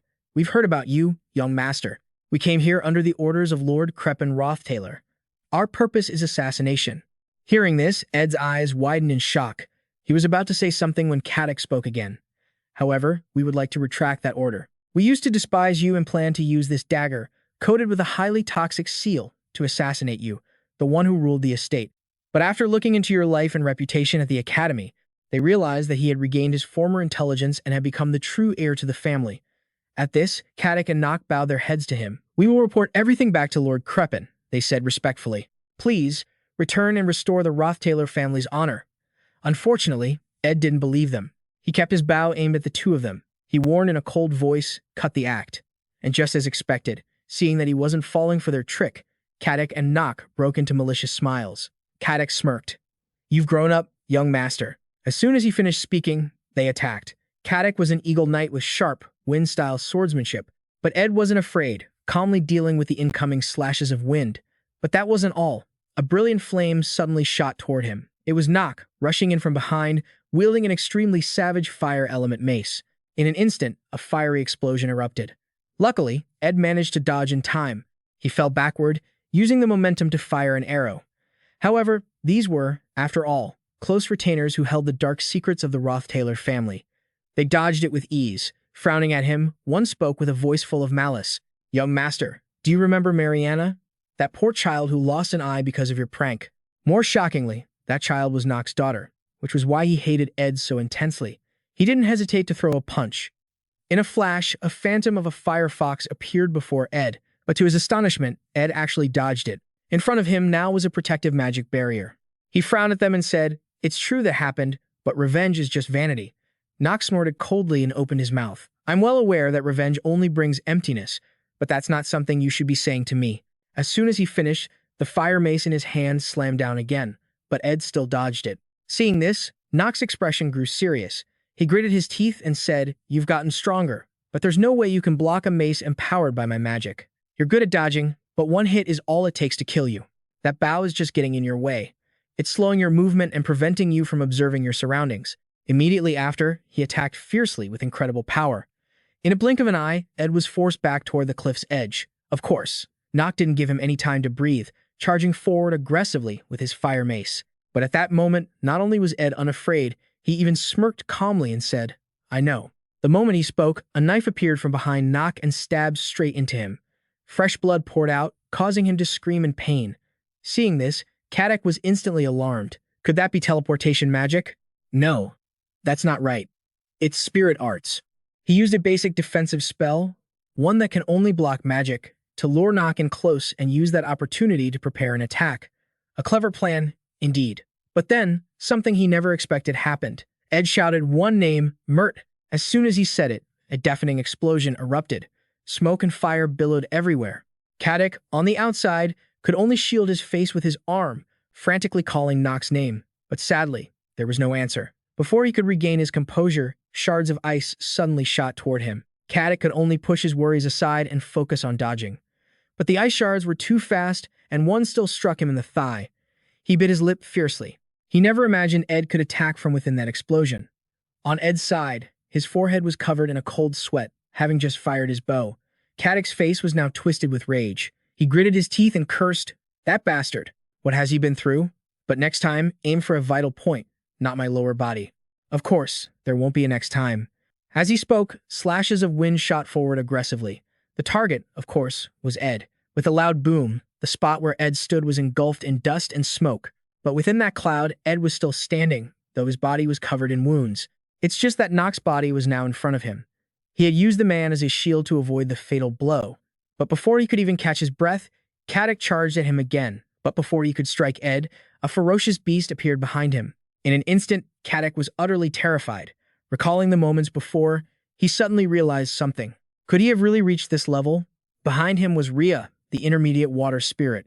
Immediately after, Kadek's body felt as if it had been plunged into water. The feeling of suffocation quickly overwhelmed him, causing the sword to fall from his hand. At this moment, he couldn't breathe.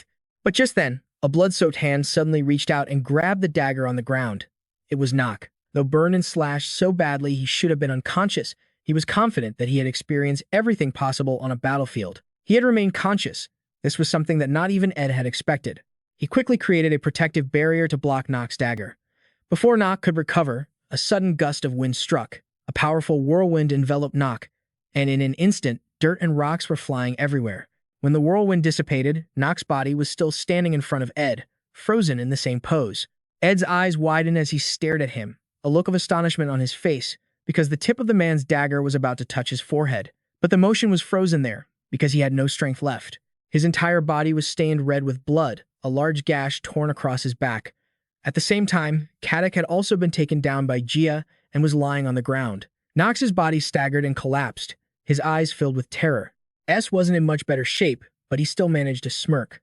Nox frowned at the sight and snarled, "Just kill me already." But just as he finished speaking, his eyes suddenly widened, and a hint of moisture appeared in them. S had walked up to him and said in a low voice, "What I wanted to tell you people is that their presence here proves your own father wanted to kill you. Even if it wasn't today, you would have died sooner or later. Even if you killed them, you would still die here if you didn't escape this cycle. Even if it was a meaningless act, it wasn't useless. At the very least, Nox would no longer be haunted by revenge. This is a small gift for the loyal retainers of the Rothtaylor family." As he finished speaking, he gripped Nox's hand on the knife. Without any hesitation, he plunged it forward, piercing straight through his own body. He couldn't help but spit out a mouthful of fresh blood. At that moment, Janica arrived from behind, saying apologetically, "Sorry, S, my class ran a little late." But as she spoke, the scene before her came into view. Nox had kicked S, sending his limp body falling into the deep chasm. Janica rushed forward to grab him, but it was too late. He had already fallen. It was just as Krafen had seen in the crystal ball. Janica couldn't hold on to S's hand, and her grief turned to fury. In an instant, a murderous aura erupted around her body. The moment he saw her, Nox was terrified. Someone had seen him commit murder, but his body was in no condition to fight. Before he could even decide whether to attack or not, a magic circle appeared. Seeing this, he grew even more horrified. What in the world was this? He had confidently believed he'd experienced everything possible on a battlefield, but he had never seen anything like this. A being more powerful than even a high-level spirit. The awakening of an ultimate spirit, a creature of which only a single one exists for each element in nature. A girl was controlling it, but this thing wanted to confront him. Janica's eyes were filled with hatred as she glared at him, the sun feeling like it was scorching the earth. With a tail larger than the entire imperial city, according to the ancient texts, it was the supreme fire spirit, was said to have incinerated the entire Apas mountain range during the Age of Myths. Just summoning one of its arms would engulf the entire northern forest in a sea of flames. There was no need to understand the meaning of the colossal magic circle in the sky. Just by facing the dark energy before him, anyone could understand what was coming: certain death. Moreover, what Nox was facing also carried Janica's fury. "Do you have any idea what you've just done?" Nox couldn't say a single word right now, because he was being burned by excruciating flames. Death felt imminent, but just then, a whirlwind suddenly appeared, blocking the fire. Immediately after, a beast appeared, roaring at him, "Run! You have to survive." He was a bit startled, not understanding what was happening, but he quickly realized its purpose. It wanted him to report everything he had witnessed. Hearing this, he quickly fled. Janica narrowed her eyes at the beast before her and asked suspiciously, "What are you doing, Mariluda?"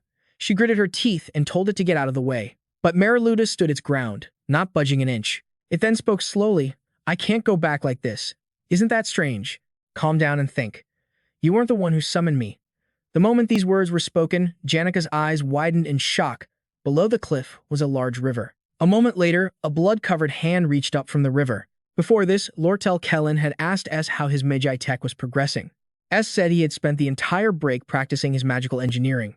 As a result, at this very moment, he had succeeded and survived. He had crafted the legendary grade magical item, the hand-worn hourglass, which restored his body's condition to what it was a few seconds ago. The injuries from the fall and the deadly seal curse had vanished, but time had only reversed by a few seconds, so his battle wounds were still bleeding, and his body temperature was steadily dropping. He had summoned Mariluta because he sensed the situation on the cliff was dire, but now he was so gravely injured he couldn't even tell what was happening. That was a legendary-grade magical item, the hand-worn hourglass. It was something that shouldn't exist at this point in Act 3, and he never expected to use it so soon. Though it was a shame to use so much effort for just a few short seconds, he had survived. Ed Rothtaylor's causality-affirming magic was extremely unpredictable.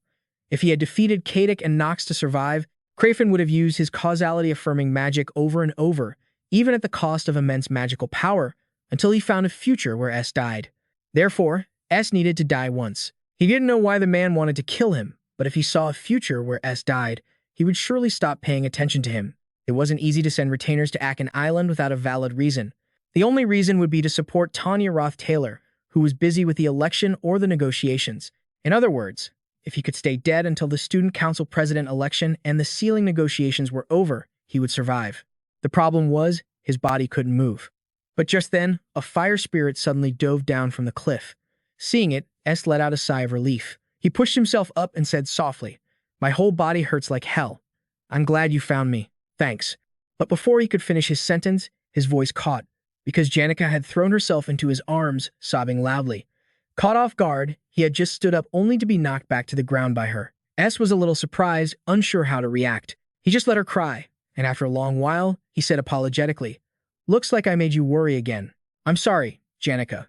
But she just kept crying, leaving S at a loss. He raised a hand and patted her back comfortingly, not saying another word.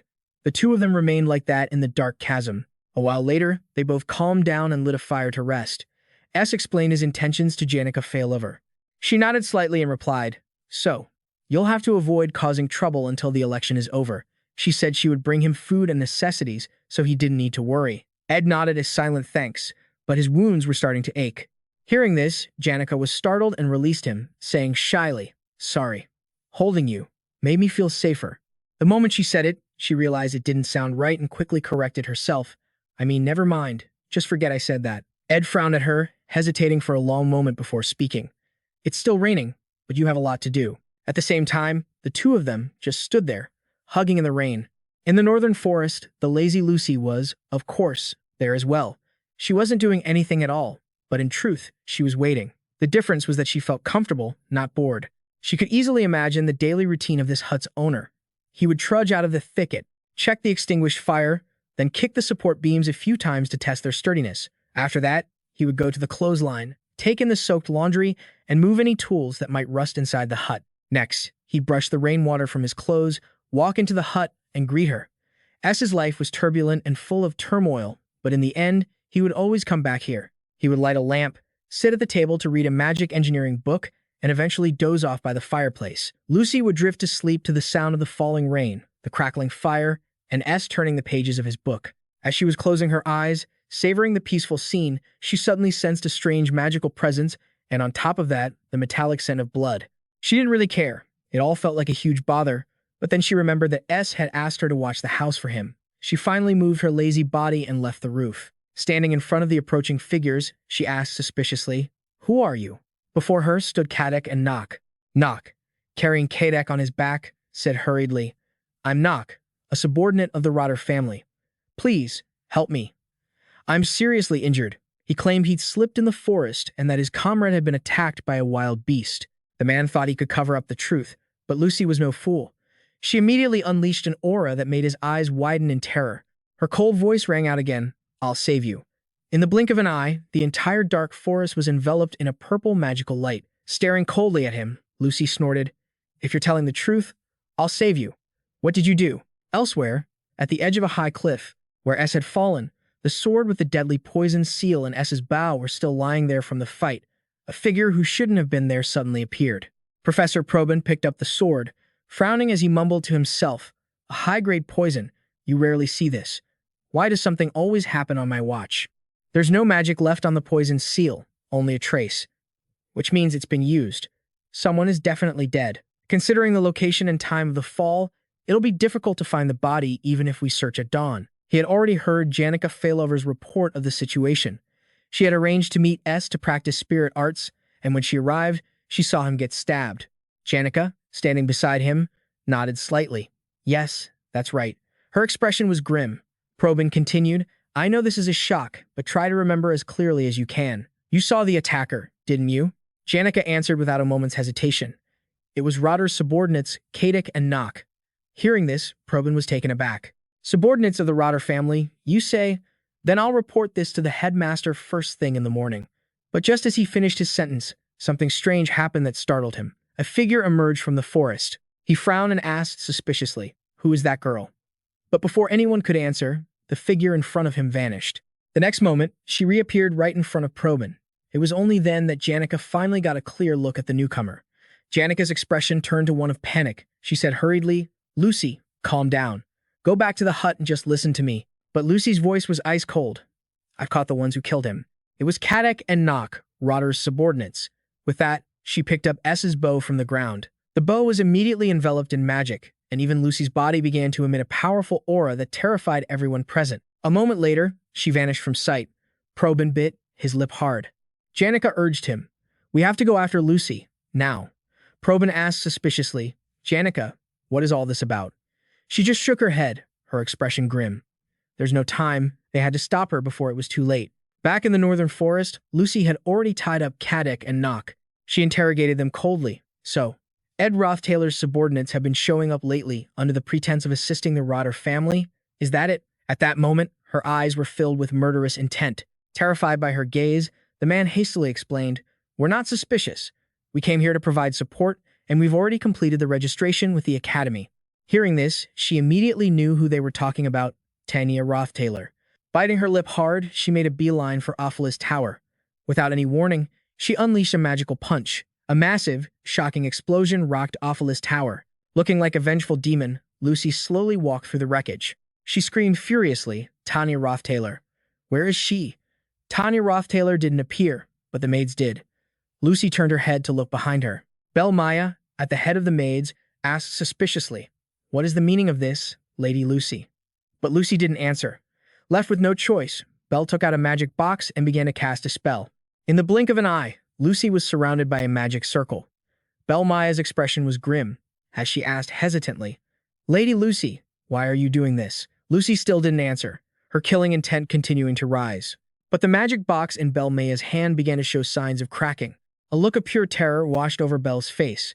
Lucy's cold voice rang out once more, "Bring her to me."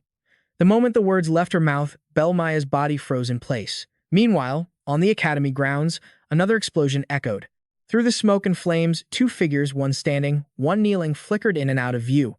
It was certainly an interesting match. Elvira bit her lip, muttering resentfully, "What's so interesting about that? He acts like beating one second-year senior is such a big deal." That young man was Wayne. Hearing her words, he didn't get angry at all and kept a smile on his face. "You fought well, Senior Elvira. Besides, it's still too early to say I've beaten all the second-year seniors, right?" After all, he still hadn't defeated Ziggs. Standing off to the side, R couldn't help but sigh, though he didn't say a word. But the students all around them couldn't stop gossiping. No one expected Elvira to lose to a freshman.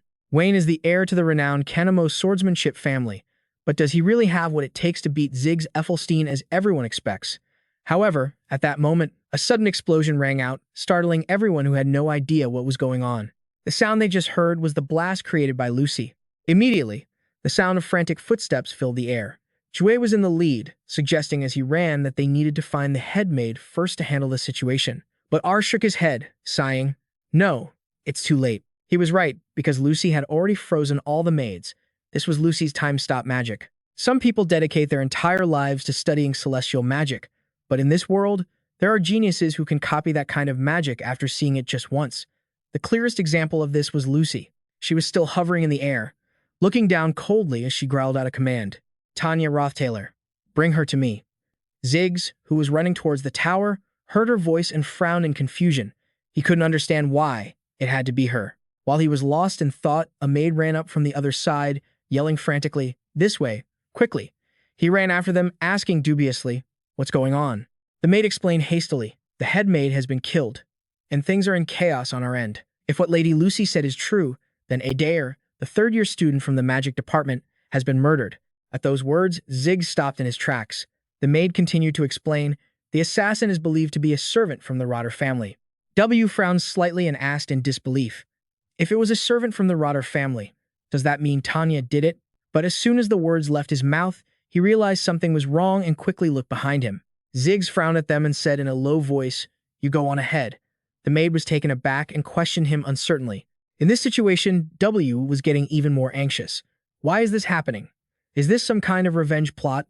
Then we should get out of here. Fast. Ziggs just shook his head and said calmly, "I'll handle this myself. You all should evacuate first. I'm truly sorry." With that, he turned and ran towards a different door. He kicked open the door to a room and stepped over the debris inside. Looking at the scene before him, Ziggs Ethelstein said softly, "Just as I thought." 5 minutes after the loud noise rang out, no one had seen Tanya Rothtaylor, and the door was locked. The only hiding place would be the closet. Sure enough, as soon as he opened it, he saw Tanya Rothtaylor inside, hugging a pillow and trembling uncontrollably. Why did it come to this? Why? Ziggs held his head, feeling helpless. He didn't know why, either. All the evidence pointed to Tanya Rothtaylor. In fact, it was thanks to S that Tanya Rothtaylor had gradually gained a reputation at the Academy. And even though it seemed like Tanya Rothtaylor had a falling out with S, he couldn't believe she would resort to assassination. He was lost in thought for a moment before he finally spoke slowly.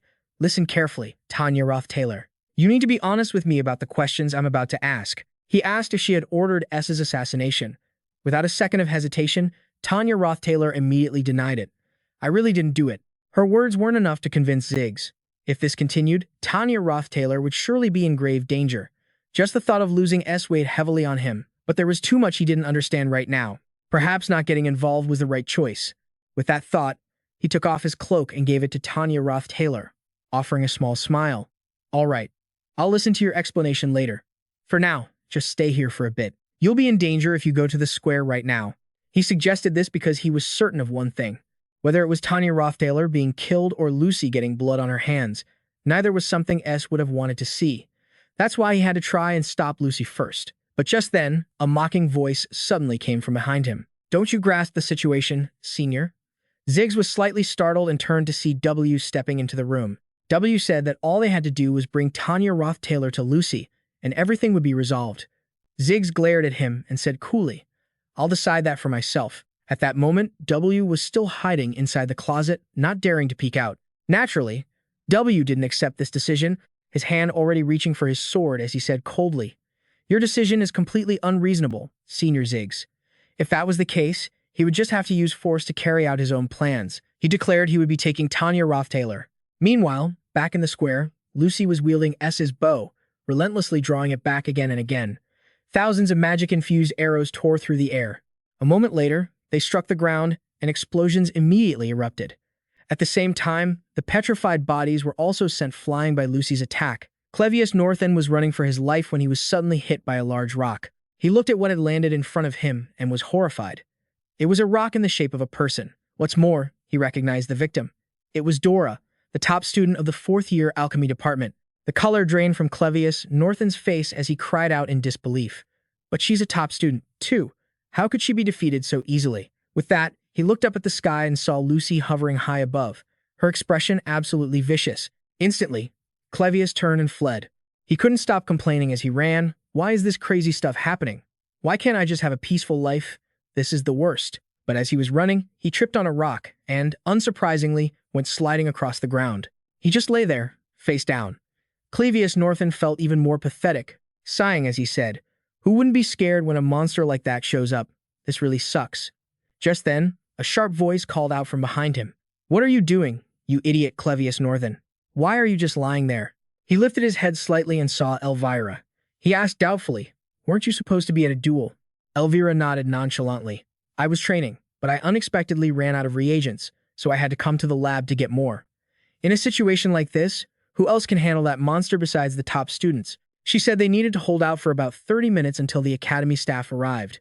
But seeing Cleus North still lying on the ground, Elvira's tone immediately turned sour. "Look at you. You can't even get back on your feet. Come to the staff building when you feel up to it." With that, she turned and headed for the square. Cleus North still didn't move an inch. He just watched Elvira's retreating back, biting his lip fiercely. He ground his teeth and muttered, "That hateful woman. I'm so pathetic." He felt like a complete and utter failure. Meanwhile, beneath the cliff, the rain continued to fall. Janica Failover ran up to report the situation. "There's a problem. The academy staff has already moved out, and Meryl DeLude has gone too. But before she could finish explaining, Janica Failover added that Lucy already knew it all. She didn't know what was going to happen. Ed frowned slightly and asked, "And Lucy?" Janica Failover replied urgently. "She's already gone to Ophilus Hall to find Tanya Rothtaylor." Hearing this, Ed looked exasperated and forced himself to his feet. He sighed and said, "All right. Looks like I'll have to handle this myself." We flash back to a memory of Lucy's, on a drizzly night in a small house. Back then, Lucy was just a child.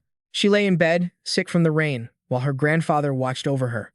He reassured her in a low voice, "When the storm batters you, you will feel pain. But I want you to remember this feeling." Lucy frowned slightly at her grandfather, her eyes filled with confusion. He slowly explained, "The aches that torment your body, the wounds on your skin, they will become rarer and rarer for you. Lesser people spend their entire lives struggling with things that you can do with ease. Model. You'll meet many people like that." Back in the present, a crowd of students was already launching a barrage of spells at her. However, her power was terrifying to behold. She completely negated their spells. Looking down on them from above, they were nothing more than ants in her eyes. Immediately after, a magic circle appeared. In the blink of an eye, beams of magic enveloped everyone. Lucy then descended to the ground, where numerous humanoid giant statues had appeared before her. But she wasn't happy in the slightest, remembering what her grandfather had said. She cursed angrily, "You lying old man." While she was lost in her rage, someone came running from a distance. Right after, a burst of fire erupted, and in an instant, smoke and dust covered a corner of the square. But Lucy was completely unaffected, standing there calmly. She glanced over and saw Elvira standing there. Drenched in rainwater, she gritted her teeth and muttered, "How strange. I've never seen magic like this. The casting speed is abnormally fast." Lucy glared at Elvira, snorting coldly as she spoke, "Get out of my way." The moment the words left her mouth, she waved her hand. A current of magical electricity shot towards Elvira, sending her flying and coughing up a mouthful of fresh blood. But Elvira didn't give up, continuing to speak, so fast. "I don't understand the principle behind it. It's not a spell, just a simple release of mana." But as she looked at what was surrounding Lucy, she muttered again, "Of course, the problem is the sheer amount of mana." Saying that, she smirked. "Mages with excellent mana sensitivity use mana to create spells, but do you know what we alchemists do?" Hearing this, Lucy was slightly taken aback. She seemed to guess what Elvira was about to say. With a soft chuckle, Elvira continued, "We use mana to create things other than spells, like magical artifacts or potions." As she finished speaking, she took out a red vial. "This is a ruby potion. It absorbs a massive amount of mana and converts it into a liquid form. Now, I'll use your mana as fuel to activate all of these magical artifacts." In the blink of an eye, a series of machines appeared. If they were all activated at once at many times their normal output, all the surrounding mana would vanish. Even though my precious creations will be destroyed, there are still many students who haven't evacuated. The maids need more time. With that thought, Elvira immediately shouted, "Try destroying this, too." Following her cry, magic surged from the artifacts. However, it didn't take long before the amount of absorbed mana caused an overload. In an instant, Elvira's expression turned grim. All of her magical artifacts had exploded. Calculating the exact amount of mana needed to overload all those artifacts is theoretically possible, but no one would do it because it has no academic value. Such a colossal amount of mana shouldn't exist, and if it did, stopping it would be impossible. But Lucy could. Belle, the head maid of Ophilus Tower, Chasiana, top student of the 4 magic departments. Dorothy, top student of the 4 alchemy departments, 14 high-ranking maids, and even the top student of the 52 alchemy departments, Elvira. All of them were defeated in just 3 minutes. Lucy walked past them all, heading forward. But just then, Elvira grabbed her ankle, saying in a low voice, "If you keep going, you'll regret this. With this much mana, you could have destroyed the entire Ophilus Tower from the start, but you didn't.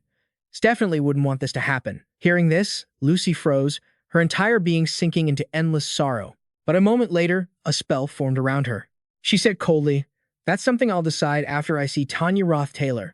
But before she could act, a sword suddenly swung at her, startling her. Elvira followed the arc of the sword and saw Cleus North standing there, trembling, as he gritted his teeth and said, "You people are all insane. You're not getting past me." Lucy frowned at him, but felt no sense of threat whatsoever. With a cold snort, she snapped her fingers, and a ball of magic shot towards Cleus. The top student of the second-year combat department, Cleus, was taken down in a single second. Lucy, the cause of this entire situation, had thrown all caution to the wind after the death of her loved one. Meanwhile, on J and W's battlefield, W was pointing his sword at J.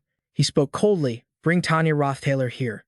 Seeing W charge at him, J remained calm, waiting until W's sword was right in front of him. J dodged to the side. He then immediately raised his sword to counter, but his sword speed was so fast that W's expression turned sour. He recognized the sword style J was using as that of the Iceland family, but it was too different and difficult to understand. The noble swordsmanship learned at the Iceland estate combined with the wildness of the beasts from the northern plains, a free-form style that wasn't completely detached from the theory of practical swordsmanship. But since it wasn't fully refined yet, W was still able to grit his teeth and defend himself. J's center of gravity was too off-balance, creating an opening. Realizing this, W was overjoyed. He quickly thrusted his sword toward J's waist. In that hair's breadth moment, a whirlwind erupted from J's hand. A blade of wind instantly struck the tip of W's sword. Seizing the opportunity created by W's opening, J lunged forward and struck him across the face. His body was sent flying into a pile of rubble. W coughed twice, then forced himself to get up. Of course, Senior J. As he spoke, he grinned widely. I love fighting the strong. This is a chance for me to test my skills against someone as powerful as you. How could I give up so easily? Give me some more fun. The moment the words left his mouth, he gripped his sword and charged forward. Snorting coldly, J said, pathetic. W, you don't love to fight, you love to win.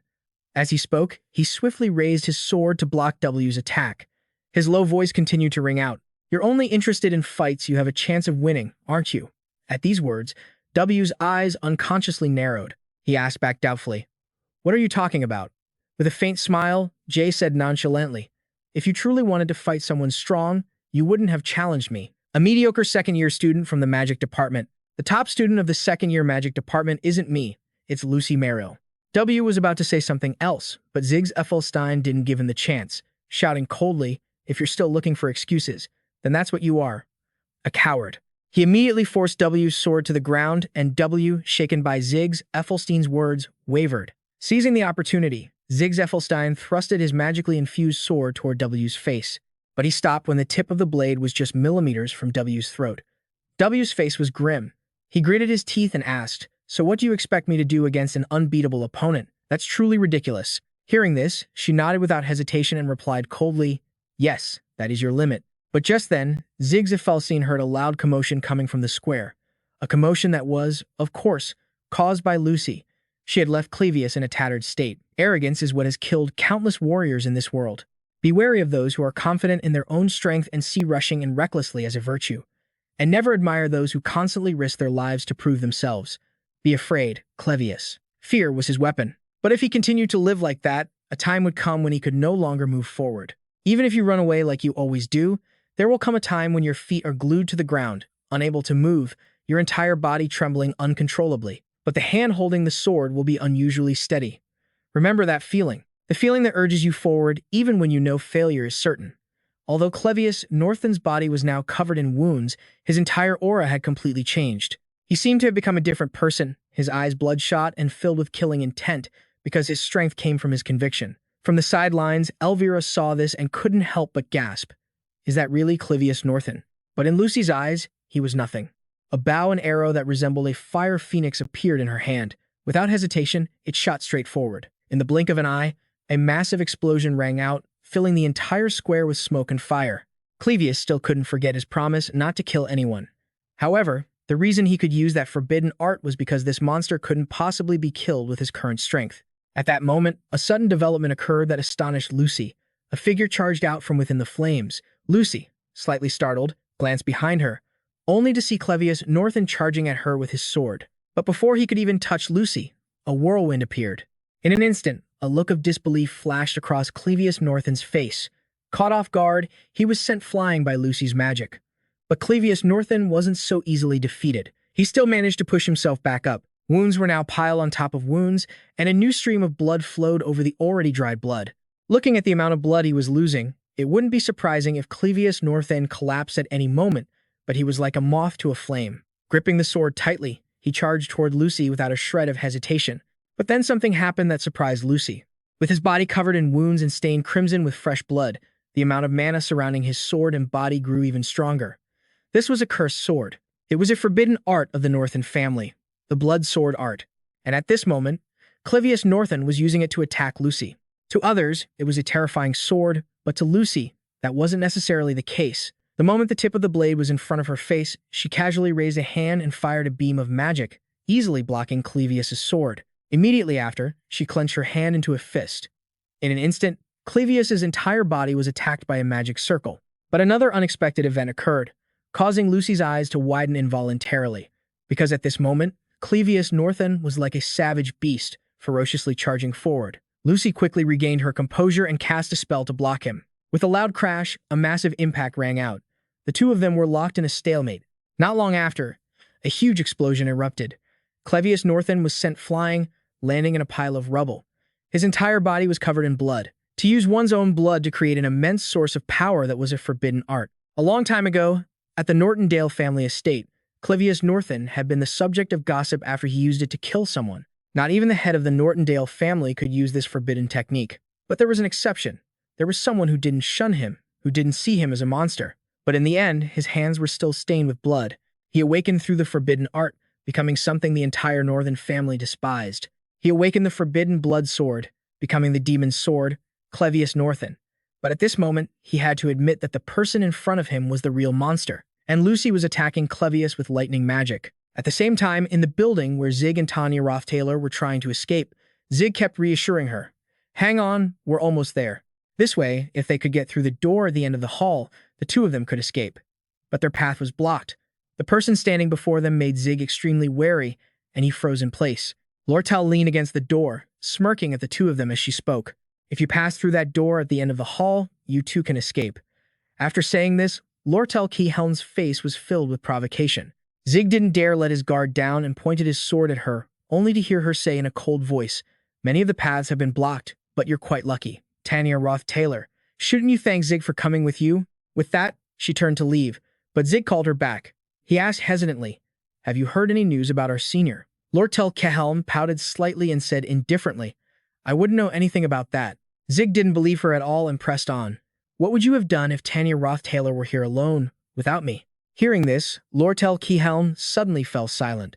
A moment later, she said coldly, "I would have killed her." Zig stared at her in horror, quickly trying to intervene. "That's too reckless." Lortell let out a small huff. Lortell Keyhelm then said nonchalantly, "You're right, Zig. Instead of killing her, I'll just torture her. Who knows, maybe then she'll confess something." "It wasn't me," Tanya Rothtaylor retorted in absolute terror. She knew no one would believe her, but she still had to say it. But Lortell Keyhelm didn't seem to care, shaking her head and saying, "It's fine, Tanya Rothtaylor, just go. After all, in a one-on-one fight, I can't possibly beat him, right, Zig?" What Lortell Keyhelm meant was, since I can't win, I'll let him go. This realization, born from his intuition, sent a shiver of fear through Zig's, Ethelstein's body. Everyone in Sylvania knew that making an enemy of Lortell Keyhelm was an incredibly foolish thing to do. The moment this girl showed her hostility, Zig couldn't even imagine what was hidden behind that door. What was he supposed to do in this situation? Zig had no idea. His fear only deepened. However, Zig hadn't realized why they had managed to stay safe until now. The only reason they had the time to stop and think like this was because someone else was risking their life to hold back the monster outside. Elvira witnessed the entire thing, her tears falling endlessly, mixing with the rain. By now, Cleus North had been hit by too many high-level magic spells. His body was covered in wounds. In this tragic moment, he couldn't help but remember his past. Clevius's older brother once told Cleus North, "Don't be so hard on yourself. It's not your fault. It's the fault of those who wanted to challenge your power. Lift your head and see that it's not a curse." A hero who once charged to the front lines for his beliefs will never falter before the swarming enemy army. This was their ancestor, Belgus, who stood up and protected this family. If Cleus could obtain that power, he could become a hero just like him. But now, Cleus believed his brother was wrong. A demon swordsman like him living in the Northern family. That itself is a disgrace. No matter how rationally he acts, the moment he loses control, the world around him will just become a sea of blood. For the monster slaughtering everything in its path with blazing red eyes full of hatred, the concept of morality is nothing but a vague notion. Cleus North was, at this very moment, still fighting relentlessly against Lucy. But unfortunately, Lucy's magic was too powerful. The moment he charged, he was blown away. But he kept charging to his death like a moth to a flame, ignoring the bolts of lightning Lucy unleashed. Lucy could only watch helplessly as he threw his life away. But at that moment, she was stunned to realize Cleus had broken through the lightning and brought his sword right to her. A cut appeared on her neck, and fresh blood began to flow. Someone once said to Cleus North, You think you can become a hero with just this power? Cleus North didn't believe it at first, but when he lost control, his eyes bloodshot and filled with killing intent, he killed his beloved older brother. Until his very last breath, his brother didn't blame Cleus. He even felt lucky, because the one Cleus North killed was him, and not someone else. At least he could forgive his little brother. He even reassured Cleus North, telling him not to blame himself. A true hero died that day, died at the hands of an inhuman monster. That's why, at this moment, Cleus North's sword didn't swing down. He bit his lip hard and cursed in anger. Damn it. I really can't do it. I want to be a hero. As he thought this, Cleus North's body could no longer hold out and he collapsed. I don't want to become a monster. Anyway, the Academy's help is almost here. I don't have to fight Lucy anymore. This is enough. With the blood sword art, the more his wounds spread and the more blood he loses, the more power envelops his sword, making his body even stronger and more brutal. It's true. For a monster, the closer it gets to death's door, the stronger and more frenzied it becomes. However, even that immense power wasn't enough to even touch Lucy. But no, in that 1 in a million moment, it's hard to say if it was the carelessness of the strong or the unwavering will of the weak to fight to the end. Lucy felt that she could actually die. For Lucy, who had always lived as the strong one, this was an unforgettable feeling. The fear of death, something she was experiencing for the first time, made Lucy determined to kill this monster. This was a person who had lost all self-control. He'd lost his humanity when he turned into a monster. But just a moment before she could strike, a sneak attack from behind startled Lucy, making her turn her head. Even Cleus, lying on the ground, didn't understand what was happening. When they looked over, they saw a person in a black cloak approaching. When he saw the person's face, Cleus North actually breathed a sigh of relief. You're still alive, you bastard. Inside the tower, Ziggs and Lortell were still in a standoff. It was mainly because Ziggs didn't know what his next move should be, but he was out of time. He had to make a decision. Lortell had wanted to say more to the person in front of her, but before she could finish, something strange happened. The window beside them was shattered. Shards of glass flew past Ziggs. Even Lortell hadn't expected this to happen.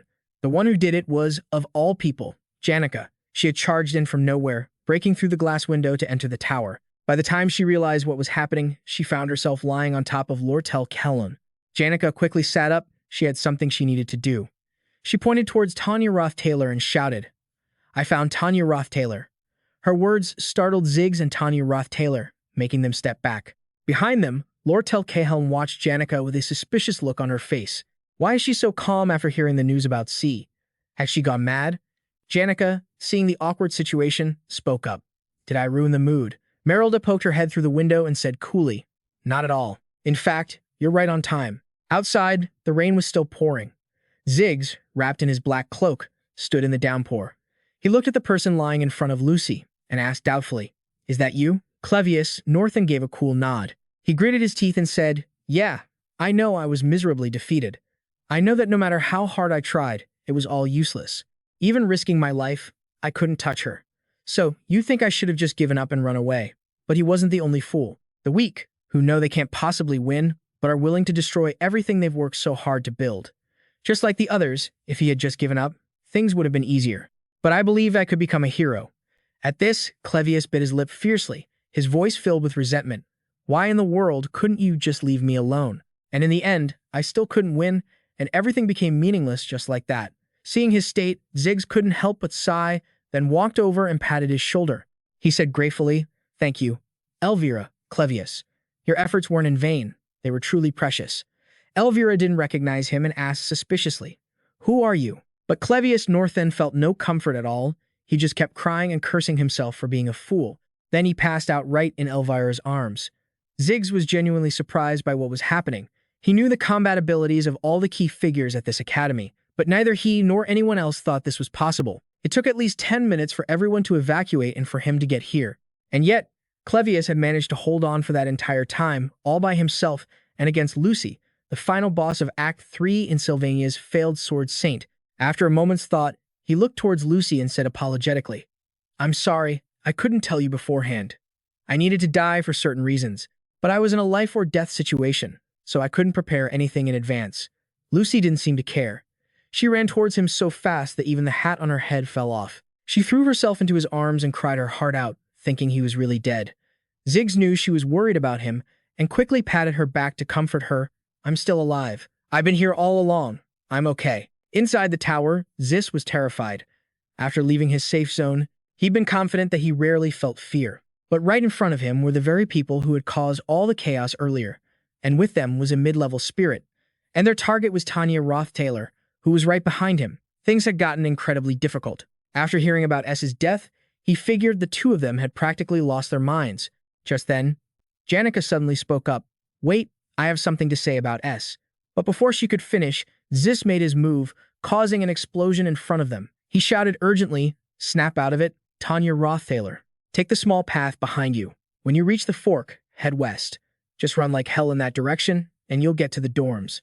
Once you've escaped, find help. Since you're the heir to the Ed Rothtaylor family, it would be best to seek help from the royal family or other close noble families." Tanya Rothtaylor heard this and asked doubtfully, "What about you, senior?" Zis answered calmly, "I'll hold them off as long as I can. I don't know if I can even do anything, but..." "Why are you doing this?" Tanya Rothtaylor asked, still suspicious. Zis gritted his teeth and replied, "If you weren't my senior's sister, I wouldn't be doing this. Just consider yourself lucky. Now run." Tanya Rothtaylor frowned at him for a moment, then turned and ran down the small path he pointed out. Seeing that she was gone, he let out a sigh of relief. Then he turned back to face Janica and her companion. He spoke in a low voice. "At this point, no matter what I say, you two probably won't listen. Senior Janica, I understand how you feel." He told her he was also in love with someone. Janica, who had been talking to Lortell Kellen, suddenly froze when she heard Ziggs Effelstein's words, looking a bit confused. But Zis continued speaking. "If I had to lose that person, just imagining it is enough to cause me unbearable pain. The flames of anger would burn through my very soul, because that's the person I love." Janica loved S more than anyone. Zis said he knew just how deep her feelings for S were. The passionate love she had for S would, no matter what, remain in her heart and become a part of her. But just as he said that, a blast of fire suddenly shot toward him. It instantly sent him flying backward. A large hole was blown into the tower, and Zis was left lying in the rubble.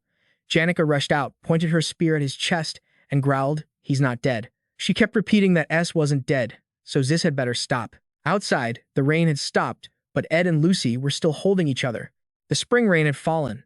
After washing away the fallen petals and their lingering scent, a new season would begin.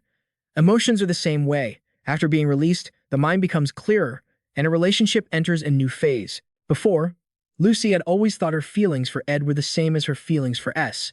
But while the feeling was similar, it was also slightly different. What was that difference? Even Lucy couldn't quite put her finger on it.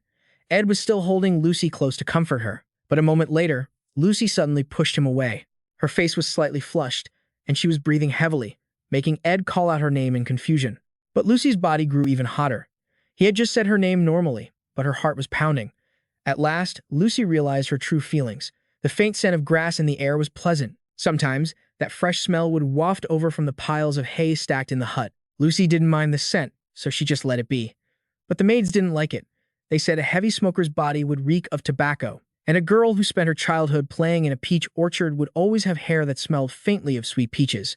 In short, once you recognize someone's characteristic scent like the faint smell of grass, it's a scent you can no longer ignore or forget. Just then, Ed spoke hesitantly. "There's a lot to do. The academy staff will be here soon, so we don't have much time." As he spoke, he reached down to pick up Lucy's hat, and then he continued, "I need to explain this situation to everyone, but I can't reveal too much. First, I'll inform Clevius, Elvira, and Zis. Janica is currently looking for Tanya Rothtaylor." He handed the hat to Lucy and said he was going to meet the others, but Lucy flinched. Ed frowned at her and asked suspiciously, "So you weren't listening at all? Pay attention now, you're going to be disciplined." On top of that, Clevius, Northen, and Elvira were injured. "You mean to apologize to them?" Hearing this, Lucy stammered, "Apologize." Ed nodded slightly and said matter-of-factly, "Yes. They got hurt trying to stop you. I think Elvira lost almost all the magical tools she spent so long creating, and you attacked first without provocation. And Clevius Northan was seriously injured, so you have to apologize.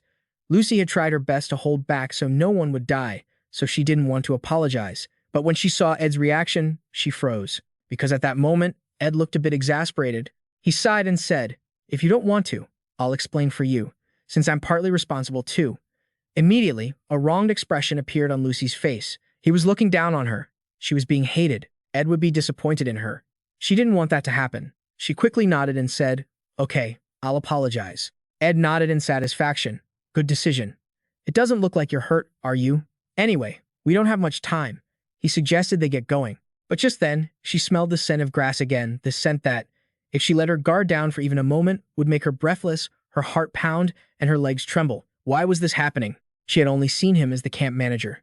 They ate together by the fire and slept in the same familiar bed every night. And just like that, more than a year had passed. Day by day, she had grown used to his presence. Ed, not noticing Lucy's expression, kept rattling on to make her understand, but she grabbed his sleeve and pulled him back. Her action made him stop, a little confused. He then saw her ask shyly, "What do I do now?" Seeing the look on her face, he wasn't quite sure how to react. A little later, in the main hall of the tower, Janica was still furious about what Ziz had said. Knowing this, Ziggs Effelstein quickly bowed his head in apology. Gravius and Elvira were leaning against the wall to rest, both heavily injured. Ed scanned the room and then spoke up. "So, everyone's here." But then he noticed something wasn't quite right. He frowned and asked, "What are you doing, Lortell Cahelm?"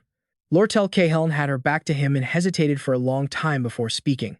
A moment later, she turned around and said with a smile, "Just as I thought, you're safe and sound, Senior Ed." He replied guiltily, "Sorry for making everyone worry." Lortell Cahelm smiled, shook her head, and replied, "It's all right. Anyone could have logically deduced that you're not someone who goes down easily, Senior. You even asked me to prepare materials for a magical tool. It even included that ridiculous hourglass. A merchant must always remain calm and rational. We've calmly confirmed the facts, haven't we?" After saying this, Lortell Cahelm didn't forget to raise an eyebrow at Janica Failover, who was bowing her head apologetically. Startled at being suddenly named, she quickly nodded in agreement. Lortell Cahelm was completely unfazed. She then spoke again. "Of course, Miss Tanya Rothtaylor was a bit suspicious, so we raised our voices a little, but no conflict ever occurred. Did you really think Ed would die?" As soon as she finished speaking, she walked right up to Ed and grabbed him by the collar. She lowered her head shyly and said, "Seeing you, I feel a bit relieved. Maybe I was a little too worried. Thinking back, I really made you worry." Ed gently shook his head and replied, "It's all right." But Lortell pressed her advantage, smirking as she said, "Well then, nothing's for free. You have to pay me a worry fee, right?" Then she stood on her tiptoes, seemingly wanting to kiss Ed. But before she could do anything, Lortell Cahelm's eyes instinctively narrowed because Lucy had cut in between them to stop her. Ed was also a bit surprised to see her, and he accidentally touched Lucy with his foot.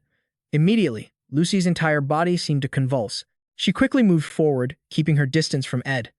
Lortell Cahelm frowned at the person in front of her, her forehead already beaded with cold sweat. Ed was very calm, reaching out to pat Lucy's head. He said softly, "What's wrong?" Lortell Cahelm already said she was worried about you. There's no need to overreact like this. I understand you've just been through a shock. Lucy normally wouldn't show emotion, but her intuition told her this was an emergency. But there was one other person who couldn't accept this situation. Janica rushed over and wrapped her arms around Lucy's neck, shouting, "You can't be that close to him." Lucy didn't back down, aggressively shoving Janica away. In an instant, the air was thick with hostility. The sudden change surprised everyone there. The battlefield between the three women grew increasingly intense. Ed now understood what was happening, but while the two were still dazed, a voice suddenly rang out, making them turn their heads in shock. It was Elvira who had spoken. "We don't have much time." Hearing this, Ed snapped out of it and nodded. "That's right. Everyone from the academy will be here soon." He had told them he would keep the fact that he was alive a secret and explain the reason why. Lucy had apologized to Clevius and Elvira, and they had decided to search for Tanya Rothtaylor together. Ed seemed a bit regretful. But before anyone could react, they had all come to an agreement.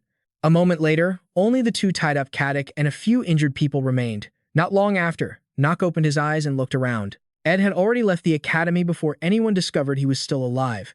The moon was high in the sky now, illuminating a corner of the courtyard. Soon after, Clevius also regained consciousness, looking down to see that the wounds on his body had healed. He cried out in surprise, What's going on? My wounds are healed." Then he noticed that he was lying on someone's lap. Elvira's face immediately loomed large in his eyes. Her tone was slightly mocking. "Why are you being so loud? Foolish." Clevius Northen sat up with a start, holding his head in confusion as he asked, "What on earth is happening? Am I dead?" "Well, it's true. I messed up badly. I'm such an idiot." Elvira said nonchalantly, "The academy staff will be here soon. You will tell them that you were the one who stopped Lucy." Clevius Northen was instantly stunned. How could I possibly stop that monster? As an alchemist, discovering new things was always a joy for Elvira. Lucy had bowed her head in apology and healed Clavius's wounds. Lortell Kellen promised to reward Elvira generously for keeping this secret, and there was also Ed's guarantee. Everything that happened today was so unexpected. Elvira then pulled Cleus to lie back on her lap, saying in a low voice, "Just get some rest." Cleus North then wanted to object, but in the end, he agreed. The one who stopped Lucy was Ed. Hearing this, Elvira couldn't help but smirk. Cleus North then had no idea what she was smiling about. He continued to pour his heart out. "Life is so damn unfair. Of course, you're just going to nag me again." "No, you're right." Elvira's rare agreement with Cleus surprised him. She also felt that life was indeed very unfair. That's what Elvira said.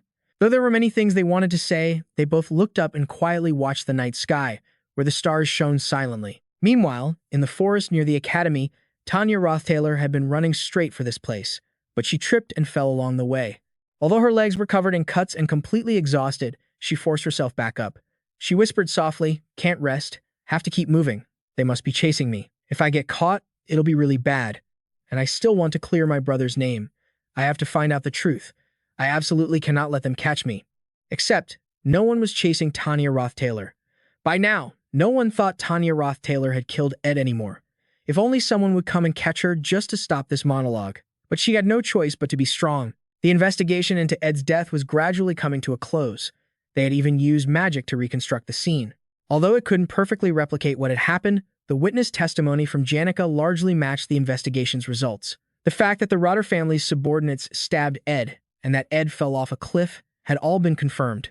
The suspected culprits, the Rotter family's subordinates, were being held in an underground facility at the academy. Their punishment would be decided by the royal family, but first, the truth needed to be confirmed and reported. Obel Porus frowned after hearing Robin's report and said in a low voice, "It seems Ed's death is almost certain. Prepare a detailed report and send it to the royal family." Robin said he would take care of it. Obel Porus continued, "The academy also needs to handle the remaining matters. The death of a student has had a greater impact than expected. Lucy, the student who was deeply shocked by Ed's death, lost control, and the other students had to be evacuated in terror." Obel Porus tapped his finger on Ed's file and said gravely, "It seems he had an influence on a great many people." Ed Rothtaylor chlor. Robin continued his report. In the end, Lucy was stopped by Cleus, the top student of the second-year combat division, and everything was resolved peacefully with the capture of Lucy, who was found sitting quietly in the rose garden. Obel Porus frowned in disbelief upon hearing this and asked, "Is he really that capable? Very well. We will prepare a reward for Cleus. As for Lucy, she will, of course, be handled by the disciplinary committee. The person handling her case is the vice principal of Sylvania Academy, Rakan." The petitions for a reduced sentence came from Cleus North and Elvira, the two students who were injured and cited property damage. The damage includes the dormitory wall on the third floor where Tanya Rothtaylor was staying, the opposite hallway wall, and a lounge, along with a marble floor in the rose garden at the entrance of Ophilus Tower. It wasn't a minor incident, but compared to the illegal occupation of Ophilus Tower, it was nothing. If there had been just one more thing, a sign of remorse, everything could have been settled with a light penalty. Other educational institutions, and even the royal family, all regarded Sylvania as the finest academy of the modern age. The reason was simple. It had produced a magical prodigy. The academy actively promoted this fact, so they couldn't expel Lucy, nor did they want to leave a harsh disciplinary mark on her record. But despite wanting to go easy on her, Lucy showed no remorse whatsoever. A valedictorian with zero integrity. In the end, Rakan could only issue a few light penalties, starting with revoking her scholarship for the semester. A 10-day suspension, a 70-day ban from using academy facilities, a 2-rank drop in her practical assessment score, and her residency rights in Ophilus Tower revoked. At first glance, it seemed like a heavy punishment, but the scholarship meant nothing to Lucy. The Glock Scholarship Fund had already paid her tuition in full, and even with a lower grade, she was still leagues ahead of everyone else, so that penalty was meaningless too. But just before she could sign the paper, a voice called out, "Please, wait a moment." The color instantly drained from Lucy's face. It was Belle, approaching with her maids.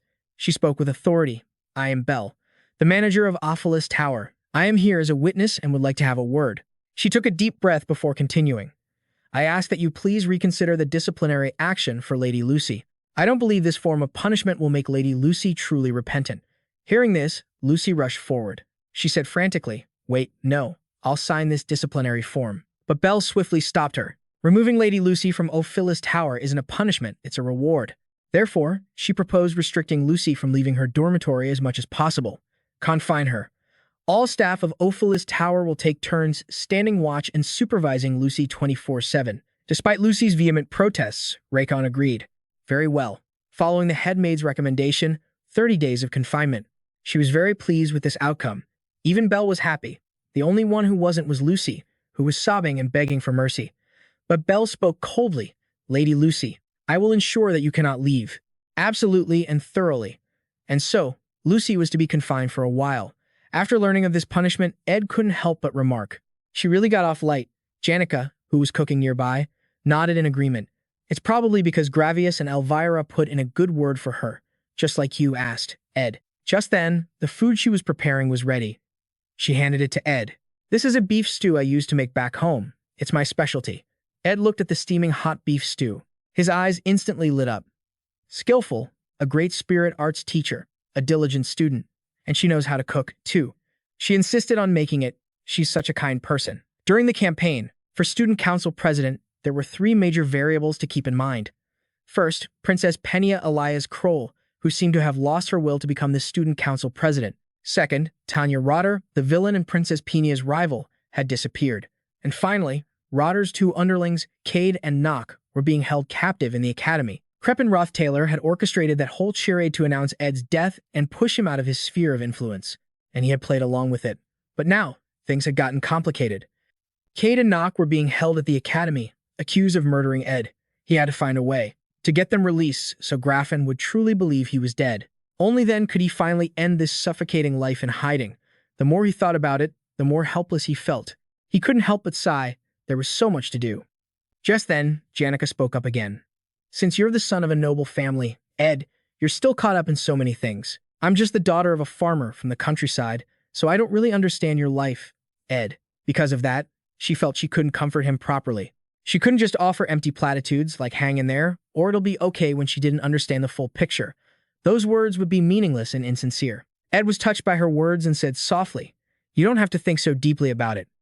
Janica, you've already helped me so much. Janica sighed again and said, but I want to solve your problems, Ed.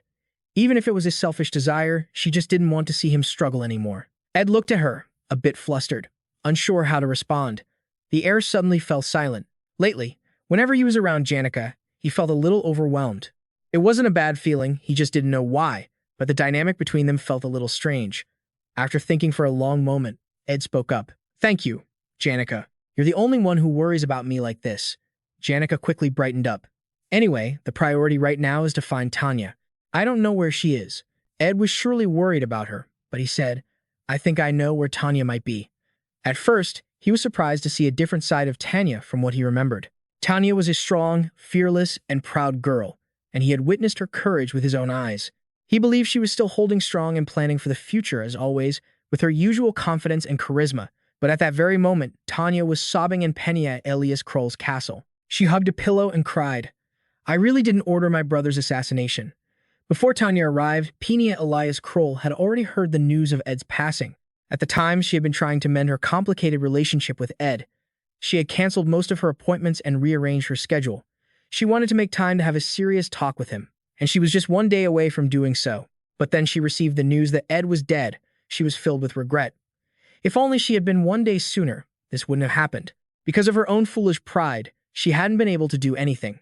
Ever since enrolling, she had been gathering information and preparing meticulously for her goal, becoming the Student Council President of Sylvania. While it didn't hold as much power as the royal family, at least within Sylvania, she would have a certain degree of authority. She didn't want to be just a princess who relied on the royal family. She wanted to become the Student Council President of Sylvania Academy and gain an independent position, to stand against the shadow of the Rotter family and the royal court. But now she understood. She wasn't worthy of that power. As she was drowning in her grief, a soldier entered and announced himself.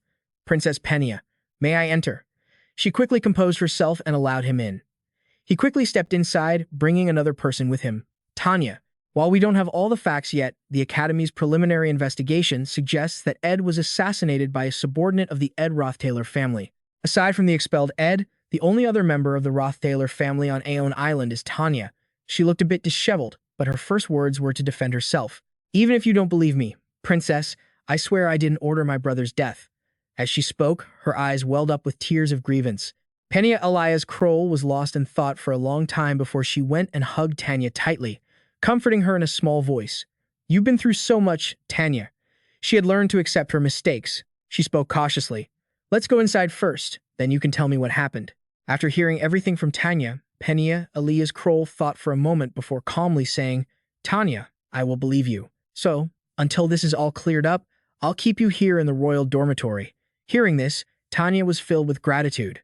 Thank you so much, Princess Penna Elias Kroll. I am deeply in your debt. Penna Elias Kroll shook her head slightly and said casually, It's nothing. It's what I should do. You'll be safe here. Penna Elias Kroll secretly observed Tanya, musing to herself how she had once considered such a frail girl a rival for power. At that moment, an attendant reported a guest in the reception room, so Penna Elias Kroll had to leave. Penna Elias Kroll still had her real rival to deal with. She pushed open the door to the reception room and was immediately greeted by a teasing voice. Keeping well? The visitor was Lortell. She smirked and said, While the death of Senior S is regrettable, the Academy's work must go on, mustn't it, Princess? Penna Elias Kroll frowned, looking at Lortell with suspicion and asking, So, why have you come to see me?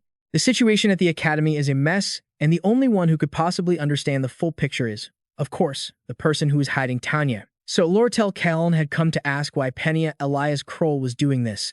After the day's events, the one who suffered the most was undoubtedly Lucy. She had already been confined for a day, able to do nothing but lie in bed and lament her life. 3 hours earlier, Lortell Callan had met with Princess Penna below the cliff where S was temporarily hiding. Rhea was currently training with Ed. Ed lunged with a knife, but she managed to block it. He quickly withdrew his hand and lunged again. But they were in a water environment, which was highly advantageous for Rhea.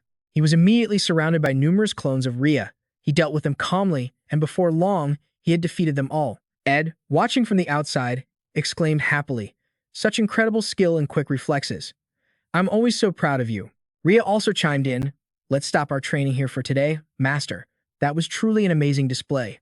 Along with your close combat skills, your magic power has also increased significantly. Besides, it seems you've been training for quite a while now, haven't you? Ed turned his head to look at her, saying appreciatively, It's all thanks to you. I've gotten this strong thanks to the effective combat exercises you've guided me through. Right now, Mesh is still too young to help much.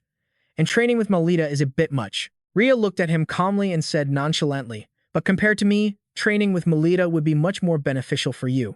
Ed vehemently shook his head in refusal. Fight with that giant wolf? I'd probably get sent to the underworld for real. But Rhea continued, High-level spirits can freely change their form. That's how they're able to wander the world so freely. After hearing that, Ed sighed again, suddenly feeling a strange sense of satisfaction.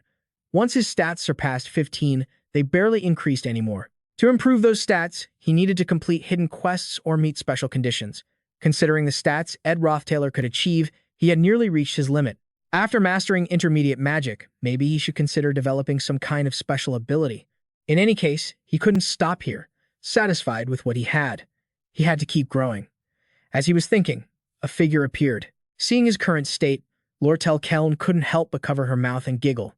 It's not every day I get such a feast for the eyes. She advised him, You should rest if you get the chance. Ed nodded slightly in response. Actually, things like eating and sleeping are all taken care of for me. Hearing this, Lortell Callan frowned and asked, Is Senior Janica helping you? He didn't hide it and admitted, Usually. Lortell Callan continued to ask, Were you training with the spirits here?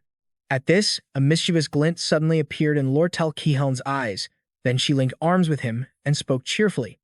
Then the spirits must have seen everything, right? Lortell smiled, satisfied. Ed glanced at her and asked suspiciously, What are you planning, kid?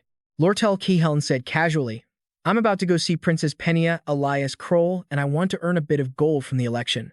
But I want to complete our transaction first, Senior. First off, releasing the two you asked about before, Kadak and Nock, is simple enough, but nothing's free. She wanted to get a deposit first. A deposit? Ed looked at her with some suspicion, not understanding what she wanted. Lortell winked at him and said cheerfully, Give me a hug. Hearing this, Ed was instantly startled. He never expected her to make such a request. He stood there stunned, hesitating for a long time, before finally raising his arms to hug her. Nestled against Ed's firm chest, Lortell Callan's cheeks flushed red. Her heart pounded as if it would leap out of her chest. She quickly pushed him away. No, wait a minute, Senior.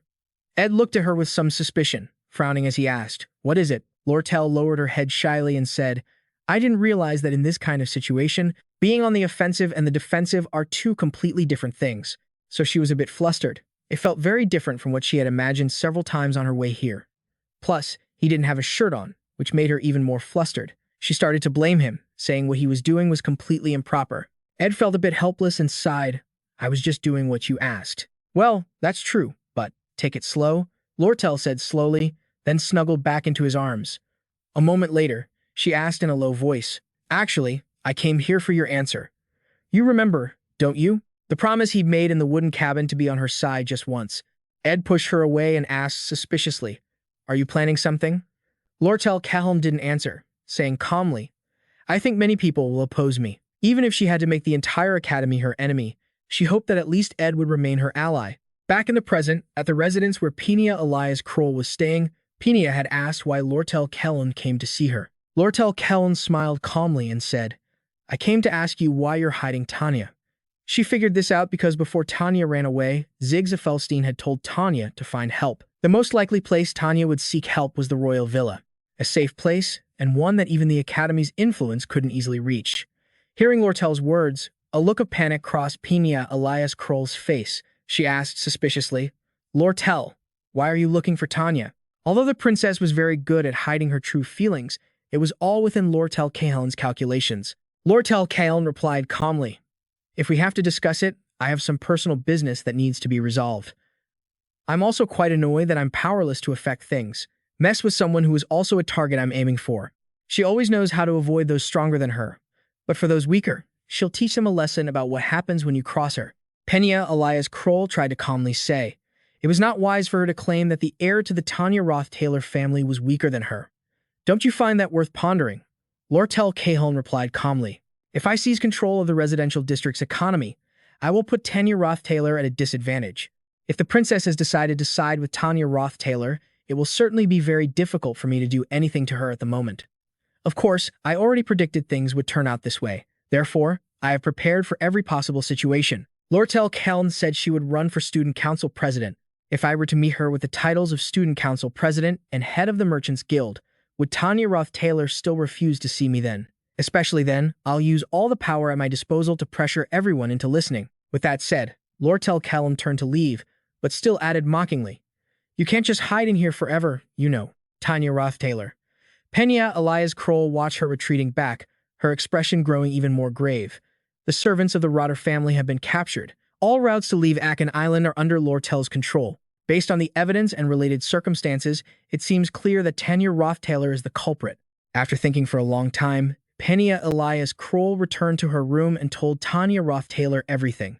This was not at all a favorable situation for any of them. After listening, Ed Rothtaylor sighed. Thank you for telling me, Princess, Penna Elias Kroll said cautiously. Right now, I have no choice but to ask you. Ed Rothtaylor, if you weren't behind S's assassination, then can you tell me who was? At this, Ed Rothtaylor suddenly sighed and said, That is probably my fault. The legitimate reason for Kadek and not coming to Sylvania was to assist me with my work, and the person who gave that order was the head of the Rotter family, Ed Rothtaylor. My father, you could say, almost never cared about S. For him to make such an extreme decision, it probably stemmed from the letters I sent reporting on the situation at the academy.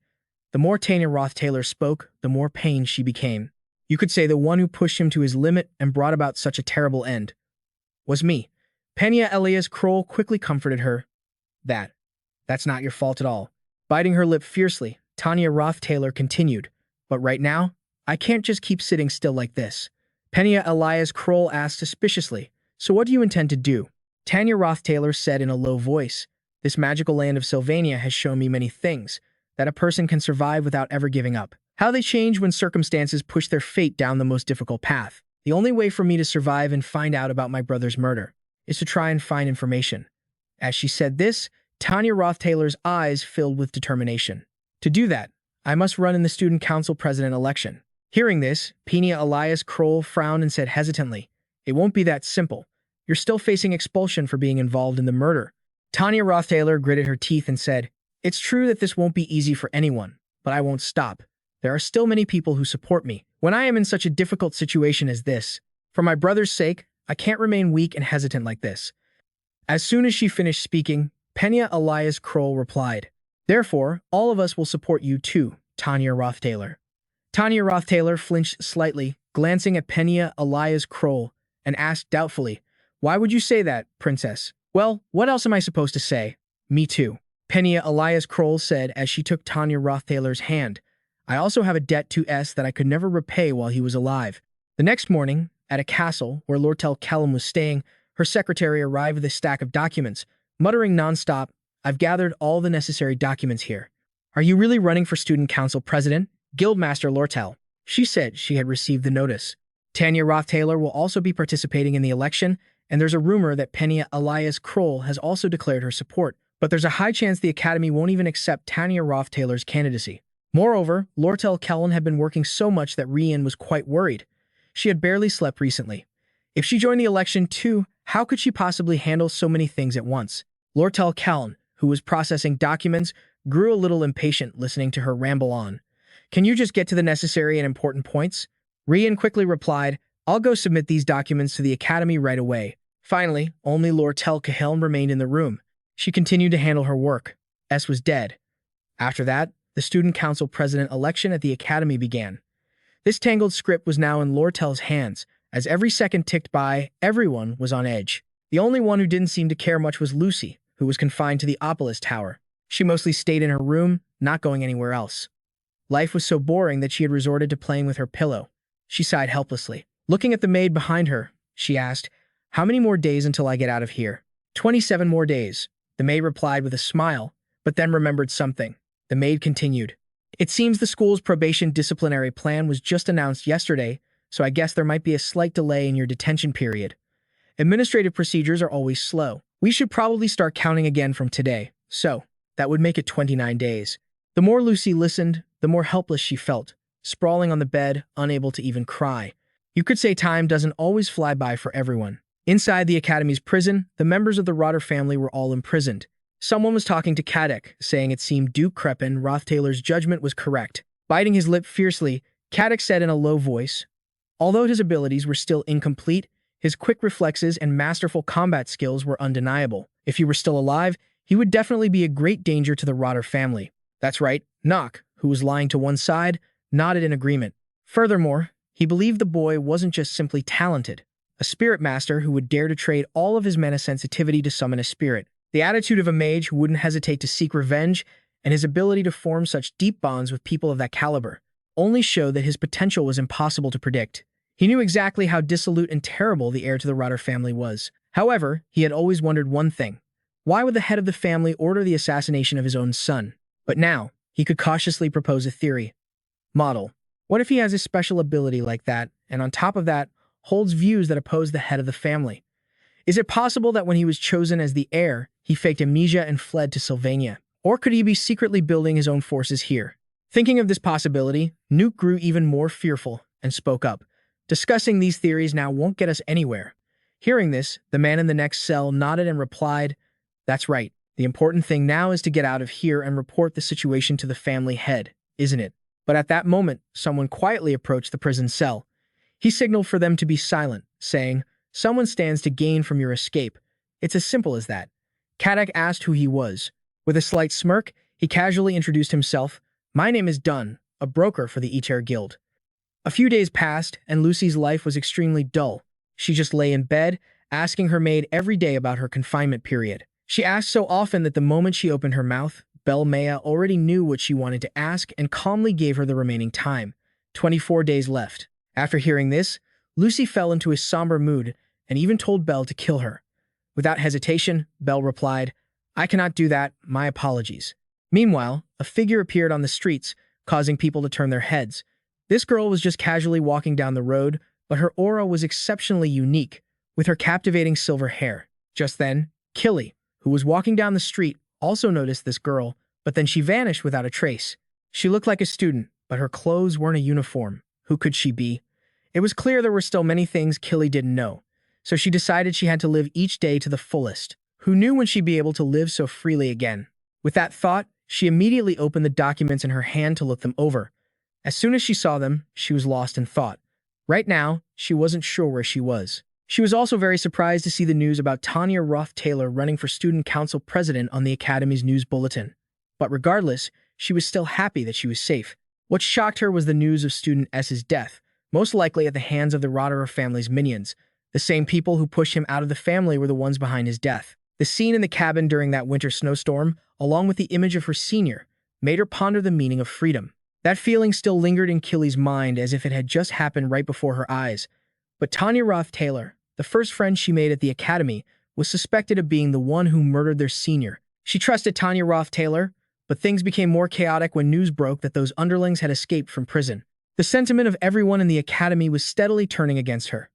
Ever since S disappeared, the atmosphere in the academy had grown darker and more somber. In the principal's office, Abel Porus was having a difficult conversation with Probin. The current workload all stemmed from the incident related to student S's death. I hope a teacher will step up and take responsibility for handling this matter. He asked if any professor from the magic department had contact with Cleus and had some sort of relationship with student Lucy. Robin thought for a moment before answering, "There is an assistant professor, Assistant Cleo, I believe." But Cleo was also deeply depressed over S's death. The work was piling up, and without S to help, she felt truly miserable. Besides her, there was someone else who had changed, and she paid close attention to this. Anis had become much quieter than before. Even if she knew it was just a short-lived relationship with no future, Anis's chest still ached terribly. But she still acted normal. The image of S haunted her mind, but she would try to suppress her emotions. However, the one who unveiled the secret of S's murderer was none other than Janica. Anis thought she had already suffered too much. Janica must be enduring a pain many times greater than her own. Unfortunately, she guessed wrong. Janica was acting just like her usual self. "What kind of fish should I try to cook today?" She even chatted cheerfully with Anis. "You're a great cook, aren't you? What do you think? I'm a bit worried about controlling the heat, so I'm thinking of making something that simmers for a long time." Janica chattered on and on in front of Anis. But in Anis's eyes, she was just trying to endure the pain. In the abyss where S was hiding, he was working while watching the news. He furrowed his brow in thought. Over here, Janica was cooking while she spoke. "I heard Tanya Rothtaylor has reappeared at the academy. All this time, she's been hiding in the royal villa. It seems she's decided to cooperate with the investigation to prove her innocence." Princess Penna alias Kroll also announced her support for Tanya Rothtaylor, so her approval ratings have improved. But within the academy, the group of students supporting Lortell Cahan has the upper hand. Even though candidate registration hasn't even closed yet, Lortell already has the majority of the support. She asked S, "Last time Lortell Cahan came to the cave, did anything happen?" S, who was reading a document, looked at her with a start. Thinking she had misspoken, Janica quickly corrected herself. "Sorry, it's not my place to interfere. But at this rate, Lortell will become the student council president, right?" Before S could answer, he saw someone walking towards them. Reapproached, saying, "I came here because I had a prior appointment with you, Senior." "I didn't expect Senior Janica to be here too." Reshared his thoughts on the presidential race.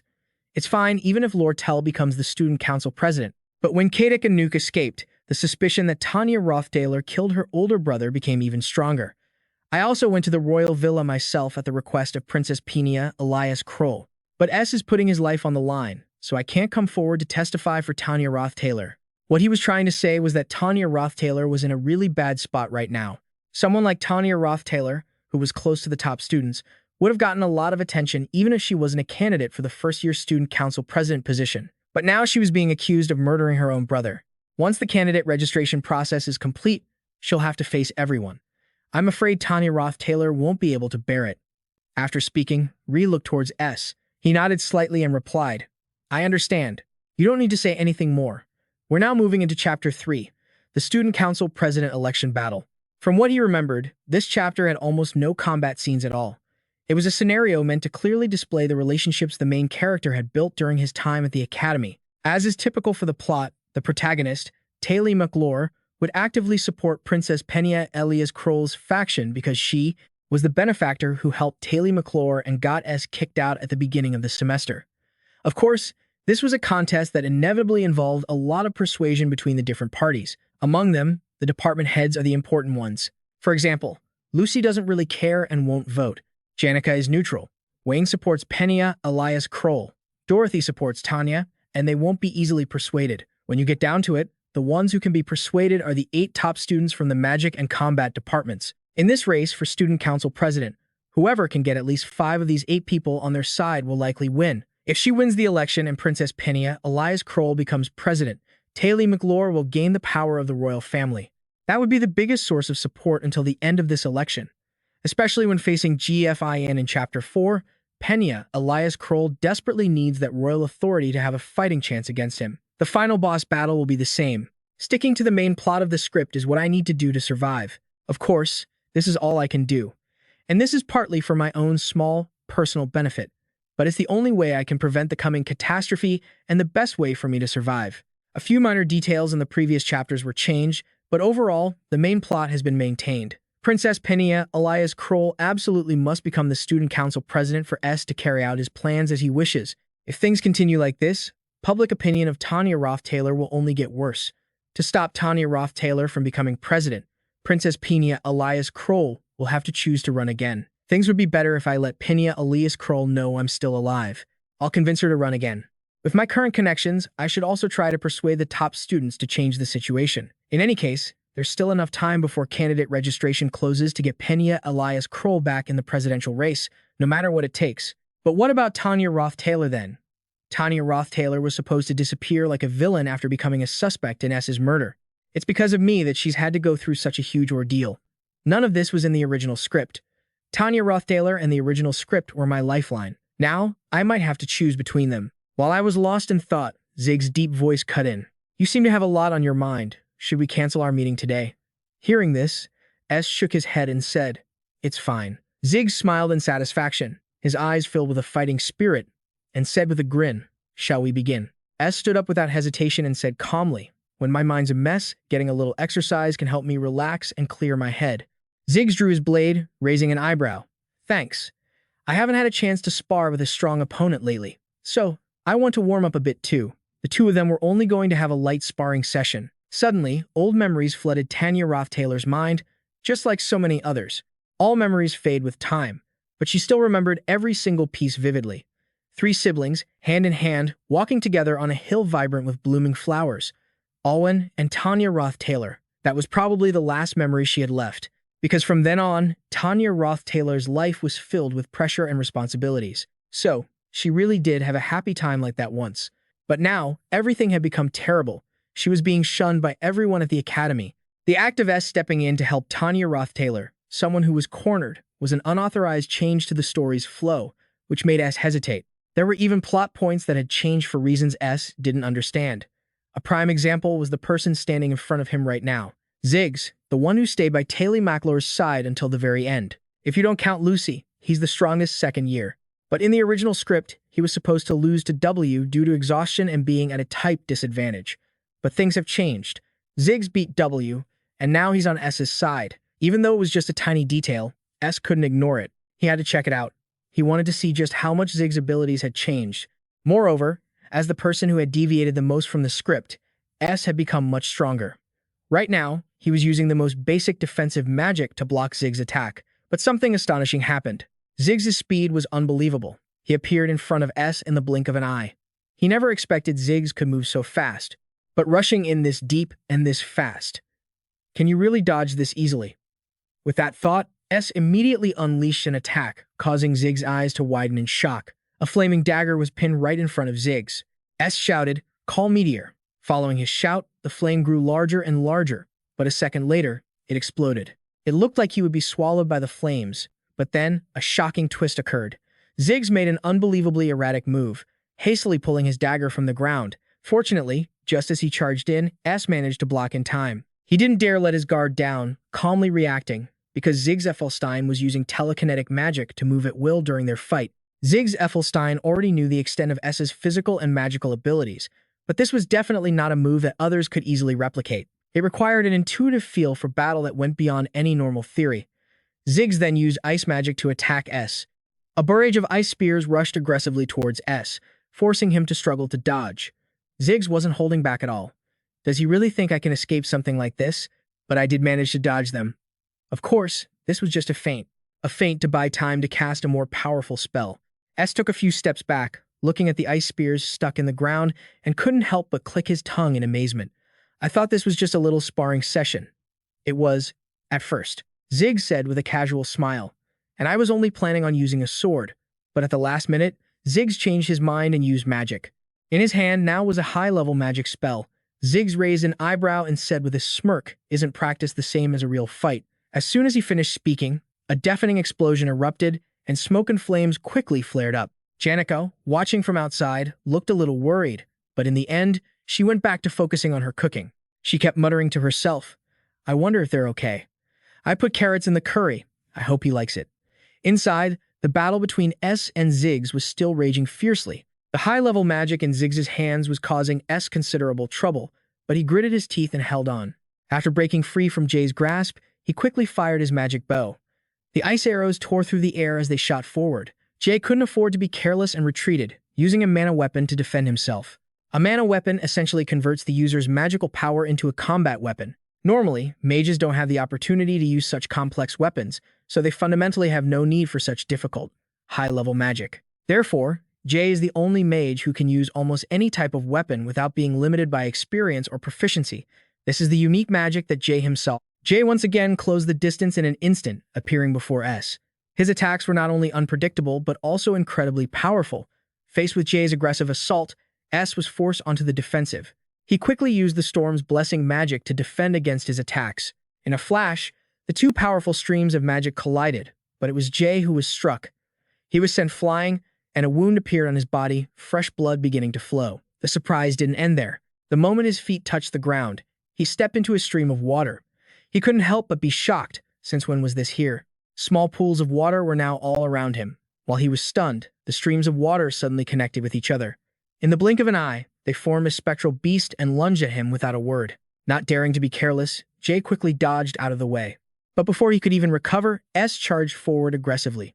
Magic gathered in his hand, and with a loud bang, an explosion went off right in front of Jay. Jay really is quite strong. If he's already learned how to reinforce weapons with mana, then he's definitely matured enough to follow the script, just as I expected.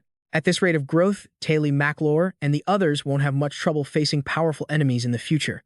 But at that moment, Jay stood up from within the rubble. He spoke in a deep voice. "As expected, you're amazing. You're so strong, senior."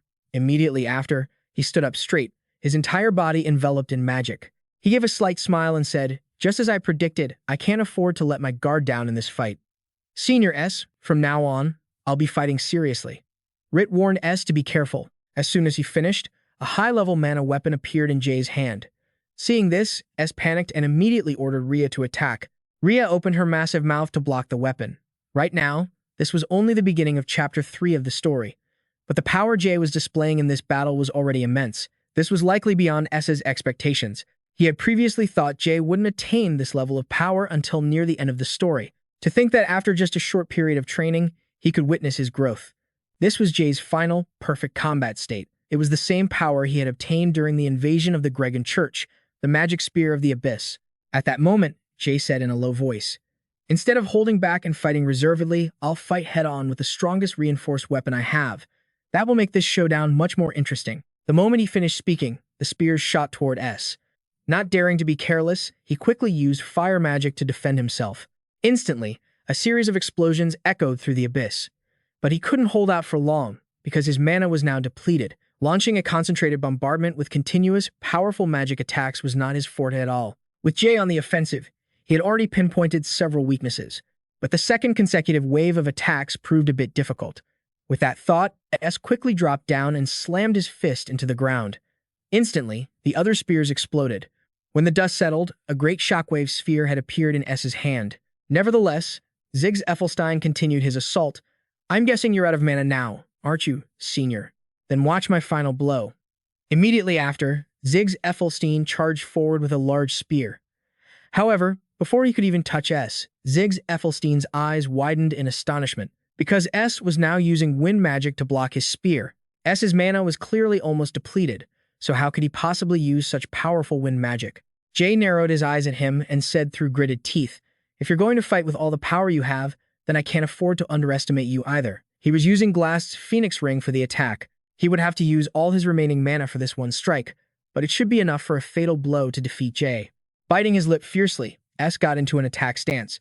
But before he could do anything, a clear, melodious voice rang out, startling him. An unfamiliar girl appeared, calmly saying, "You were able to summon me here without the Lucy Shrine or Janica's magical support.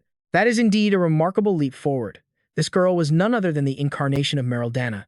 A few days later, the Student Council President election finally took place. At that moment, Lortell was giving her speech. As soon as her speech ended, the students below erupted in cheers of support. Within the crowd, a disguised Alec blended in. Seeing this, S sighed and said, "What's the point of having 4 candidates run? This election is already a foregone conclusion.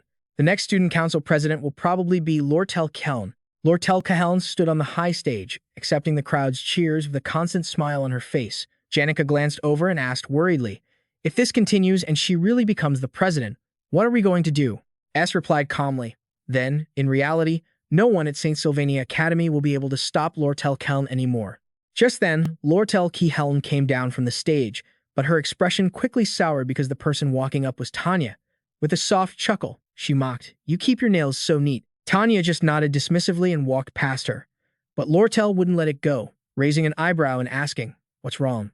You seem a bit tense." Tanya stopped in her tracks, hesitating for a long moment before finally speaking. "I didn't kill him," and then stepped onto the high platform. Watching her back, Lortell unconsciously curled her lip into a smirk. Tanya quickly walked up to the podium, and the atmosphere instantly fell silent. She took a deep breath, adjusted her clothes, and then began her speech. "Hello, I will be running in this Student Council President election. I am Tanya Rotter." But below, there was only silence. Tanya's voice continued to ring out. "The reason I am standing on this stage is because..." As she spoke, jeers and insults began to ring out, growing increasingly vicious. Seeing this, Lortell snorted in contempt. Is she trying to prove her innocence? Or does she actually have political talent? But the speech has been going on for 10 minutes now, and not a single person has responded. A moment later, Ed Rothtaylor finally finished her speech. The moment she stopped talking, someone from the crowd below called her a murderer. Not only that, but they also started throwing things at her. The entire campus erupted in an instant. They wanted her to explain Ed Rothtaylor's death. Still not giving up, she continued to thank everyone, but she couldn't stop the objects being thrown. In a flash, the ground beneath her feet was covered in trash, from paper and plastic bottles to even pebbles, causing her to trip and fall to the ground. At this moment, Ed Rothtaylor looked truly pitiful, completely drowned in a sea of insults. In reality, this was a reckless move. In this situation, standing on the podium to give a speech was a foolish act from the start. She should have run away, and even now, she needed to find a way to escape. But under the assault and curses of the crowd, she couldn't even lift her feet. Just then, a sudden surge of magical energy appeared. Before the terrified eyes of the crowd, a spirit beast materialized, and on its back was the silhouette of a person. Ed Rothtaylor glanced at the person sitting on the spirit beast, and memories that had faded and vanished began to surface. Those memories had become so hazy that she couldn't tell if they were dreams or reality. Just as she was about to give up, unable to remember, the moments and memories miraculously became crystal clear. That person took her hand and pulled her out of the mire. Anyone who experienced that moment would never forget it. The one who extended a helping hand was none other than S. He then spoke up. "There's a lot to explain. First, let's handle this situation." A few days before S appeared on the podium, when Meryl DeLuda appeared in her human form, she was chatting cheerfully with S. "The mana efficiency is much better, isn't it? Of course, there are still many limitations on what you can do, but at this level, it's insignificant." But the very moment she appeared, Ziggs was sent flying. S looked at Meryl DeLuda's current form, a bit stunned, feeling that something was off. Assuming that up to this point in the storyline, Ziggs Effelstein's growth had reached its maximum as per the original script. The amount of mana he had just used wasn't colossal, but he had completely exhausted it nonetheless.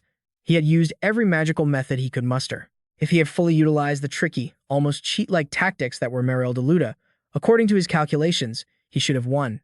But while he was talking with Meryl DeLuda, the unexpected happened. Ziggs Effelstein rushed toward Meryl DeLuda to attack. Meryl DeLuda was somewhat terrified. In this human-like body, it was very difficult for her to move, so she was struck by Ziggs' blade. Each of Ziggs' slashes also moved closer to S. The situation changed in an instant. Ziggs hurriedly raised his hands in surrender. "I've lost." Then Ziggs spoke again. "I've learned a valuable lesson." In just 1 year, S had trained to this level, which left Ziggs astonished. In fact, S felt the same way.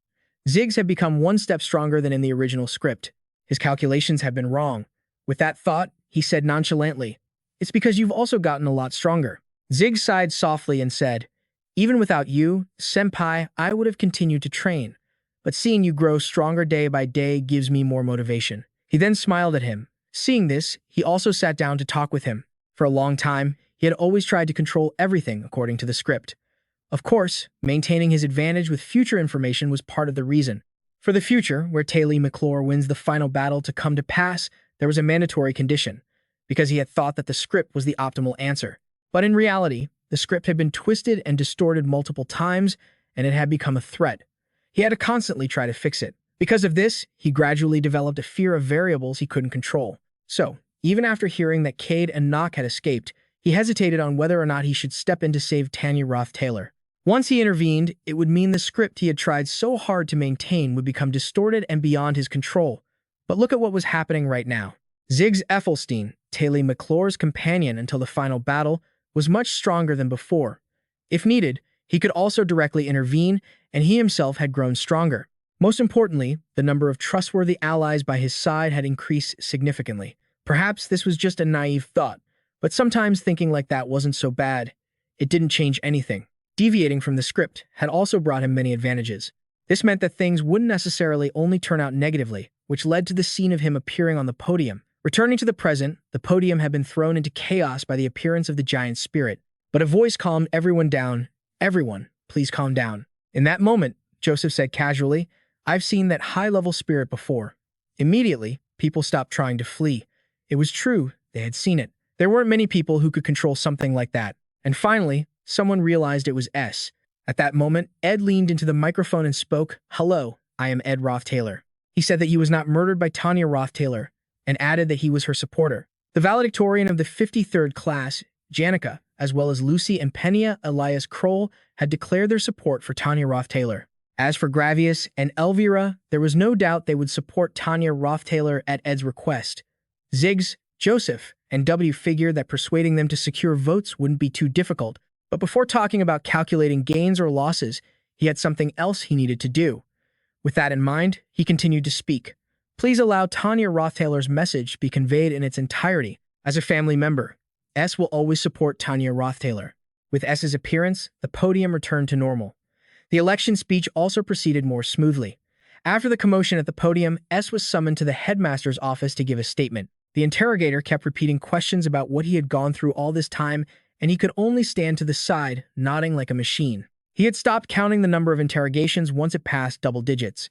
He was so sick of it. Even if they said it was the last time, he couldn't believe them. While he was in a daze, a voice that startled him rang out. He looked towards the source of the sound and saw a majestic figure sitting there. It was none other than Headmaster Abel.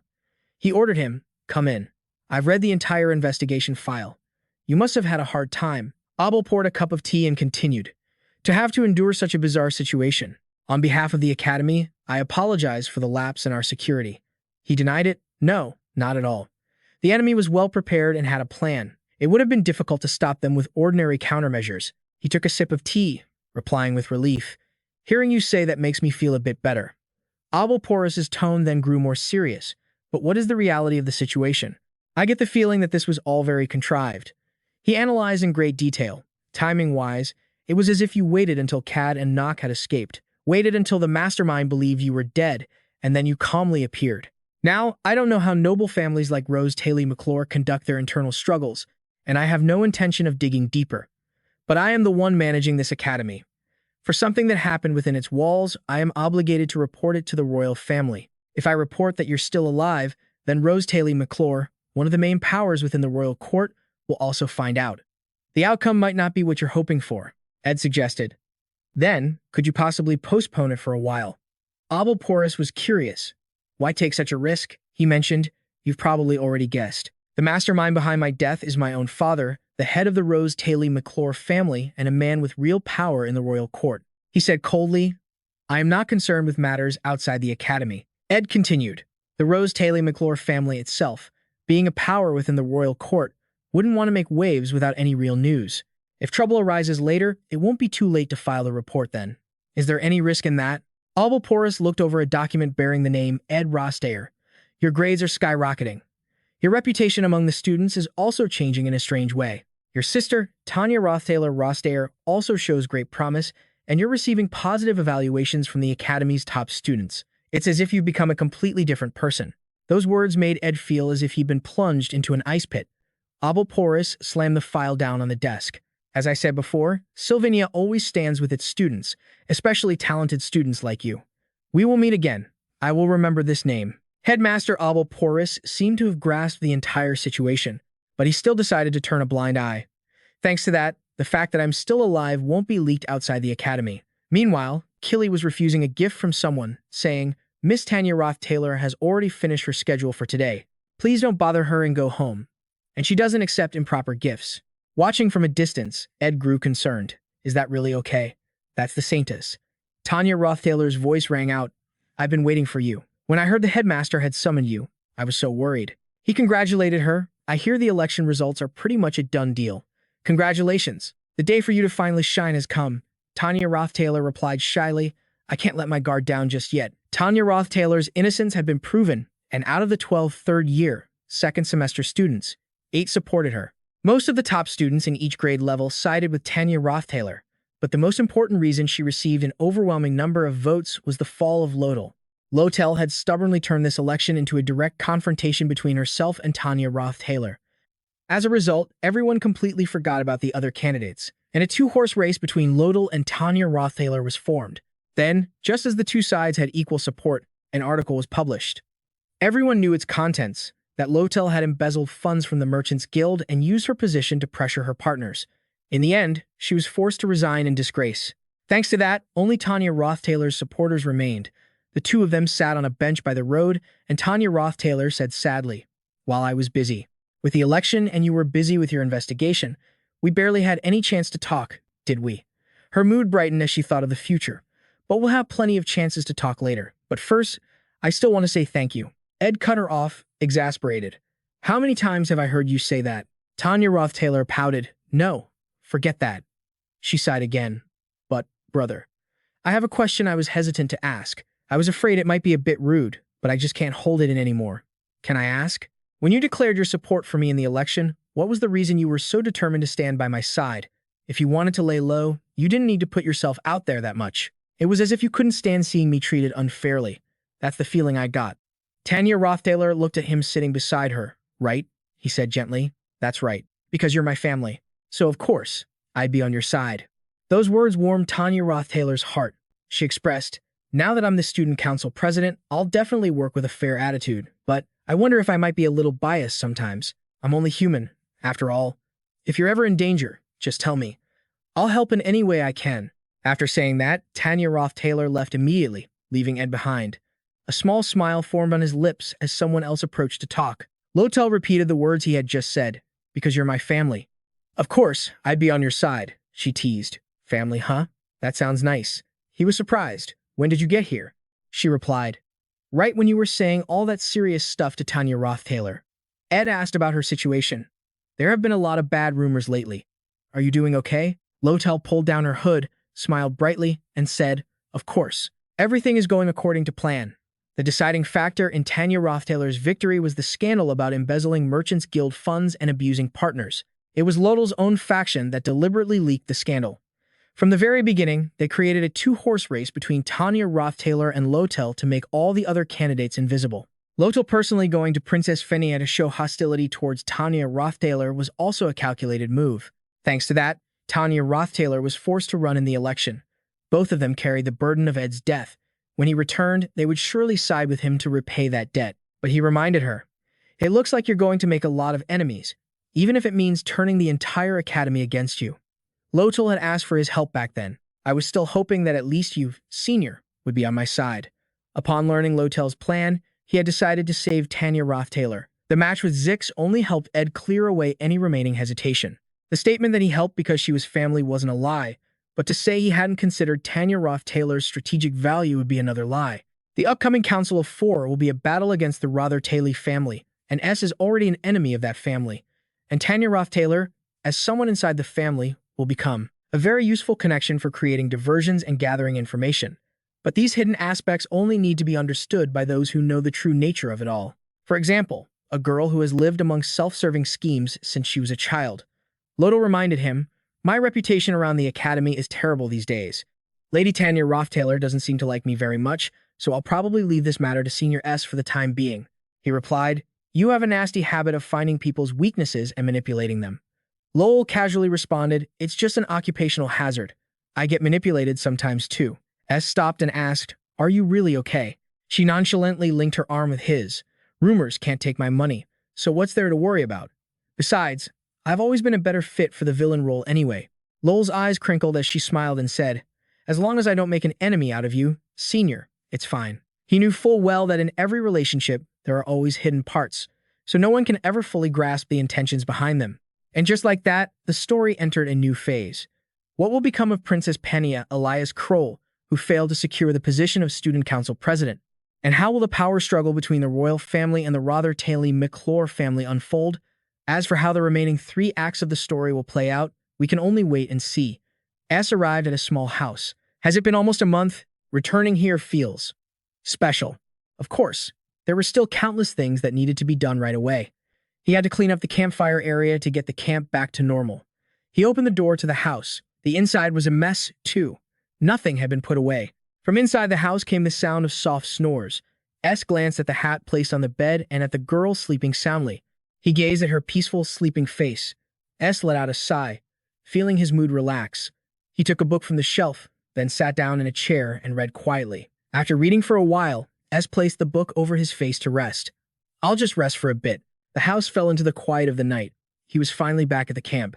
3 days later, news that Ed Rothtaylor had been elected student council president reached S.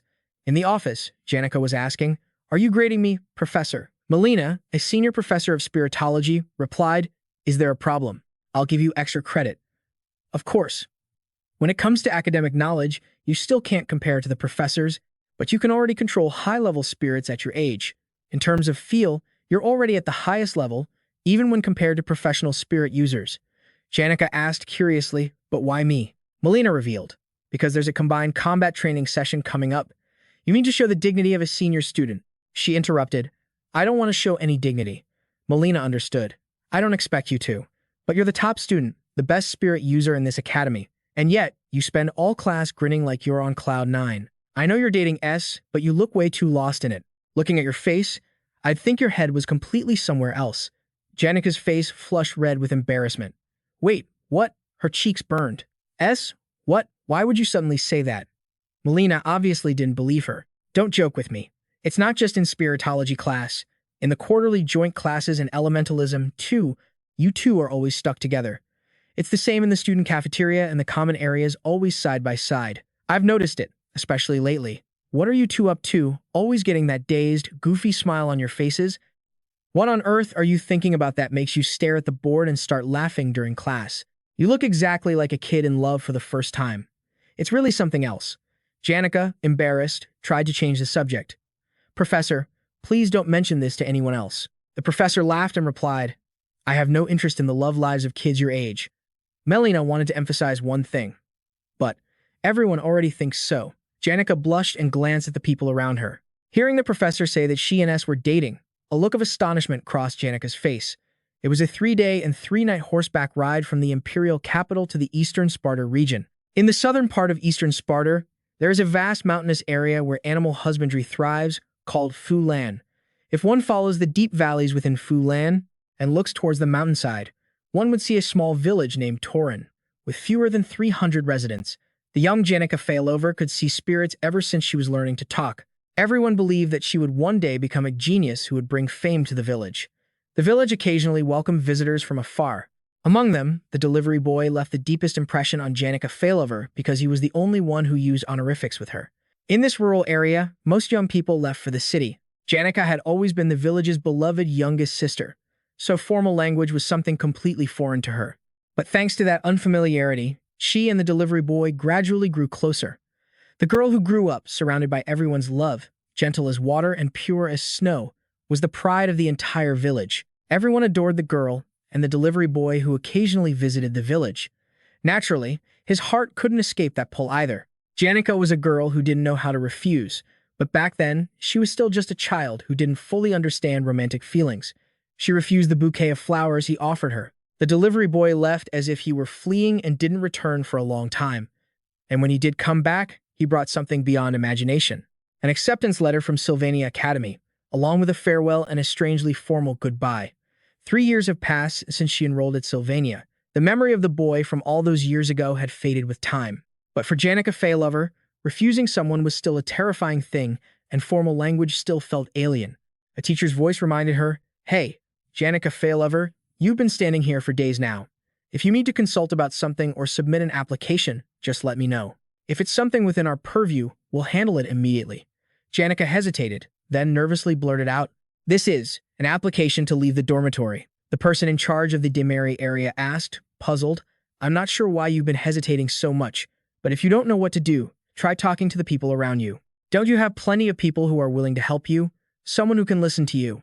Normally, Janica always has many people like that by her side, but it was precisely because she received so much attention that when she wanted to run away, Janica found it even harder to speak up. It was the same even with her closest friends. Janica's best friend once said, "Seeing that blissed-out look on your face all day, I should have realized that guy was still alive."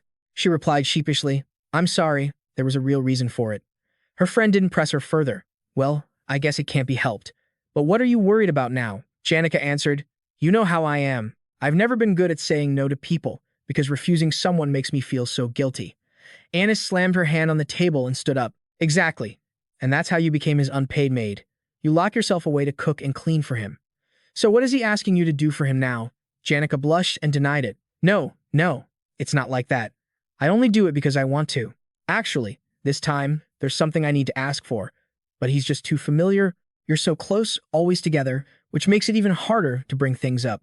She calmed down a bit. "Oh, really? Then maybe try creating a little distance. That way, it'll be easier for you to make requests and also to refuse when you need to. Honestly, you two should be a little less attached. If you keep taking each other for granted, that spark will never happen, right?" Annis was taken aback by her own words. Janica, keeping her distance from S? What kind of nonsense am I spouting? But if they grow distant, S will be all alone. And yet, she still found herself advising Janica on how to make him antsy by creating some distance. But surprisingly, Janica didn't argue at all. "Thank you." She looked really happy. "I've got an idea." "Well, I'm off. See you tomorrow." Annis, watching her go, wanted to stop her, but ultimately let it be. She scolded herself. "Seriously, what was I just imagining? What have I done?" Meanwhile, S was reading a status screen. Advanced Crafting Technique, Magitech Proficiency. 6. Magitech Crafting Technique. 7. Crafting Speed. 4. Collected Crafting Recipes. Unlocked Crafting Recipes for Telos LV Bone Frost Amulet, Lightning Millennium Staff, Glock's Eye, and Dio Him's LV Hourglass. He felt he collected quite a few recipes. Crafting all of them was impossible, but the ones he wanted most were the Telos LV Bone Frost Amulet, the Lightning Millennium Staff, Glock's Eye, and Daoim's LV Hourglass. Among them, the Lightning Millennium Staff was the most valuable. Its crafting recipe was fairly simple, but its power level was incredibly high, making it extremely rare. The item information read, "The Lightning Millennium Staff enhances resonance with all elemental spirits and increases the mana efficiency of elemental magic." S understood. However, the crafting materials were extremely difficult to obtain. It required a branch not from just any tree, but from one that had lived for over 1,000 years. And it had to be a branch that was struck by lightning until it was twisted. In the original story, this item appears in the protagonist's inventory as a reward for the final quest in Act 3. But in reality, there was nowhere to just pick it up or buy it easily. A 1,000-year-old tree wasn't easy to find, but at least there was still one left in this northern forest. The main problem, he realized, was the lightning. When he glanced back at Lucy, he suddenly had an idea. Lightning. He immediately called out to the sleeping girl. "Hey, Lucy." She frowned, annoyed at being woken up, but when her eyes focused on S's face, she shrieked. Terrified, she scrambled up onto a tree branch to hide. From below, he asked in exasperation, "How many times have I woken you up? Why are you always this jumpy?" "Never mind, sorry for startling you." Lucy stammered, It's fine. Just tell me. It's okay." Seeing how frightened she was, S decided to drop it for now. "Let's talk later. It's not urgent, and it's time for my appointment anyway." The morning sun shone down on the forest as S peeked out with a bright smile. "Hey there," he then added. "Janica Failover, you're a little late." She knew. "Yeah, about 10 minutes late." S asked, confused, "Why didn't you take the shortcut? Is something wrong?" She denied it. "No, nothing's wrong. I'm just late." Inside, she reminded herself, "Distance. Keep your distance." S closed the book in his hand and stood up. "Well, it makes sense.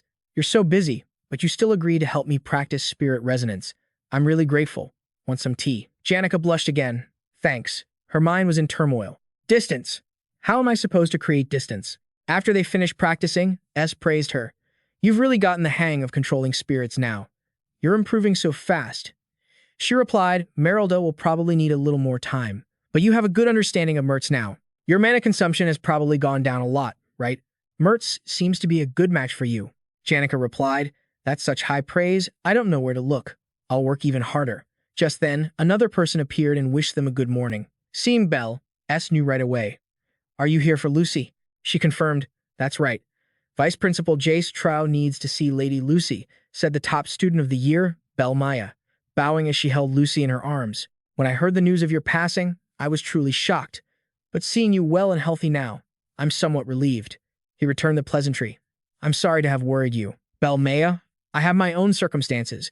Janica stood between them, watching as they shot glances at each other, sparks flying. Belle brought something up. Hey, did you know? A proper servant should always maintain a humble position. That is a virtue, S replied. Is that so? Even so, I will not be changing the way I speak. Annoyed, she said, well then, I'll be taking my leave. I still have to check on the maid's work, especially regarding their manner of address, which you clearly refuse to acknowledge. Is that so? In any case, I will continue to use formal language. Janica observed them from the side. This expression on his face is a rare sight.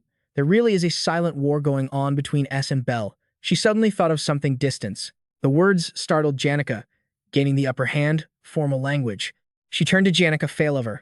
Lady Janica Failover, I was also very worried when you transferred to the Dex dormitory, but it's a relief to see you are still in good health. Janica smiled and said, living with friends isn't so bad. Belle added, in any case, I must prepare for the inspection and also help Lady Lucy get ready.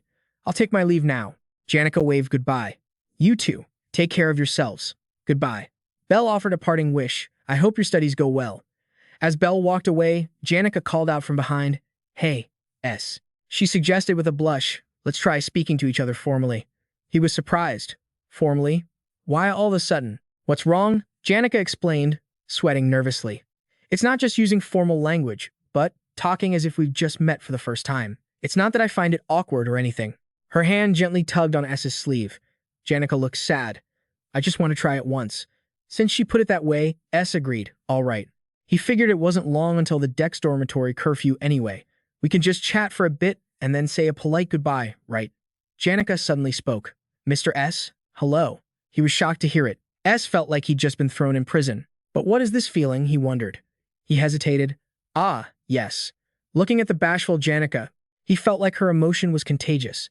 I don't get why she's this shy, but this tense atmosphere is starting to rub off on me. 3 minutes later, with the fire blazing, the two sat by the flames, at a loss for what to say next. Janica spoke up. It's nothing. S had noticed they'd had a few awkward moments recently, but this was several times more tense. A once comfortable relationship had now become strained. He glanced at the blushing Janica beside him. The problem was, she was the one who suggested it, but she didn't seem to expect it would turn out like this. I have to break this atmosphere quickly. Should I say something first? Just as he was about to break the silence, Janica suddenly exclaimed, Look, it's almost time for the dormitory curfew. She bowed to him and ran off. Thank you for today. I'll see you tomorrow. Leaving him behind, Ed thought with a groan. This whole act. Do I have to keep this up? The next day, as he was sitting against a tree reading a book, a voice called out, So, are you just going to keep up this little game of being all formal and respectful with Janica? He sighed. You saw everything, didn't you? Why even ask? Merelda was sitting on a tree branch reading a book. I'm not so free that I'd follow you all the way to the academy.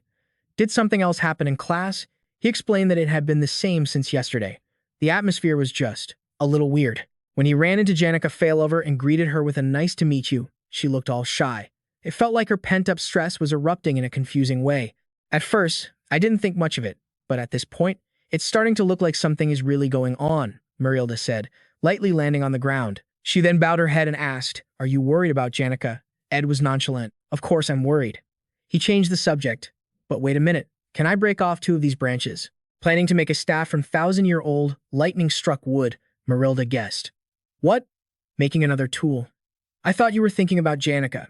Turns out you're pretty busy yourself, huh? But really, it's just 1 or 2 branches. You don't need my permission, he explained. But isn't this your tree? It's even called Merelda's guardian tree, she revealed. That's a bit complicated. If you want to get technical, I protect this entire forest. It's just that an old friend arbitrarily gave this tree that name. He was curious. An old friend? Well, you've lived for so long, you must have many connections. Merilda replied, first question. Why do spirits take the form of animals? I can clearly transform into a human like this, but as I've already said, it's not easy. The reason spirits choose animal forms is because it's what's most familiar to them, the easiest to replicate. So, to become human, they must have a model to follow, right? Merilda asked, so who do you think I modeled myself after? Ed gave up, how would I know? She sat down beside him and revealed, because I made a pact with you, I can read your heart. He was surprised. What? Merilda continued, I created this form to be as close as possible to your ideal type of woman. Ed was even more surprised. This is my type? That's a real surprise. Merilda blushed. Of course it's a surprise. Turns out she was teasing him, because that was a lie. Ed was shocked. Are you kidding me? Merilda replied, reading your thoughts is impossible. Besides, transformation is a very difficult magic. It can't be done on a whim. I have lived a very long time, so long that the rise and fall of Sylvania Academy is nothing but a trivial matter in my eyes. From the very beginning, when this island was still deserted and there was no academy, I met her then. She wasn't wearing any splendid clothes. She always had a simple and free-spirited air about her. That's what left the biggest impression on me. This form is her appearance, the most special, the most different person among all those I've ever met. He silently recalled someone, the person who transferred their mana into the guardian tree, turning it into a source of power. The person who established this academy and asked Merilda to protect this forest. A relationship that was never mentioned in the game. So everything was this tightly connected. Before him right now was a great mage, a brilliant scholar, the great sage Sylvania. The sky began to darken, with stars twinkling above. As he was peeling an apple, Janica Failover came looking for him again. Hi, she hesitated. Are you well? Ah, no, hello. That's not right, hi. He didn't know what to say, so he just offered Janica an apple. Would you like an apple? Ah, no, here, have one.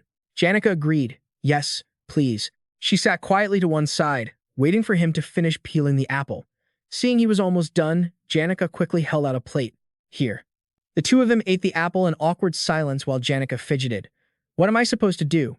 He glanced over at her, her face buried in her knees.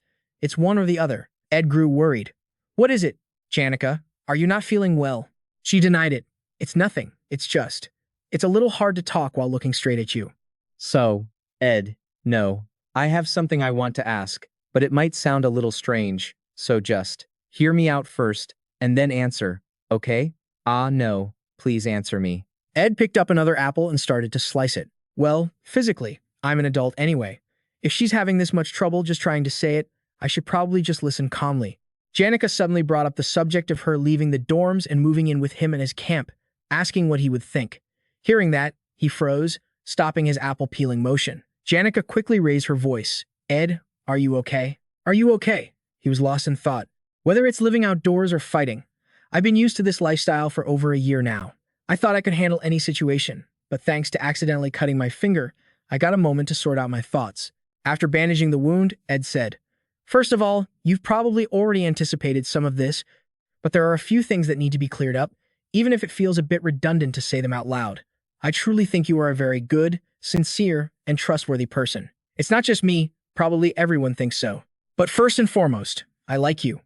However, there's one thing I have to make absolutely clear, which is that I'm still a guy. So listen carefully. Janica, I don't know what you think of yourself, but you are truly beautiful. I mean, you're an absolute beauty, and right now, I can treat you politely and with patience. But if we were to live together under one roof, there's no telling what might happen. Janica was trying to calm herself. Wait, hold on, just calm down. Ed said bluntly, basically, all men have the same instincts, so while I'm very grateful that you trust me, but Janica, who was right beside him, cut in, as if giving her tacit permission. If it's Ed, it's okay. That sentence made Ed's face flush bright red, and she herself was incredibly embarrassed. They just stared at each other like that, an intense emotion flaring up between them. Ed felt that there had always been a thin, fragile line between him and Janica, sometimes close, sometimes distant. The sudden use of formal language with each other made the atmosphere feel both more distant than usual and yet somehow familiar. Right after going through the arduous and exhausting student council president election, just as he had returned to his camp feeling a sense of relief and release, Janica suddenly suggested they live together. It was so far beyond his imagination that he felt as if she was whispering to him, Can you handle it? Can you really handle it? Janica deliberately created a temptation, as if she wanted him to abandon his reason, and she actively moved closer to him. He asked, "Are you really that tired?" Ed knew her well. Whenever something unexpected happened, there was always a deeper reason behind it. If Janica is bringing this up so suddenly, I should first figure out what her real reason is. Janica smiled. Hey, is there anything you don't know? She confessed that she felt like running away. I missed the time when I could be alone in my private room at the Ophilus dormitory. Does that sound silly? From the very beginning, for someone like me, who once lost control under the pressure of everyone's stares, living in a shared dormitory was never easy. All day long, I have to face so many people's gazes, trying to respond with a gentle smile. I've been enduring it for almost a year now. To me, this camp feels like a hideaway, so I thought, what if I just hide here for good? Even though I know it's a difficult request for Ed, I know running away won't solve anything, and I know it's a bother, but I at least wanted to ask once. It was a bit much for Ed to fully comprehend the depths of her feelings. But, Janica, after all, the fact that I'm put on the spot by this request has nothing to do with your problems, right? In life, everyone bothers others from time to time, and we all have to carry each other's burdens. If you feel like you're at a disadvantage, then next time, I'll just have to ask you for a troublesome favor to even things out. Besides, it's not like we just met. It's a give and take, and we're going to know each other for a long time. Still, living under the same roof is a bit difficult. Maybe we should build another small hut.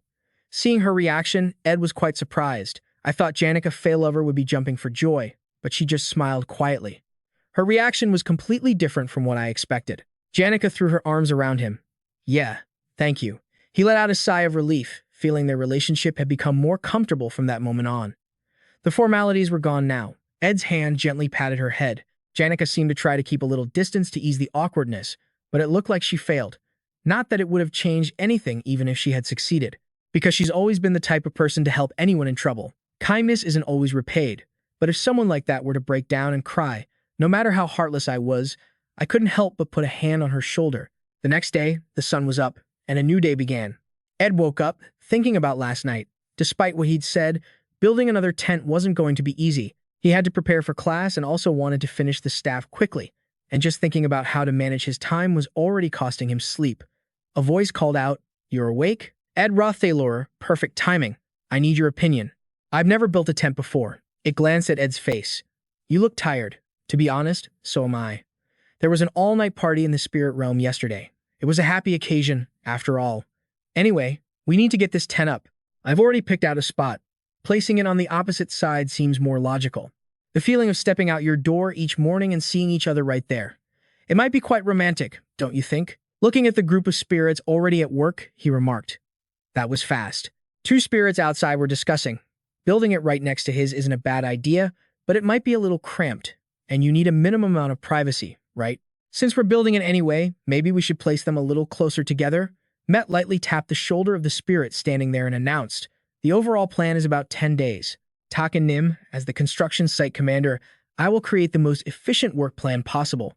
The dragon spirit was surprised. 10 days, it confirmed. Yes, I've reviewed the work schedules for the low-ranked spirits, planned for their rest, and found that time frame to be reasonable. If things go smoothly, we might even shorten it. The dragon spirit said angrily. Back in my day, spiritmancers had to run around for 3 days and 3 nights straight and cross snowy mountains for a whole week, yet they could still fight perfectly the next day. Now the number of spiritmancers has increased, and contracting with spirits is easier, so these low-ranked spirits are getting lazy, always looking for a way to rest. Met began to tremble. Then, we'll try to shorten it to 1 week at most. The dragon spirit retorted, how are they supposed to break through to the mid-ranks like this? It'll be done in 5 days, so just put up with the noise. Ed was surprised. 5 days? It took me months to finish before. Met had no choice but to accept. There's no other way, we just have to do it. We can do it. We must do it. He silently apologized to Met. I really didn't mean for this to happen. Ed sighed, picked up his tool bag, and walked over to the silver-white log. Anyway, it's a relief that the time issue is resolved. So now I can make the staff from the 1,000-year-old lightning-struck wood. I've wanted to repay her for so long. Just letting her stay at the camp isn't enough. Ed began to carve the staff. She has a lot of staffs gifted by friends and family, but she still uses her old oak one, so I don't know if she'll like it. I just hope. I hope Janica likes it anyway. That night, Lucy was tossing and turning, unable to sleep.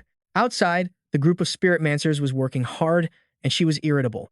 It might have been because of the busy day, but the real reason was that seeing Janica Failover sitting leisurely, humming a song, made Lucy tremble with rage.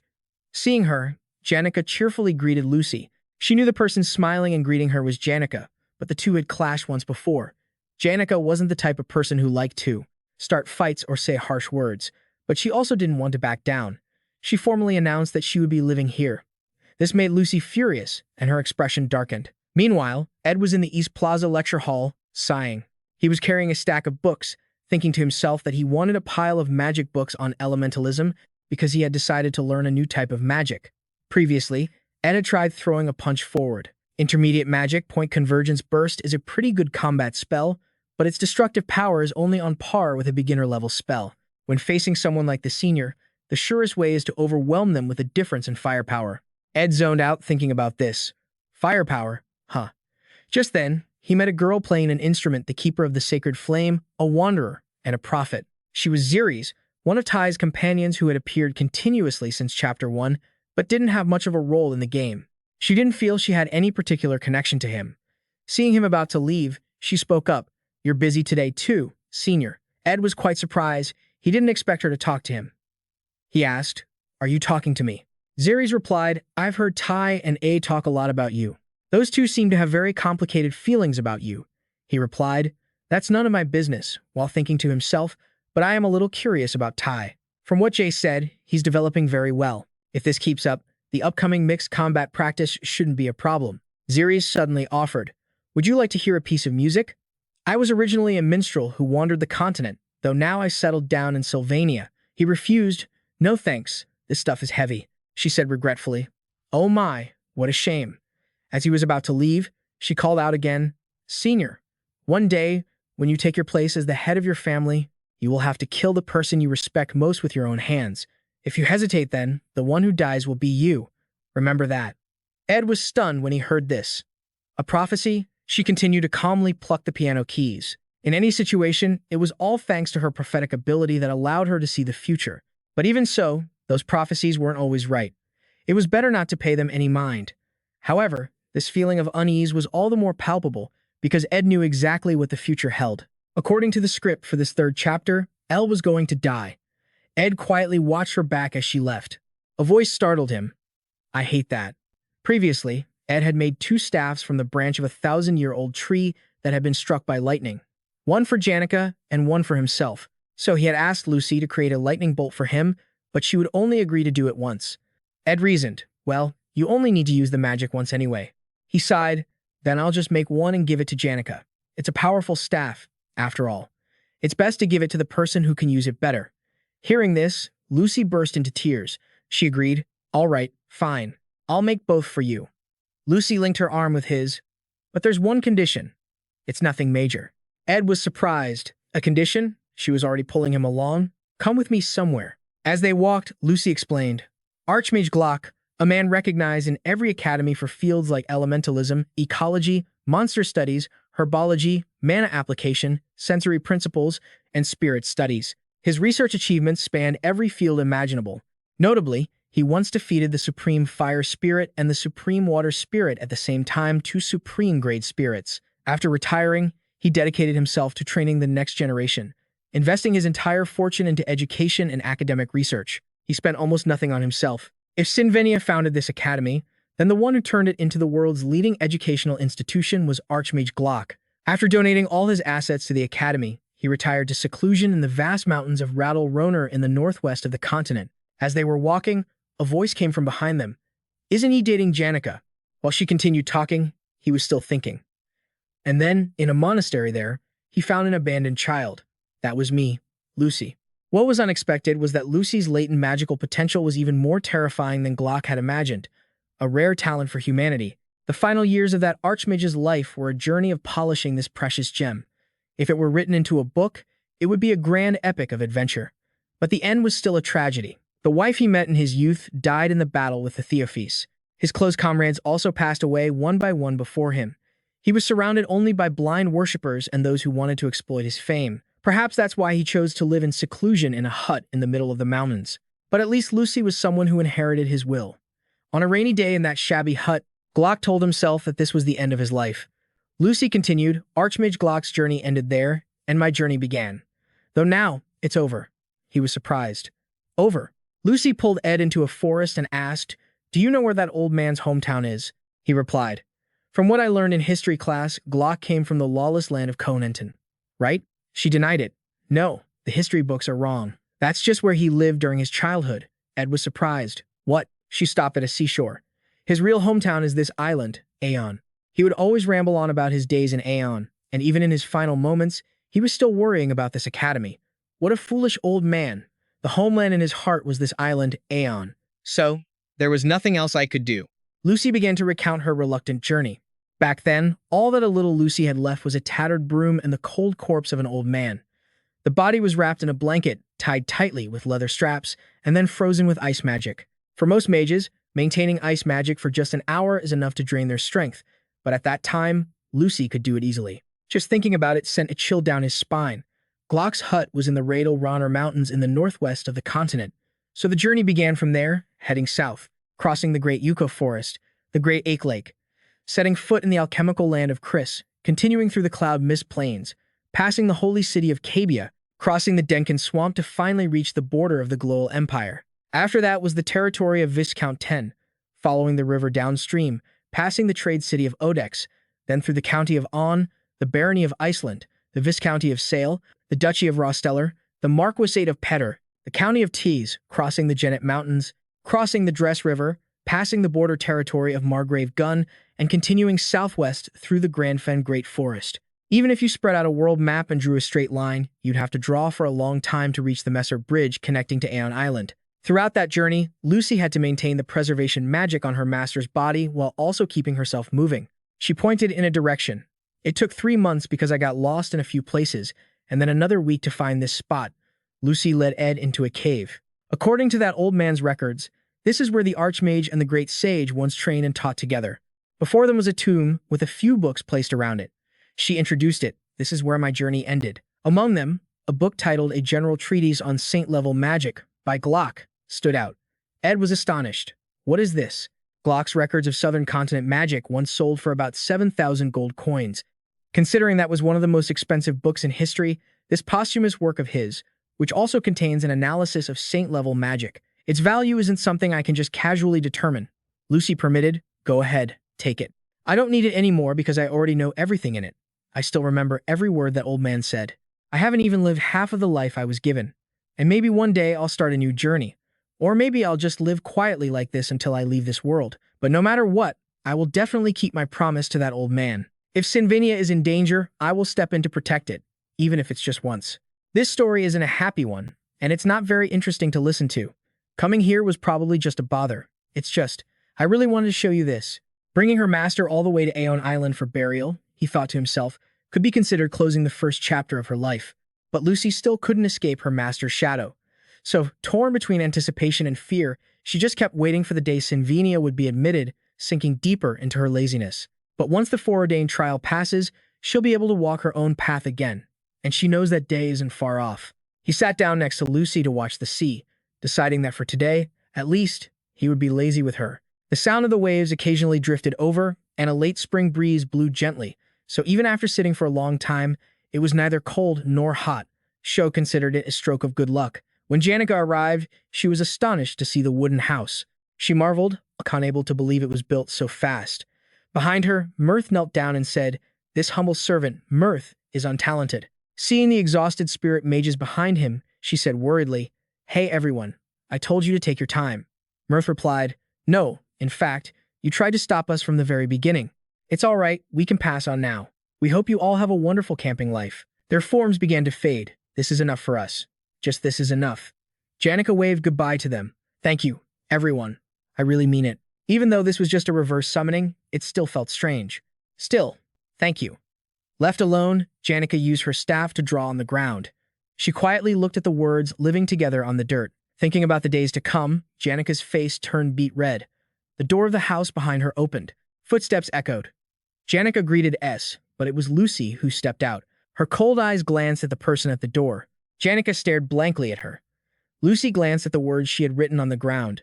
The corners of her lips curved into a slight smile. Lucy was feeling smug because, after all, living together couldn't compare to sleeping together. Meanwhile, S was reading the information panel. Holy magic unlocked. Holy realm mana, level 1. Attribute conversion, level 0. Immunity to death, level 0. Time prison, level 0. Spatial teleportation, level 0. Force aggregation, level 0. Phantom phenomenon, level 0. Illusion, level 0. Marilda observed the magic on his hand and leaned down to ask. Failed again? It looks hard to control just by looking at it. Can you even control this flow of mana? S replied, I'll have to try to find out. Lucy, leaning against him, revealed, the most important part of holy magic is grasping its core principles. Magic is a science that combines theory and feeling. If you practice it enough, you'll gradually understand. After she spoke, the surrounding objects were coated in a layer of magic and began to float. Looking at them, she guessed, it seems you've practiced quite a bit, haven't you? S patted Lucy's head and replied, about 2 times. For a genius like you, I guess that's all it takes. He read the book in his hands and thought to himself, who would have thought a treatise on holy magic by Glock actually existed? Even in the game, I knew from the start that this was an unlearnable magic. Holy magic is a magic that can manipulate time, space, and spirit at will. In terms of power, it's the absolute peak, but because it's a type of magic that can bend and break the laws of nature, it's the most difficult to understand and has almost never been researched. Not to mention how dangerous it is. Just understanding it is already incredibly difficult. Lucy simply comprehended it through feeling, so it's almost impossible for her to teach it to someone else. If only Professor Glass were here. S was certain of it. If Professor Glass were still alive. Suddenly, a look of surprise appeared on his face. Someone approached, saying, no, not another girl. S worried that no matter how great his manly ambitions were, a true hellscape might unfold for him if things went wrong. Marilda, startled, began to fade away. S asked, what's wrong? I was at a good part. The man scratched his head in embarrassment and said, my apologies. It turns out she's the spirit you met before. I jumped to conclusions. S was curious. What's going on? Ziggs brought over a stack of books. These are the old magic books the senior asked me to take care of. He continued, please tell Elka Iceland that I said thank you. I wanted to review the basics for a bit, and it's a bit of a pain to keep borrowing books. These must be heavy for you, too. Thanks a lot. I should do something to repay you, he prompted. It's no problem. But if you're so concerned about it, why don't you work with me on the student council? This puts me in a bit of a tough spot. But after what happened last time, Tanya Rothtaylor, no, the student council president trusts you quite a bit. It seems she wants to keep reliable people by her side. In other words, she's asking if you want to join the student council? S was surprised. Can you just form an organization like that so casually? Ziggs Effelstein guessed, I don't think it's casual at all. A first-year student becoming the student council president is a first in Sylvania's history, so she plans to make this administration one of the strongest cabinets ever. The Count's daughter from the 53rd class and the top-ranking senior from the 54th class have already joined me on the student council. Soon, Josep, the top student of the freshman magic department, Senior Annis, an outstanding teaching assistant from the 53rd class, Senior Dorothy, the top student of the 54th class's alchemy department, and you, Senior S, will be joining as well. It seems she's trying to gather people who are both talented and trustworthy. He sat down on a log next to him and continued, so, are you going to refuse in the end? You're researching magic techniques, practicing spirit arts, doing physical training, living in the forest, and you're an honorary student on top of that. Now you're even training in a new type of magic, so it'd be difficult to take on anything else. The camp is all set up, just as I thought. But I bet the student council president will be very disappointed. S thought to himself, just as I predicted. Actually, ever since I saved Tanya Rothtaylor, the plot has entered a territory I know nothing about. My small predictions seem to have become meaningless. Ziggs joining the student council was a surprise to begin with, and the entire list of members is completely beyond my expectations. Considering the timeline, the joint combat practice should be coming up soon. Act 3, Sylvania's Failed Sword Saint. The second joint combat practice. This is the biggest event right before the final battle of Act 3, the subjugation of Lucy. This event is a trial that the main character's generation, now in their second year, will have to face once again. According to the original storyline, Cloud, the top student of the freshman alchemy department who lost in the final battle, will end up drinking the forbidden potion known as the Blood Demon God. Since this is an event with a rather tragic outcome, I remember it very clearly. But now the plot has completely gone off the rails. It will either proceed as I know it, or it will veer off in a completely different direction. From now on, this is uncharted territory. The sound of a carriage rumbled down the road. He understood. The carriage was so massive that if the mages hadn't worked all night to magically reinforce it and reduce its weight, the colossal carriage would have been impossible to move. The escort force was as large as an army, causing the residents of the holy city to exclaim in awe. a moving palace. The operating costs are so immense that even the Pope rarely allows this carriage to leave the holy capital. S glanced at the two people in the carriage. The two were sitting on top of a carriage, observing. Archbishop BDO chuckled and said, "The distance is much farther than I expected. It's a good thing I could come all this way to check on the Saintess's condition." Pope Ellen replied, "Indeed. Thanks to you arranging visits to the surrounding noble territories, the schedule has turned out perfectly." The old man reminded him, Sylvania is next. Inside the royal palace, discussions were underway. "I hear the Pope is visiting. Have all the preparations gone smoothly?" Tanya Rothtaylor was frantically trying to manage her work, which was already piling up. Pope Ellen, ruler of the Holy Land of Telos, and Archbishop BDO, the Pope's aide, were both arriving at the same time. What is the purpose of this visit? To spread the grace of the god Telos and perform a new baptism ceremony. Those are just formalities. The really important thing is this, right? It was a request for a meeting. She glanced at the document in her hand. They must be worried about Saintess Clarice. After all, she is the heart of the church. Is there another meeting request? She thought to herself, who would a person of the Pope's stature want to meet? Who's the second-year student? Tanya Rothtaylor ordered. In any case, arrange a schedule for an audience with the Saintess. Today, the Pope from the Holy Capital would be visiting. Therefore, she wouldn't be killy. For the first time in a long while, she would appear before the students as the true Saintess. Belle was styling Clarice's hair. Clarice said worriedly, "Belle, today is the joint combat practice, isn't it? Coincidentally, it falls on the same day as the Pope's visit. I was really looking forward to the chance to interact with students from other years. What a shame." She shared, "I don't want to return to the Holy Capital. Academy life is like a dream, and I still haven't met the person I need to meet. The girl who once tended the holy flame and always gazed out at the vast world. The poetess of the temple. I've tried walking the paths where I might run into the second-year seniors, but that person is so elusive, appearing and disappearing like a ghost, that it's hard to find them even here. I really want to meet that person soon. Stories about my friends, about passing the exam together, even I, who have always only listened, now have stories I can tell. Of course, I don't want to tell all these stories to the Pope, like how the valedictorian barged into the dormitory and wrecked the place, and a noble, Ed Rothtaylor, got caught up in a murder case. If BDO, who always emphasizes a life of purity, heard these things, he would surely order me to leave the academy immediately. It's always hard to refuse BDO's words. Not because he's a master of mind reading, but because he's like a teacher I find it difficult to say no to." Belle reminded her, "Saintess, Clarice, it's all right to relax a little." She asked, surprised, "Do I look that tense? In any case, it's fine for now." Clarice knew full well that she had to maintain the condition that if anyone discovered her identity, she would have to give up her academy life. Suddenly, a thought flashed through her mind. Wait a minute, Ed Rothtaylor. Of course, he seems like the tight-lipped type, but what if BDO and Ed Rothtaylor meet? What if there's even the slightest chance that BDO uses his mind-reading ability and discovers that Ed Rothtaylor knows my identity? Seeing Clarice's tension, she asked, "Would you like me to prepare a cup of tea?" She refused. "No, it's fine. I just have a small favor to ask. Please prepare for me to go out." Her aide asked, "The timing is quite tight. Forgive me, but where do you intend to go?" Clarice spoke his name, Ed Rothtaylor. She was certain that seeing him might calm her down. "I want to see him right now, as soon as possible." Belle didn't understand why, but said coolly, "Is that so?" She thought to herself, "I don't want Ed and the Saintess to meet." Students were standing in front of the notice board, reading the combat practice matchup list. Janica Failover sat at a table in the distance, talking to S. "I don't have a single opponent in this joint combat practice." S asked curiously, "You don't have anyone you want to challenge personally?" She worried. "Doesn't that seem a bit too arrogant?" He analyzed that the joint combat practice had begun, just like last year. This is an exam where students fight each other, and the results are factored into their grades. It's no different for underclassmen facing upperclassmen. The difference from last year is that this year's rules allow students to send out challenges themselves and proactively choose their opponents. As of now, according to the original story, no members of the first-year Class A are participating. As a result, everyone is determined to figure out how to defeat the second-year students. The main character's generation, in particular, is full of outstanding talent, so the matches between the first and second years promise to be incredibly exciting. However, hardly anyone is interested in the matches between the third and fourth years. Janica Failover changed the subject.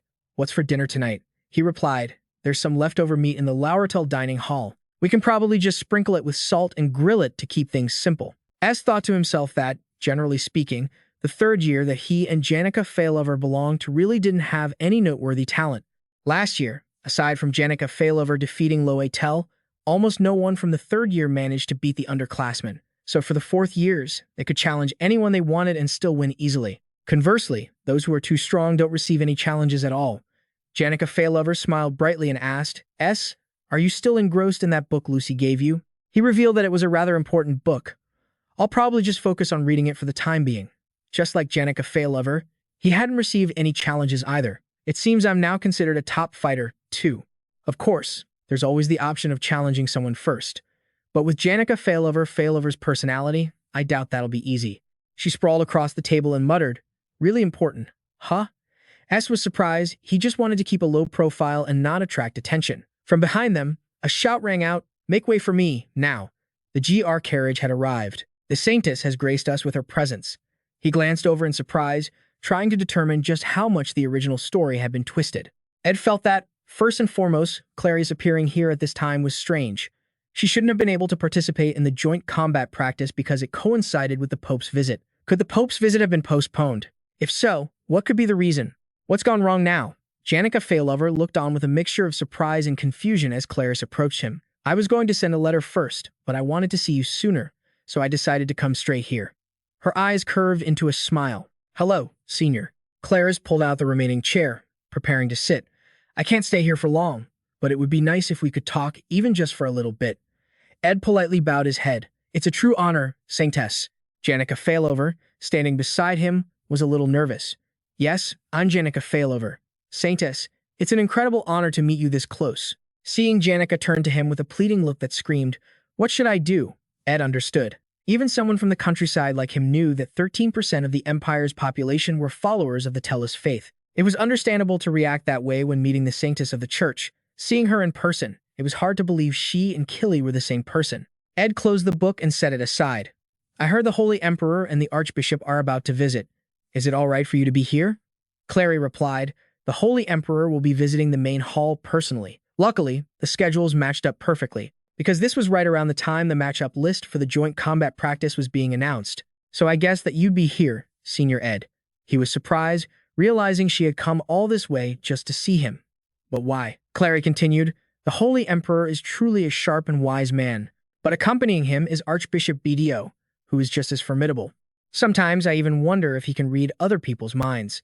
The ability Archbishop BDO possesses to see through people's thoughts is truly strange. Could that also be a form of holy magic? In any case, people always said the Archbishop could see into the hearts of men. It all clicked for him, so that's what it was. A thought suddenly flashed through Ed's mind. BDO can read thoughts. The ability to see into people's minds. I get it now. Did she really come all this way just to say something so awkward? Archbishop BDO can read minds, and she's afraid that he might find out that she knows his true identity. Ed remarked, is it that serious? Archbishop BDO is indeed someone to be wary of. Of course, for someone like me who has fallen from grace and has such a lowly status, I probably won't ever have the chance to meet him in person anyway. Clary stammered, Is that so? Ed confirmed, yes. Besides, I'll be busy with the joint combat practice, so I'll probably never get the chance to meet Archbishop BDO directly. She denied it. Absolutely not, never. Janica hesitated. Saintess, does that mean? You came all the way here, just to see him. Clary also seemed confused. About that, yes. She's reminding you that right before meeting the Holy Emperor, during such a tense time, you had a carriage brought all the way here, just to see Ed? Clarice denied it. That's not it. I'm human too, so of course I get worried and nervous. So, at times like these, sometimes there are people you want to see. People who suddenly pop into your mind and make you want to see them just once. No. I mean, it's just because I'm nervous. There's suddenly someone I want to see. Just someone I subconsciously want to see. Feeling like she was only making things worse with every word, Clarice got embarrassed and ran off. Time is flying by. The Holy Emperor must be arriving soon. Her attendant chased after the Saintess. The two of them watched from behind as Clarice got into her carriage, which departed, leaving only a trail of dust behind. Janica stared blankly at Ed, who was starting to get a headache. Whether it was Killy or Clarice, she was definitely the type of person he couldn't spend a lot of time with. When Ed arrived at the arena, his opponent asked, You didn't send a letter of challenge either, just like me? That's right, you're Ed, aren't you? I've looked into you.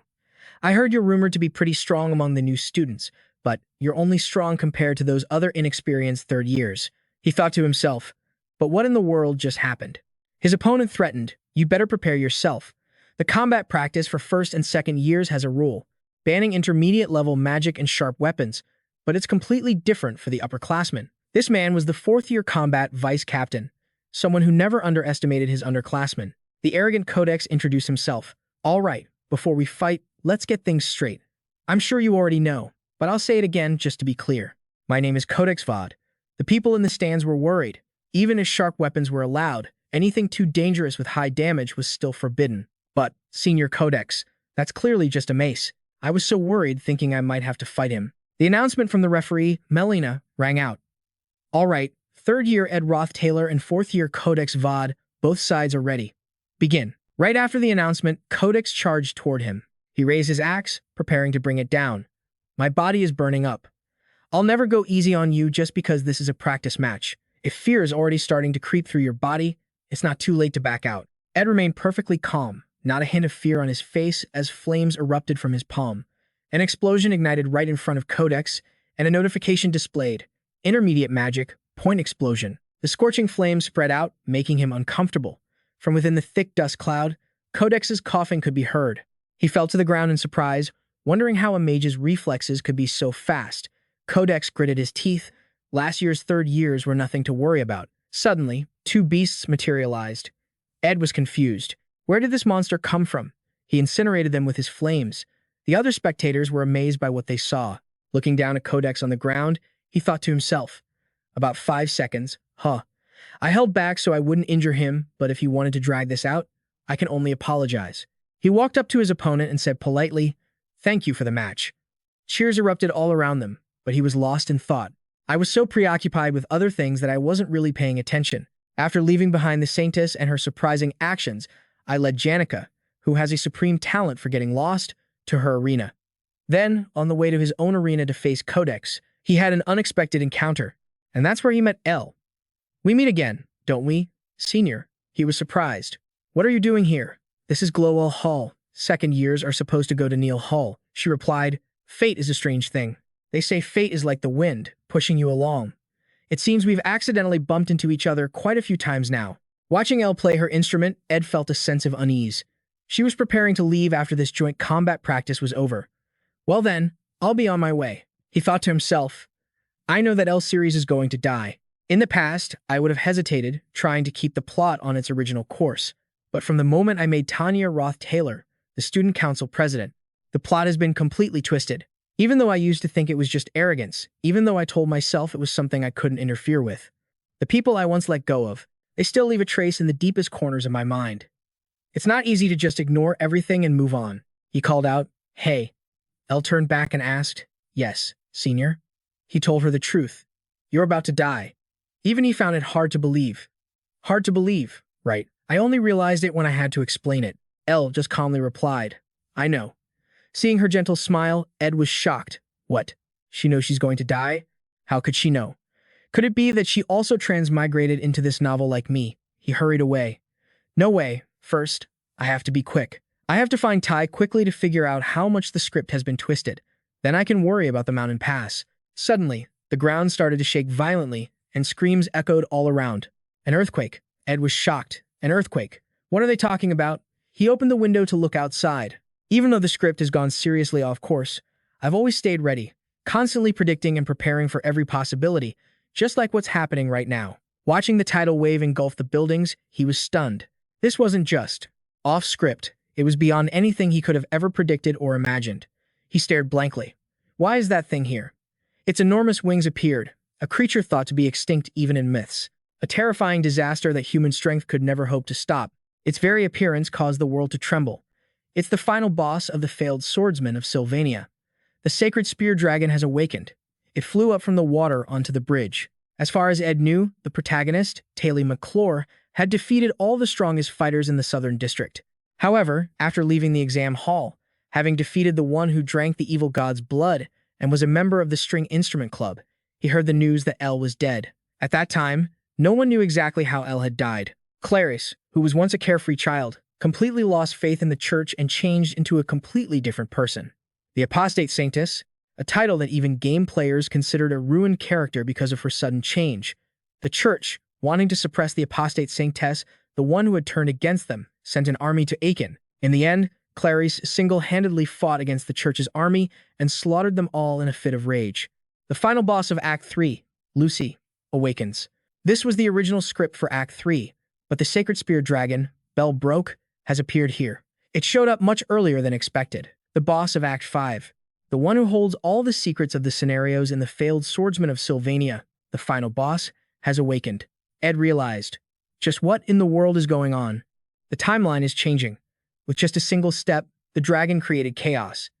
It wasn't magic, just a simple movement on its part, but it stirred up a furious storm. With just one footstep, everything plunged into disaster. The entire house was shaking, and Ed was thrown to the ground. He gritted his teeth, trying to brace himself. If he just stayed there, watching the devastation outside, half of this common building would be gone. Ed risked it and made a run for it. I only survived because I was in the professor's quarters. It was pure luck that I made it out alive. He jumped through the window to escape. If I use this magic, I might not be able to use magic for several years. I might even lose my ability to use it forever. There's even a risk of death. The ultimate magic. Ed mounted Marilda and charged down, praying she wouldn't stop. No matter what, if things keep going like this and I don't intervene. Run, Marilda. If we just stand here, more people will die. In the main building, a shout rang out. Sanctus, you must run now. Clarice replied, I know. Go take care of the others. You all need to hurry. Her attendants moved to protect her. Sanctus, please, take my hand. I will escort you to the prepared carriage. But both of them were pierced by sharp spikes and killed. Clarice ducked, which saved her life. A thick cloud of dust and smoke rose, obscuring her vision. She was terrified. What's happening? Looking at the objects stuck in the ground, Clarice realized, are these dragon scales? Just scales falling to the ground. And they caused an earthquake. Will this catastrophe ever end? An attendant came to help her up. Sanctus, you must leave this place at once. Please forgive my rudeness. The man called out, Safu, bring the carriage, quickly. Safu led a horse over. Sanctus, the carriage has been destroyed. Please, take this horse instead. It's been well trained. He placed the reins in Clarice's hands. It will take you across the Mirror Bridge and off Aeon Island. She started to panic even more. Me? Ride a horse? The condition of the attendant before her only frightened Clarice further. One of his arms was completely severed, gushing blood. He instructed, just hold the reins tightly and hug the horse's neck. As she climbed onto the horse, the man slapped its flank. Go, get the Sanctus off this island, no matter the cost. The horse neighed once and galloped away. Clarice clung tightly to its neck, thinking to herself that it was just an exaggerated story from the myths, but this was exactly what the High Bishop had read about. The images described in the book flashed through her mind. The sacred spear, dragon, bell broke, rampaging somewhere. She could feel its terrifying presence. The magic contained in its breath was as powerful as the sun, bringing utter destruction to everything below. The horse carried her through the torrent of power. A piercing scream was heard. As a notification appeared, high-level magic barrier, area of effect magic nullification. Clarice looked up to see a green beam of light descending. A protective barrier had been erected, blocking the spear dragon's magic from the outside. She had a feeling she knew who it was. Ophilus spoke angrily. Damn it. Even high-level magic can only slightly deflect that breath. You've awakened far too early. Sacred Spear Dragon. Bell broke. Bell broke was gathering its power. The two sides were locked in a confrontation. Ophilus was nearing his limit. Don't even have time for an incantation? A notification appeared. High-tier flame magic. Chains of fate. A chain wrapped itself around Bell broke. One day, if this academy ever faced a threat so immense it couldn't be defended against, for one time only, Lucy would enter the battle. Master, may I borrow your strength? She took over for Ophilus, continuing the defense. I never thought this would happen. Bell broke roared as the magic hit it, but under its resistance, the chain snapped. She floated in midair, facing the enraged Bell broke. A look of shock crossed Lucy's face. A blast of power shot down from Bell broke's claws. That force devastated the ground below. It almost threw the Sanctus from her horse. Meanwhile, Lucy was encased in a magic sphere. She was surprised to see someone else appear. This person was wearing a suit of armor. Ophilus had created it. Thanks for buying me time, Lucy. Ultimate defensive magic. Established. It was the high-tier defensive spell, Shield of the Creator God. Both Lucy and he were giving their all, simultaneously defending and attacking Bell broke. Down below, a terrified Clarice sat panting heavily. I have to get to the Mirror Bridge quickly and leave the island. Do I really have to escape this place? Looking at her own hands, Clarice wondered what she was supposed to do. S had arrived. You're safe. The Saintess watched as he extended a hand towards her. She let out a sigh of relief. "Senior, thank goodness you're here." He asked if she was hurt anywhere. Clarice placed her hand in his. "No." "Senior, why are you here?" He replied. "I have an appointment with some important guests. They're probably in the main hall." Clarice reported her status. "I'm riding towards the Great Maxer Bridge," S warned. "But having more people is meaningless. Even if we leave the island now, we can't escape that dragon's range. You'll just be attacked continuously." He pulled Clarice up. "Hold on tight." S knew that human strength was no match for it. Even with Lucy or Abel, the most they could do was hold it off. In the original script, only Taylor McLure could pull it off, and only after maxing out her power and mastering the final Holy Sword ritual. S racked his brain. "So what can I do?" he shouted. "Let's go." Marilda was reassuring herself internally. "No, get a grip. The original script has already gone off course. First, I have to quickly find the cause of this huge deviation. Maybe there's also a way to curb its growth rate. At first, I thought this was my fault. If the plot isn't proceeding as it should, then I must be the main cause. But even if a butterfly's flap can cause a storm, it can't possibly make the world collapse. Why is the ending that was supposed to happen in Act 5 occurring in Act 3? First, I have to identify who awakened this growth rate. I need to gather information on the important characters from Act 3 in order of priority. Lucy is fighting the adult dragon, and she doesn't seem to know anything. Let's not count the main character, Taylor McLure. For now, she's probably busy trying to save everyone. So, besides me, who else is derailing the script? S suddenly noticed something. Could it be at the Grand Hall? The place was being heavily attacked. As it began to collapse, screams rang out. "Run!" Someone was approaching, their demeanor not at all chaotic like the others. She held an invitation in her hand. Training Hall Lobby, 1 p.m. Odal Series Clarice. Please wait until the next match is scheduled. The practical combat session in sparring room number 3 at 1 p.m. has been cancelled due to the Saintess's sudden schedule change. Odal said regretfully, "What a shame. We could have met in a little while." She was incredibly calm. "But no matter what, the winds will rise again. That's just how things are." The final boss of the story, Bell Brock, awakens in the middle of Act 3. It's possible to confront it head-on. If I can find the reason it woke up, I might find a way to seal it again. Let's go over the main characters in Act 3. It's not Lucy or Taylor McLure. If it's not Clarice either. He remembered her smiling and saying, "I know." Huh? To be so calm despite knowing about her own death. There's definitely something strange about that. First, I'll find her, and things will become clear. I'll get Clarice to safety, then go find Odal.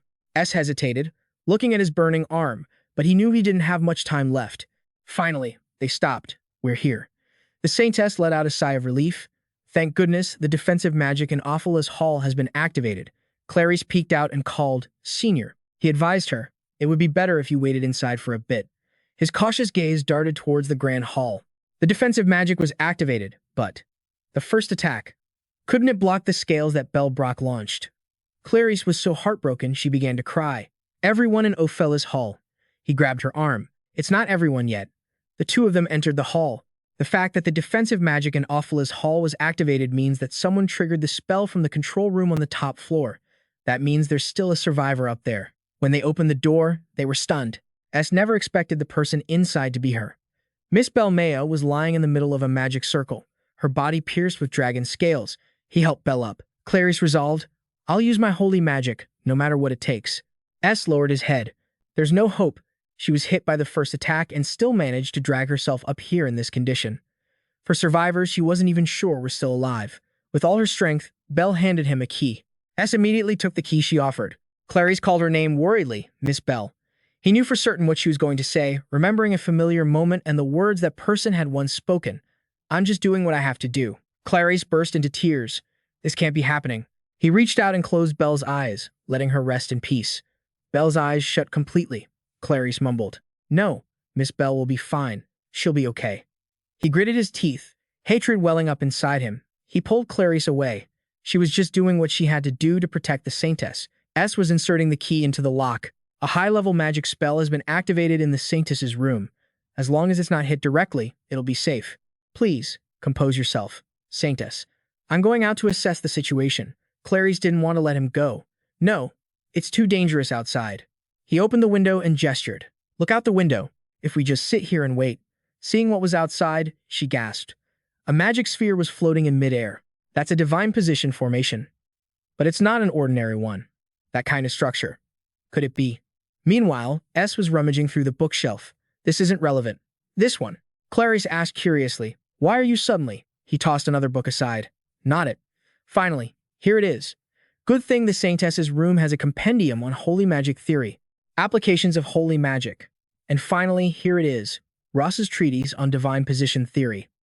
He urged himself, think. That adult dragon suddenly came back to life.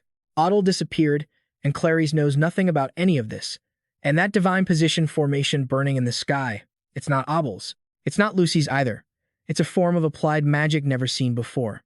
Outside, Velbrock was gathering power for an attack.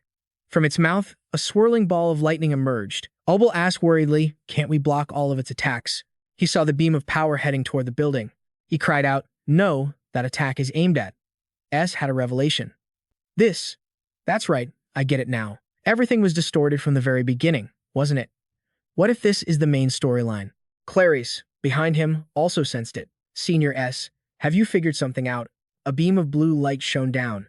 It blazed brightly from the window, flooding the room. Shielding her eyes, Clarice screamed, "That light!" The blast of power slammed into the room, and the glass windows shattered inwards. In that moment, everything went white. The area was blasted into rubble, and heat and thick black smoke rose into the air. Clarice had squeezed her eyes shut from the impact. When things momentarily settled, she opened them to look around.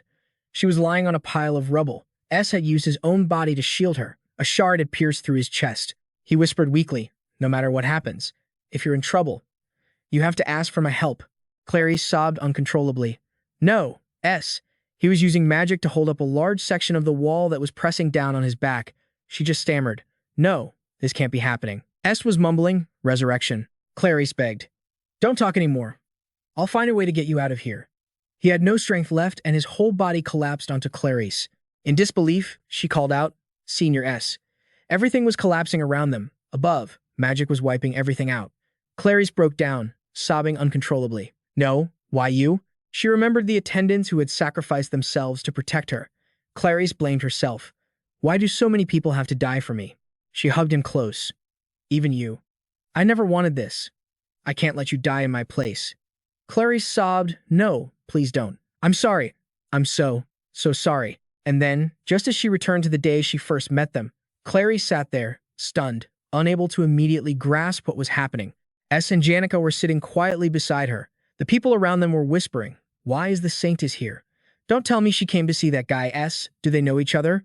What is going on?" She thought to herself. S spoke up, "Saintess, you said you wanted to talk. What is it about?"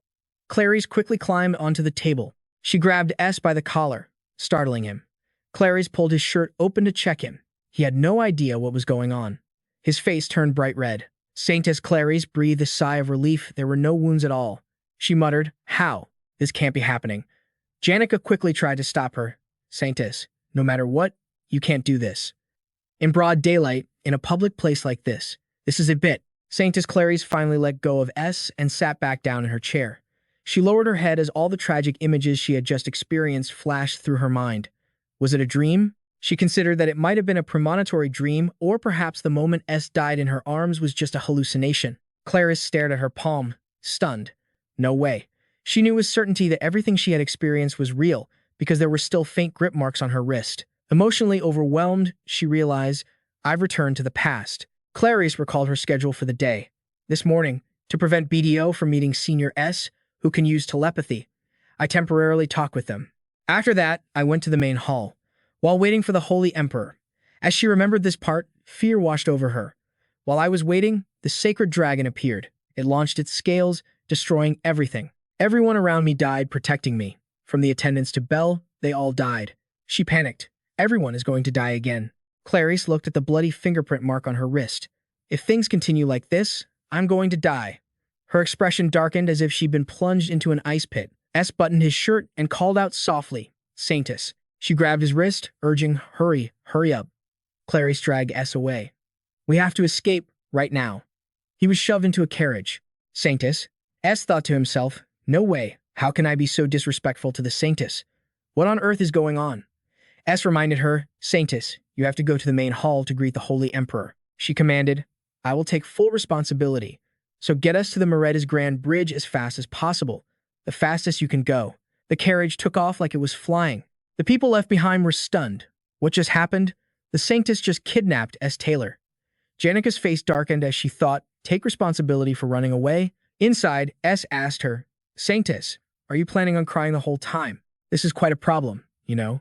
She burst into tears and said, a giant dragon is about to descend upon the skies of Aeon Island, and it's going to kill all of us. I've already died once, and now I've returned to the past.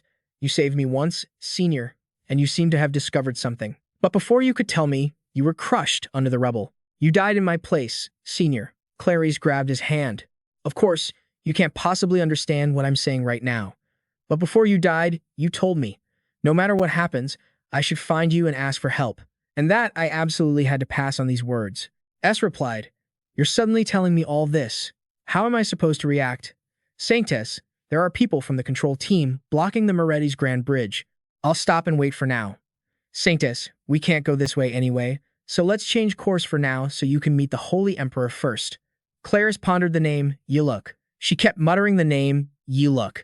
Suddenly, Clarice said, Duke Yuluk. The image of S losing his life flashed in her mind. He was shaken when he heard her say that. The driver stopped the horses. We're completely blocked in. Sanctus, because of the Holy Emperor's previous procession, goods from the Elder Merchant Guild have been delayed and can't enter the city. Now all the roads are congested. He gave an order. Forget everything. Please just break through and charge straight ahead. The situation is urgent. Please just force the carriage out of here. Any way we can, the driver worried. But the Academy will make a huge fuss about this. He reminded him, the Sanctus is in danger. No, all of us are. This is an unavoidable situation, so don't worry about anything else. The driver spurred the horses. All right then, you two better hold on tight. I've been a coachman for 22 years. To put it mildly, I could probably cross an ocean with this thing. They replied. Understood. Ed thought to himself, the sacred dragon is about to be resurrected, and we're all going to die. I've decided to completely believe Clarice's absurd words. The code number that just came out of her mouth. Besides me, no one in this world could possibly know it. 1, 5, 5, 1, 6, 0. A number I remember clearly from before I came to this world.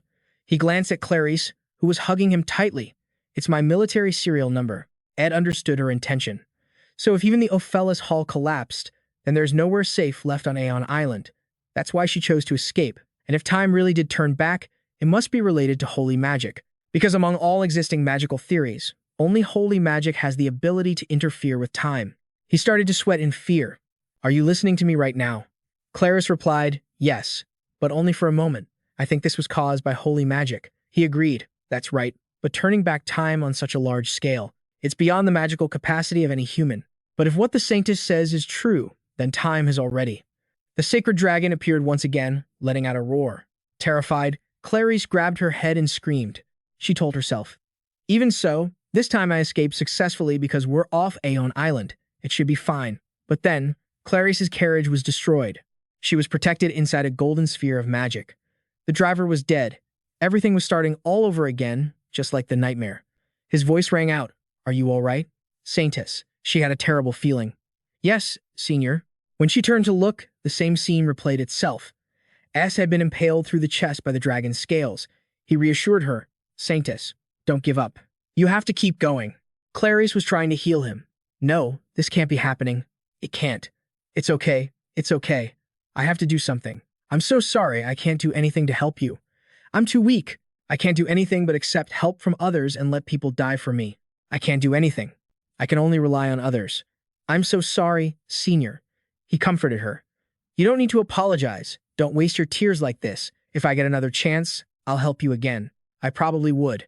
So please don't cry and despair like that. Don't be like this anymore. Finally, he let go. Clarice blankly uttered, Senior. She softly called his name but got no reply. Senior. Clarice's whole body trembled in terror. She thought resentfully that this useless blessing should have been for someone like him, not her. If only it were in her Senior's hands.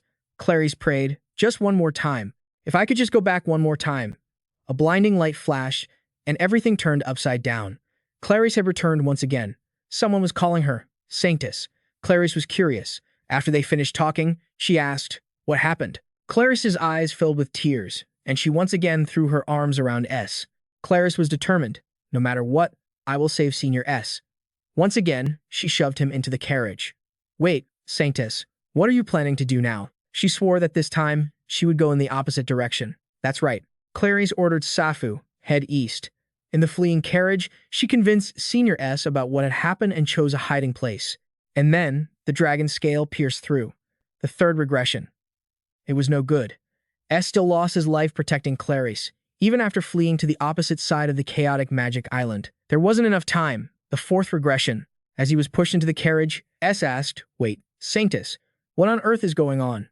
He died again and again. Even after reaching Professor Glass's secret research lab, they were hit directly by the Holy Spear Dragon's wide-area magic attack. She persisted until the 15th and the 22nd time.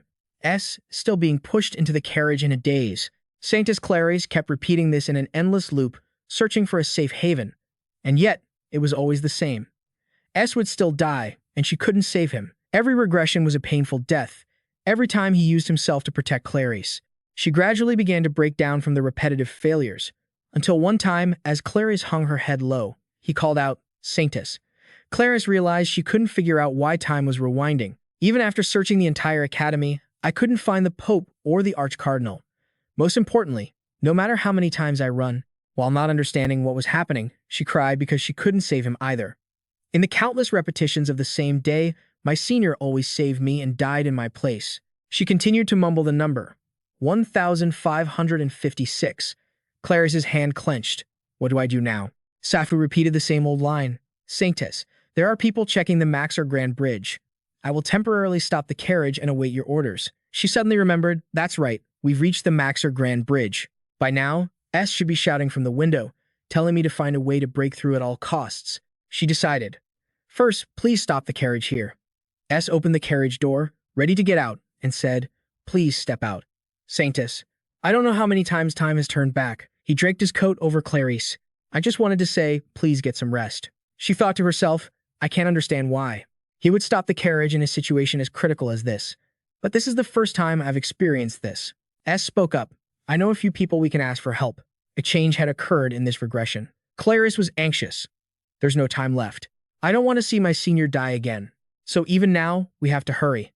I've tried everything, even dragging Senior S by force, running away this way, hiding that way. I've tried it all. I'm fine, even if it's just a sliver of hope, a tiny possibility. I've tried them all, but nothing ever changes. This was causing her to gradually break down. Clarice continued, everything just keeps going on so meaninglessly. He cut her off. I told you I'm fine. S took out a healing kit and said it wasn't meaningless. He applied it to the wound on Clarice's arm. The fact that the Saintess's body still has unhealed wounds is a huge risk. But if time has turned back, why are the wounds still there? The reason is that the Saintess is enveloped in the blessing of holy art. It has the ability to resist any malicious threats or attacks aimed at the Saintess. It's an ability that protects the Saintess's body. Not only that, but the blessing of holy art also has the ability to completely resist other holy art techniques. Therefore, not even Archcardinal Bio's mind-reading technique can affect the Saintess. So why is it that only the Saintess's memories and wounds are not reversed? What could that mean? The phenomenon of time reversing like this was probably done with holy magic. Making time turn back was definitely done using holy art magic. Clarice finally understood then. So this is what her senior had realized at that moment. He continued. The magical power to perform large-scale magic like this is holy art, created from divine power. Now, do you see a new path forward for yourself? How many times have you repeated this until now? Clarice threw her arms around him. She replied, I don't know anymore. I was clearly trying to save everyone at first. I can't remember how many times I've returned here. But after it passed 10 times, I lost count. I can't remember. S patted Clarice's head. Saintess, you've done so well until now. First, calm down and steady your spirit. You're exhausted. He understood. Those who have repeatedly thrown themselves against a wall all desire the same thing. A new way to solve their problem, S reassured her. Leave what comes next to me. He decided that since he now knew the cause, running away was not the solution. From now on, I'll find the root of the problem and eliminate it. It felt strange ever since I played the game. Clarice changed too abruptly with the death of L, the faithless saintess, the image of her confronting the church head-on. Although it was once criticized for breaking character, thinking back, that image is no different. From a person who has gone through too much and had their personality altered. You couldn't know this in the game. But if Clarice had to endure this hellish time loop countless times, and if she knew that the church was behind it all, then, on the contrary, the faithless saintess is a completely logical character. So the conclusion is that nothing in the actual story has changed. Thinking this way, I can also understand what Clarice needs to do from now on. If we keep running from the Holy Dragon, we'll just end up back where we started, and we'll never be able to defeat it. So, S gave a warning. Listen very carefully. Saintess, I will stop the Holy Dragon's revival. First, we must find the Holy Emperor and the High Priest, the only ones capable of using holy magic of this magnitude. Clarice replied, even in the previous regressions, I've asked around countless times, but no one knows where they are. Isn't that strange? The movements of such important people should have caught everyone's eye. He replied, yes, I'm sure all eyes and ears were on them. Everyone around them was stunned. Is that the Saintess and Taylor McClure? S remembered. Wait, aren't Taylor McClure and W supposed to be fighting? Taylor McClure easily won by using the sacred sword style, bringing his staff down on his opponent's head. The onlookers started whispering. Are you distracted? No, look over there. He thought to himself, Taylor McClure. Could this also be part of the main story? He pulled the hood over Clarice's head. Stop thinking about pointless things. The two of them fled together. The Holy Dragon was about to be revived. The most important thing now was to find the Pope and the High Priest, who had vanished ever since the Maxis sect arrived. And the only person who could possibly have that information was Lortell.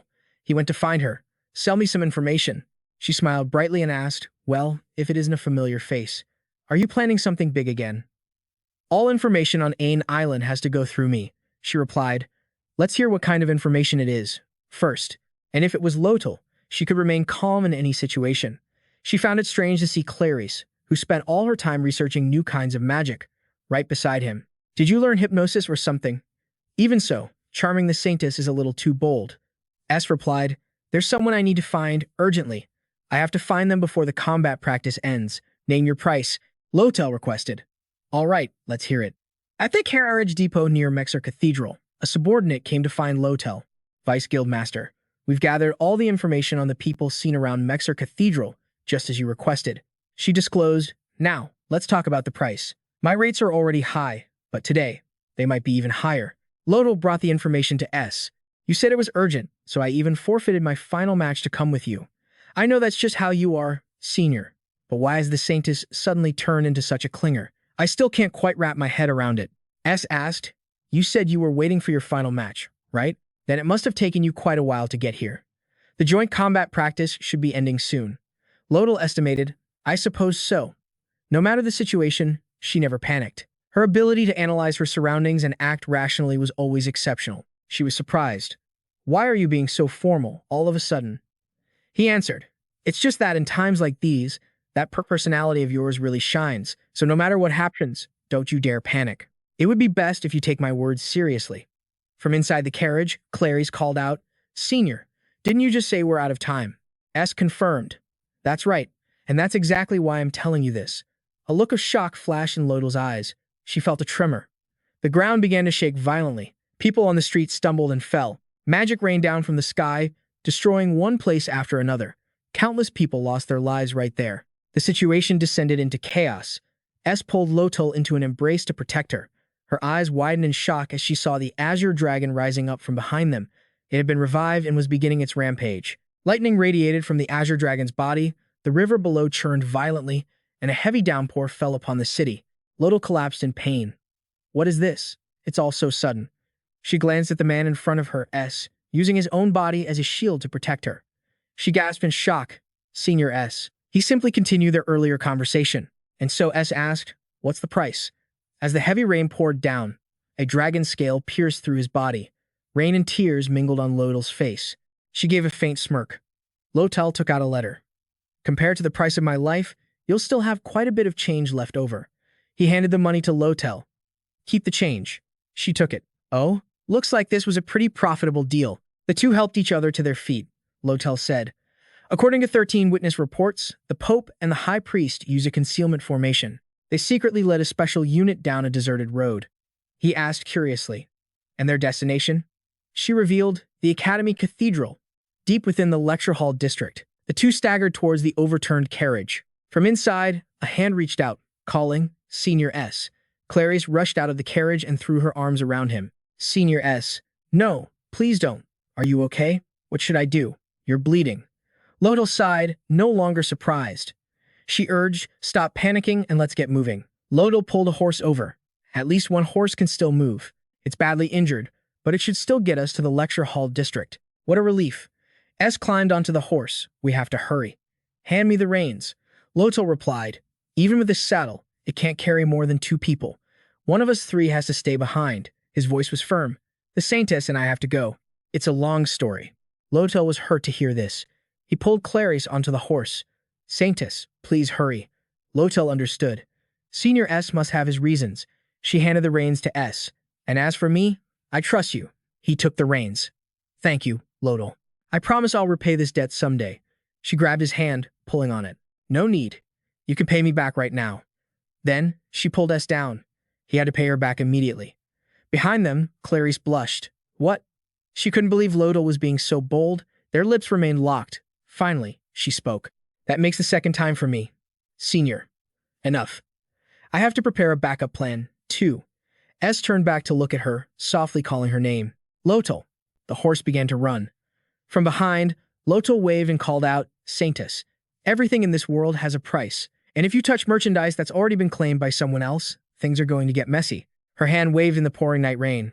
Only when they were far in the distance did Lortell finally lower her hand. She turned and walked back. Lortell muttered to herself as she walked. That's right. If I remember correctly, the age of disaster brought by the Holy Azure Dragon was supposed to have ended 3 years ago. She tried to reassure herself. Smile. Lortell, the one who can smile in the face of adversity is the one who wins in the end. High in the sky, Abel, Porus, and Lucy were confronting the Azure Dragon. And down below, S urged the horse on toward the other 2. He reminded her, Saintess, you absolutely must remember what I told you. Clarice thought to herself, there's no way I can't be scared. It's only natural that everyone wants to run away. In the end, why is he willing to sacrifice himself for me? The horse they were riding was hit and collapsed, throwing both of them from its back. A used his own body as a cushion, pulling Clarice into his arms. She fell into his soft embrace, feeling no pain, and slowly opened her eyes. She grew worried when she saw him covered in fresh blood. Senior, you're bleeding. This was truly a difficult battle. He reassured her, it's nothing. I've been hurt much worse than this many times before. Clarice was amazed. How can he be so strong? A stared straight ahead. And more importantly, the Cathedral Academy. It looks like we finally found the right place. He knew that in the Holy Imperial Capital, a place with a long history and grand scale, they were revered as the most powerful holy mages. If they all gathered in one place, even Lucy would have trouble fighting back. They were people ready to sacrifice themselves for the god Telos at a moment's notice. Such honorable titles were only bestowed upon 8 specific individuals. They were the Apostles of Telos. Clarice immediately pleaded, please, get away from the entrance, now. The Apostles' only weakness is their faith. They're the type who wouldn't even hesitate to die if it's the Saintess's command. Tandarek refused. My sincerest apologies, Saintess. This is an order from the Black Holy Emperor. From this point on, no one is allowed to pass. I just hope you understand that all of this is for your sake. The moment he finished speaking, a sharp projectile shot towards his face. A and Tandarek were locked in combat. He was holding the man back. Saintess just charged straight through. Tandarek tried to grab the object A had thrown to her. Saintess, I told you that you could not pass, but he was blocked by a magical tool, an enhanced shock sphere, and Clarice was protected inside it. Exhausted, Tandarek fell to his knees, his eyes darting toward the danger. The blasts of power flying at him were basic wind magic, wind blades. Tandarek quickly raised his staff to block them. He grew furious, seeing her running towards the entrance. Damn it, what is this? Tandarek glared at the one obstructing him. He demanded to know his identity. Who are you? You're trying to move too much while you're bleeding so heavily. It's over. Just give up. But as soon as Tandarek spoke, he regretted it. Magic radiated from the boy, enveloping the area. A clenched his fist, and lightning sparked from it. He then took out a crossbow. It's not over yet. Intermediate level magic. Mana arrow. It fires condensed mana in the form of arrows. The number and trajectory of the arrows change depending on the user's proficiency. On his side, Tandarek activated a high-level holy art, activate holy body, using holy magic to convert all his mana into physical strength. He spoke, I really didn't want to kill you, if it could be avoided.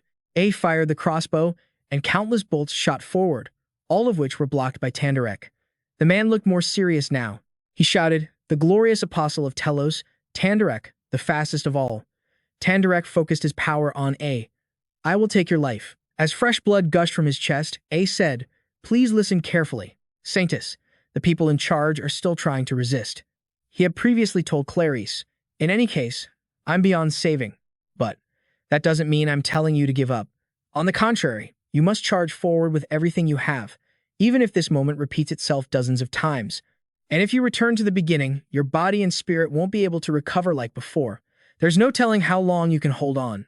So it's important to fully grasp what's happening, maintain your resolve, and push forward with everything you've got. Just like how E was now trying to fight Tandric. He reminded her that if time turned back once more, she would have more opportunities.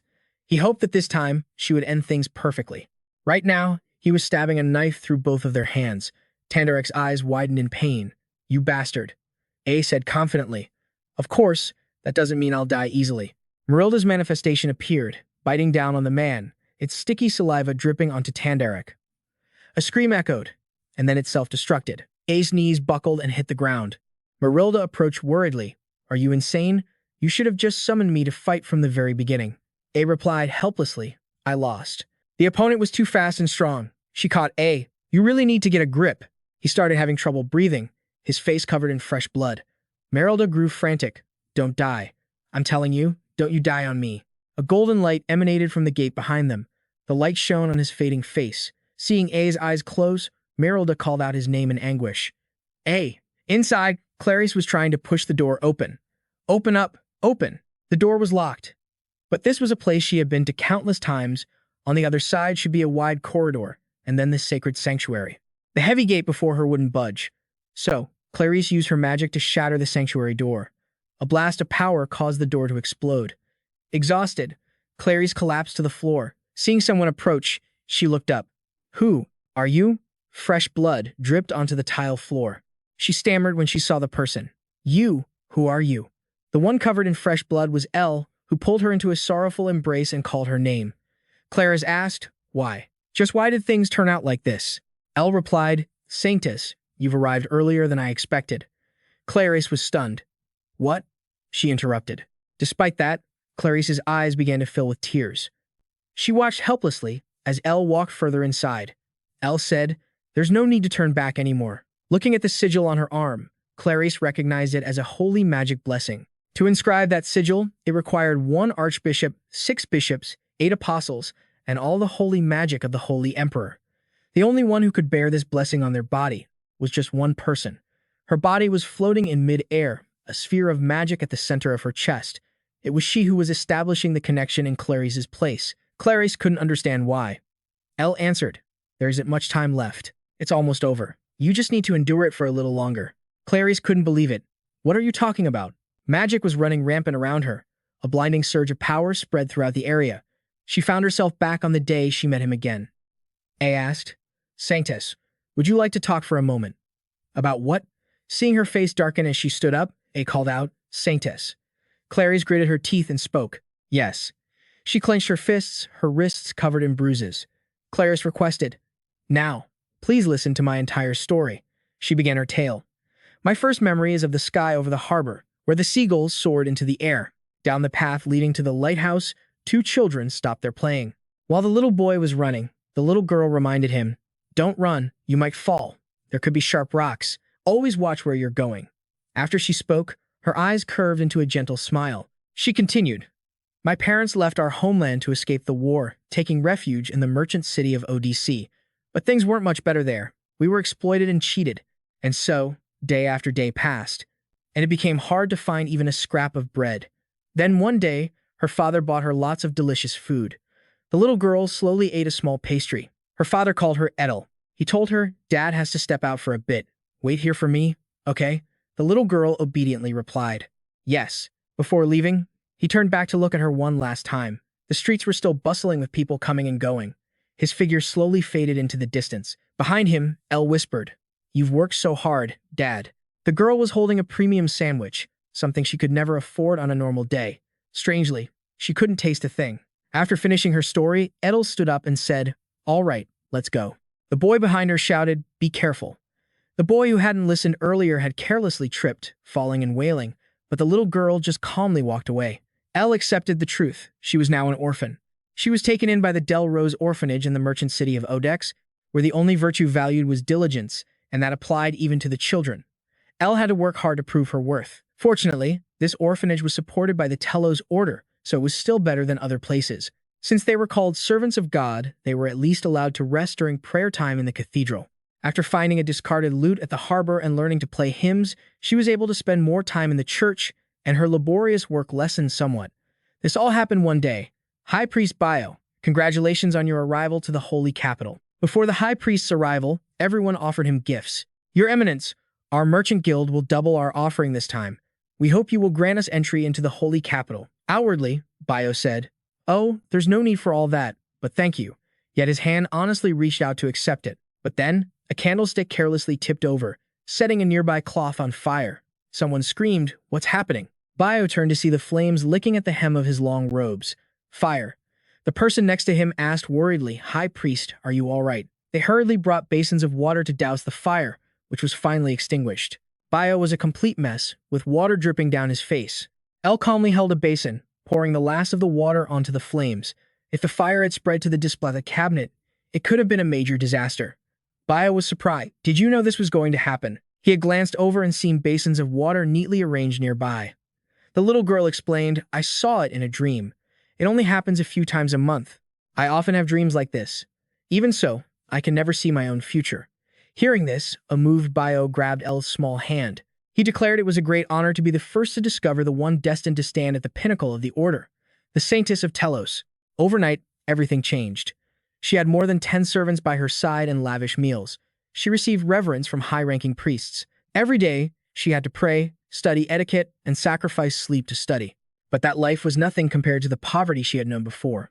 Edel received 3 baptisms from the Holy Emperor, the Archbishop, and the Great Apostle, accepting the will of the Holy Capital and engraving the grace of the Holy Law upon her body. The more ceremonies and blessings she underwent, the stronger her divine power became. Finally, when all the rituals except for the rite of Holy Grace were complete, El saw her own future for the first time. Her eyes reflected the image of the resurrected Azure Dragon. Overcome with fear, she chose to back out. When she told Bio, he roared in anger. "You're saying you're giving up on becoming the Saintess? What is the meaning of this?" She lowered her head and replied, "Thank you all for taking care of me until now. I will serve the god Telos, not as a Saintess, but in a different way." Bio didn't press her further. "I see. It seems I can't convince you anymore. Your prophetic ability is a divine magic, capable of bending the laws of time bestowed by the god Telos. It was because you instinctively manifested that power that we hailed you as the Saintess. That talent is overwhelming. I suppose now you can finally see your own life. Can't you?" Many years passed in the blink of an eye. She had abandoned her position as the Saintess of the Telos Order and remained in the Holy Capital, becoming the keeper of the Holy Flame. El would play the lute all through the night because the moment she dozed off, that catastrophic vision of the future would return. Bio had once screamed, "The plan has gone awry. To suppress the Holy Azure Dragon, the dragon that devours even gods, a Saintess must be offered as a sacrifice." As El tormented herself in the Holy Capital, she overheard many things. The world was gradually returning to peace thanks to the great wise King Cloel, but in a world that's too peaceful, no one needs gods anymore. And so, the Holy Emperor's power grew weaker and weaker. Bio, a priest who was also a merchant, understood exactly what this world needed. It needed the terror of the apocalypse and the miracles of the divine. He wanted to awaken the Azure Dragon sealed on Aeon Island to sow fear among the people. Then, the church would appear and vanquish it, like a miracle. From the very beginning, Archbishop Bio had been searching for a Saintess willing to be a sacrifice to seal the Holy Azure Dragon, and that person was her.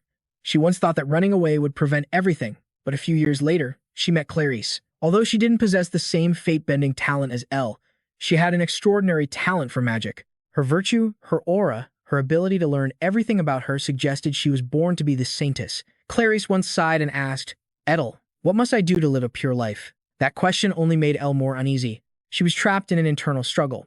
"I have to tell her. It's because I ran away that she's the Saintess now.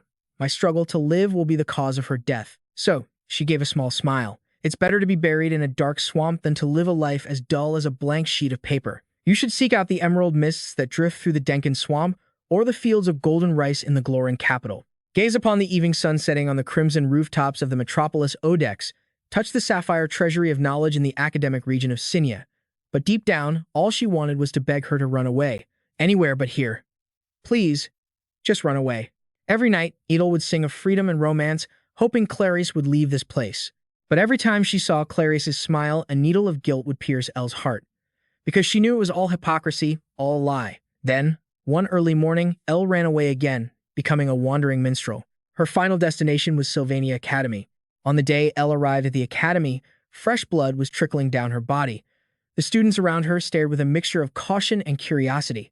Someone bravely asked, "Are you okay?" At first, Edel didn't know the exact moment the holy azure dragon would be revived, but now, she could sense every passing moment, even with her eyes closed. When you get to the cathedral, Tandaric, the third apostle of Telos, will be at the entrance and say outsiders aren't allowed. At that point, just roll up your sleeve and show them the seal on your arm. He recognizes it as a blessing from the divine law. Taking advantage of their panic, she slips inside the sanctuary. Inside, the apostles of Telos are ready for battle. And to awaken the sacred dragon's consciousness, Velbrook's fang necklace is being kept in a box. She tried to persuade BDO and the apostles many times, but they refused to listen. Just look at how they didn't even bring Sanctus Giz from the excerpt chapel. Perhaps they still think the sacred dragon is just an exaggerated story from the books. The height of arrogance. The person dispatched rushed to the excerpt chapel. In the end, what they still need is the Sanctus, the one who will save them. For the sacred dragon to be sated and put to rest, the sacrifice of a Sanctus with immense divine power is required. If the Sanctus sacrifices her life on the ritual circle carved into the cathedral floor, Velbrook can be put back into an eternal sleep, just like before. Now, Elle will end everything. The dragon scale floats up into the air as she clasps her hands in prayer below the altar. It'll be okay. Even though my life was short, it wasn't as if there was nothing worth leaving behind in this place. Everything was a lie, but at least Clarice made those eyes of hers shine. However, the unexpected happened. The protection of the divine law activated. It activated the divine magic in her body to its maximum level to protect her from the necklace. Divine magic uses the power of a god.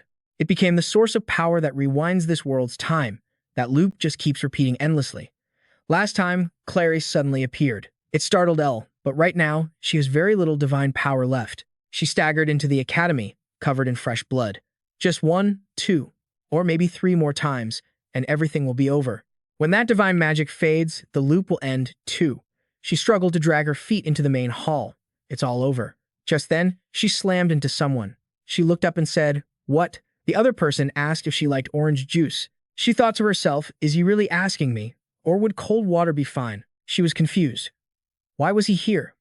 BDO had once angrily asked, "The sacred dragon can't be stopped? Do you think I'd still believe your words now?" His plan was for the church to create a miracle today.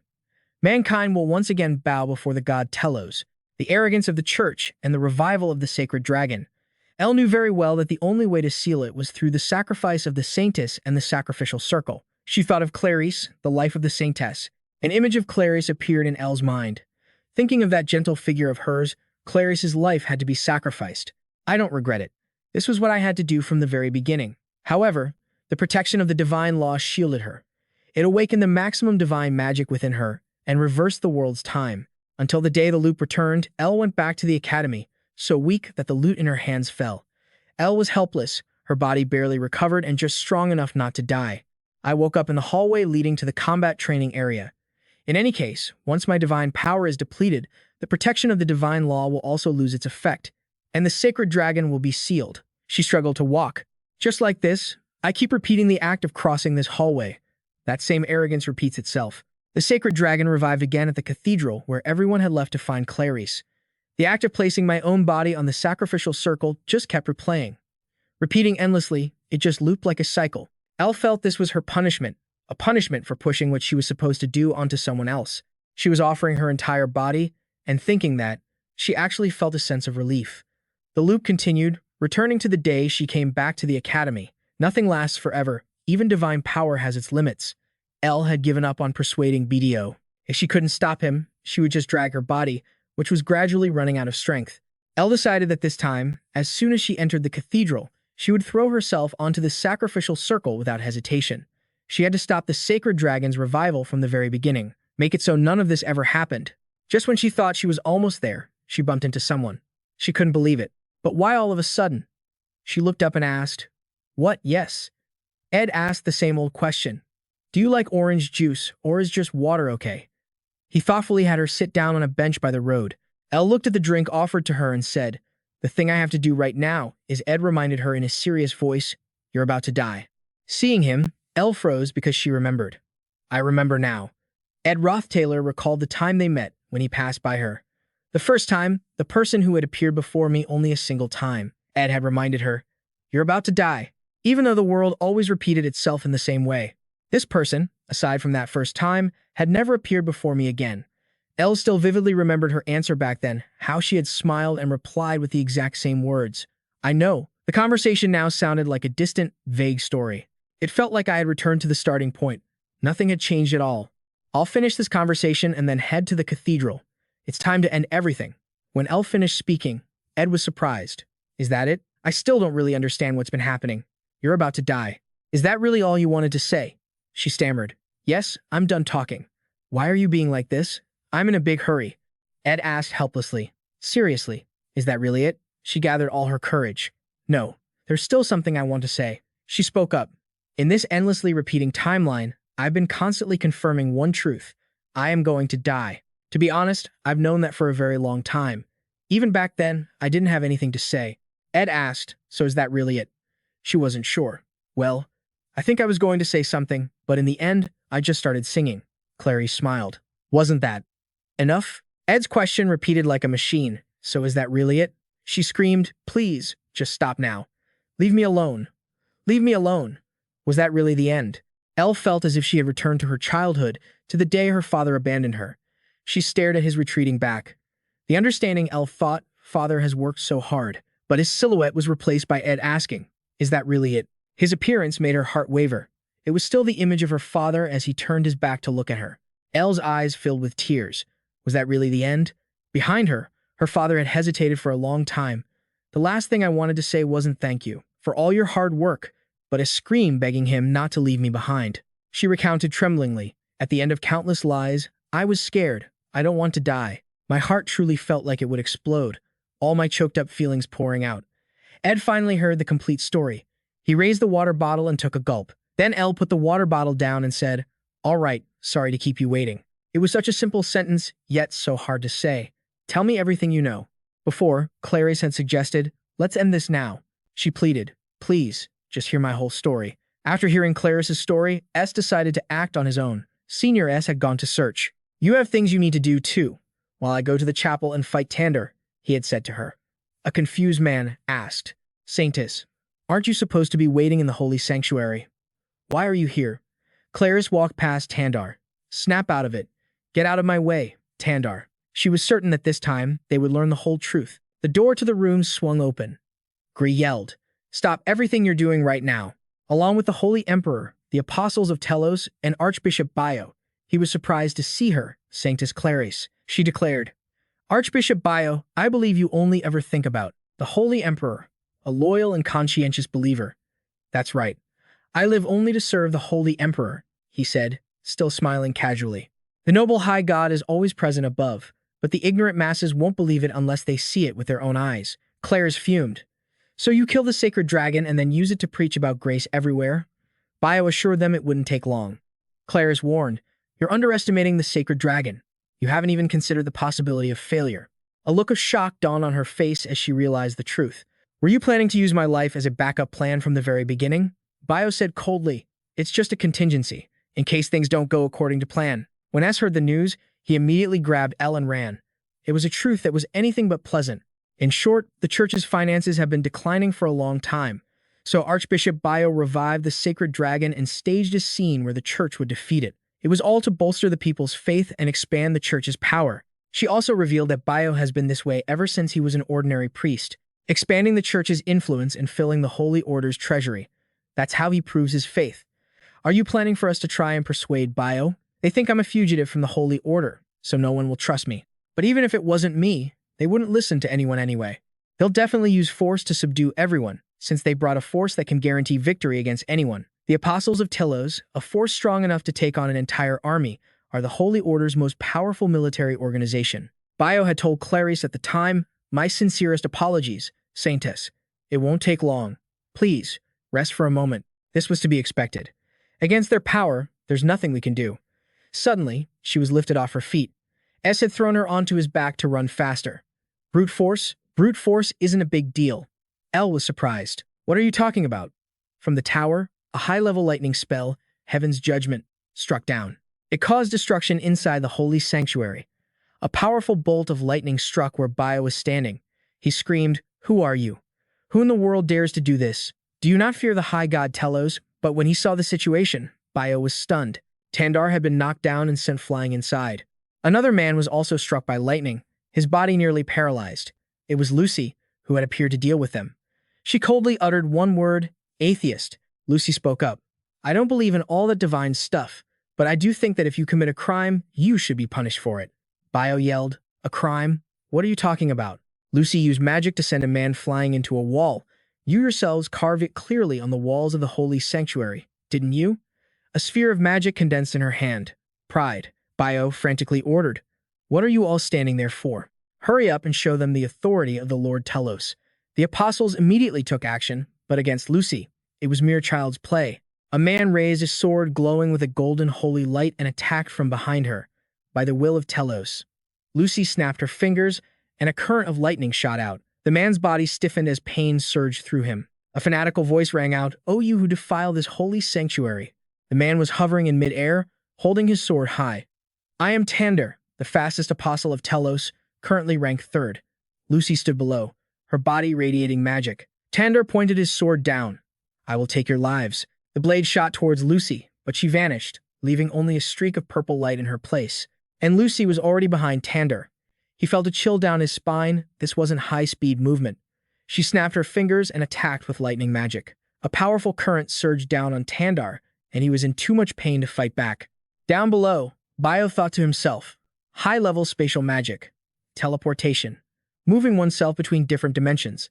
Every single one of them could be considered a core national asset. Those are the apostles of Telos. There are 6 apostles here. He couldn't understand how this was possible. No, more importantly, how did they know to attack this place? Their plan to summon the sacred dragon and defeat it was meant to display the church's authority. The problem is, the event is taking place on Akan Island, where a large number of students are gathered.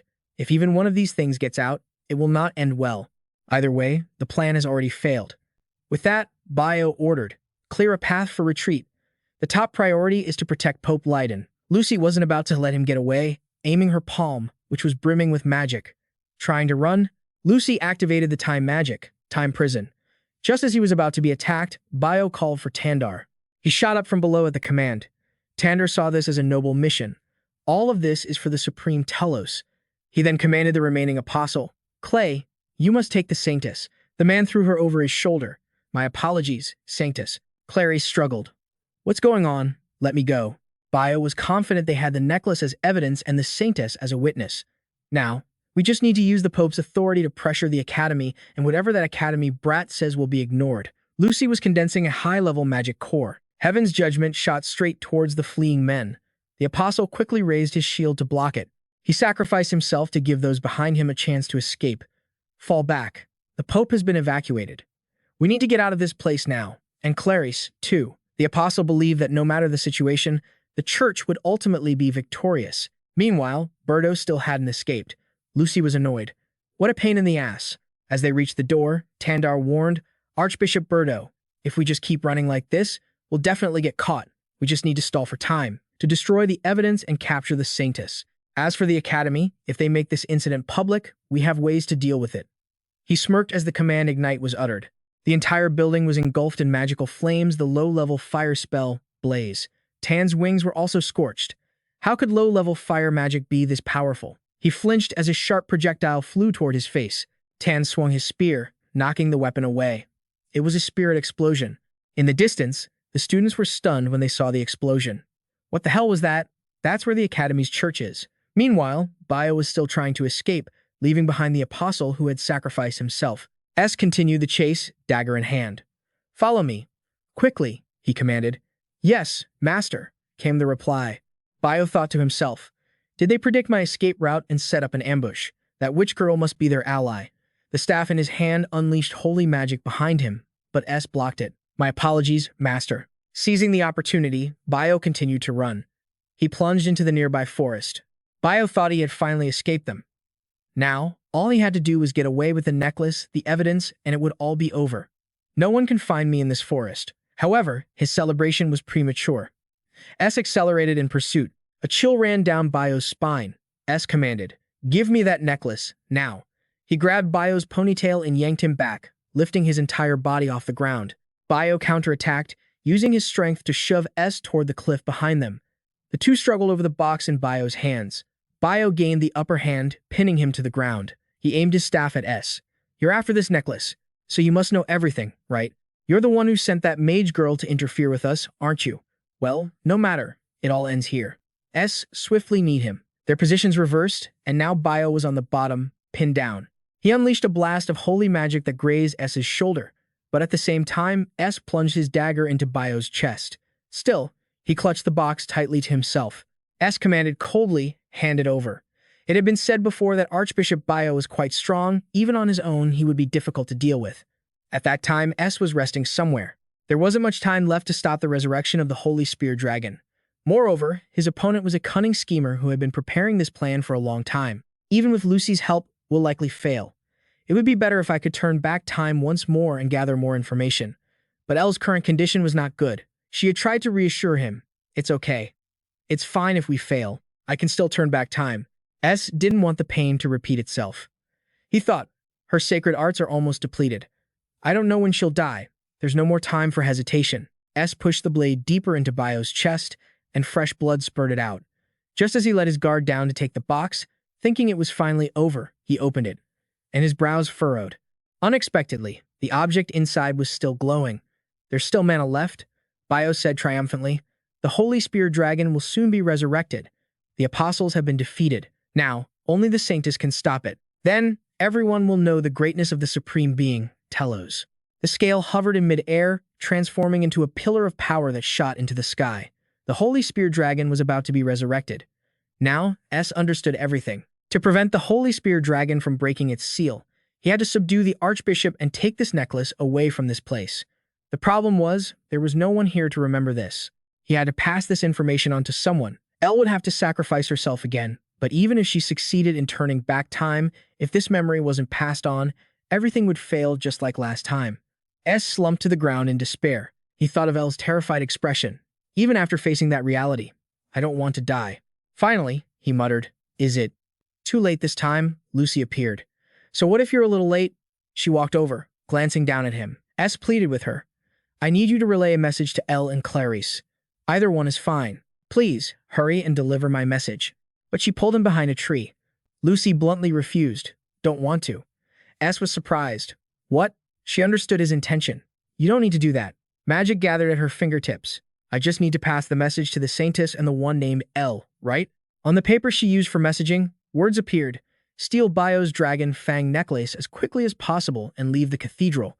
Bio will try to cover up the incident using the church's authority." After sending it, Lucy revealed, "It's not just the amount of mana, but the feeling of using magic is also extraordinary. If you practice over and over, you'll be able to do it too." S lowered his head and replied, "Right, thank you." S couldn't hold it in anymore and burst into sobs.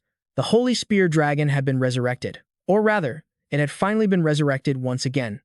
Everything was now clear. Bio had resurrected the Holy Spear Dragon for the sake of the church. The location, the method, the escape route, every detail had been passed on. But would the exhausted Elle be able to turn back time?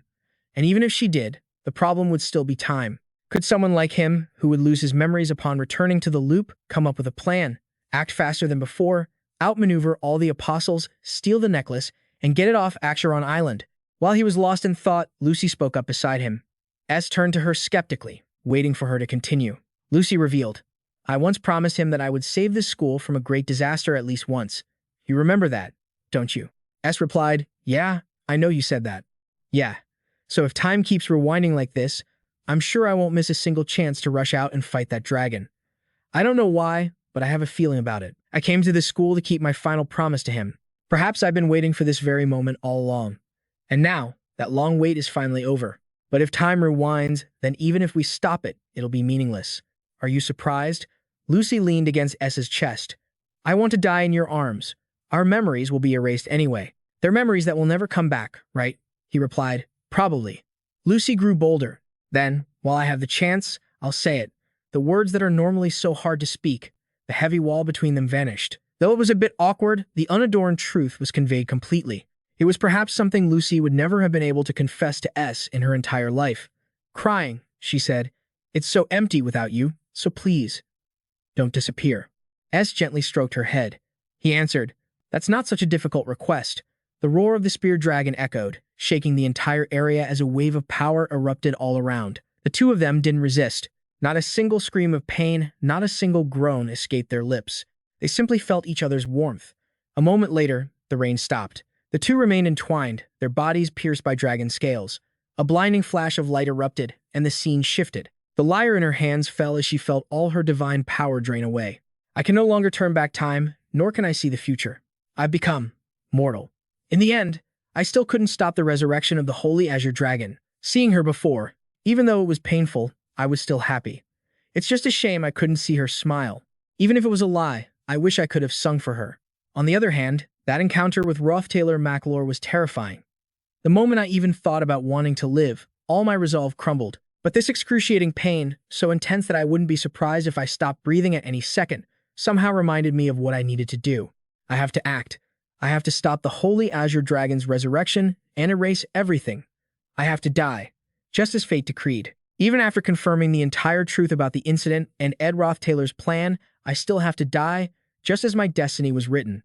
Although Ed Rothtaylor's entire plan and scheme became clear, it was an impossible one.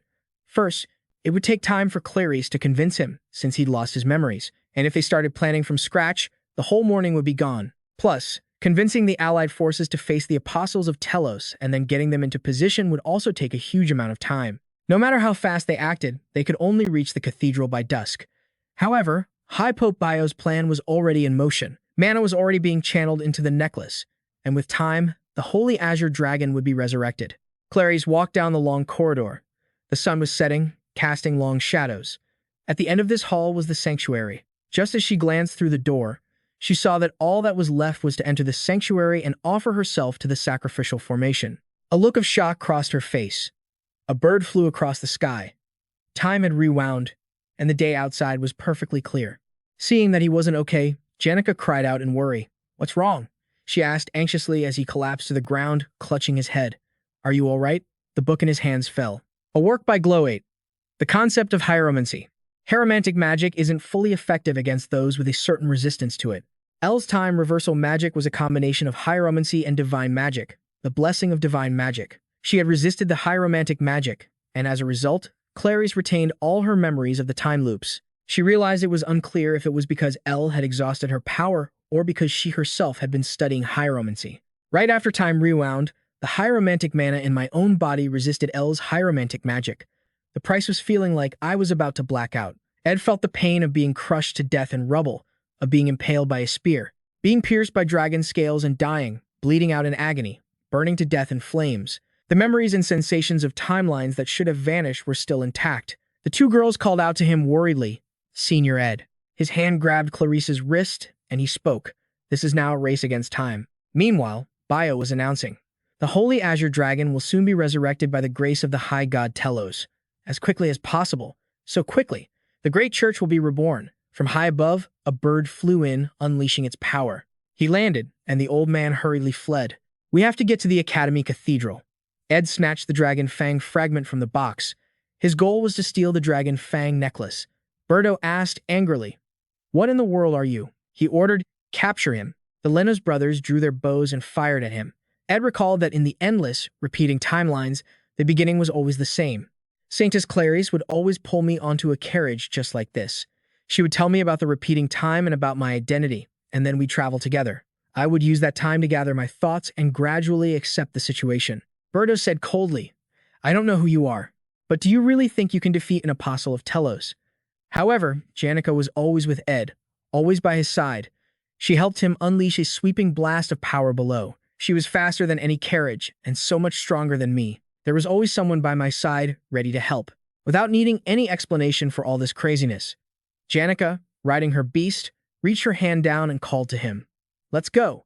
Ed mounted the spirit beast. It truly was a race against time. They arrived in less than an hour. But the mana in the necklace had already begun to circulate. This necklace was the key to awakening the Holy Azure Dragon.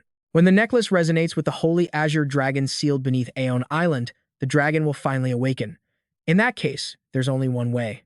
Before the Holy Azure Dragon is resurrected, I have to take this necklace and escape somewhere so far away that the mana can't reach it. Bio asked furiously, "What are you two doing?" He was shocked when he glanced over and saw a sword stuck in the ground vibrating. What is that? A scorching heat radiated from the sword. The entire cathedral began to explode. Meanwhile, the two of them had already escaped on the spirit beast. The beast flapped its wings at top speed, carrying them high into the air. They were soaring past the clouds. He said, "Once we land, I'll escape on my own."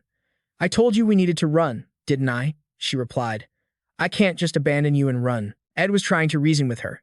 "Even though that was over a year ago, if I cause any more trouble, I'll get expelled. If things don't go well, I'll become a fugitive hunted by the church." She cut him off. "My hometown, Fulin, is so remote that if we hide there, no one will ever find us. Or maybe the desolate desert or the lawless zones would be safer." Janica grabbed the hand he had around her waist and continued. "Besides, you were planning to endure this all by yourself again, weren't you?" Ed was surprised. "What? How did she know that?" Janica went on. "I can tell just by looking at your face now, Ed. If we get expelled, we get expelled. Maybe if we both get expelled, it won't feel so bad. Even if we become fugitives, I'll go with you. I absolutely will not let you suffer alone." Her feelings moved Ed deeply. Suddenly, Janica realized they were being pursued from behind. He whipped his head around and saw them flying closer. Ed knew they were the apostles of Telos. "All 6 of them are here," he urged. "Go. As fast as you can. We're out of time." Below them, the ruined cathedral was now spewing thick, black smoke. As Bio was coughing his way out of the dense smoke, someone yelled, "Get out of the way." He was stunned to see a woman covered in bruises walking toward him. "Saintess Clarice." Bio called out impatiently, "Saintess." Earlier, the moment Clarice had returned, he had grabbed her wrist. "Only you can do this." She was surprised. "Me?" S replied, "The Saintess is the only one who remembers the entire past and knows the whole truth, all while I was trying everything to stop the resurrection of the Holy Dragon of Scars." Bio tried to pull Clarice back.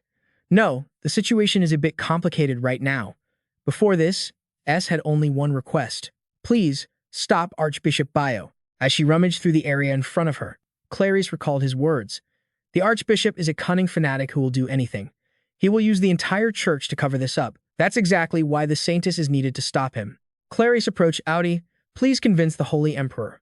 The Holy Emperor must banish Archbishop Bio immediately." Outside, Gravius was asking his friend, "Is Tai fighting S?" Elvira replied, "That W guy is really strong. Tai's probably going to lose." Meanwhile, in the sky, S's group was fleeing. The spirit beast carried them as they zipped through the sky. Janica Failover remembered sitting dazed in front of the Glock Tower's gate just 10 minutes ago. From behind, a basic wind magic, a blade of wind, shot toward them. He glanced back. There was no way to dodge it. Both of them were hit and fell to the ground. S calmed himself and dove down after her. Janica Failover, he was getting closer to her. S's hand reached out to grab Janica. Just as they were falling through a layer of fluffy clouds, his hand caught hers. In his palm, he was holding the necklace. S pulled Janica tightly into his arms. "Got you." The apostles were also in pursuit. "Get them. The necklace is the top priority." Suddenly, she called his name. "S, you'll take care of all the consequences, right?" S had a bad feeling. "What?" Janica's hand pushed him away. She let herself freefall. Janica touched the ring on her finger. "Because I believe in you, S, I'll do it." A stream of yellow energy emanated from the ring. The students below all noticed something flashing brightly in the sky. From it, the airflow began to change, twisting into a single point, and a vortex appeared in the blue sky. The sky above the academy gradually filled with spirits bearing different kinds of wings.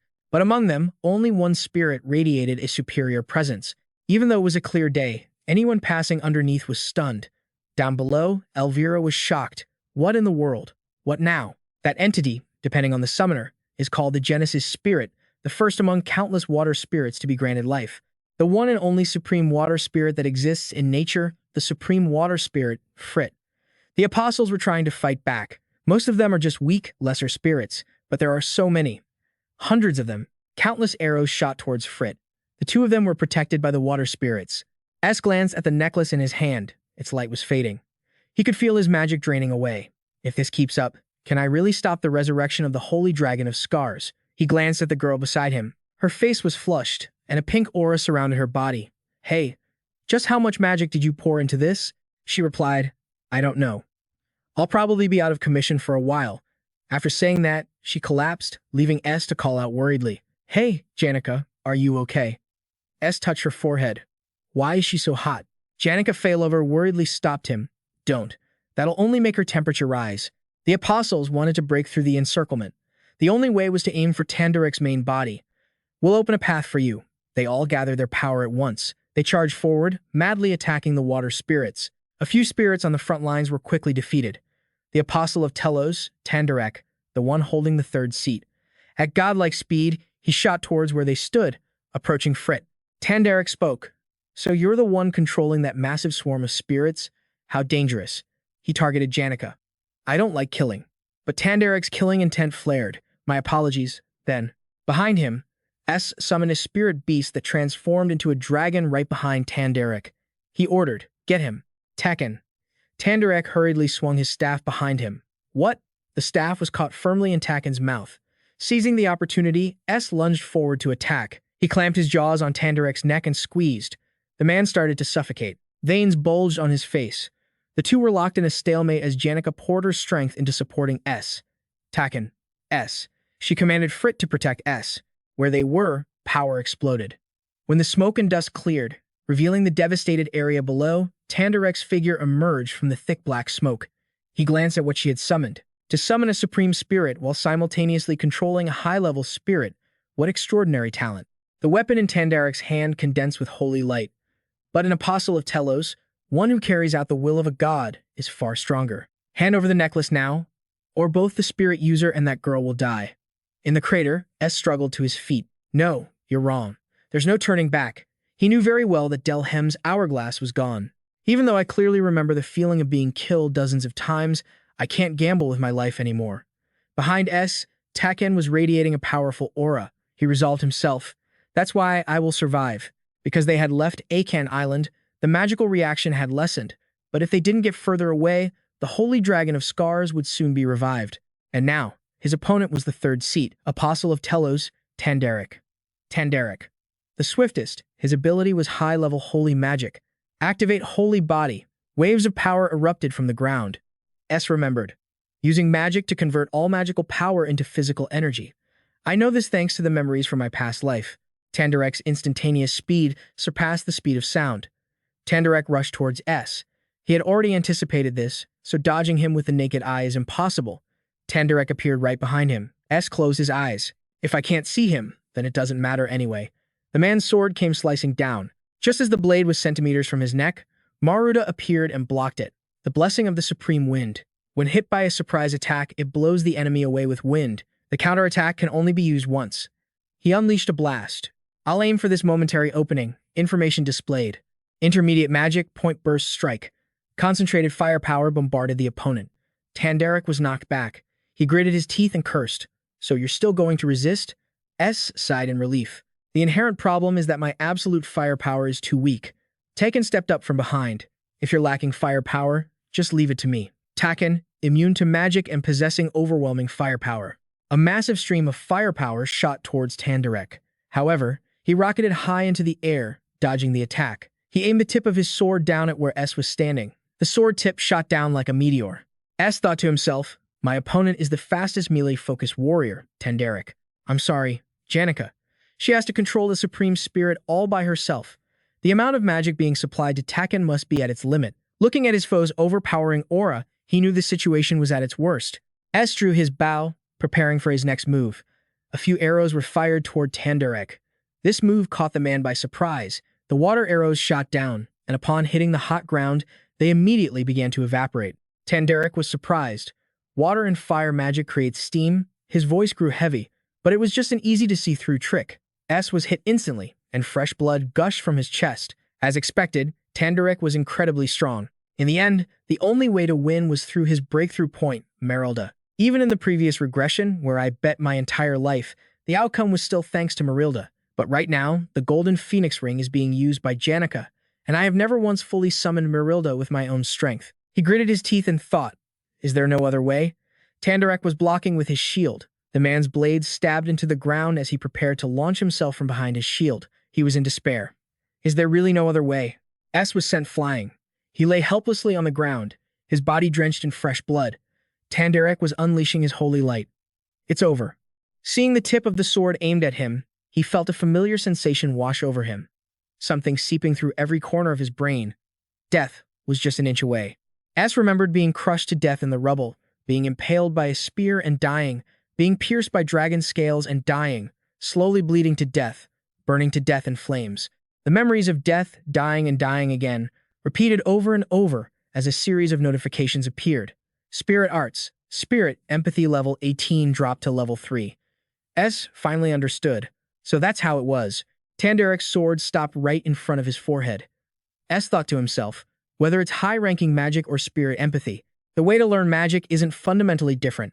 Dozens of failures, memories built through gritted teeth and endurance, the times he struggled without giving up, a history of seemingly meaningless efforts. The high-wind spirit, Merylda, fully manifested. She charged furiously towards Tanderek.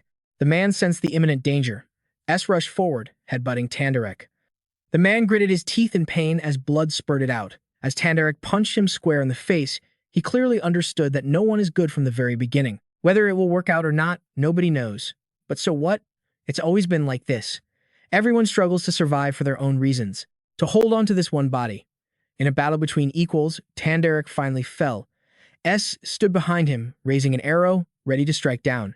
Humans always try to live, no matter the cost. The arrow plunged deep into the man's back. Tanderek's whole body trembled in pain. No matter the difficulties or dangers, everyone has only one desire. S didn't stop. He raised his fist again, and fresh blood splattered everywhere. His fist was stained with blood. He hit him again, and more blood flew out. Only when Tanderek could no longer move did he stop, trying to grit his teeth and endure the pain tearing through his body. S let out a sigh of relief. This was the only way to earn the thing called life while covered in wounds. S stood up and began to walk unsteadily. They both headed towards the raging fire. There isn't much time left, and I still have things to do. The dragon's fang on his necklace was still faintly glowing. Meanwhile, at the academy, things appeared peaceful on the surface. Clarice asked angrily, "How much longer do you intend to be a bystander?" "Your Holiness, we must excommunicate Arch-Cardinal Bio from the church." Bio, who was standing beside them, called out, "Your Holiness, surely you wouldn't believe the words of a saintess who knows nothing?" "We are here for the future of the church," Clarice said coldly. "Knows nothing? Using Vibrock's necklace to resurrect the holy dragon so the apostles can destroy it. Isn't that your plan?" Bio was shocked. "How could the saintess know?" she revealed. "Despite countless confrontations with the holy dragon, the church has never once truly defeated it. Because of that, your plan will fail. It is precisely because you all have failed countless times in the same loop that I can stand here now and speak to you." Clarice exposed him. "In the end, the only option left is to offer the saintess's life to the sacrificial magic circle right before our eyes." He was stunned. The saintess would do that? She was willing. "If that is truly the will of the god Telos, then I will gladly sacrifice myself. However, many people who are living in peace will have to die. If the church causes the deaths of countless people, then who could ever place their faith in the church again?" Bio protested. "The truth is, no one, absolutely no one can know anything for certain." She cut him off. "Your Holiness, but I know the entire plan, and I am standing here to tell everyone. If I die, you will have led me to this place. The people I tried to save in this place, the true song they sang along with their tireless efforts will soon echo across the continent. Now, it's not just me. The entire world will also lose faith in the church." Bio replied. "Those heretics are on this island of Agon anyway. If the saintess is someone who no longer believes in the church, then your Holiness should immediately use your authority to imprison her." The old man spoke up. "Use the Holy Emperor's authority, you say? A pathetic man who cannot choose between reality and doctrine has sat on the holy throne for decades. Whenever someone steps forward with their own conviction and determination, this incompetent old man can only hurry to follow behind and do as they say. Just as so many years have passed, I wish to entrust the future of the church to the one with the greater faith, the one who currently bears the most resolute gaze in this church." Eldon had made his choice. "I will follow the will of the saintess." Clarice glanced at him. She affirmed, "Your plan has never succeeded, and this time it will fail as well. In the name of the Holy Emperor, the most faithful servant of the god Telos, and I, the saintess Clarice, I declare Archbishop Bio excommunicated from the church." Hearing this, he burst out laughing. Bio's laughter turned grotesque. "Do you think doing this will change anything?" He grabbed Clarice's wrist tightly. She was being dragged away. "What are you doing?" Bio had always believed that as long as the saintess didn't step into that sacrificial circle, no one could stop the holy dragon's resurrection. That boy may have stolen the holy dragon's necklace and fled, but the apostles are already after him. Even if he's lucky enough to escape their grasp, in his condition, how far can he possibly run? Meanwhile, S was trying to hurry. "It's not over yet." He looked down at the necklace in his hand. "If this keeps up, The holy dragon will be resurrected soon. Back with Clarice, she calmly denied him. No. She snatched her hand back. I will not let things go your way, because you took my hand and ran with me back then. Clarice thrust her staff towards him. As a person, he is so much stronger than you. A notification appears. Saint's magic releases divine power, nullifying most of the opponent's magical effects and dealing physical damage. Exhausted, she collapses to her knees. Opposite her, Bio asks, the Lord has decreed that a saintess's life is to be lived in pursuit of a pure, white light. Clarice continues. Then why has your soul become so colorful? Because I am a saintess, but I am also a student. This is what I have learned. Within a beam of light that seemed purely white, there was also a hidden crimson hue. Along with it came the golden light from Clarice's staff, the turquoise light from Janica's water spirit, S's deep blue light, and Lucy's violet light, all of whom had fought with all their might. S then places the dragon's fang into Lucy's hand, and she dashes off in a flash. Lucy's speed is terrifyingly fast. Clarice continues. When all their lights gathered, their combined strength is what won that dragon's fang. Clarice believes it will become the purest white light. Now, as a senior, the protagonist Taylor McClure must face the first-year students, but the resistance from those underclassmen is something Taylor McClure can't easily overcome. Everyone wants to defeat a senior to get a high score, so the opponents are no pushovers. This is all because, for some reason, at the beginning of the scenario, none of the first years were placed in Glass Day. However, the scenario continues. Taylor defeated the final opponent, Claw, the head of the first-year alchemy department, but Claw couldn't accept defeat and drank a forbidden potion called the Blood of the Evil God. He becomes the mid-chapter sub-boss of the alchemical disaster arc. He absorbs the demonic power of the evil god Mebulu and uses all sorts of dark magic. The magic relentlessly attacks his opponent. It's one challenge after another. Since this is the final part of the chapter, the protagonist Taylor McClure has faced countless enemies. Even getting back up is no easy task. Still, when S returns to the academy, the scenario resumes. He picks up his sword, and the fierce battle continues. His opponent is knocked back. Taylor McClure uses his elemental slash. Taylor McClure's elemental slash cuts through everything and can now sever any element. Outside, S walks into the academy drenched in fresh blood, drawing the gazes of the students around him.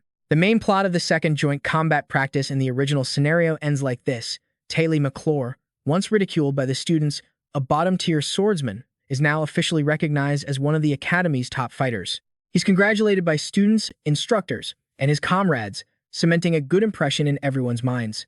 But that joy is short-lived. The moment Taylor McClure steps out of the examination hall, he hears that a comrade has died, a poet and a prophet. That person is none other than Elsie.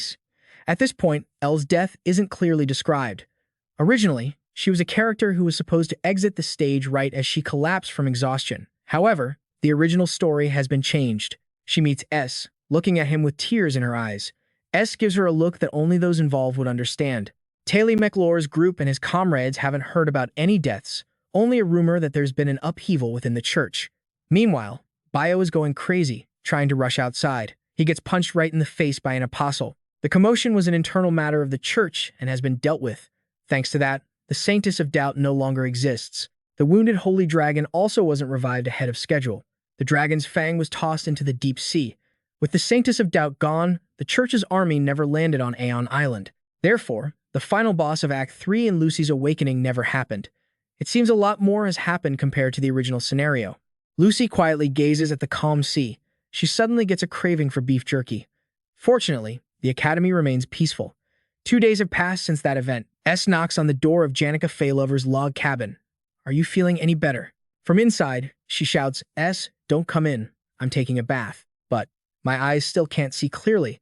The price for using her future mana was steep. Janica currently can't use magic and is nearly blind. The Supreme Spirit, Frit, after stopping the 5 apostles, ended up falling into the forest outside Aeon Island. Janica had fainted at that time, and when she woke up, she found herself in a wooden hut. It's unclear what happened. Luckily, they're okay. Belle came to visit them.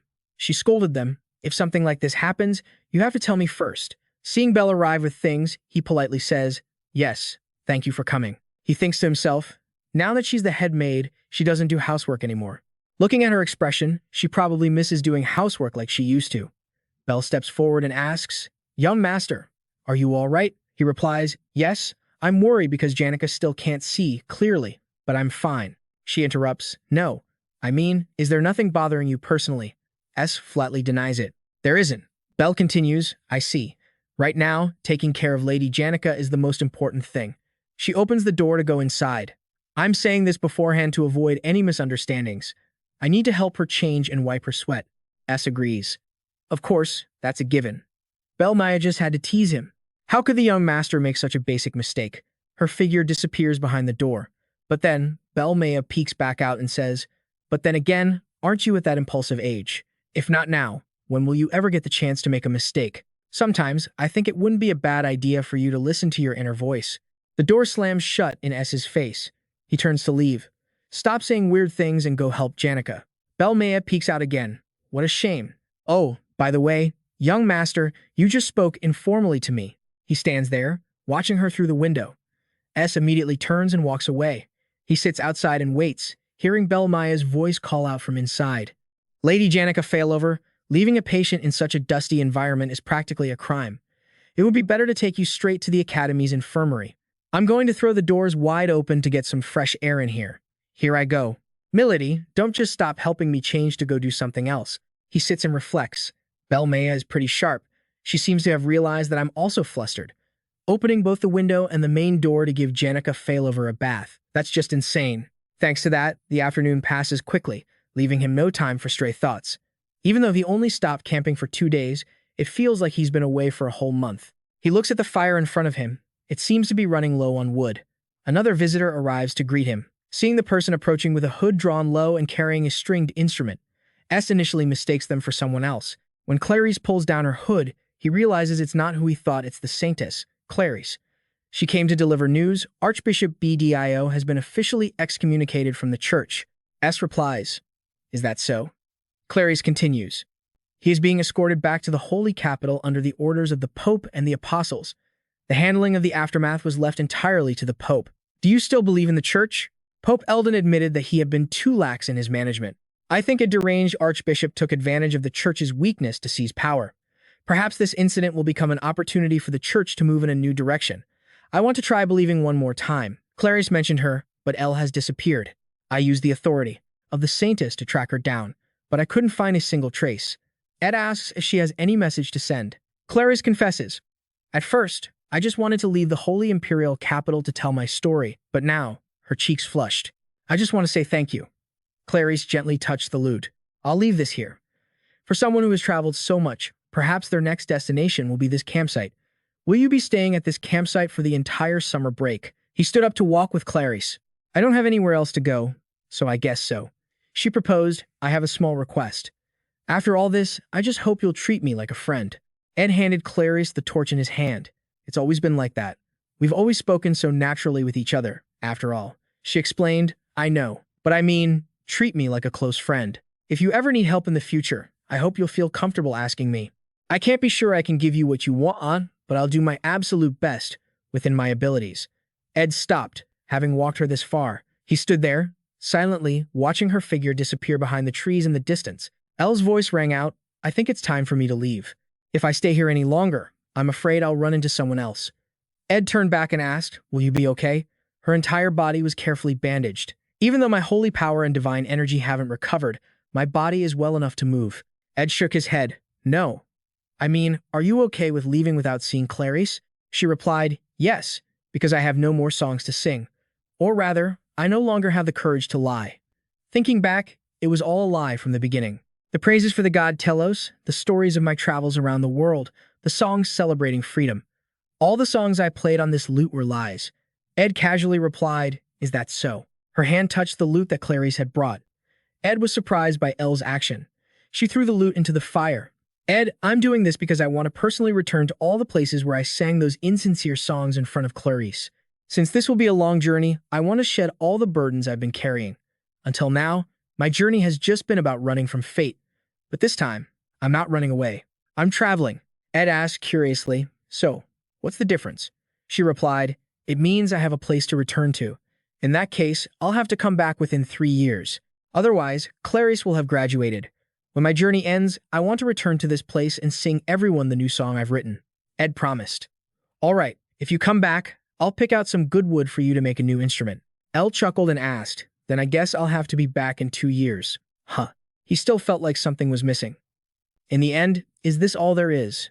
You've lost both your magic and your divine power. Now, you can no longer see the future. The future you once knew ends here. From now on, you'll have to start over from an unknown place, beginning a new journey with no knowledge of what's to come. Now that you've escaped the predetermined script, there's nothing left to rely on. Who knows? A terrifying future beyond your imagination might be waiting for you. This present, so shrouded in uncertainty about the future, doesn't it scare you? Elle fell silent at his long speech, then admitted frankly, "Of course, I'm scared." However, mixed with that is another feeling. But Elle smiled brightly. "I also feel really thrilled." He thought to himself, "So much has changed. I was just talking to a girl who was supposed to have died according to the original script. I'm not talking about the plot, but that moment when I was forced to choose within a limited time. Should I leave Aeon Island to prevent the revival of the Holy Spear Dragon, or should I go back to save Elle in that instant? I chose to prevent the revival of the Holy Spear Dragon."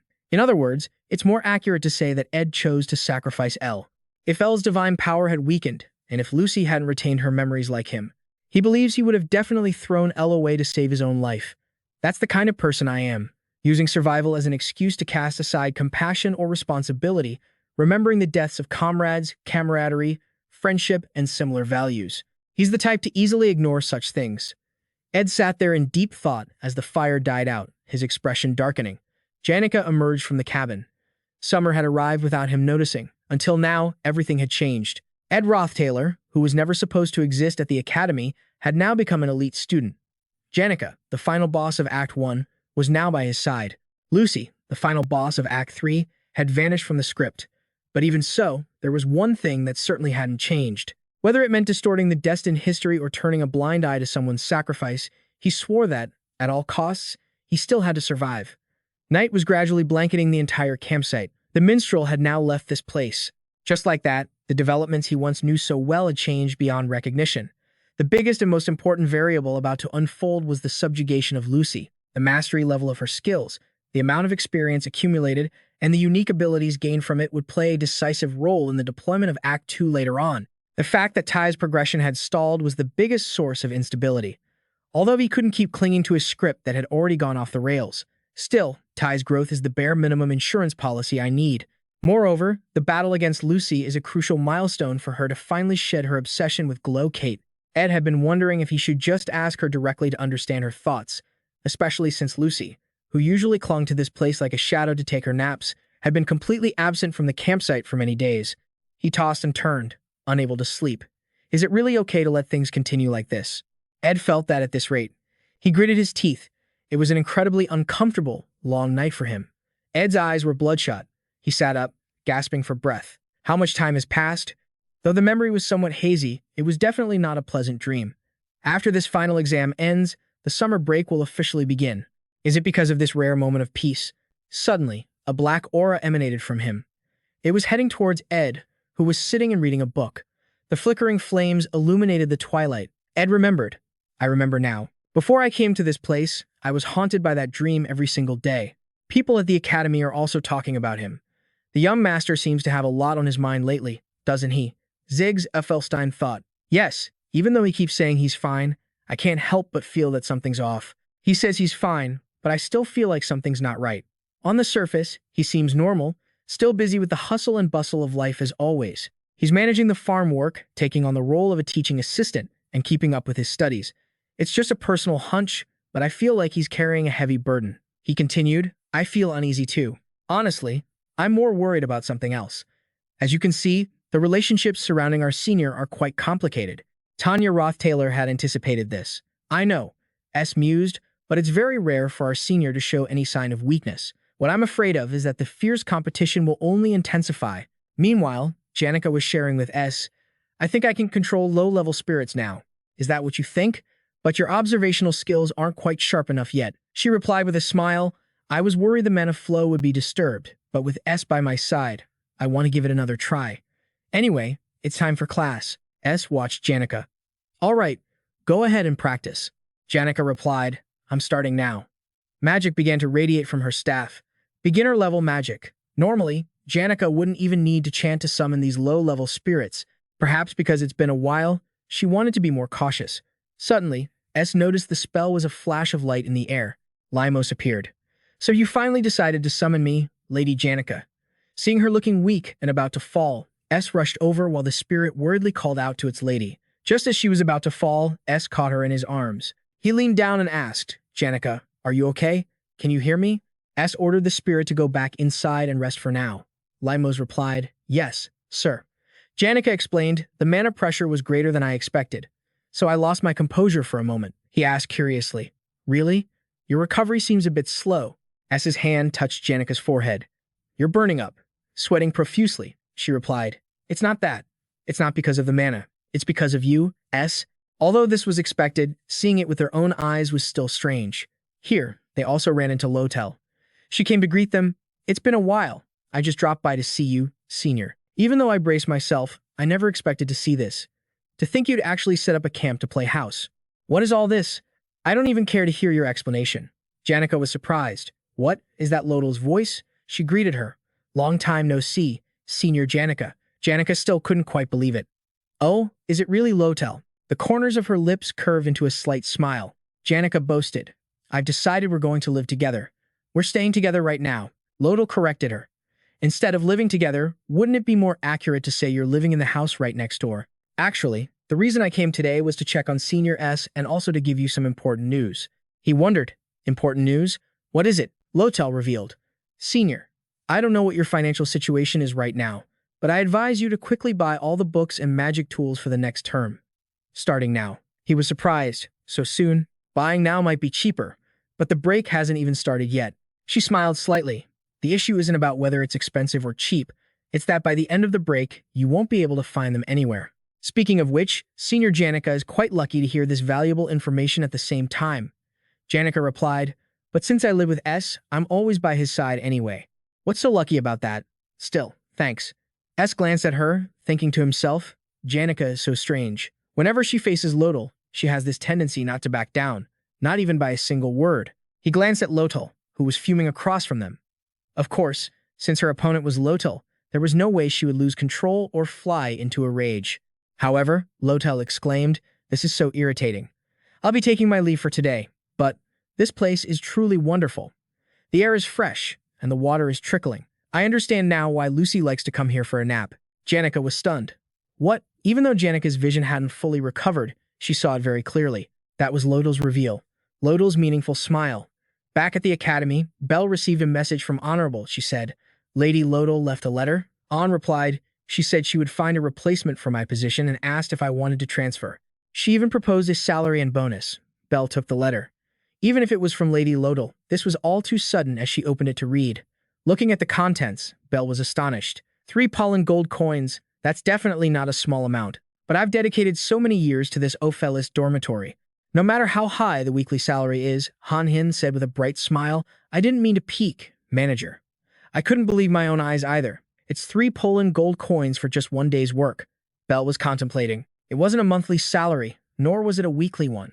She couldn't believe it, it was a daily wage. Honey hesitated beside her. About that, are you really planning to quit? Meanwhile, S was busy nailing wooden planks onto a roof.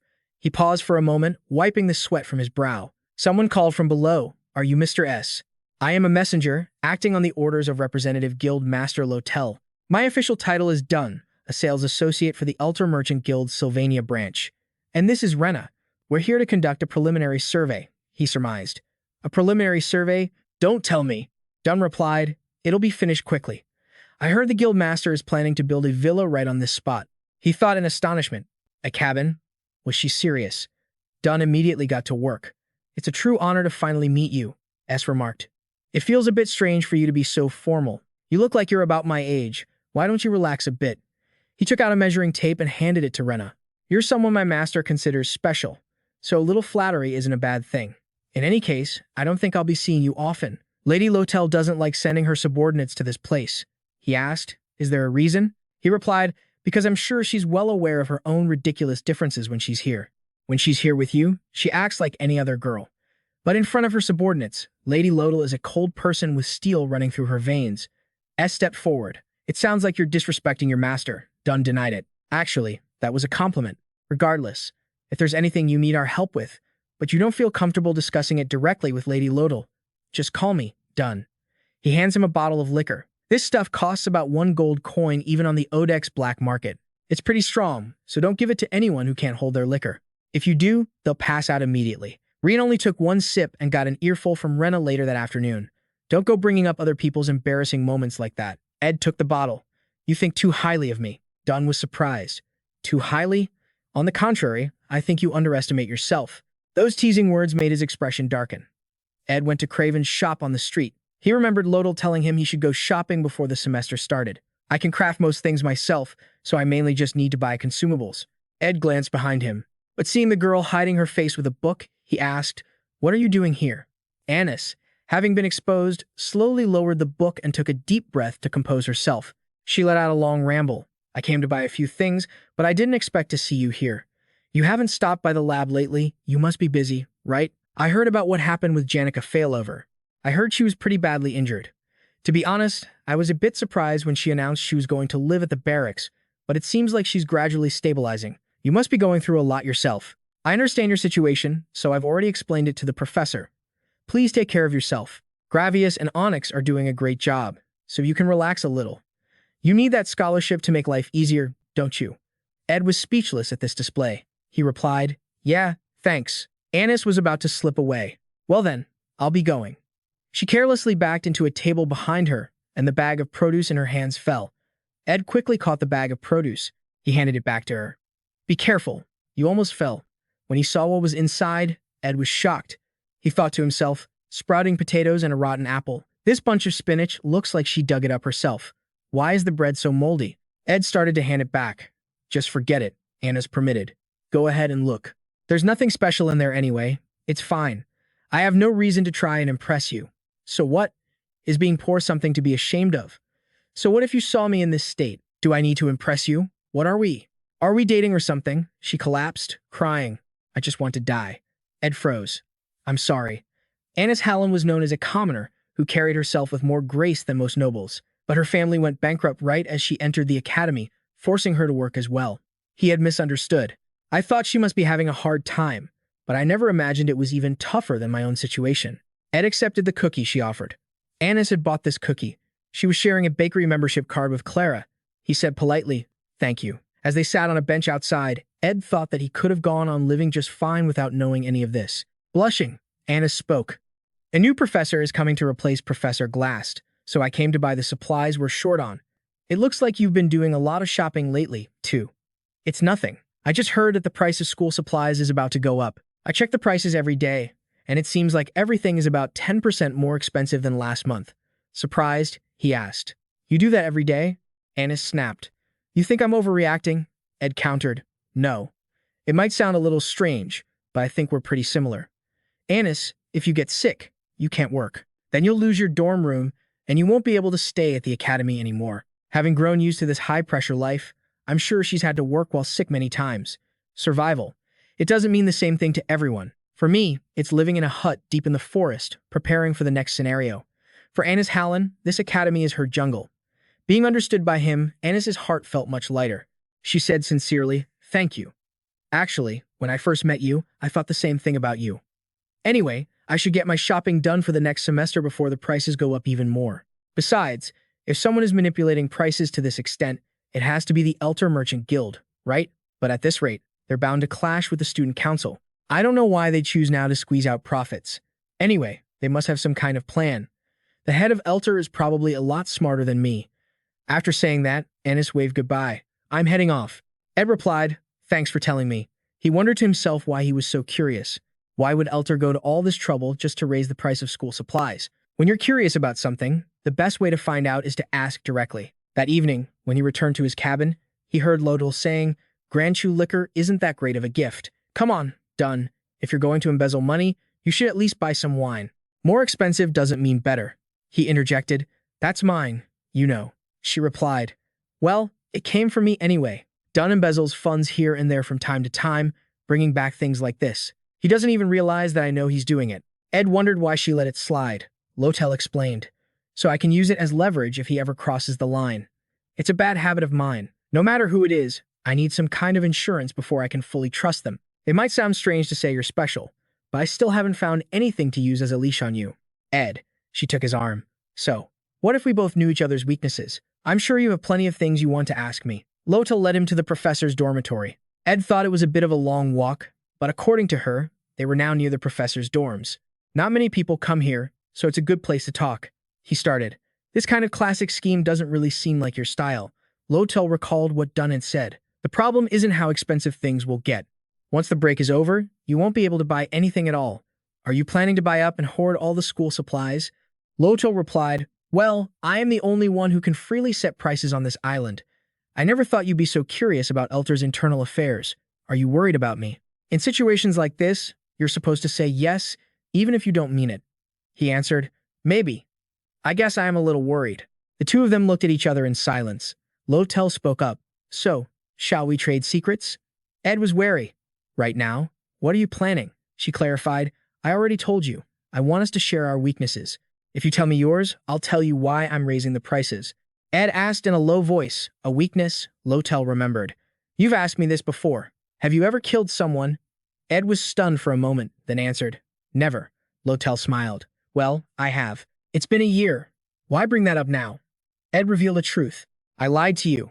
I've killed before, and I've killed countless people, he recounted.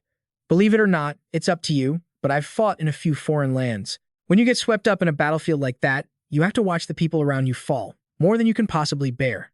And among them, there are always a few people you can't help but think you absolutely have to save, especially those close to you, the ones you talk to and check in on. Comrades. At first, you grit your teeth and try to save them. Even when you know you'll collapse from exhaustion, you still carry a heavily wounded man on your back and run across the battlefield. Or you cling to a dying comrade, sobbing as you watch them take their last breath. But eventually, you stop doing that because you're too busy trying to survive. Even though it broke your heart at first. One day you realize you become numb, even to the deaths of those closest to you. All because you're still struggling to keep yourself alive. When you're immersed in your survival instincts, always vigilant and sharp. Survival is the only thing on your mind. But once you leave the battlefield, you end up in a situation like this, where no one wants to harm you. And if you happen to save someone, a question you've tried so hard to ignore comes rushing back. If only I hadn't looked away then. Maybe I could have saved them. It's my fault they died. So a long time ago, I came to a conclusion that they were key characters in this scenario and people I could influence. I fabricated all sorts of reasons and even deceived myself.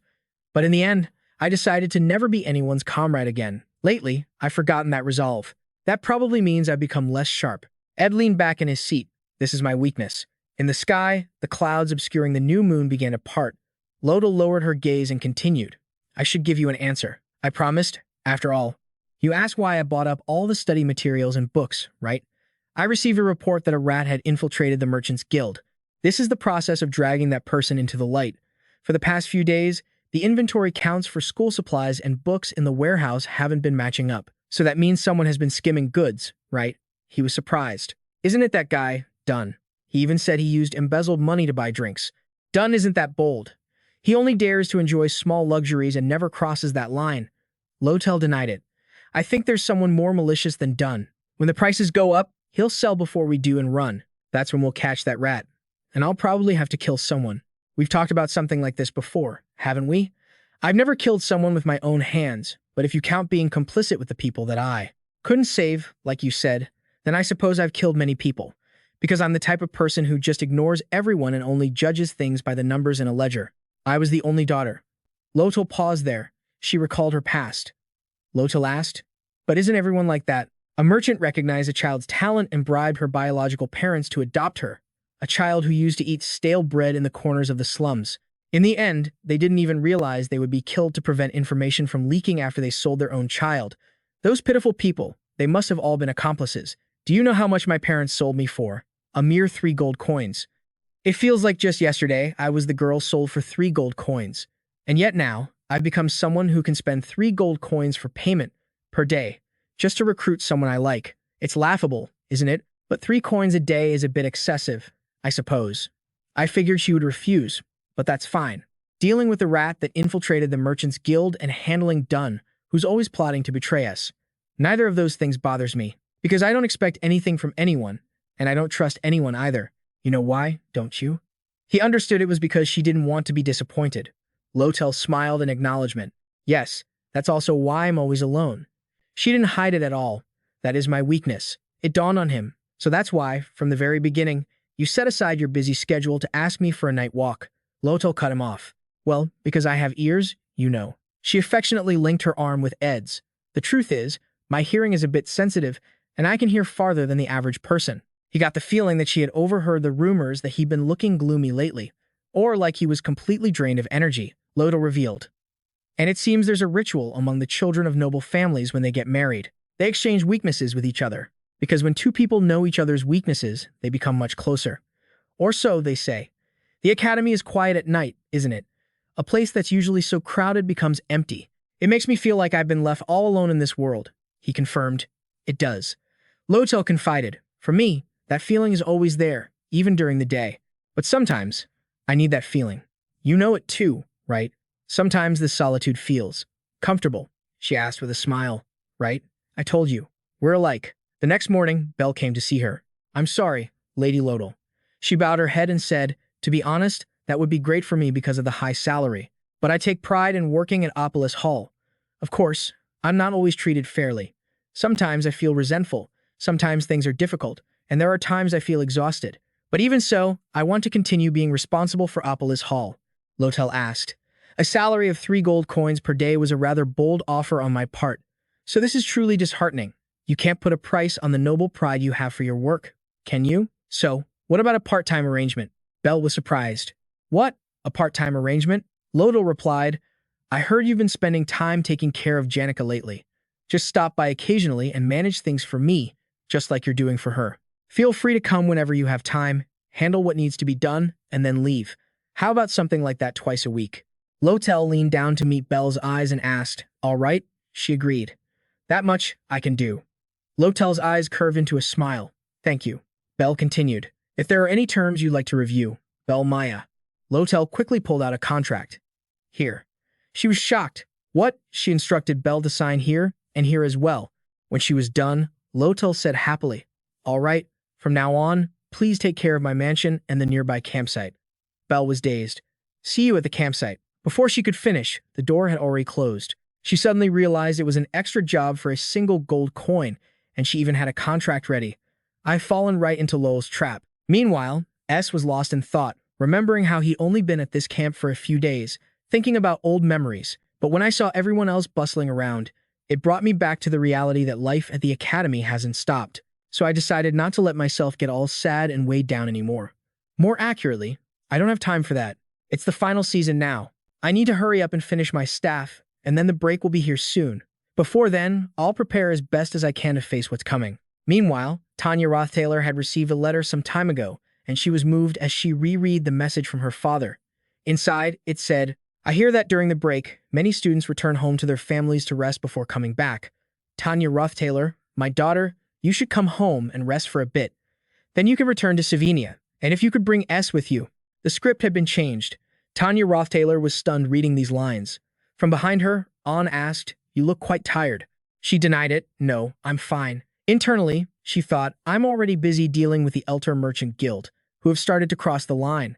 And now my father is adding to it. A heavy sigh echoed in the quiet night. The next morning, a new day began. Ed Rothtaylor groaned. It hurts. My head hurts so much. Just then, she ran into someone she knew, Lucy, who had returned. They both jumped in surprise. Ed Rothtaylor smiled politely and greeted her. Hello, Lucy. Is there something you wanted to talk to me about? Embarrassed, Lucy pulled the brim of her hat down to hide her face. I came to apologize. I'm sorry about what happened last time. I was wrong. Ed Rothtaylor casually replied. You already apologized last time. You don't need to do it again. The weather is beautiful today, isn't it? Perfect for a nap. Are you planning on going to my brother's camp today too? Lucy revealed. I haven't been going there often lately. Ed Rothtaylor was curious. Really? Why not? Lucy shared. After napping somewhere else, it felt strange somehow. My dress got dirty. I was covered in dust and my hair was a mess. I didn't look pretty at all. This horrified those who overheard. Lucy Mabry, worrying about how she was perceived, how vulnerable of her. But just then, Lucy continued, I was planning on going to his camp tomorrow. It's been a while, so I feel like going. Han gently reassured her. Don't worry, you're already very beautiful. But tomorrow, Han declared, I swear on my title as headmaid, I will prepare the most perfect look possible for you. Headmaid Ophilus H's main duty was to support the students, and her secondary duty was relationship counseling. knowing everything about who loved whom. Lucy was speechless at such professionalism. At that moment, over at S's log cabin, a small bird was chirping on the roof. A sudden surge of energy stunned it. That killing intent came from Janica. She growled, "Lol. You really built it?" Suddenly, Janica fell silent as a beam of light shone on her face. A small circle appeared, floating in midair. It was Marilda, who had materialized. She turned and asked, "So, how is it?" S replied, "Summoning you in human form isn't so draining anymore." Marilda said, "It seems so."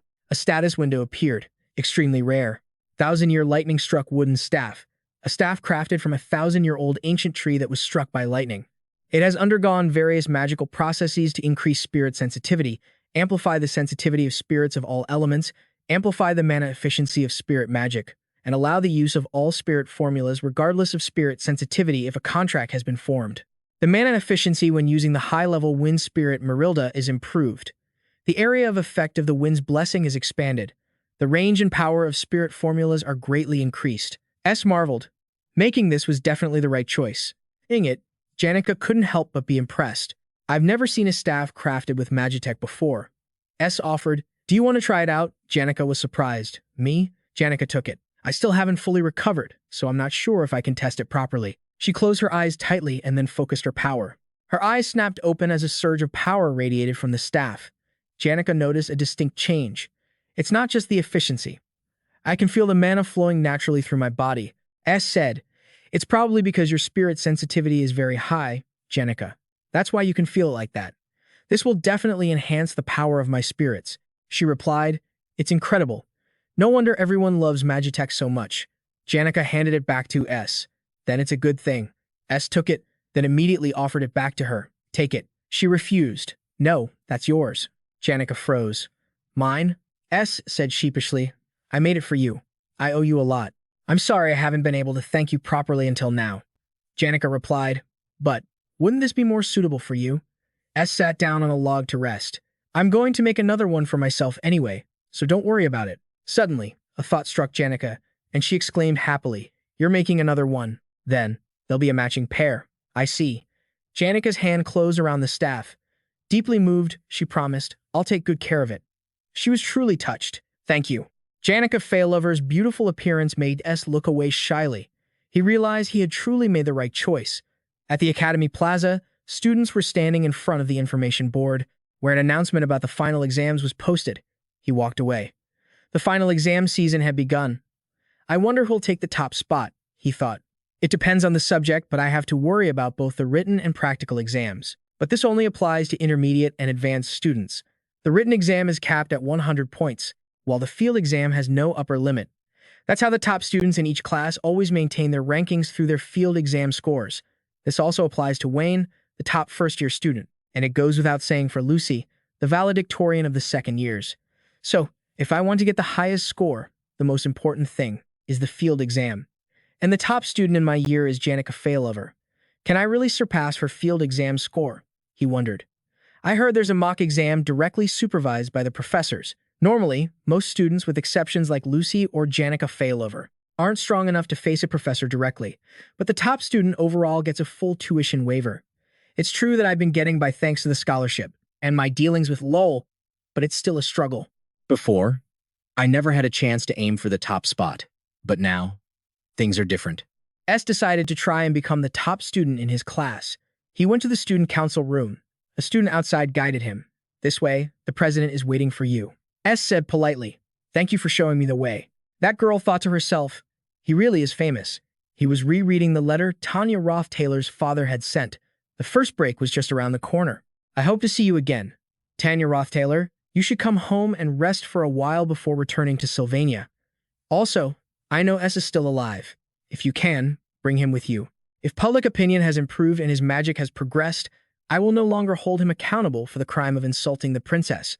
I wish to accept S back as a member of the Ed Rothtaylor family. As his family and as his father, I want to give him one last chance. Relay this message to S. After losing Alwyn, I do not want to repeat that mistake again. If he wishes, the doors of Rothtaylor are always open. Sincerely, Creffin Ed Rothtaylor." Tanya Rothtaylor revealed it's been a long time since she received a letter from their father. "Father has forgiven you, S, so he wants you to come back to talk things out." He rubbed his chin, deep in thought. That's great. She saw right through his expression.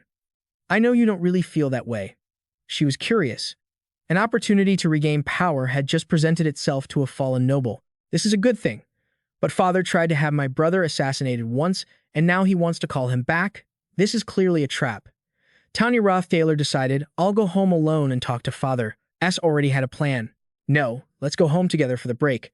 It's fine. I have a few plans of my own. A story that is now merely a part of the history books. During the era when the Cleus Empire waged a fierce war against the demon race, the enemy had advanced right to the capital's doorstep. In a completely hopeless scenario, the hero who led the war and stood before the Cleus Emperor's army until the very end was Ophilus, and by his side, 3 young mages supported him, Glass the adventurer, Zelen the swordsman, and finally, the indispensable outlaw, Sai. Now, that outlaw, who was gradually fading into the annals of history, has returned to Sylvania Academy. Why would he return to take a position on the faculty?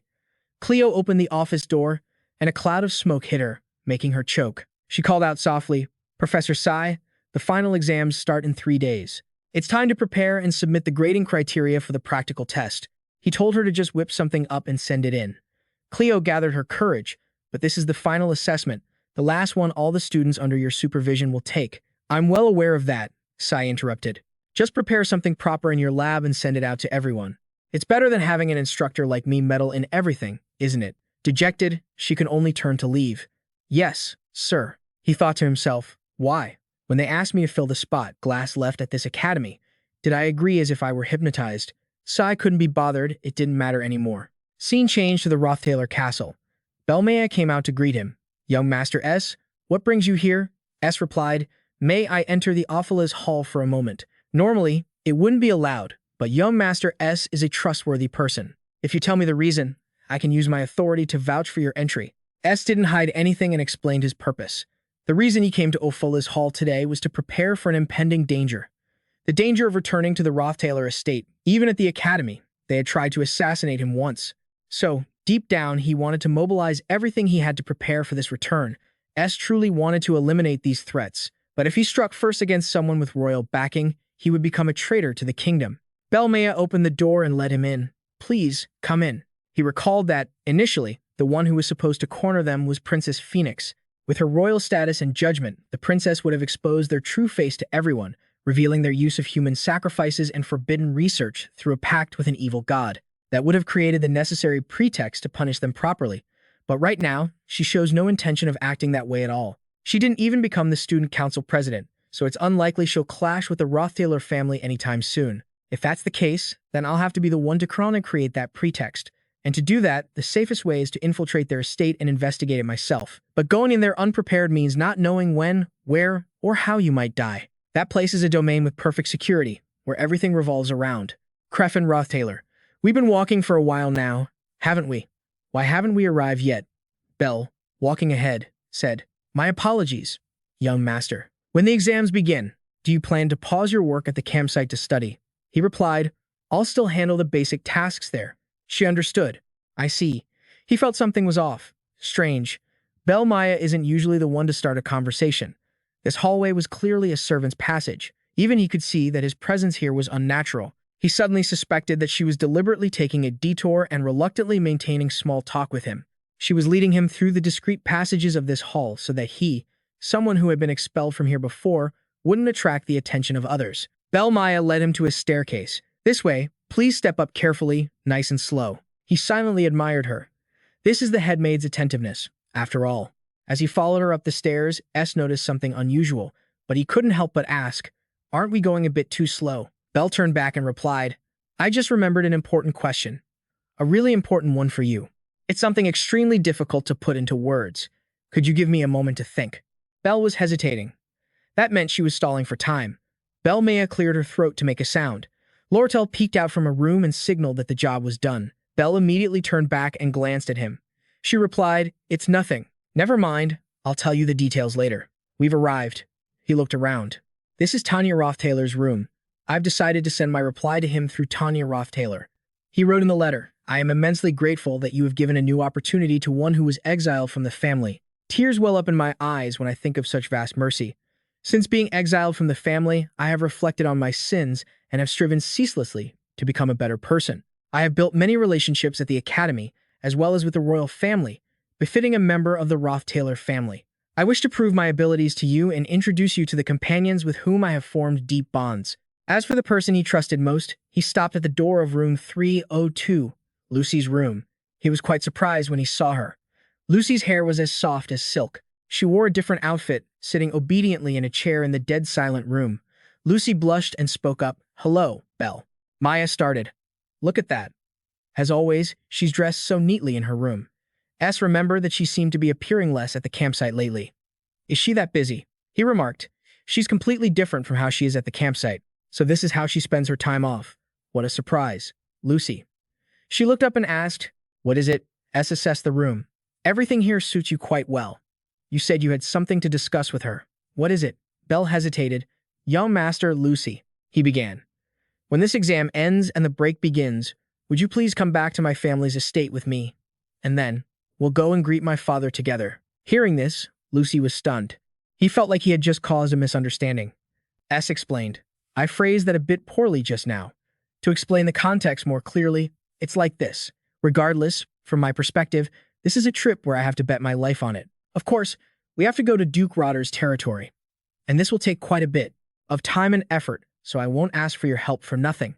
From this point on, Lucy, this is something I can only say with sincerity, especially because I truly trust you. I intend to overthrow Crepin Rothtaylor Ed Rothtaylor, right within the family itself. I know it's immoral and a betrayal, but I no longer intend to let my father sit comfortably as the head of the family." Lucy's face darkened as she asked, "Is the reason for revenge?" S was silent for a moment before answering. He denied it. "No. The only reason is for survival.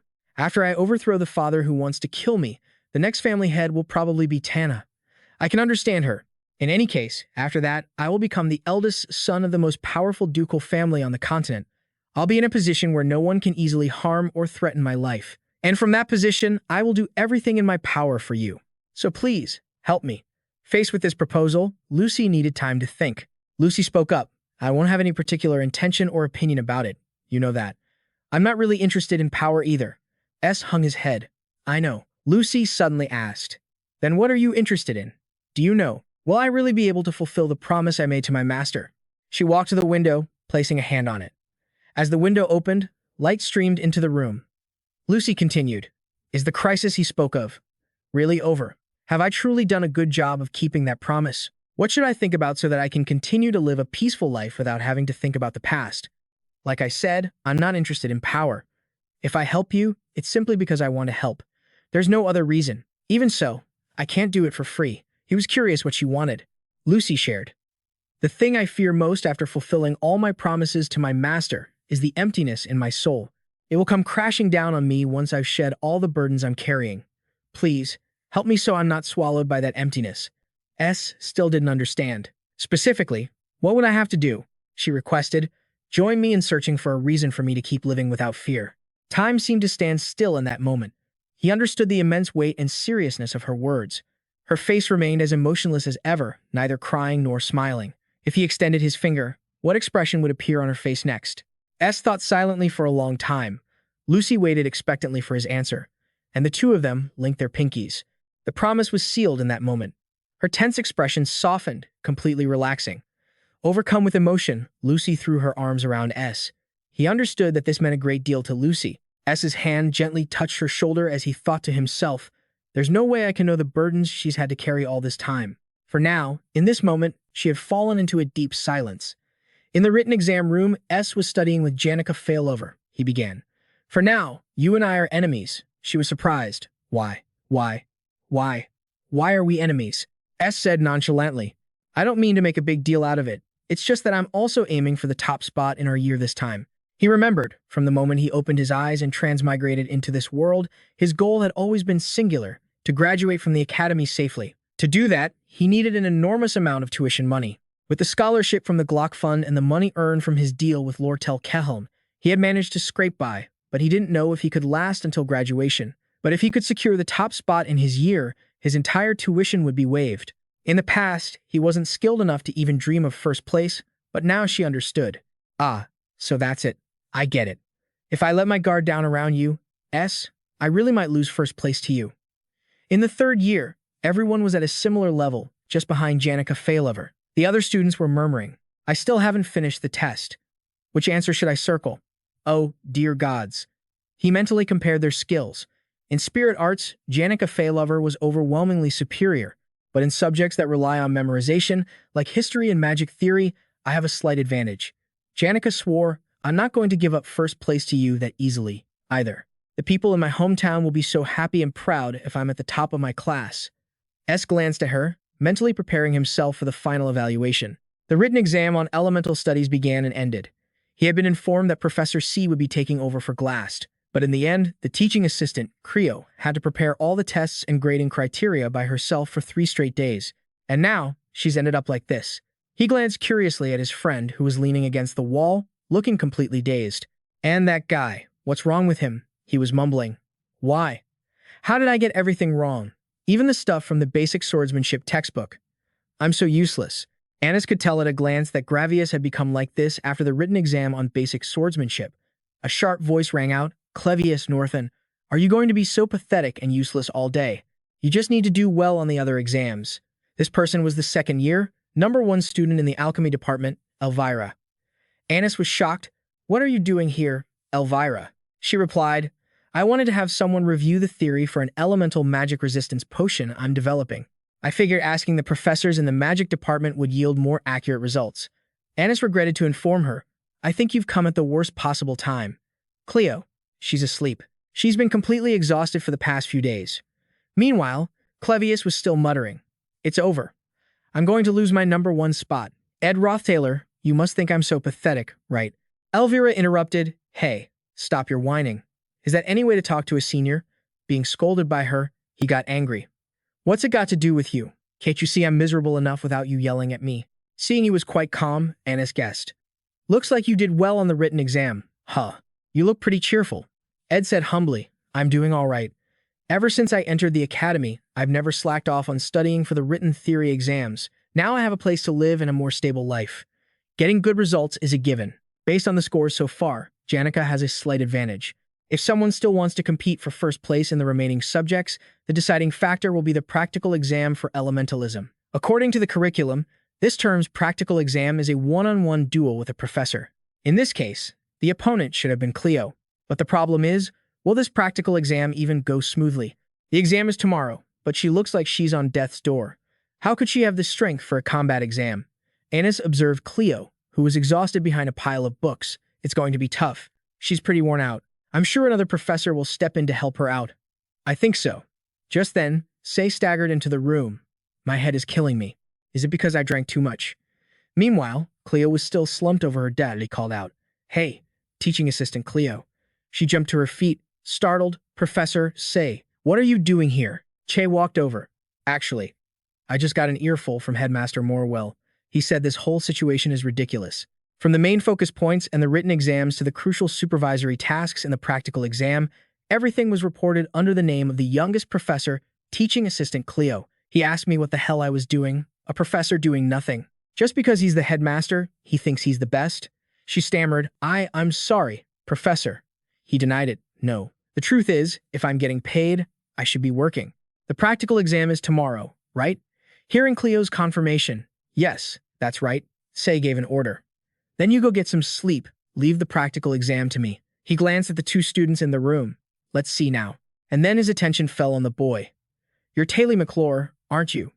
Say smirked as a plan formed in his mind. He asked, "How about we have a go at it?" Ed was surprised. "What?" The next day, at the Ophilus Hall combat training grounds, murmurs rippled through the crowd. Someone pointed down to the training ground. "I heard the new professor, Say, is going to fight that Ed Rothtaylor, number 53. This is going to be good. Look, even the student council president herself came to watch." "For real?" Chief Secretary Ziggs Effelstein and the head of the action committee, Senior Dai, are here too. Tanya Rothtaylor thought to herself with worry, "I don't think Ed can beat a professor." With the exception of Lucy Merrill. No matter how talented a student is, they can't defeat the professors, especially when Professor C's nickname is the War Hero. The reason I came all this way, despite my packed schedule, is because the holidays are coming up. Ed will be returning to his family estate soon, and I don't want him to get hurt. Chase stepped onto the training ground, groaning, "My old bones." As he stood opposite the boy, he complained, Sleeping like a log on the floor has made my bones scream. Looks like I need to cut back on the drinking. Say was sure the boy would lose this match. Another nickname for the war hero, Professor C, was Mad Dog. Gusts of power like wind shot towards Ed. He raised his hand, and magic gathered into a sphere. The Mad Dog's attack was blocked by Ed. C praised him. Your firepower is stronger than I expected. He had already begun his second attack. Lightning was slowly condensing. As the current of lightning approached, Ed silently noted that it was a rather fast incantation. So this isn't basic magic. Indeed, Say was activating the intermediate lightning spell, Flash. The lightning exploded, and the entire training ground was filled with a blinding light. Someone shouted, "I can't see a thing." Ed used the flap of his robe to block some of the glare. The professor commented, "Not bad." Say had already charged forward. "You have pretty good reflexes." Che cast the intermediate lightning spell, Mana Wave. The boy blocked it with a basic defensive magic shield. At the same time, he condensed firepower, casting the basic fire spell, Fireball, hurling it towards Say. He assessed Ed's technique. "You have a solid grasp of basic magic." The brilliant firelight reflected off Say's face. The firepower engulfed the area. "He's blocking my vision with a fireball spell." Ed activated the intermediate fire-type magic, Single-Point Explosion. Ed calmly executed a series of spells. Say praised him appreciatively. "You're a fast learner. You pick up what you see very quickly. Are you the type to immediately practice what you've learned? Then shall we move on to practical application?" He activated the basic water spell, Water Bullet. On Ed's side, he had already charged the basic fire spell, Fireball. The two opposing forces of water and fire collided. A thick cloud of smoke filled the area. Ed thought to himself, steam, the result of combining water and fire. A combat environment that obscures the enemy's vision. Quite familiar. And so, he glanced at C's silhouette appearing through the steam. Ed had launched a wind blade to disperse the steam. Meanwhile, on C's side, he had used the basic magic, Ice Shard, to block it.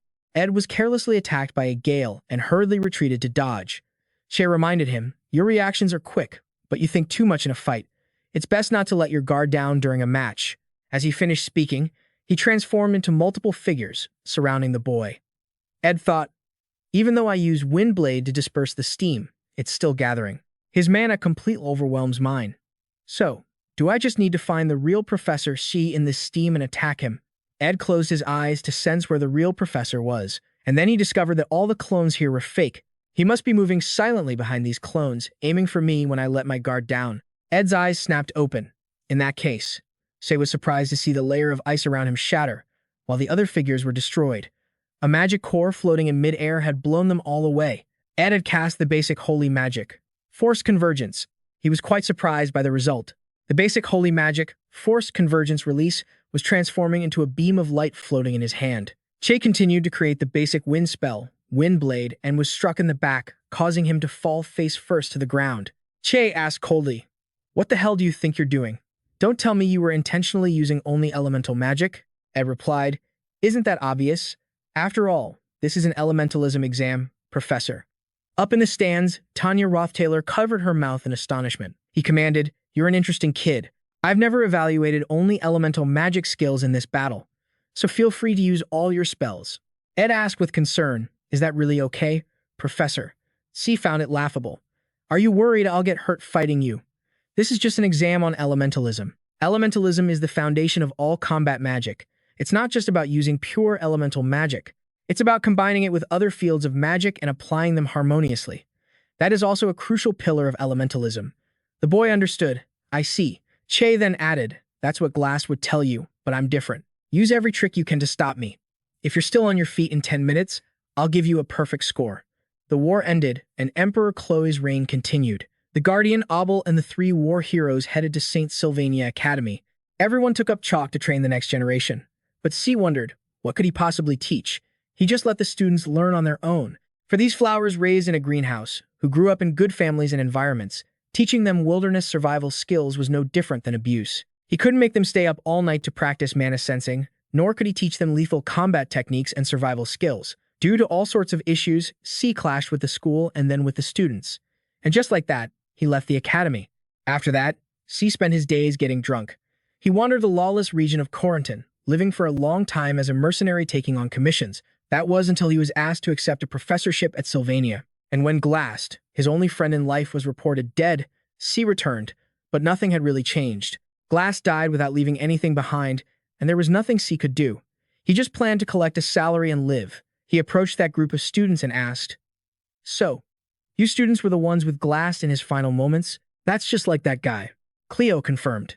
Yes, among those students, there was one that Professor Glass paid special attention to during his lifetime. C remembered it vividly, until that immature-looking associate professor uttered a name. He asked, "What's his name?" "Whatever it takes, any means necessary, stop him." Back in the present, C gave him a challenge. "If you're still standing on your own 2 feet in 10 minutes, I'll give you a perfect score." Srote Taylor McClure. Magic began to radiate from around him. Just then, ice spikes appeared in front of C. He immediately used magic to slash them apart. C had to exclaim, "This kid." He was surprised. Did he complete the mana summoning the very moment our conversation started? Moreover, elemental studies weren't his specialty. He cast the spirit ritual of water manifestation. Water appeared in midair, forming a water leopard. C thought to himself, "Are you a spirit user?" He began to fight it. Suddenly, C realized, no, it's not quite right to call him a mage from the start. For a mage, close combat is the standard way to fight. But if he were a mage himself, someone would have taught him not to rush into close combat. Yet, the moment he realized fighting with mana was a disadvantage, he immediately changed his fighting style. To have such skill but only use elemental magic is almost like fighting with your hands and feet tied. Of course, on the battlefield, this is a common sight. While lost in thought, C was attacked by him again. He leaned back to dodge S's close-range attack. At this distance, he was gathering a basic holy magic, force convergence. A dagger was flying towards C. S's speed with the blade was incredibly fast. The dagger's tip struck C's shield. He realized, such fast reflexes, right? There's also holy magic. So what's next? He had immediately summoned Murs. A layer of energy coated the blade. A notification appeared, spirit ritual, detonation. An explosion erupted, and C retreated from the spreading shockwave. He gritted his teeth and exclaimed, "Look at this kid." The mid-tier spirit Murs landed on his shoulder. C was astonished. "You mean he's already surpassed the student level?" He had to see him in a new light. "I'm wide awake now. Since it's come to this, I'll see this through to the end. I'm not sure about the consequences. I'll probably have to write another report. But even though I heard he was a mad dog, why with a student?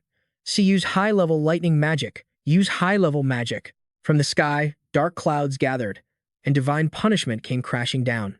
On the ground, only a thick cloud of black smoke remained. C started to regret it. Damn it, I went too far. He's a student, after all. I just thought he could somehow take it. Just as he let his guard down, a wind blade shot towards him. It grazed past C's face, leaving a red streak of blood. He saw S faintly appearing through the black smoke. He was shocked. He took that?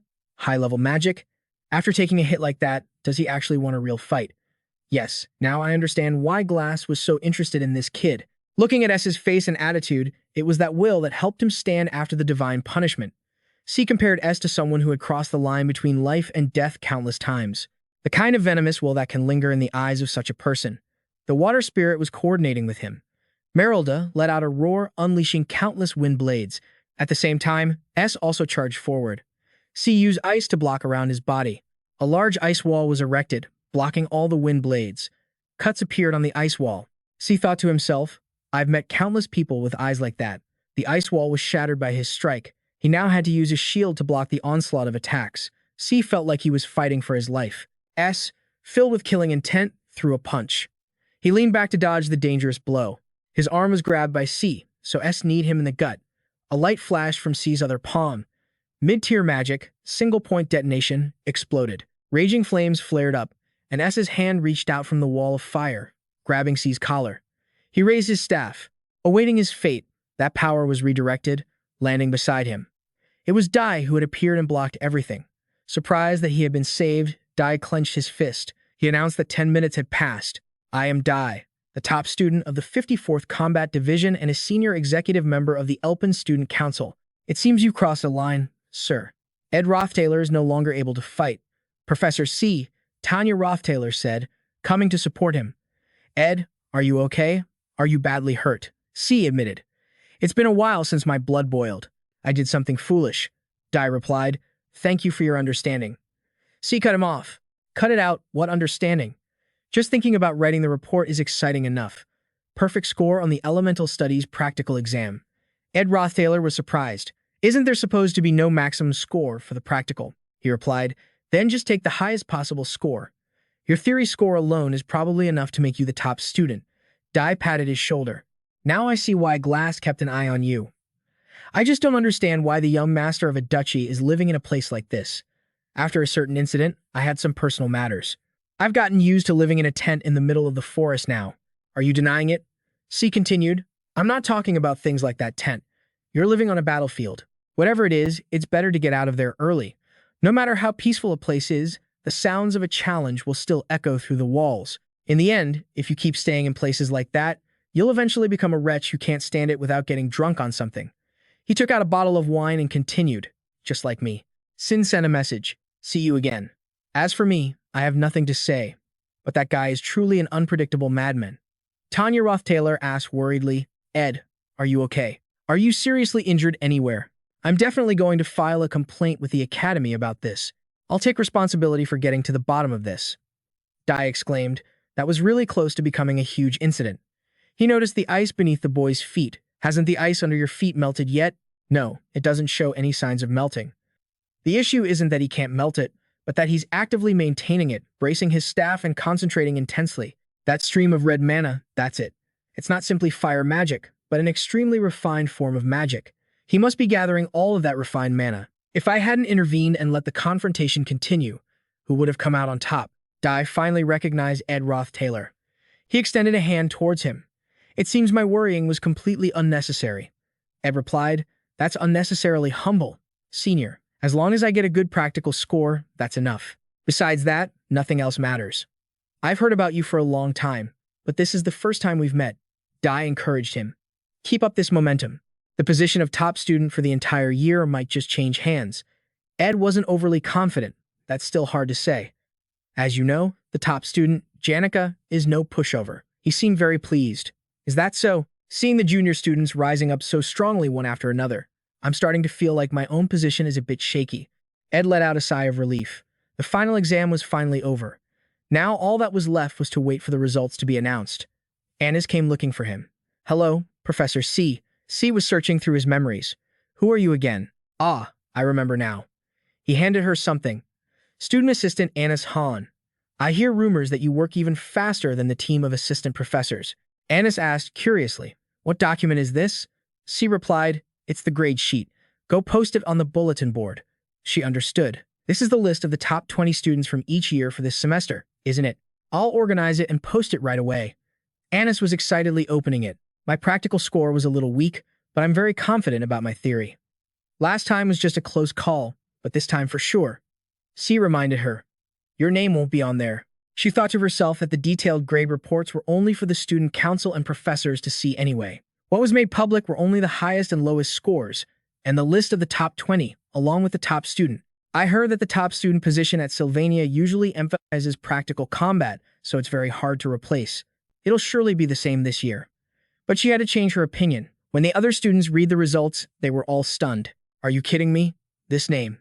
The names were honored one by one. First year rankings. 1. Wei, top student. 2. Joseph W. Bells, second place. 3. Dennis Venoms. 4. Cloudbell Arus. 5. Tanya Rothtaylor. Second year rankings. 1. Lucy May, top student. 2. Lel, second place. 3. Cravius Norton. 4. Dale. 5. Taylor McClure. Someone exclaimed, Is this for real? Honestly, I think this result is well-deserved. He worked incredibly hard. They read on to the third-year rankings. 1. Ed Rothtaylor, top student. 2. Janica Fall Lover, second place. 3. Drake Lakers. 4. Atalanta T. 5. Saria, Semen. Fourth-year rankings. 1. D. Top student. 2. Che Iana Bloom River, second place. 3. Dorothy White Bells. 4. Good Luck. 5. Pika Bloom River. Someone once asked Ed, You think you can become the top student just by living life to the fullest? It took exactly 1 year and 7 months. Some might be astonished by such a great achievement in such a short time, while others might admire the resilience it took to endure. Throughout that period, whether it was actually long or short, or what the process was like, didn't matter as much as the final result. Ed had officially become the top student of the third year. From now on, instead of having to scramble for money to pay next semester's tuition, he could focus more time on dealing with the disasters to come. In short, his chances of survival had improved dramatically. By all rights, Ed should be feeling relieved that he had secured his life. But he was puzzled. What was this feeling welling up inside him? A voice called out from behind. "Hey, Ed." Janica came to celebrate with him. "You really did become the top student. I ended up dropping to second place. You finally beat me." Suddenly, he called out to Janica. Ed grabbed her wrist and pulled her away. He spoke up. "I need to talk to you. Let's find somewhere more private." When they reached a deserted spot, Janica asked curiously, "Ed, what's wrong?" "You found out about the theory test, Ed Rothtaylor, Elemental Studies, 95 points. Janica Failover, Spirit Studies, 30 points. You threw the test on purpose, didn't you? Are you trying to give me the top spot?" She panicked. "Was I that obvious?" "It's not that. Because of my disciplinary action last time, I wouldn't have gotten the scholarship even if I came in first.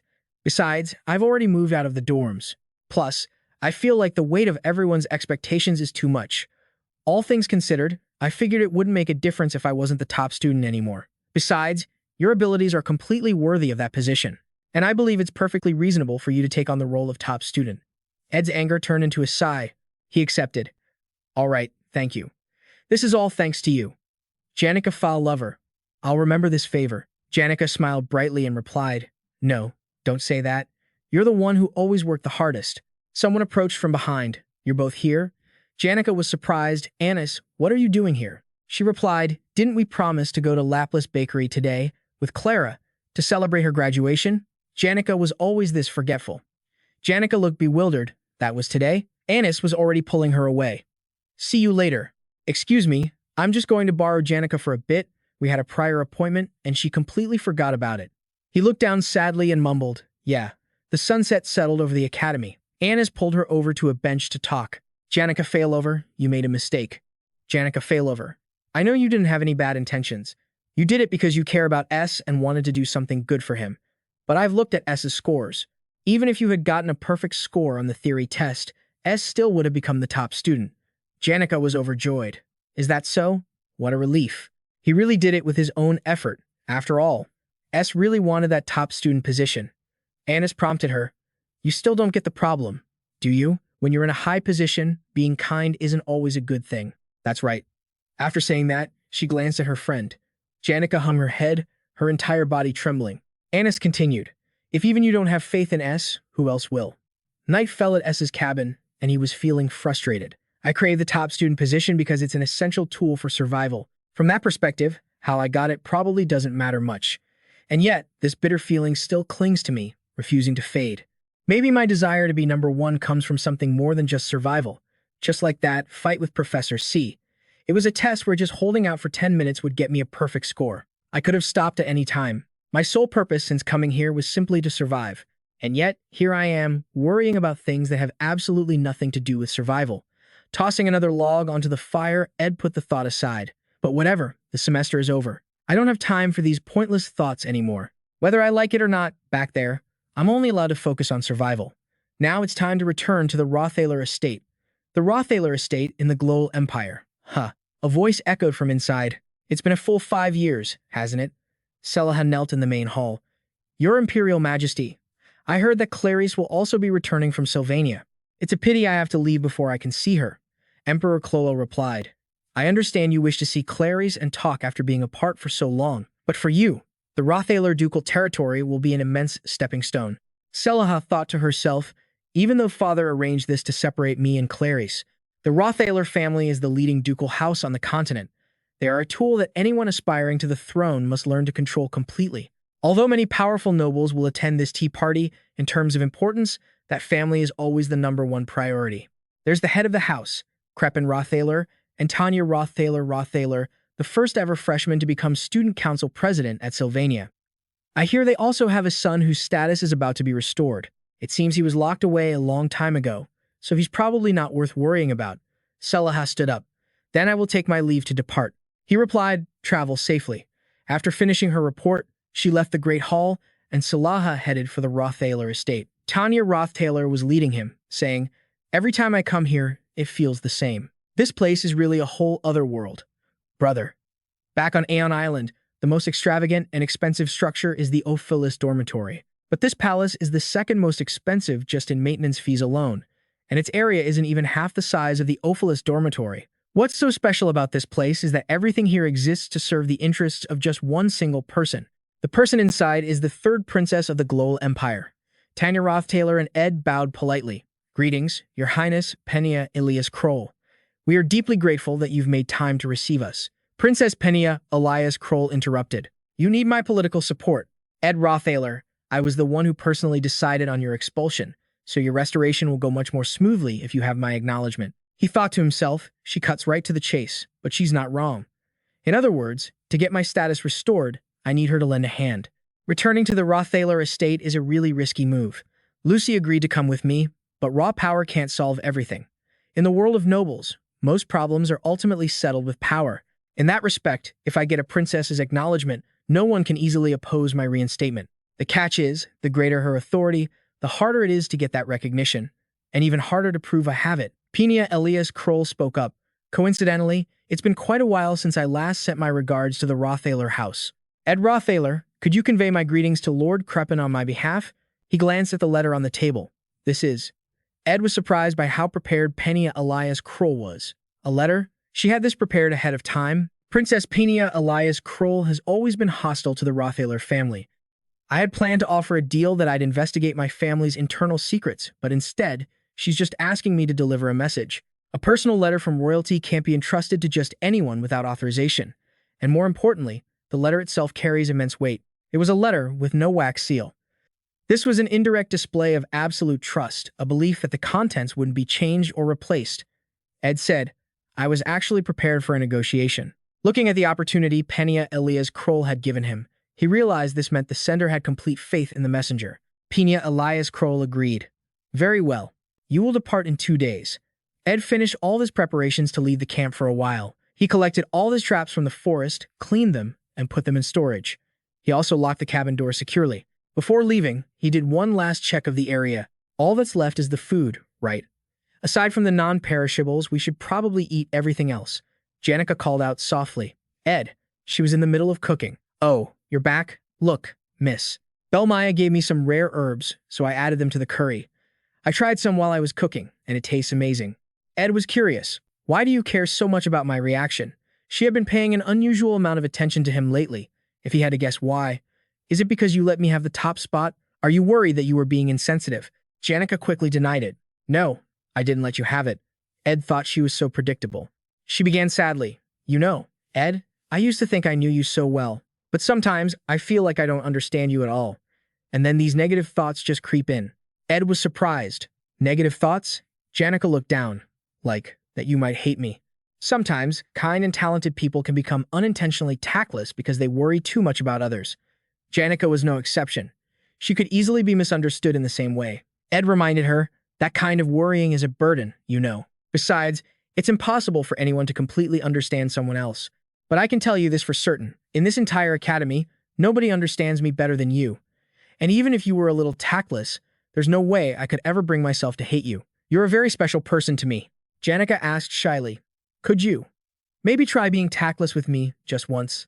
For example, if I make a mistake, say something I shouldn't, or if you need me to do something, even if it's difficult and time-consuming, that's all fine. I wasn't planning on going home for the break anyway. Ed had a request. In that case, would you like to help me with a mission? Janica replied happily. Of course. Just tell me what it is. 2 days later, Ed's group was nearing their destination. The carriage rolled into the Rotter territory, located in the center of the empire, a land holding the most crucial strategic position. To enter the imperial capital from the continent's western coastal strip, where bustling cities were concentrated, one had to pass through the Rotter territory. This position symbolized the Rotter family's role as protectors of the royal family, and so, the people of the empire often called this place the shield of the capital. While Ed was sleeping, Tanya Rothtaylor called out softly, Brother. She glanced fearfully at the situation on the other side. Wait a minute. Seeing Janica emitting a terrifying aura, Tanya Rothtaylor thought, the atmosphere in here is so scary. Can we even make it to our destination safely like this? She hung her head, her gaze drifting down to Lucy, who was asleep on Ed's lap. Janica tried to pull Lucy off. Move aside, it's dangerous to sleep like that. She used her strength, but the other girl just clung tightly to his leg. Get off, it's dangerous. Tanya Rothtaylor thought fearfully, but why? Why are these two? People with such immense power, even here. Little Tanya Rothtaylor was so scared she started to cry. I'm so scared. I'm scared to death. The carriage rolled over a rock and jolted, waking Ed up. His eyes darted toward the two girls. Lucy had her face buried against the carriage wall. Tanya Rothtaylor was cowering in a corner, and Janica was hugging his leg. Ed was surprised. What are you doing? We'll be there tomorrow. That evening, as they sat around the campfire, Tanya Rothtaylor asked, Brother, it seems like you're very close with those two, aren't you? He replied, ever since the beginning of the semester. Lucy then called out the name Janica Failover. Both of them turned to look at Janica in unison. Lucy warned, You mean to tone it down a bit? There's a whole swarm of spirits surrounding this place. Just then, one ran up, startling her and making her jump back. Lucy reminded her, The spirits flock to my campsite in droves every single day. Whenever anything happens, they run to her and report it in a frenzy. That's just too obvious. He was perfectly fine today. You get detailed reports on his every little move, don't you? Don't you think he'd feel like he's being watched day and night? Janica blushed and denied it. No, the spirits are doing that on their own. Lucy exposed her. You could totally tell them to stop, but you didn't. You act all innocent, but in reality. Lucy sighed and said, You're so devious. Ed spoke nonchalantly. It's fine.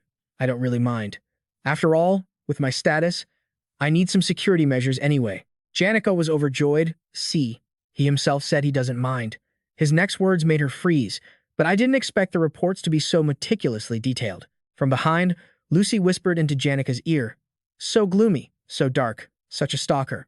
If it were me, I'd be so ashamed I'd have to stay far, far away. Ed stopped her. That's enough. We're about to set foot in the Rotter estate. We need to discuss our plan of action now. In reality, that place is the enemy's den. Never forget that. We are here to find evidence, anything that can expose Graf and Rotter's true ambitions. The next day, they arrived at the Rotter estate. Only about 5 to 6 buildings were visible at first glance. Its scale was far grander than the Phyllis dormitory. This place looked more like a town than a mere estate, and it was a place where the family's authority overshadowed even that of the royal family. On this land, the members of House Rotter stood even taller than the emperor. As he handed his luggage to a servant, the man actually dropped Ed's luggage. It fell to the ground right in front of him. The servant broke out in a cold sweat. The line of servants behind him bowed their heads and shouted, My apologies, young master. It has been so long since I last had the honor of seeing you that I could not contain my nervousness. Seeing you return in a blaze of glory, your aura was so radiant that this humble servant made a mistake. He knelt down. Please, I beg you, find it in your heart to forgive me. He replied, It's all right. I'll carry this myself. Ed picked up his luggage and walked away. The servant's jaw dropped in astonishment. He walked inside. From now on, in order to survive, Crep and Rotter had been waiting for Ed for a long time. Come, my son. His goal for this trip was that he would have to overthrow a god. They were waiting for an audience with Crep and Rotter. Tanya Rothtaylor gazed at the portrait before her. It had been a long time since she'd had the chance to look at Chi Awen's memorial portrait again. During his days at the estate, he had always shown a strange hatred for this painting. Awen Rotter, the eldest daughter of the clan, and also Taylor McClure's older sister. In any case, she was long gone. What made Ed wonder was why this portrait was still displayed in this position. Was it out of lingering affection for a deceased daughter, or to honor the exemplary life she had lived as a lady of House Rotter? Crep and Rotter approached and asked, So you've returned? It must have been a long and tiring journey. I have been waiting for you, Ed, my beloved son. At this moment, every corner of the residence was bustling with activity. Starting tomorrow evening, a grand diplomatic banquet will be held. All the servants are working tirelessly to prepare. Therefore, I hope you'll forgive them if they are a bit neglectful in welcoming you. Ed said politely, I sincerely apologize for returning at such a busy time for the family. He denied it. Not at all. It is precisely because of this timing that I summoned you here. At the upcoming party, we will announce to the entire kingdom that Taylor McClure, the son I have always been proud of, has officially returned. Crep and Rotter shifted his attention to the other two, and these must be the school friends who have helped my son. Janica stammered, Yes, my name is Janica Failover. Crep and Rotter knew of her. That name is not at all unfamiliar to me. I've heard you are a talented summoner, one who can command high-level spirits with ease, and that young lady must be the one Tanya Rothtaylor mentioned in her letters, the renowned and legendary magical genius, Lucy Myril. After he finished speaking, the entire room fell silent. Graffin stood up abruptly, assuming the posture of a host. He praised, You've brought back some very interesting friends.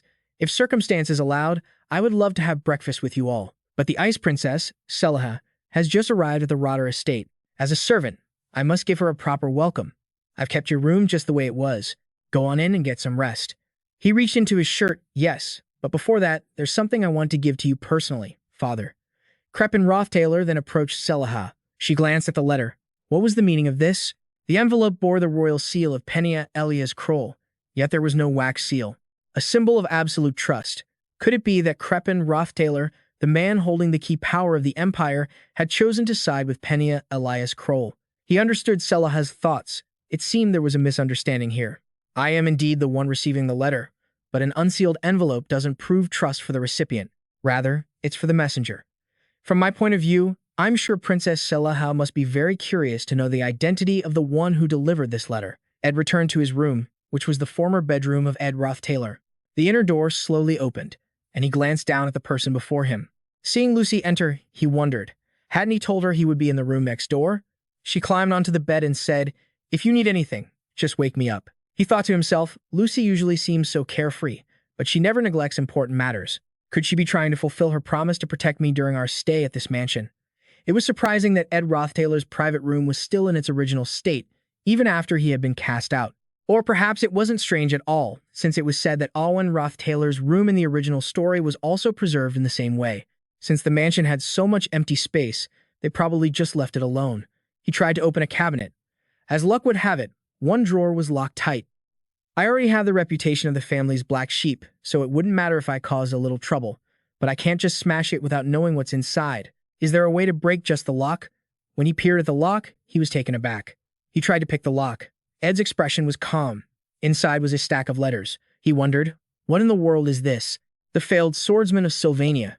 A foolish, pampered young master kicked out for scheming against Taylor Moore. That was the character of Ed Rothtaylor. No one knew the fate of this minor villain after his role was over. But one thing was certain, his end would be extremely tragic. All this time, I've been working relentlessly to escape that predetermined fate. But the part of the story before the script began is completely unknown territory. The contents of the letters stated that if things continued like this, I would soon face death. A life whose end was already decided. Does that even have any meaning? Is there any value in an existence that's just waiting for a scheduled death? The time I spent basking in the glory of the Rothtaylor name was all too brief. Now, I will end it all as Ed Rothtaylor. My journey stops here. Ed guessed these were handwritten letters from the original Ed to Owen while she was still alive. Based on the number of letters, they must have been in constant contact for years. It's going to take a lot of time to read through all of this. But anyway, I got lucky. He laid the letters out on the table. Whenever I have free time, I'll try to understand the contents of these letters. For now, I'll have to play the part of Ed perfectly in front of Crepin Rothtaylor. The Bloom River clan, the most powerful family of mages in the Empire, was famous for using specialized combat magic designed solely to gain an advantage in one-on-one duels. Instead of delving into academic research, their magic was aimed only at victory, which made it somewhat cunning and cruel. Among the upper class, they had a very evocative nickname, a den of witches. The head of the Bloom River family was Senior Bloom River. However, when faced with such an overwhelmingly terrifying magical power without sustaining a single scratch, the type of magic used no longer mattered. Lucy woke up and asked, "Is it over?" The scene shifts to the central garden of the Rothtaylor estate. The person across from him bowed and spoke. "Thank you for organizing such an interesting match. The moment I arrived, Duke Crepin Rothtaylor. Since this young lady created such a big stir at the academy with her abilities, I wanted to witness them for myself." Crepin Rothtaylor replied, "It was no trouble at all. I also found it to be a very worthwhile performance." He glanced at Lucy, who was asleep in his arms. "You keep some strange companions." Ed replied, "Yes, they are indeed very special people." Crepin noticed the girl looked quite exhausted. Ed explained, "She normally sleeps a lot, but she had trouble sleeping last night." He reminded him, "Once you've rested up, I'd like for us to talk more at the party tonight." That was a spectacular match, a worthy opening for this important social event. Well then, I'll see you all at dinner. He knew the time had come. The distinguished guests had started to arrive in droves. Perfect, now's the time. I'll let Lucy rest in the room for a bit, then take advantage of the chaos to make my move. Just then, Janica ran up, calling to Ed, "I've sent the spirits to scout around the building like you asked. Since almost no one here can sense spirits, it was much easier than I thought." About Duke Crepin Rothtaylor's private office. He quickly covered her mouth, signaling for her to be quiet. The two of them hid behind a pillar. He said, "Come to my room." Janica blushed. "Your room? Just the two of us." "Right now?" Ed confirmed. "Exactly. First, we need a space without any prying eyes or ears. No one would dare enter here without permission." Janica replied, "Yes, okay, that's true." Ed pushed her into the room. Inside, Selaha spoke up. "Well, I certainly didn't expect this. It seems this isn't an ideal place for a secret rendezvous, because someone was already here first. Ed and Janica knelt. I did not think you would be in my room, Your Highness. Please forgive my rudeness. The one waiting for them was Princess Selaha. She held up the letter. We don't need to waste time with lengthy pleasantries. After all, you already understand everything. Have you decided to remain on this sinking ship? Ed warned. Don't spout such baseless nonsense. For the high nobility, surrounding oneself with a few commoner girls is an old pastime. I have no intention of meddling in your private tastes. However, it would be best not to foolishly give your heart to that poor girl. If you were to have a child with her, the entire social order would be thrown into chaos. I've seen more than enough nobles get led around by the nose by such inferior people. It's truly laughable watching those little plays unfold. Taylor asked, Thank you for your guidance, Princess Selaha. If I may ask, is there some important matter you came to see me about? Selaha got straight to the point. Of course, there is. I'll be direct. As you've observed up close, Penna alias Kroll is a child who gets lost in daydreams. That girl has absolutely none of the qualities required to sit on the throne. Therefore, you should join my side. Taylor didn't rush his decision. How could I dare presume to take the hand of the Grand Princess with these unworthy hands of mine? Even though I carry the blood of the ducal Rotter family, I am still not qualified to touch someone as noble as you. Selaha replied, You're quite the smooth talker. Though they're just empty pleasantries, her eyes turned cold, because Selaha understood clearly, but you're obviously rejecting me. Your father, Lord Crepin Rothtaylor, will side with me as well. As the child under his protection, you should make a wise decision. Taylor thought to himself, That's exactly why the Ice Princess Selaha assisted Graffin's plan to usurp the evil god's power. But in the end, she couldn't control it and was completely devoured by Mebula. Among the characters in Chapter 4, her fate was one of the most tragic. I absolutely cannot walk the same path as her. If he needed a reasonable excuse to refuse, Taylor was using the reign of His Majesty Emperor Chloe as a pretext. We are enjoying an era of peace and prosperity, are we not? In times like these, what we need is a virtuous and wise ruler. I believe Princess Penna alias Kroll would be a worthy successor to that position. Selaha reminded him, Penna alias Kroll has no ambition for power, don't you know that? He stood firm in his choice. Even if the princess currently insists that she does not want the throne, I will hold fast to my belief and quietly wait for Princess Penna alias Kroll. To refuse Selaha's invitation, there was no better shield than the name of Penna alias Kroll. She was rendered speechless by his words. Selaha stepped in front of him. She lifted Taylor's chin. Now this is starting to get interesting. What was that you just said? To be honest, I've always loved taking things that belong to others. Often, loyalty shines brightest the moment it's shattered. I can't wait to see how long your faith in Penna alias Kroll will last. Only he knew that in reality, he wasn't really supporting Princess Penna alias Kroll at all. There seemed to be a slight misunderstanding here. Selaha said calmly, It's fine. We have plenty of time. This gathering will last for another 5 days. During that time, you will soon realize the vast difference between me and Penna alias Kroll. If you change your mind, you can find me anytime. Taylor replied, I appreciate your generosity. Selaha said her goodbyes. All right, I'll see you later. Janica Failover spoke up. I'm not the kind of person who's so easily persuaded. Even if I'm a commoner, I'm not someone you can just look down on. I should have responded with confidence like Lortell, shouldn't I? The more I think about it, the more annoyed I get. Taylor advised, her personality has always been that disagreeable. Janica Failover was very concerned. She's a princess, and she possesses devastating beauty, yet she's deliberately approaching Taylor. He changed the subject. You said you scouted the entire mansion. Did you find anything? She reported back. Yes, this mansion is truly massive. It was a bit tiring, but I managed to gather some important clues. Below Duke Crepin Rothtaylor's private study, I'm told I sense an unusually strong flow of magical energy. But according to the mansion's blueprints, the area beneath the library is supposed to be the kitchen. There's no reason for such a huge source of magic to exist where the servants work. It's truly suspicious. I think we need to go check it out ourselves. But that library is a place Duke Crepin Rothtaylor frequents. Furthermore, when it's empty, it's always sealed tight, making it very difficult to infiltrate and investigate. Taylor instructed, In any case, we still have 5 days. Let's stay calm, observe, and wait for the right moment. I'll always be ready. If anything happens, just come to my room anytime to let me know. Janica Failover blushed. Here? In your room. Anytime. Meanwhile, Taylor was deep in thought. There are still too many things to handle. I haven't even read half of the letters between Alwyn and Taylor. But if I just hole myself up in my room, Crepin Rothtaylor will definitely become suspicious. I have to find time to read the letters when I have a spare moment and scout the library when I get a chance. But to avoid being watched, from now on, I need to participate more enthusiastically in the official activities of the gathering. On the first day of the social gathering, it's best to warm up the atmosphere slowly before diving into the 5-day-long series of events.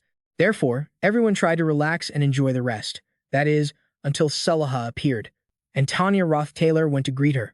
Greetings, Princess Selaha. It is a great honor to be in your presence. I am Tanya Rothtaylor, the official heir of the House of Rotter. It is a pleasure to make your acquaintance. Selaha praised her. You certainly look worthy of that position. The fame of the House of Rotter will surely resonate for decades to come. Tanya Rothtaylor spoke tactfully. Please forgive the rather simple reception in the main hall on this first day. She spoke casually. I arrived earlier than planned, so there's no need to worry about it. Thanks to that, I got to witness something rather interesting. Is that the young man over there? The heir whose status in the family is about to be restored. The one entering now is Taylor McClure. Today, he wore a new outfit that enhanced his royal aura. The people around them murmured, he certainly has a prickly aura, but compared to before, he looks much more composed and a lot sharper.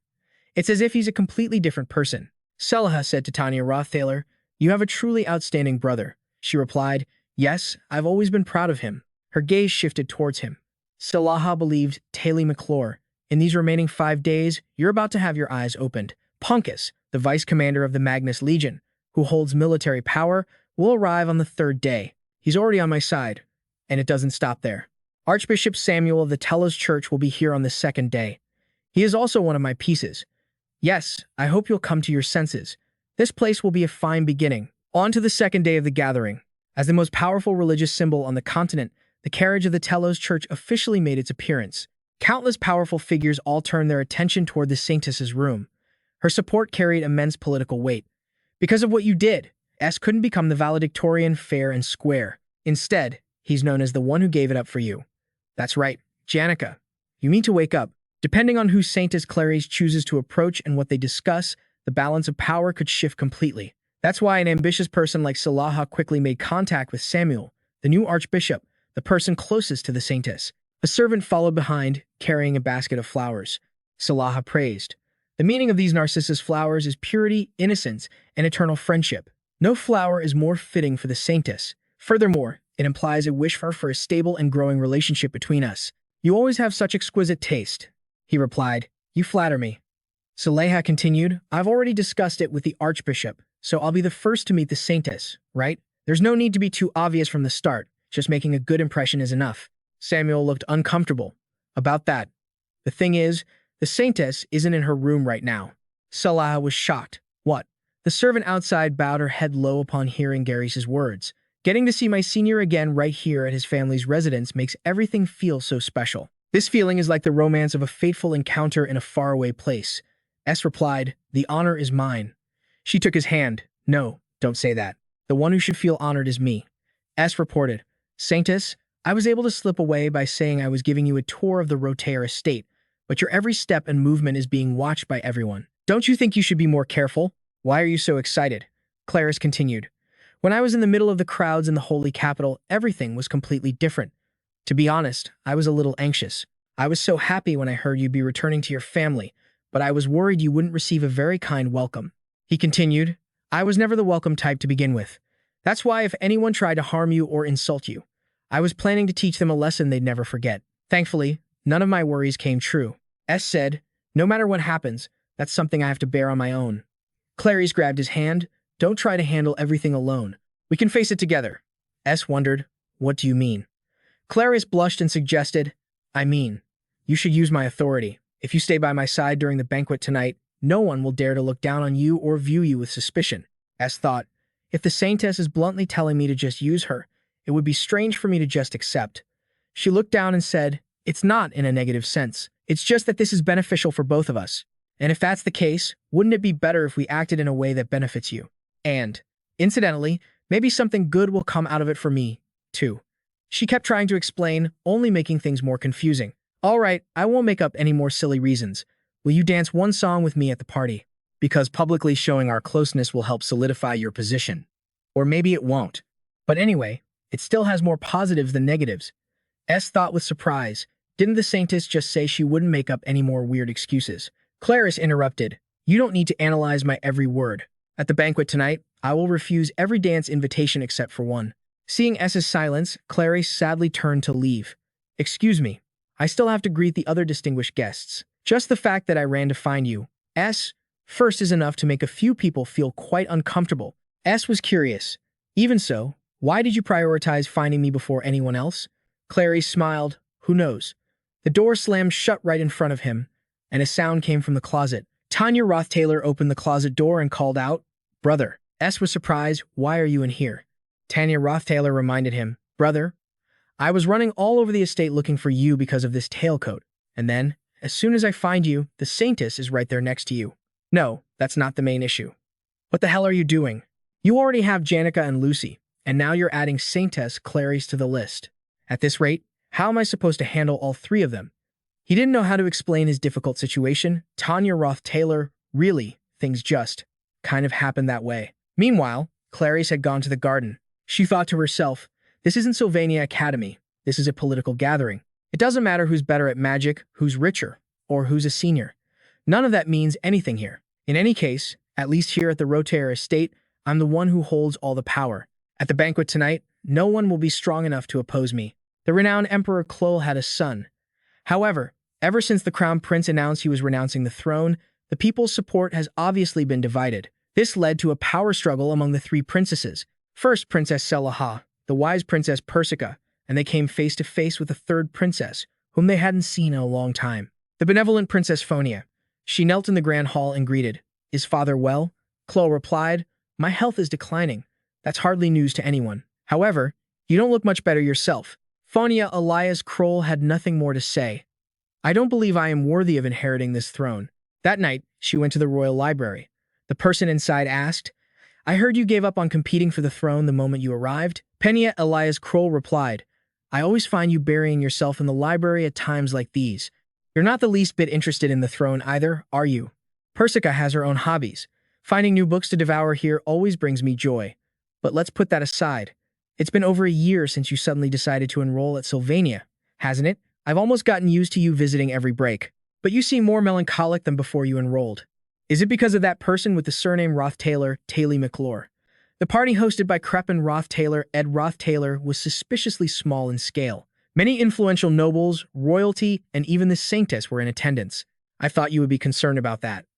Is that the problem? Crepin Rothtaylor is a loyal vassal and a model for the aristocracy, or so I and many others might think. However, you've always looked at the old man with suspicious eyes. It seems to be for no particular reason. In our situation, each of us has a talent for seeing through things. For me, it's books. For Selaha, it's power. And for you, it's people's hearts. Penna replied, Is that so? The source of my troubles does come from someone with the name Rothtaylor. But it's not Crepin Rothtaylor. It's Ed Rothtaylor. Penna Elias Kroll thought to herself that she had once wanted to escape this invisible power struggle and prove that she was worth more than her current title. A year and a half has passed since I came to Akan Island. In that time, the balance of power has tilted completely in favor of Grand Princess Selaha, and the throne moves further and further from my grasp. But I have no intention of reclaiming what's been lost. That man proved that my secret weapon, my intuition, is nothing but useless. Persica saw right through her. I don't believe you when you say you have no desire for the crown, but I do believe your eyes, so I did a little digging on my own. These books are all materials that Crepin Rothtaylor went through when he volunteered to inspect the library. They are all forbidden books containing ancient magic from myths and long-forgotten evil gods. Did you hear about how you once caused Crepin Rothtaylor's son to be disowned? And recently, he has returned. Most of those accustomed to the lap of luxury would starve to death in his situation. Obviously, he wants to return to power. But isn't that strange? Sure, he might have just disowned his son to appease you, but why would he suddenly restore his status now? Ed Rothtaylor, the one who visited my room before he left, said this to me when he took the letter. He had said, I didn't expect you to help me so easily. I was prepared to negotiate with you. Penna Elias Kroll thought to herself, what if my initial suspicions were correct? She questioned, you let yourself be disowned on purpose because you knew a truth about your family that others didn't you? And he had deliberately distanced himself from the Crepin Rothtaylor, who was researching evil gods. Was his status being restored actually just him being dragged home in chains? Then the negotiation he mentioned was probably that he wanted to discuss with me ways to fight against the dark forces enveloping the Rothtaylor family. But using faith as an excuse, I pushed him back into danger once again. Persica revealed, "Tonight is the second day of the party, so it will continue for 2 more days. I'd love to go, but it takes a day and a half just to travel, so I'll have to pass. Although, you could get there in a day if you ride a horse without resting." Penna Elias Kroll decided, "Persica, I'm leaving. You seem to be doing fine. It's late, I need to get to bed." Then, a servant came to report, "Princess Penna Elias Kroll, we have prepared the fastest and most resilient horse." But she demanded, "I will ride at maximum speed." Penna Elias Kroll's entourage left that very night. "We will head straight for the Rothtaylor estate." Led by her, they picked up the pace. Persica exclaimed with interest, "A man who can make the third princess herself ride off into the night. The Rothtaylor estate is about to be shaken up. I wonder what he's like, but now is not the time. In this matter, the only princess left in the castle is me." On the second day of the party, Clarice, "May I have this dance?" The musicians focused on their music. He placed a hand behind Clarice, and their feet began to move with the melody. The two of them danced together at the evening party. In the lavish hall, everyone was lost in the music. Clarice whispered, "Senior, it is my honor." A few people were gossiping. "Look, it's the failure who just had his status restored. I saw him yesterday, too. He looks like a completely different person. But how can a madman change so quickly?" Meanwhile, Clarice worried that Ed would be upset. He understood what she was worried about. "There's no need to get upset." Clarice replied, "I was just thinking that perhaps everything I did was completely in vain." He reassured her, "It's all right, Saintess. You've helped me a great deal, after all." She blamed herself. "We had a chance to dance together, but I wasted it by worrying. But this party isn't over yet, so please dance with me again." "Senior," he smiled, "the honor would be mine." "Saintess Clarice, on the second day of the party, a more thorough search will begin. Lucy was on standby on the roof in case anything happened. Janica will break into Crepin Rothtaylor's study to find evidence to bring him down. Dancing with Clarice has brought me some unwanted attention, but in the long run, this will definitely be beneficial. I'm sure that no noble here would bring disaster upon themselves by causing trouble or obstructing my plans, except for her." The person he was thinking of spoke up. "You seem busy, Ed Rothtaylor." Ed greeted Princess Selaha. She added pointedly, "You're making a face as if you've just run into more trouble." He thought to himself, "That's exactly right." Selaha guessed his intention to leave the grand party behind. "It's so easy to guess your purpose. You intend to associate with that commoner girl, don't you?" He thought to himself. "That's right, although not in the way she thinks." Ed bowed his head. "I thank you for your opinion, Your Highness. I will consider my actions more carefully in the future." Selaha continued. "Then may I verify whether those are empty words or not?" The wineglass in her hand fell and shattered. The guests in the hall all turned to look. Selaha's hand gestured towards Ed. She made an invitation. "Will you dance with me? You seem to be a good dancer." He understood perfectly.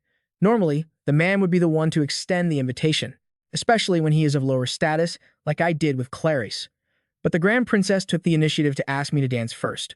With everyone's eyes on me, there was absolutely no way for me to refuse. But Ed still refused. "I decline. How could I dare to lead a dance with the princess? I am not feeling well and would only cause more trouble." With that, he turned and left without the slightest hesitation. Behind him, Selaha thought angrily, "His insolence knows no bounds. Ugh, this party is where I will solidify my position as the future monarch." I met with the head of the house, Crepin Rothtaylor, on the first day, and I intended to meet the Saintess on the second day. Not only did he steal the honor of meeting the Saintess first, but he also rejected my invitation to dance. Has he resigned himself to being Penna Elias Kroll's lackey? He's just shortening his own lifespan. I will completely isolate you from all power. The investor Ronald will visit on the third day. He is the investor for a merchant guild that controls all goods entering the capital. He will deeply regret it when he realizes that Ronald is on my side. That man is the right-hand man to the guild master, who recently took over all operations. Safu reported from outside, "Sir Ronald Bel-Atres, your superior has cancelled your business trip. You are requested to return to headquarters and resume your duties." Ronald was surprised. "No way." "Why? Is the guild master going himself? That's ridiculous. I was supposed to be the one to go this time. I need to meet and build a relationship with Princess Selaha." Safu asked, "Would you like to speak with the guild master yourself?" He refused. "That won't be necessary." The eye of the storm. It couldn't be called isolation. On the contrary, it was the center of everything. Sitting in the carriage was the guild master of the merchant guild, the saintess of the Ta sect, the princess who rides through the dark of night, the genius spirit mage, and the legendary magic prodigy. All of them were gathered around one man. That man was none other than the one at the Rothtaylor estate, an imposing 7-story structure. As night fell, even though the party was still in full swing, With a stream of servants bustling up and down the corridors, the higher floors grew strangely quiet.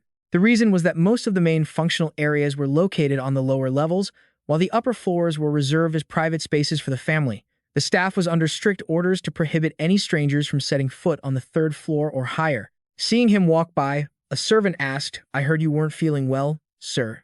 S replied, "I can take care of myself." Of course, members of the Rothtaylor family could come and go as they pleased. The old man's office was at the end of the fourth floor. Every window on this floor was securely locked. This also confirmed that the old man wasn't there. With the party at its peak, Crepin Rothtaylor, as the host, was undoubtedly busy entertaining guests below.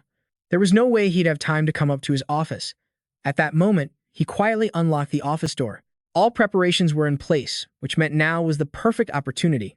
To expose the dark secrets of Crepin Rothtaylor, he had teamed up with Janica. He was curious how she managed to leave the party unnoticed. She replied, "Unlike you, nobody really cares whether I'm there or not." The door creaked open. Janica carefully peeked her head out. Suddenly, the old man's voice rang out. "So, you're here." How long had Crepin Rothtaylor been waiting for them? "We haven't had a chance to speak privately without being disturbed." "Yes, let's talk. I have so many questions for you, especially after you survived that horrific ordeal. Where should we begin?" Yes. Crepin Rothtaylor asked coldly. "Who are you?" "My son would never call me father. He hates me to his very core. No matter what you've been through, my son's heart couldn't have changed that quickly. I don't even sense any suppressed killing intent from you towards me. You look at me as if we're complete strangers. And from that, I can confirm one thing: you are not Taylor McClure." Crepin Rothtaylor's fist clenched. Magic radiated throughout the room as he watched Janica's actions with interest. She was summoning spirits. 3 intermediate-level spirits were neutralized in an instant. You have the ability to control high-level spirits, but I'm guessing you don't want this building to collapse. Are you worried about the guests on the floors below? Spirit Mage Janica Failover. You may be strong, but you're too soft. He launched a volley of sharp projectiles. However, those intermediate-level spirits are no match for me. Janica was slowly being bound. S said, "Lady Janica, I'm sorry." Even she was being wrapped up by those chains. Janica was pulled forward. The magic behind Crepin Rothtaylor served as an anchor, pulling them in. S's low-level wind magic, Wind Blade, sliced through the chains. After saving her, S lunged forward. He moved with incredible speed, appearing in front of the man in an instant. Crepin Rothtaylor praised him. "You're pretty good. You're definitely not my son." S's entire body was frozen stiff. Then, a single blow sent him flying backward. Crepin Rothtaylor asked coldly, "Who are you, really?" He was surprised when the boy broke free from his hold. A dagger cloaked in flames hovered before his neck, having already grazed Crepin Rothtaylor's calf. The boy sheathed his dagger. "I may not be your son, but I am still Ed Rothtaylor." To Crepin Rothtaylor, it sounded like he was spouting nonsense. S said, "But it's the truth." Janica, understanding his cue, she raised her staff to summon a spirit art. Yes. Dust and smoke filled the entire office. The final boss of Chapter 4, Crepin Rothtaylor. Gravity, inertia, friction.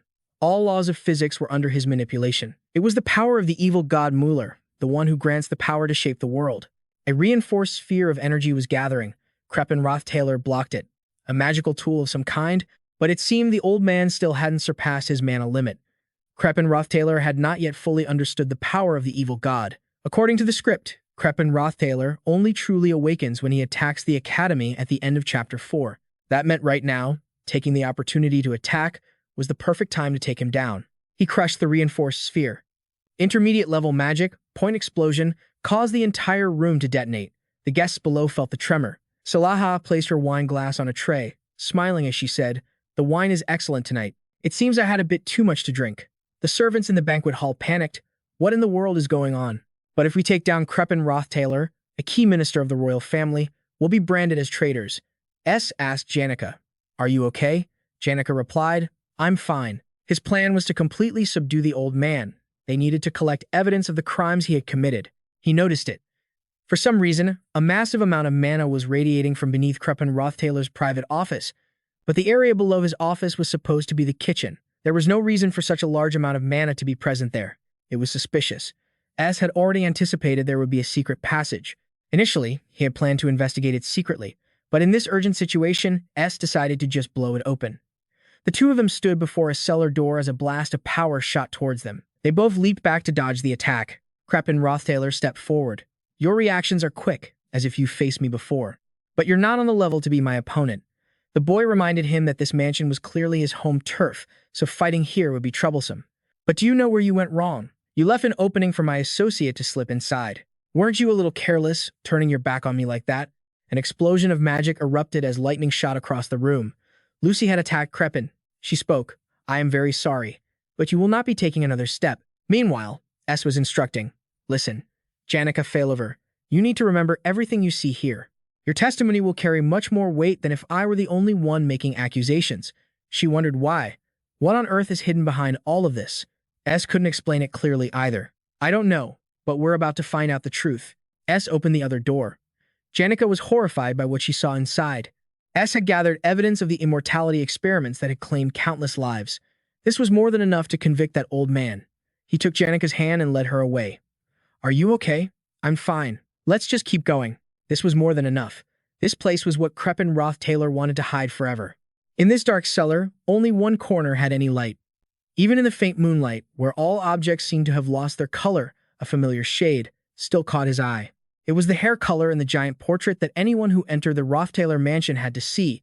It was the same brilliant golden hair as his. Janica was curious. She saw someone inside, impaled by a sword.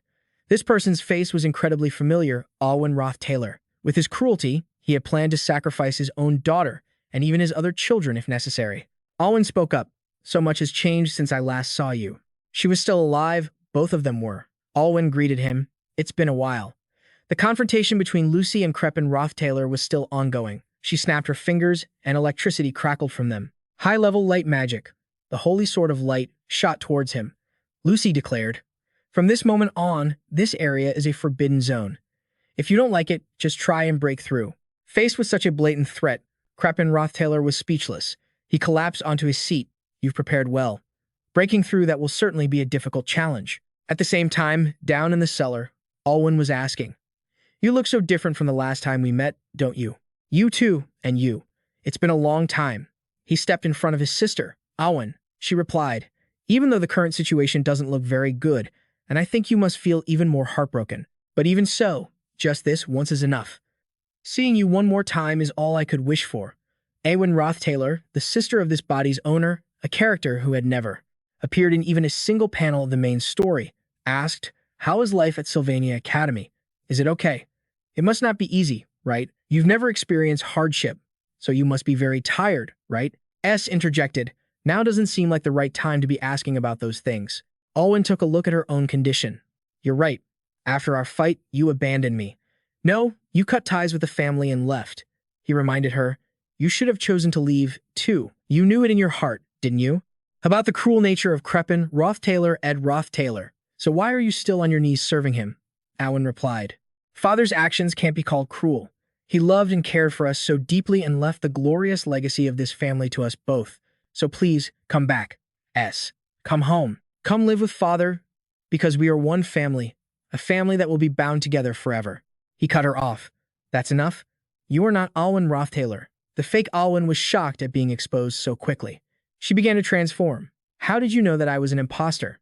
Owen voluntarily participated in the experiment to control the evil god and was loyal to me until the very last moment when she lost herself. After that, my son left the family for Sylvania after a fierce argument with Alwyn. This is something only a few people in the mansion knew about. How could an imposter like you know that in such detail? Just as Crepin Rothtaylor had said, Ed had once argued fiercely with Alwyn. Ed knew this after poring over countless letters he found in S's room. The letters were all written in a short period just before he argued with Alwyn and enrolled at Sylvania, and most of them had repetitive content. He had read all the letters in his spare time. Ed had once asked, Sister, why won't you stop Father? Alwyn warned, This is the first time you've ever raised your voice to me. He showed her. Look at this. This is the ancient tome that records the story of Mebular, the evil god of hatred and wrath from the divine era. It's a book strictly forbidden by the royal family. To summon an evil god, you have to sacrifice many human lives, especially those from prestigious royal or high noble bloodlines. You understand that too, don't you? That Father will stop at nothing to achieve his ambitions, so it won't be long before you become his target as well. Alwyn interrupted, I know, but Father has his own noble ideals, and those are the rules of our family line. S couldn't believe his ears. What are you talking about, sister? It seemed that was Alwyn, willingly dedicating herself to Crepin Rothtaylor alone until the very end. She said, I won't force you to think the way I do, so if you don't like it, you can leave the family now. You have no talent for physical pursuits. How about trying to pursue magic instead? As it happens, Sylvania Academy is recruiting right now. The person who pushed S to Sylvania was Owen, a woman who had heartlessly sent her own brother away. Owen pleaded, so please, come back. Please come back and live with our father. She had no reason to call S back to this family ever again. The imposter spoke up, all right then. I suppose you don't have an answer, do you? Her head drooped, her fists clenched. Suddenly, the place began to shake, and rocks fell from above. Janica grew worried. What do we do? The building is about to collapse. S guessed. What's this tremor? Could it be from above? Crepin Rothtaylor revealed, I was just testing how powerful a mage you are. You're certainly not at a level I can face alone. An eye appeared beside him. As expected, Crepin Rothtaylor raised the giant eye. Facing him alone was indeed an impossible task. Lucy was shocked, unable to believe it. Suddenly, a roaring wave of magic rushed towards her. The situation happened so suddenly that Lucy was caught completely off guard. From the other side, Crepin Rothtaylor prayed, O mighty evil god Mebular, please grant me your power. A tentacle shot forward. The exchange was the lives of everyone inside the banquet hall. Every single life in this Rothtaylor territory. Down in the basement, the space shook violently. S never expected to be outmaneuvered. He picked Janica up. Run, she said, worried. S, I'm heavy. He suddenly stopped. S instructed, listen carefully, Janica. That magic circle was created to make a sacrifice to the evil god. He must have used Mebular's magic as a catalyst to activate it. The evil god Mebular would never grant a human's wish without demanding something in return. We are the offerings, and if we're still within range when the magic circle expands, there's a high chance we'll die right here. Only you and I witnessed what happened down there, so if you tell me to run first, I'm going to get really mad. Janica Failover said firmly, listen, S, if it's for you, I'm willing to sacrifice my life. We both have to make it back alive, you hear? Because if one of us dies, I wouldn't know what to say. It was just a figure of speech. S was touched. I appreciate you feeling that way. But as they were speaking, with the dark god hovering in the sky, danger suddenly struck right before their eyes. He grabbed Janica Failover and flew backward. That was close. The two of them fell to the ground amidst a thick cloud of smoke that obscured their vision. From above, Lucy assessed the situation. He's a tough one to deal with, isn't he? S was surprised. Lucy, are you okay? She analyzed. His mana usage is strange. It's to the point where defensive magic is completely useless. It seems like gravity-type magic, but it's creating force like a normal physical impact. This is definitely not a conventional form of magic. So he's using a type of magic that traditional mana control can't counter, huh? S grew concerned. Lucy, what if you can't counter that magic? She replied confidently. I'll win one way or another. The one who's going to suffer isn't me. It's that dark eye. Lucy unleashed a high-level destructive light spell, and countless magic circles attacked the tentacles. 58 spells enveloped the eye. An ultimate-level explosion spell, the beginning of the end. Before Lucy's eyes, everything erupted in an extremely blinding flash as her body was gradually enveloped by the light. As Lucy was blown backward, he quickly caught her. She ordered, get back. If you stand near me, you'll get caught in the crossfire. Are you planning to take him on by yourself? S remained silent at her question. Lucy sighed, not pressing him further. She yielded the stage to S. You better handle this properly, okay? I came here to support you, after all. The eye teleported in front of them. S sighed, steeling himself. Lucy had already rushed off to hold back Mebular. He turned to Janica Failover for help. I need you to help the others. You have a lot of spirits under your command, right? You should be able to cover a wide area all at once. Janica Failover asked, what about you, S? He broke free from the surrounding tentacles. I'm going to deal with Crepin Rothtaylor myself. Thunder rumbled and struck the mansion. Just then, Penna, Elias, Kroll's entourage arrived to witness this scene. The attendant behind her felt something was terribly wrong. As a security knight, I cannot stand by and watch your highness face danger for another moment. Perhaps it's still not too late to turn back, Princess Penna Elias Kroll. She saw a bright red eye hovering in the air. Tentacles were slithering up the mansion. Screams echoed from within. Quick, call the guards. Where are they? Help! What the hell are those private soldiers doing? Seeing the private soldiers advance, a person fell down in fear. Have they all gone mad? A cold voice rang out. Make way. The one who arrived was the Saintess, Clarice. She commanded, we must immediately inform the cathedral knights stationed nearby. A private soldier refused. That's not allowed. Clarice questioned him. You dare openly defy my order? The man replied, I am merely carrying out another's will. An order from my true master. Knight Nalexia was frantically trying to escape as the other knight transformed, throwing the area into chaos. Run! These bastards are all on the same side. It was unbelievable. This place had almost no combatants, just high-ranking nobles and a young saintess, yet such a disaster had befallen them. She noticed that these private soldiers looked strange. Please step back, saintess. Despite the chaotic situation, she still used her holy magic. Her divine power spread out, destroying them. Clarice was still holding her own. I'm fine. My protective power is strong enough to withstand most assaults. So she turned around to see the crazed knight preparing to attack. After destroying him, Clarice gave an order, focus on protecting the other nobles. Our top priority is to escape this mansion. Someone realized, come to think of it, the only ones not at the banquet are the members of the Rothtaylor family. They're definitely all in on it, from that little Harris to that son who was just reinstated. The fact that none of them are here is the most damning evidence. That's right, we must report this to the royal family. So you can have their entire line executed for 9 generations? Is that what you want? Clarice cut them off. All of you, shut up. She launched an attack that blew up the wall, creating a large hole. The knight fell. Clarice demanded that they all remain calm. First, we need to ensure our survival. The others hurriedly began to flee. I thought we were done for. Hurry up and run. But they were forced to stop as tentacles slithered up the walls. High above, an eye was commanding everything. What is that thing up there? Someone panicked, looking up. Above them were countless eyes. Did it spot us? They felt as if the eye was watching their every move. The smaller eyes grew wings and flew down in unison. The people below were terrified. What the hell is that? Are those gremlins? That madman even summoned monsters. A gremlin quickly bit someone on the neck, and the situation devolved into chaos. Run! Get out of here! Everyone, please remain calm. A struggling knight said, Saintess, the enemy's numbers are overwhelming. With just the 2 of us, we never stood a chance of protecting everyone.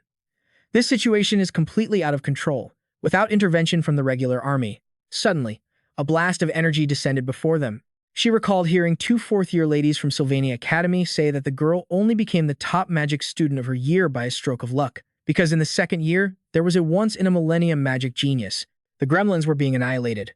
And in the 3rd year, there was someone known as a one-man army. Such a person really did exist. Janica Failover gave a command. Everyone, evacuate by following the spirit's guidance.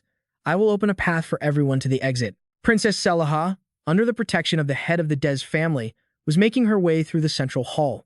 The head of the senior Brune River Witch family, along with an army of spirits, was helping the esteemed guests evacuate. Sanctus Clarice and Janica Failover were rushing toward S's room. Clarice asked curiously, Senior Janica Failover, where are we going? She replied, We just need to stop by S's room to grab a few things. We have to act quickly. A terrifying night fell over the Rothtaylor domain. The only one who could see the whole picture at this moment was that man. The Rise of the Dark God was originally the end of Chapter 4. It was supposed to take place during Ty's 2nd-year winter break. However, contrary to the original plot, even though he had prevented the sage's letter from falling into Sifin's hands, that old man still summoned the Dark God a full half-year ahead of schedule. To seize the power of the evil god, the lives of countless people must be sacrificed. In particular, the higher the power and prestige of the nobles, the greater the power they provide to the evil god. In the original story, when Princess Penia Elias Kroll was the student council president, she constantly pressured and restrained Crepin Rothtaylor. This made it difficult for the old man to conduct his research and gather sacrifices. Pushed into a corner, Crepin Rothtaylor decided to attack the Sylvania Academy to find sacrifices, as it was a gathering place for the children of the most illustrious families.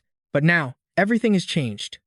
Penia Elias Kroll has abandoned her ambitions for the presidency and royal power. The pressure on Crepin has vanished along with it. Therefore, he didn't need to go through the trouble of attacking the academy. He just had to take advantage of the social gathering happening right now. To win Princess Shay's favor, he just had to use those who were desperate for advancement, and there would be more than enough sacrifices. At this point, he understood why the old man had restored his status. Ed should have been a thorn in the old man's side for surviving that curse. He was reinstated as a noble and allowed to build up some renown, only to be turned into the most perfect sacrifice imaginable. It turned out the source of this tragedy was none other than himself. Ed cut down the monsters, blocking his path one by one, his entire body drenched in blood. In the Rothtaylor Hall on the 3rd floor of the annex, Ed asked the person before him, Who are you? His opponent's dangerous laughter rang out as his head transformed into a monster's. Caddock spoke, Cad, the Eagle Knight. It's been a while, young master. Even though they had no fond memories of each other, he was still an old acquaintance. Ready to face Caddick, he knew those who were sacrificed would become slaves to the evil god, twisted into grotesque forms. The man's gloomy voice echoed, "How wonderful." "Young master," Matt then charged forward in his place. It bit into the arm Caddick was holding the knife with, a faint remnant of its will from when it was alive still lingering. He rushed forward and severed Caddick's arm. However, because he still retained his combat skills and was now imbued with demonic power, the man stubbornly charged forward, his absolute loyalty to the Rothtaylor family driving him. This battle would last forever unless their heads were cut off. Against a knight of Caddick's caliber, the fight was more arduous than ever. Sharp tentacles were summoned from the man's back, then Caddick's head was sent flying, and fresh blood spurted everywhere. The enemy he was facing now was a character who didn't even appear in Sylvania's Sword Saint. In his last moment of clarity, Caddick warned, "Get out of here, now." A tentacle was wrapped around a sword, pressing it against the man's wound. Whether it was a main boss or a sub-boss, Ed had never seen it anywhere before. It was only then that he truly understood what it meant to be Ed Rothtaylor and a part of this damn world. It felt like he was facing his own destiny. Owen appeared. "I can't let you take another step." Outside, the monsters were under attack. Other creatures were surrounding the tower, the Rothtaylor family's residential tower area. A group of people was hiding down on the 4th floor in the storage treasury. They were trying to hold the door, struggling to hang on. Tentacles began to pierce through the door, and the person holding it was impaled and killed. The door swung open, and a crimson eye peered inside. Tanya Rothtaylor hid behind a chair, her hands clamped over her mouth, too scared to even breathe. Why was this happening? She suddenly felt the ground tilting. The tower itself was being pushed over by the monster. Tanya Rothtaylor knew she couldn't stay. At this rate, the tower would collapse. She risked a peek up and saw what was happening with Ed. He and Owen were facing off against each other. It was on the 3rd floor of the annex in Ophilus Hall. Owen Rothtaylor. She had a sister 5 years her junior, Tanya Rothtaylor, and a brother 3 years her junior, Ed Rothtaylor. But she was the true heir of the Rothtaylor family. She swiftly swung her sword down at Ed, who struggled to back away. She's so fast. A renowned sword capable of absorbing all types of elemental magic, but one that almost no one could use due to its immense weight. The Dawn Sword. It was an overly extravagant gift for a newly baptized child. Ed was condensing a mid-tier fire magic spell, concentrating it for a burst activation. Even so, no one dared to question her becoming the master of the Dawn Sword. Since childhood, she had not only excelled in sociology, politics, and administration, but also in all types of magic and alchemy. Above all, she was an outstanding genius of swordsmanship.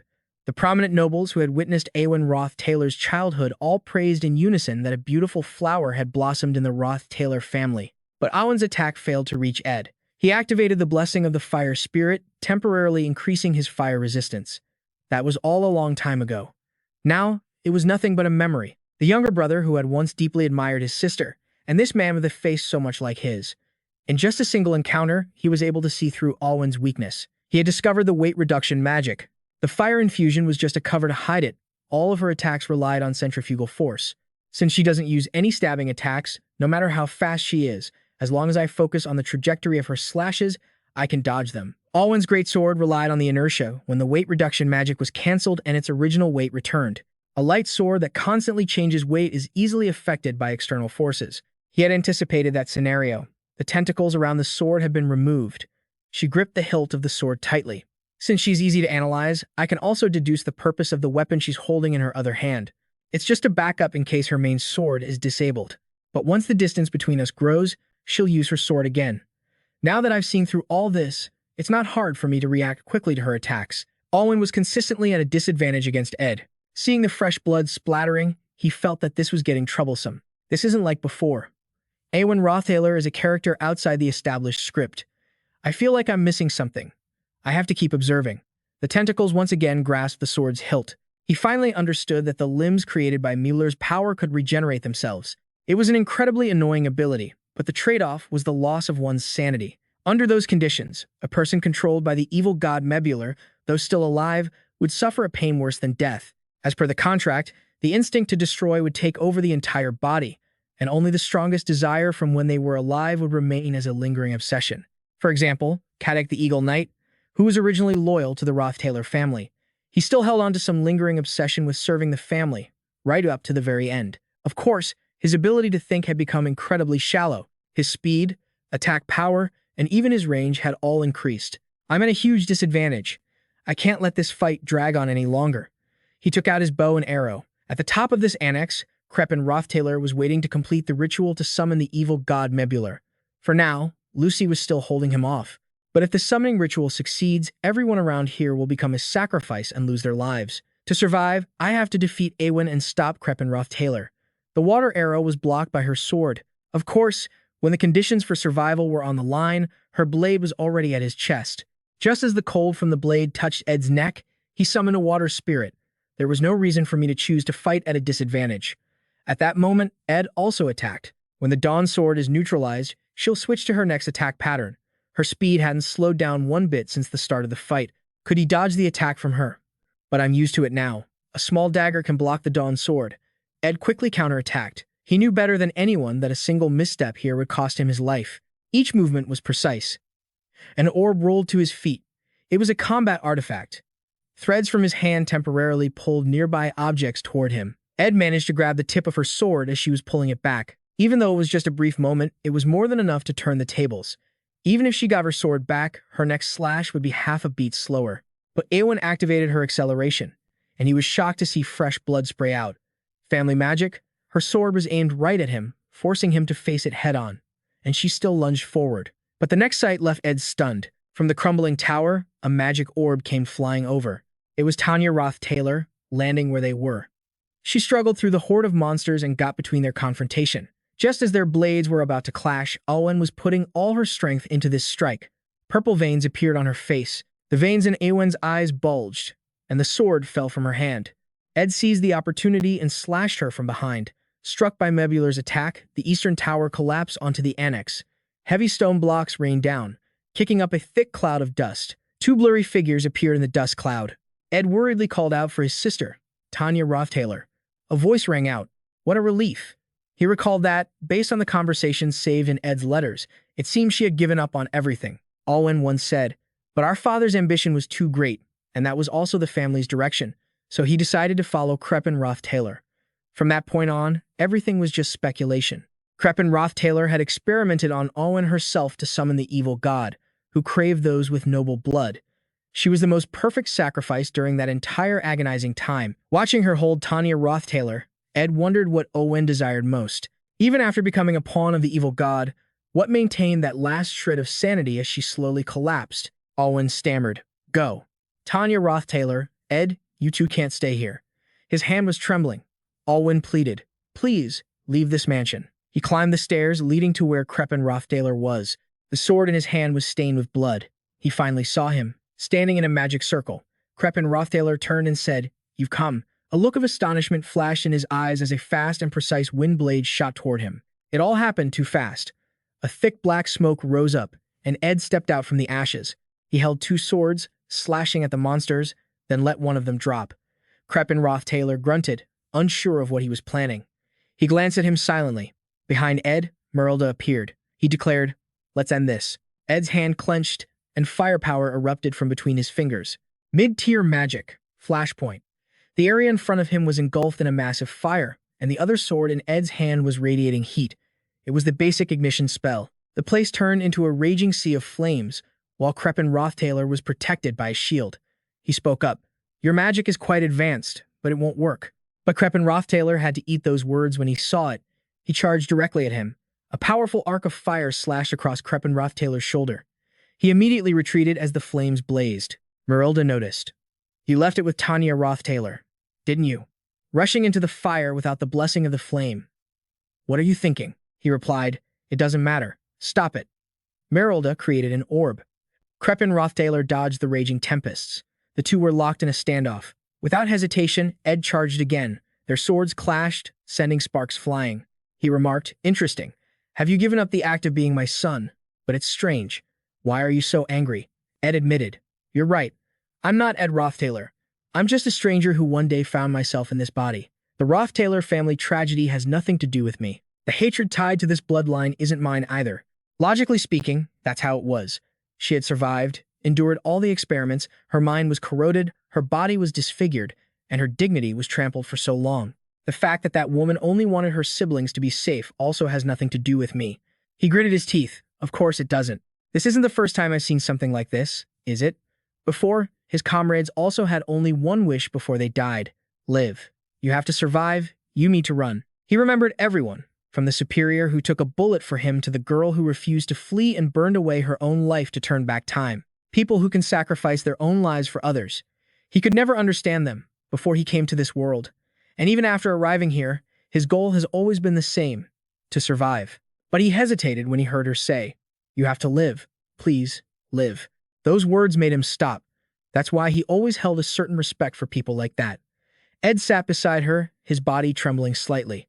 Eyes peered at him from the cracks in the wall, and Awen was slowly fading away. Ed was attacking Cleus Rothtaylor. He dodged the blow with agility. Cleus Rothtaylor exposed him. "You look completely different from when we first met, and different from what I saw in the library. Does killing Awen with your own hands torment you? Feeling guilty over such a trivial thing?" Yet Ed charged forward, ignoring everything. He plunged the tip of his sword straight into his chest. Ed coldly demanded, "Shut up." The blade pierced through Cleus Rothtaylor's chest. You furiously drove your sword forward with all your strength. Cleus Rothtaylor unleashed a cyclone. Everything around you was violently thrown into the air, the force pinning down your bodies. Both S and Merilda were flung upwards. Merilda yelled, "S, calm down. This isn't like you at all." You didn't even pause, condensing firepower in the palm of your hand. The mid-tier magic spell, Point Explosion, caused a massive blast below. Flames engulfed the entire area. Merilda landed beside you, a worried look on her face. Cleus Rothtaylor was still alive. He taunted, "Are you only just running out of mana?" Even after repeatedly casting a destructive spell like Point Explosion, he stepped out from the ashes and said, "Impressive. But you should understand this. Anger does nothing but cloud your judgment." Beneath your feet, torrents of magic suddenly flared up. You struggled and fell, completely stunned. You hastily cast a defensive spell as rocks and debris rained down from above and thick dust obscured your vision. You coughed violently, choking on the smoke. The cold voice rang out again. "It won't be long now.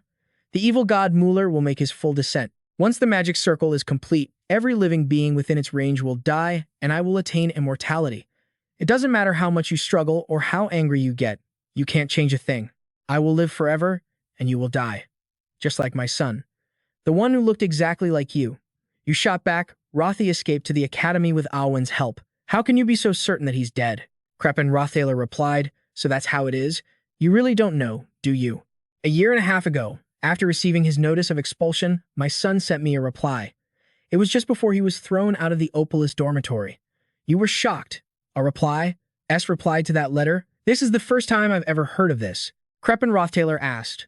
"Want to know what it said?" The boy wrote quite a bit before he sent it, detailing his feelings as he decided to end his own life. A suicide note, that's right. Just before he was to be expelled from the Ophilus dormitory, my son, Rothi, was already dead.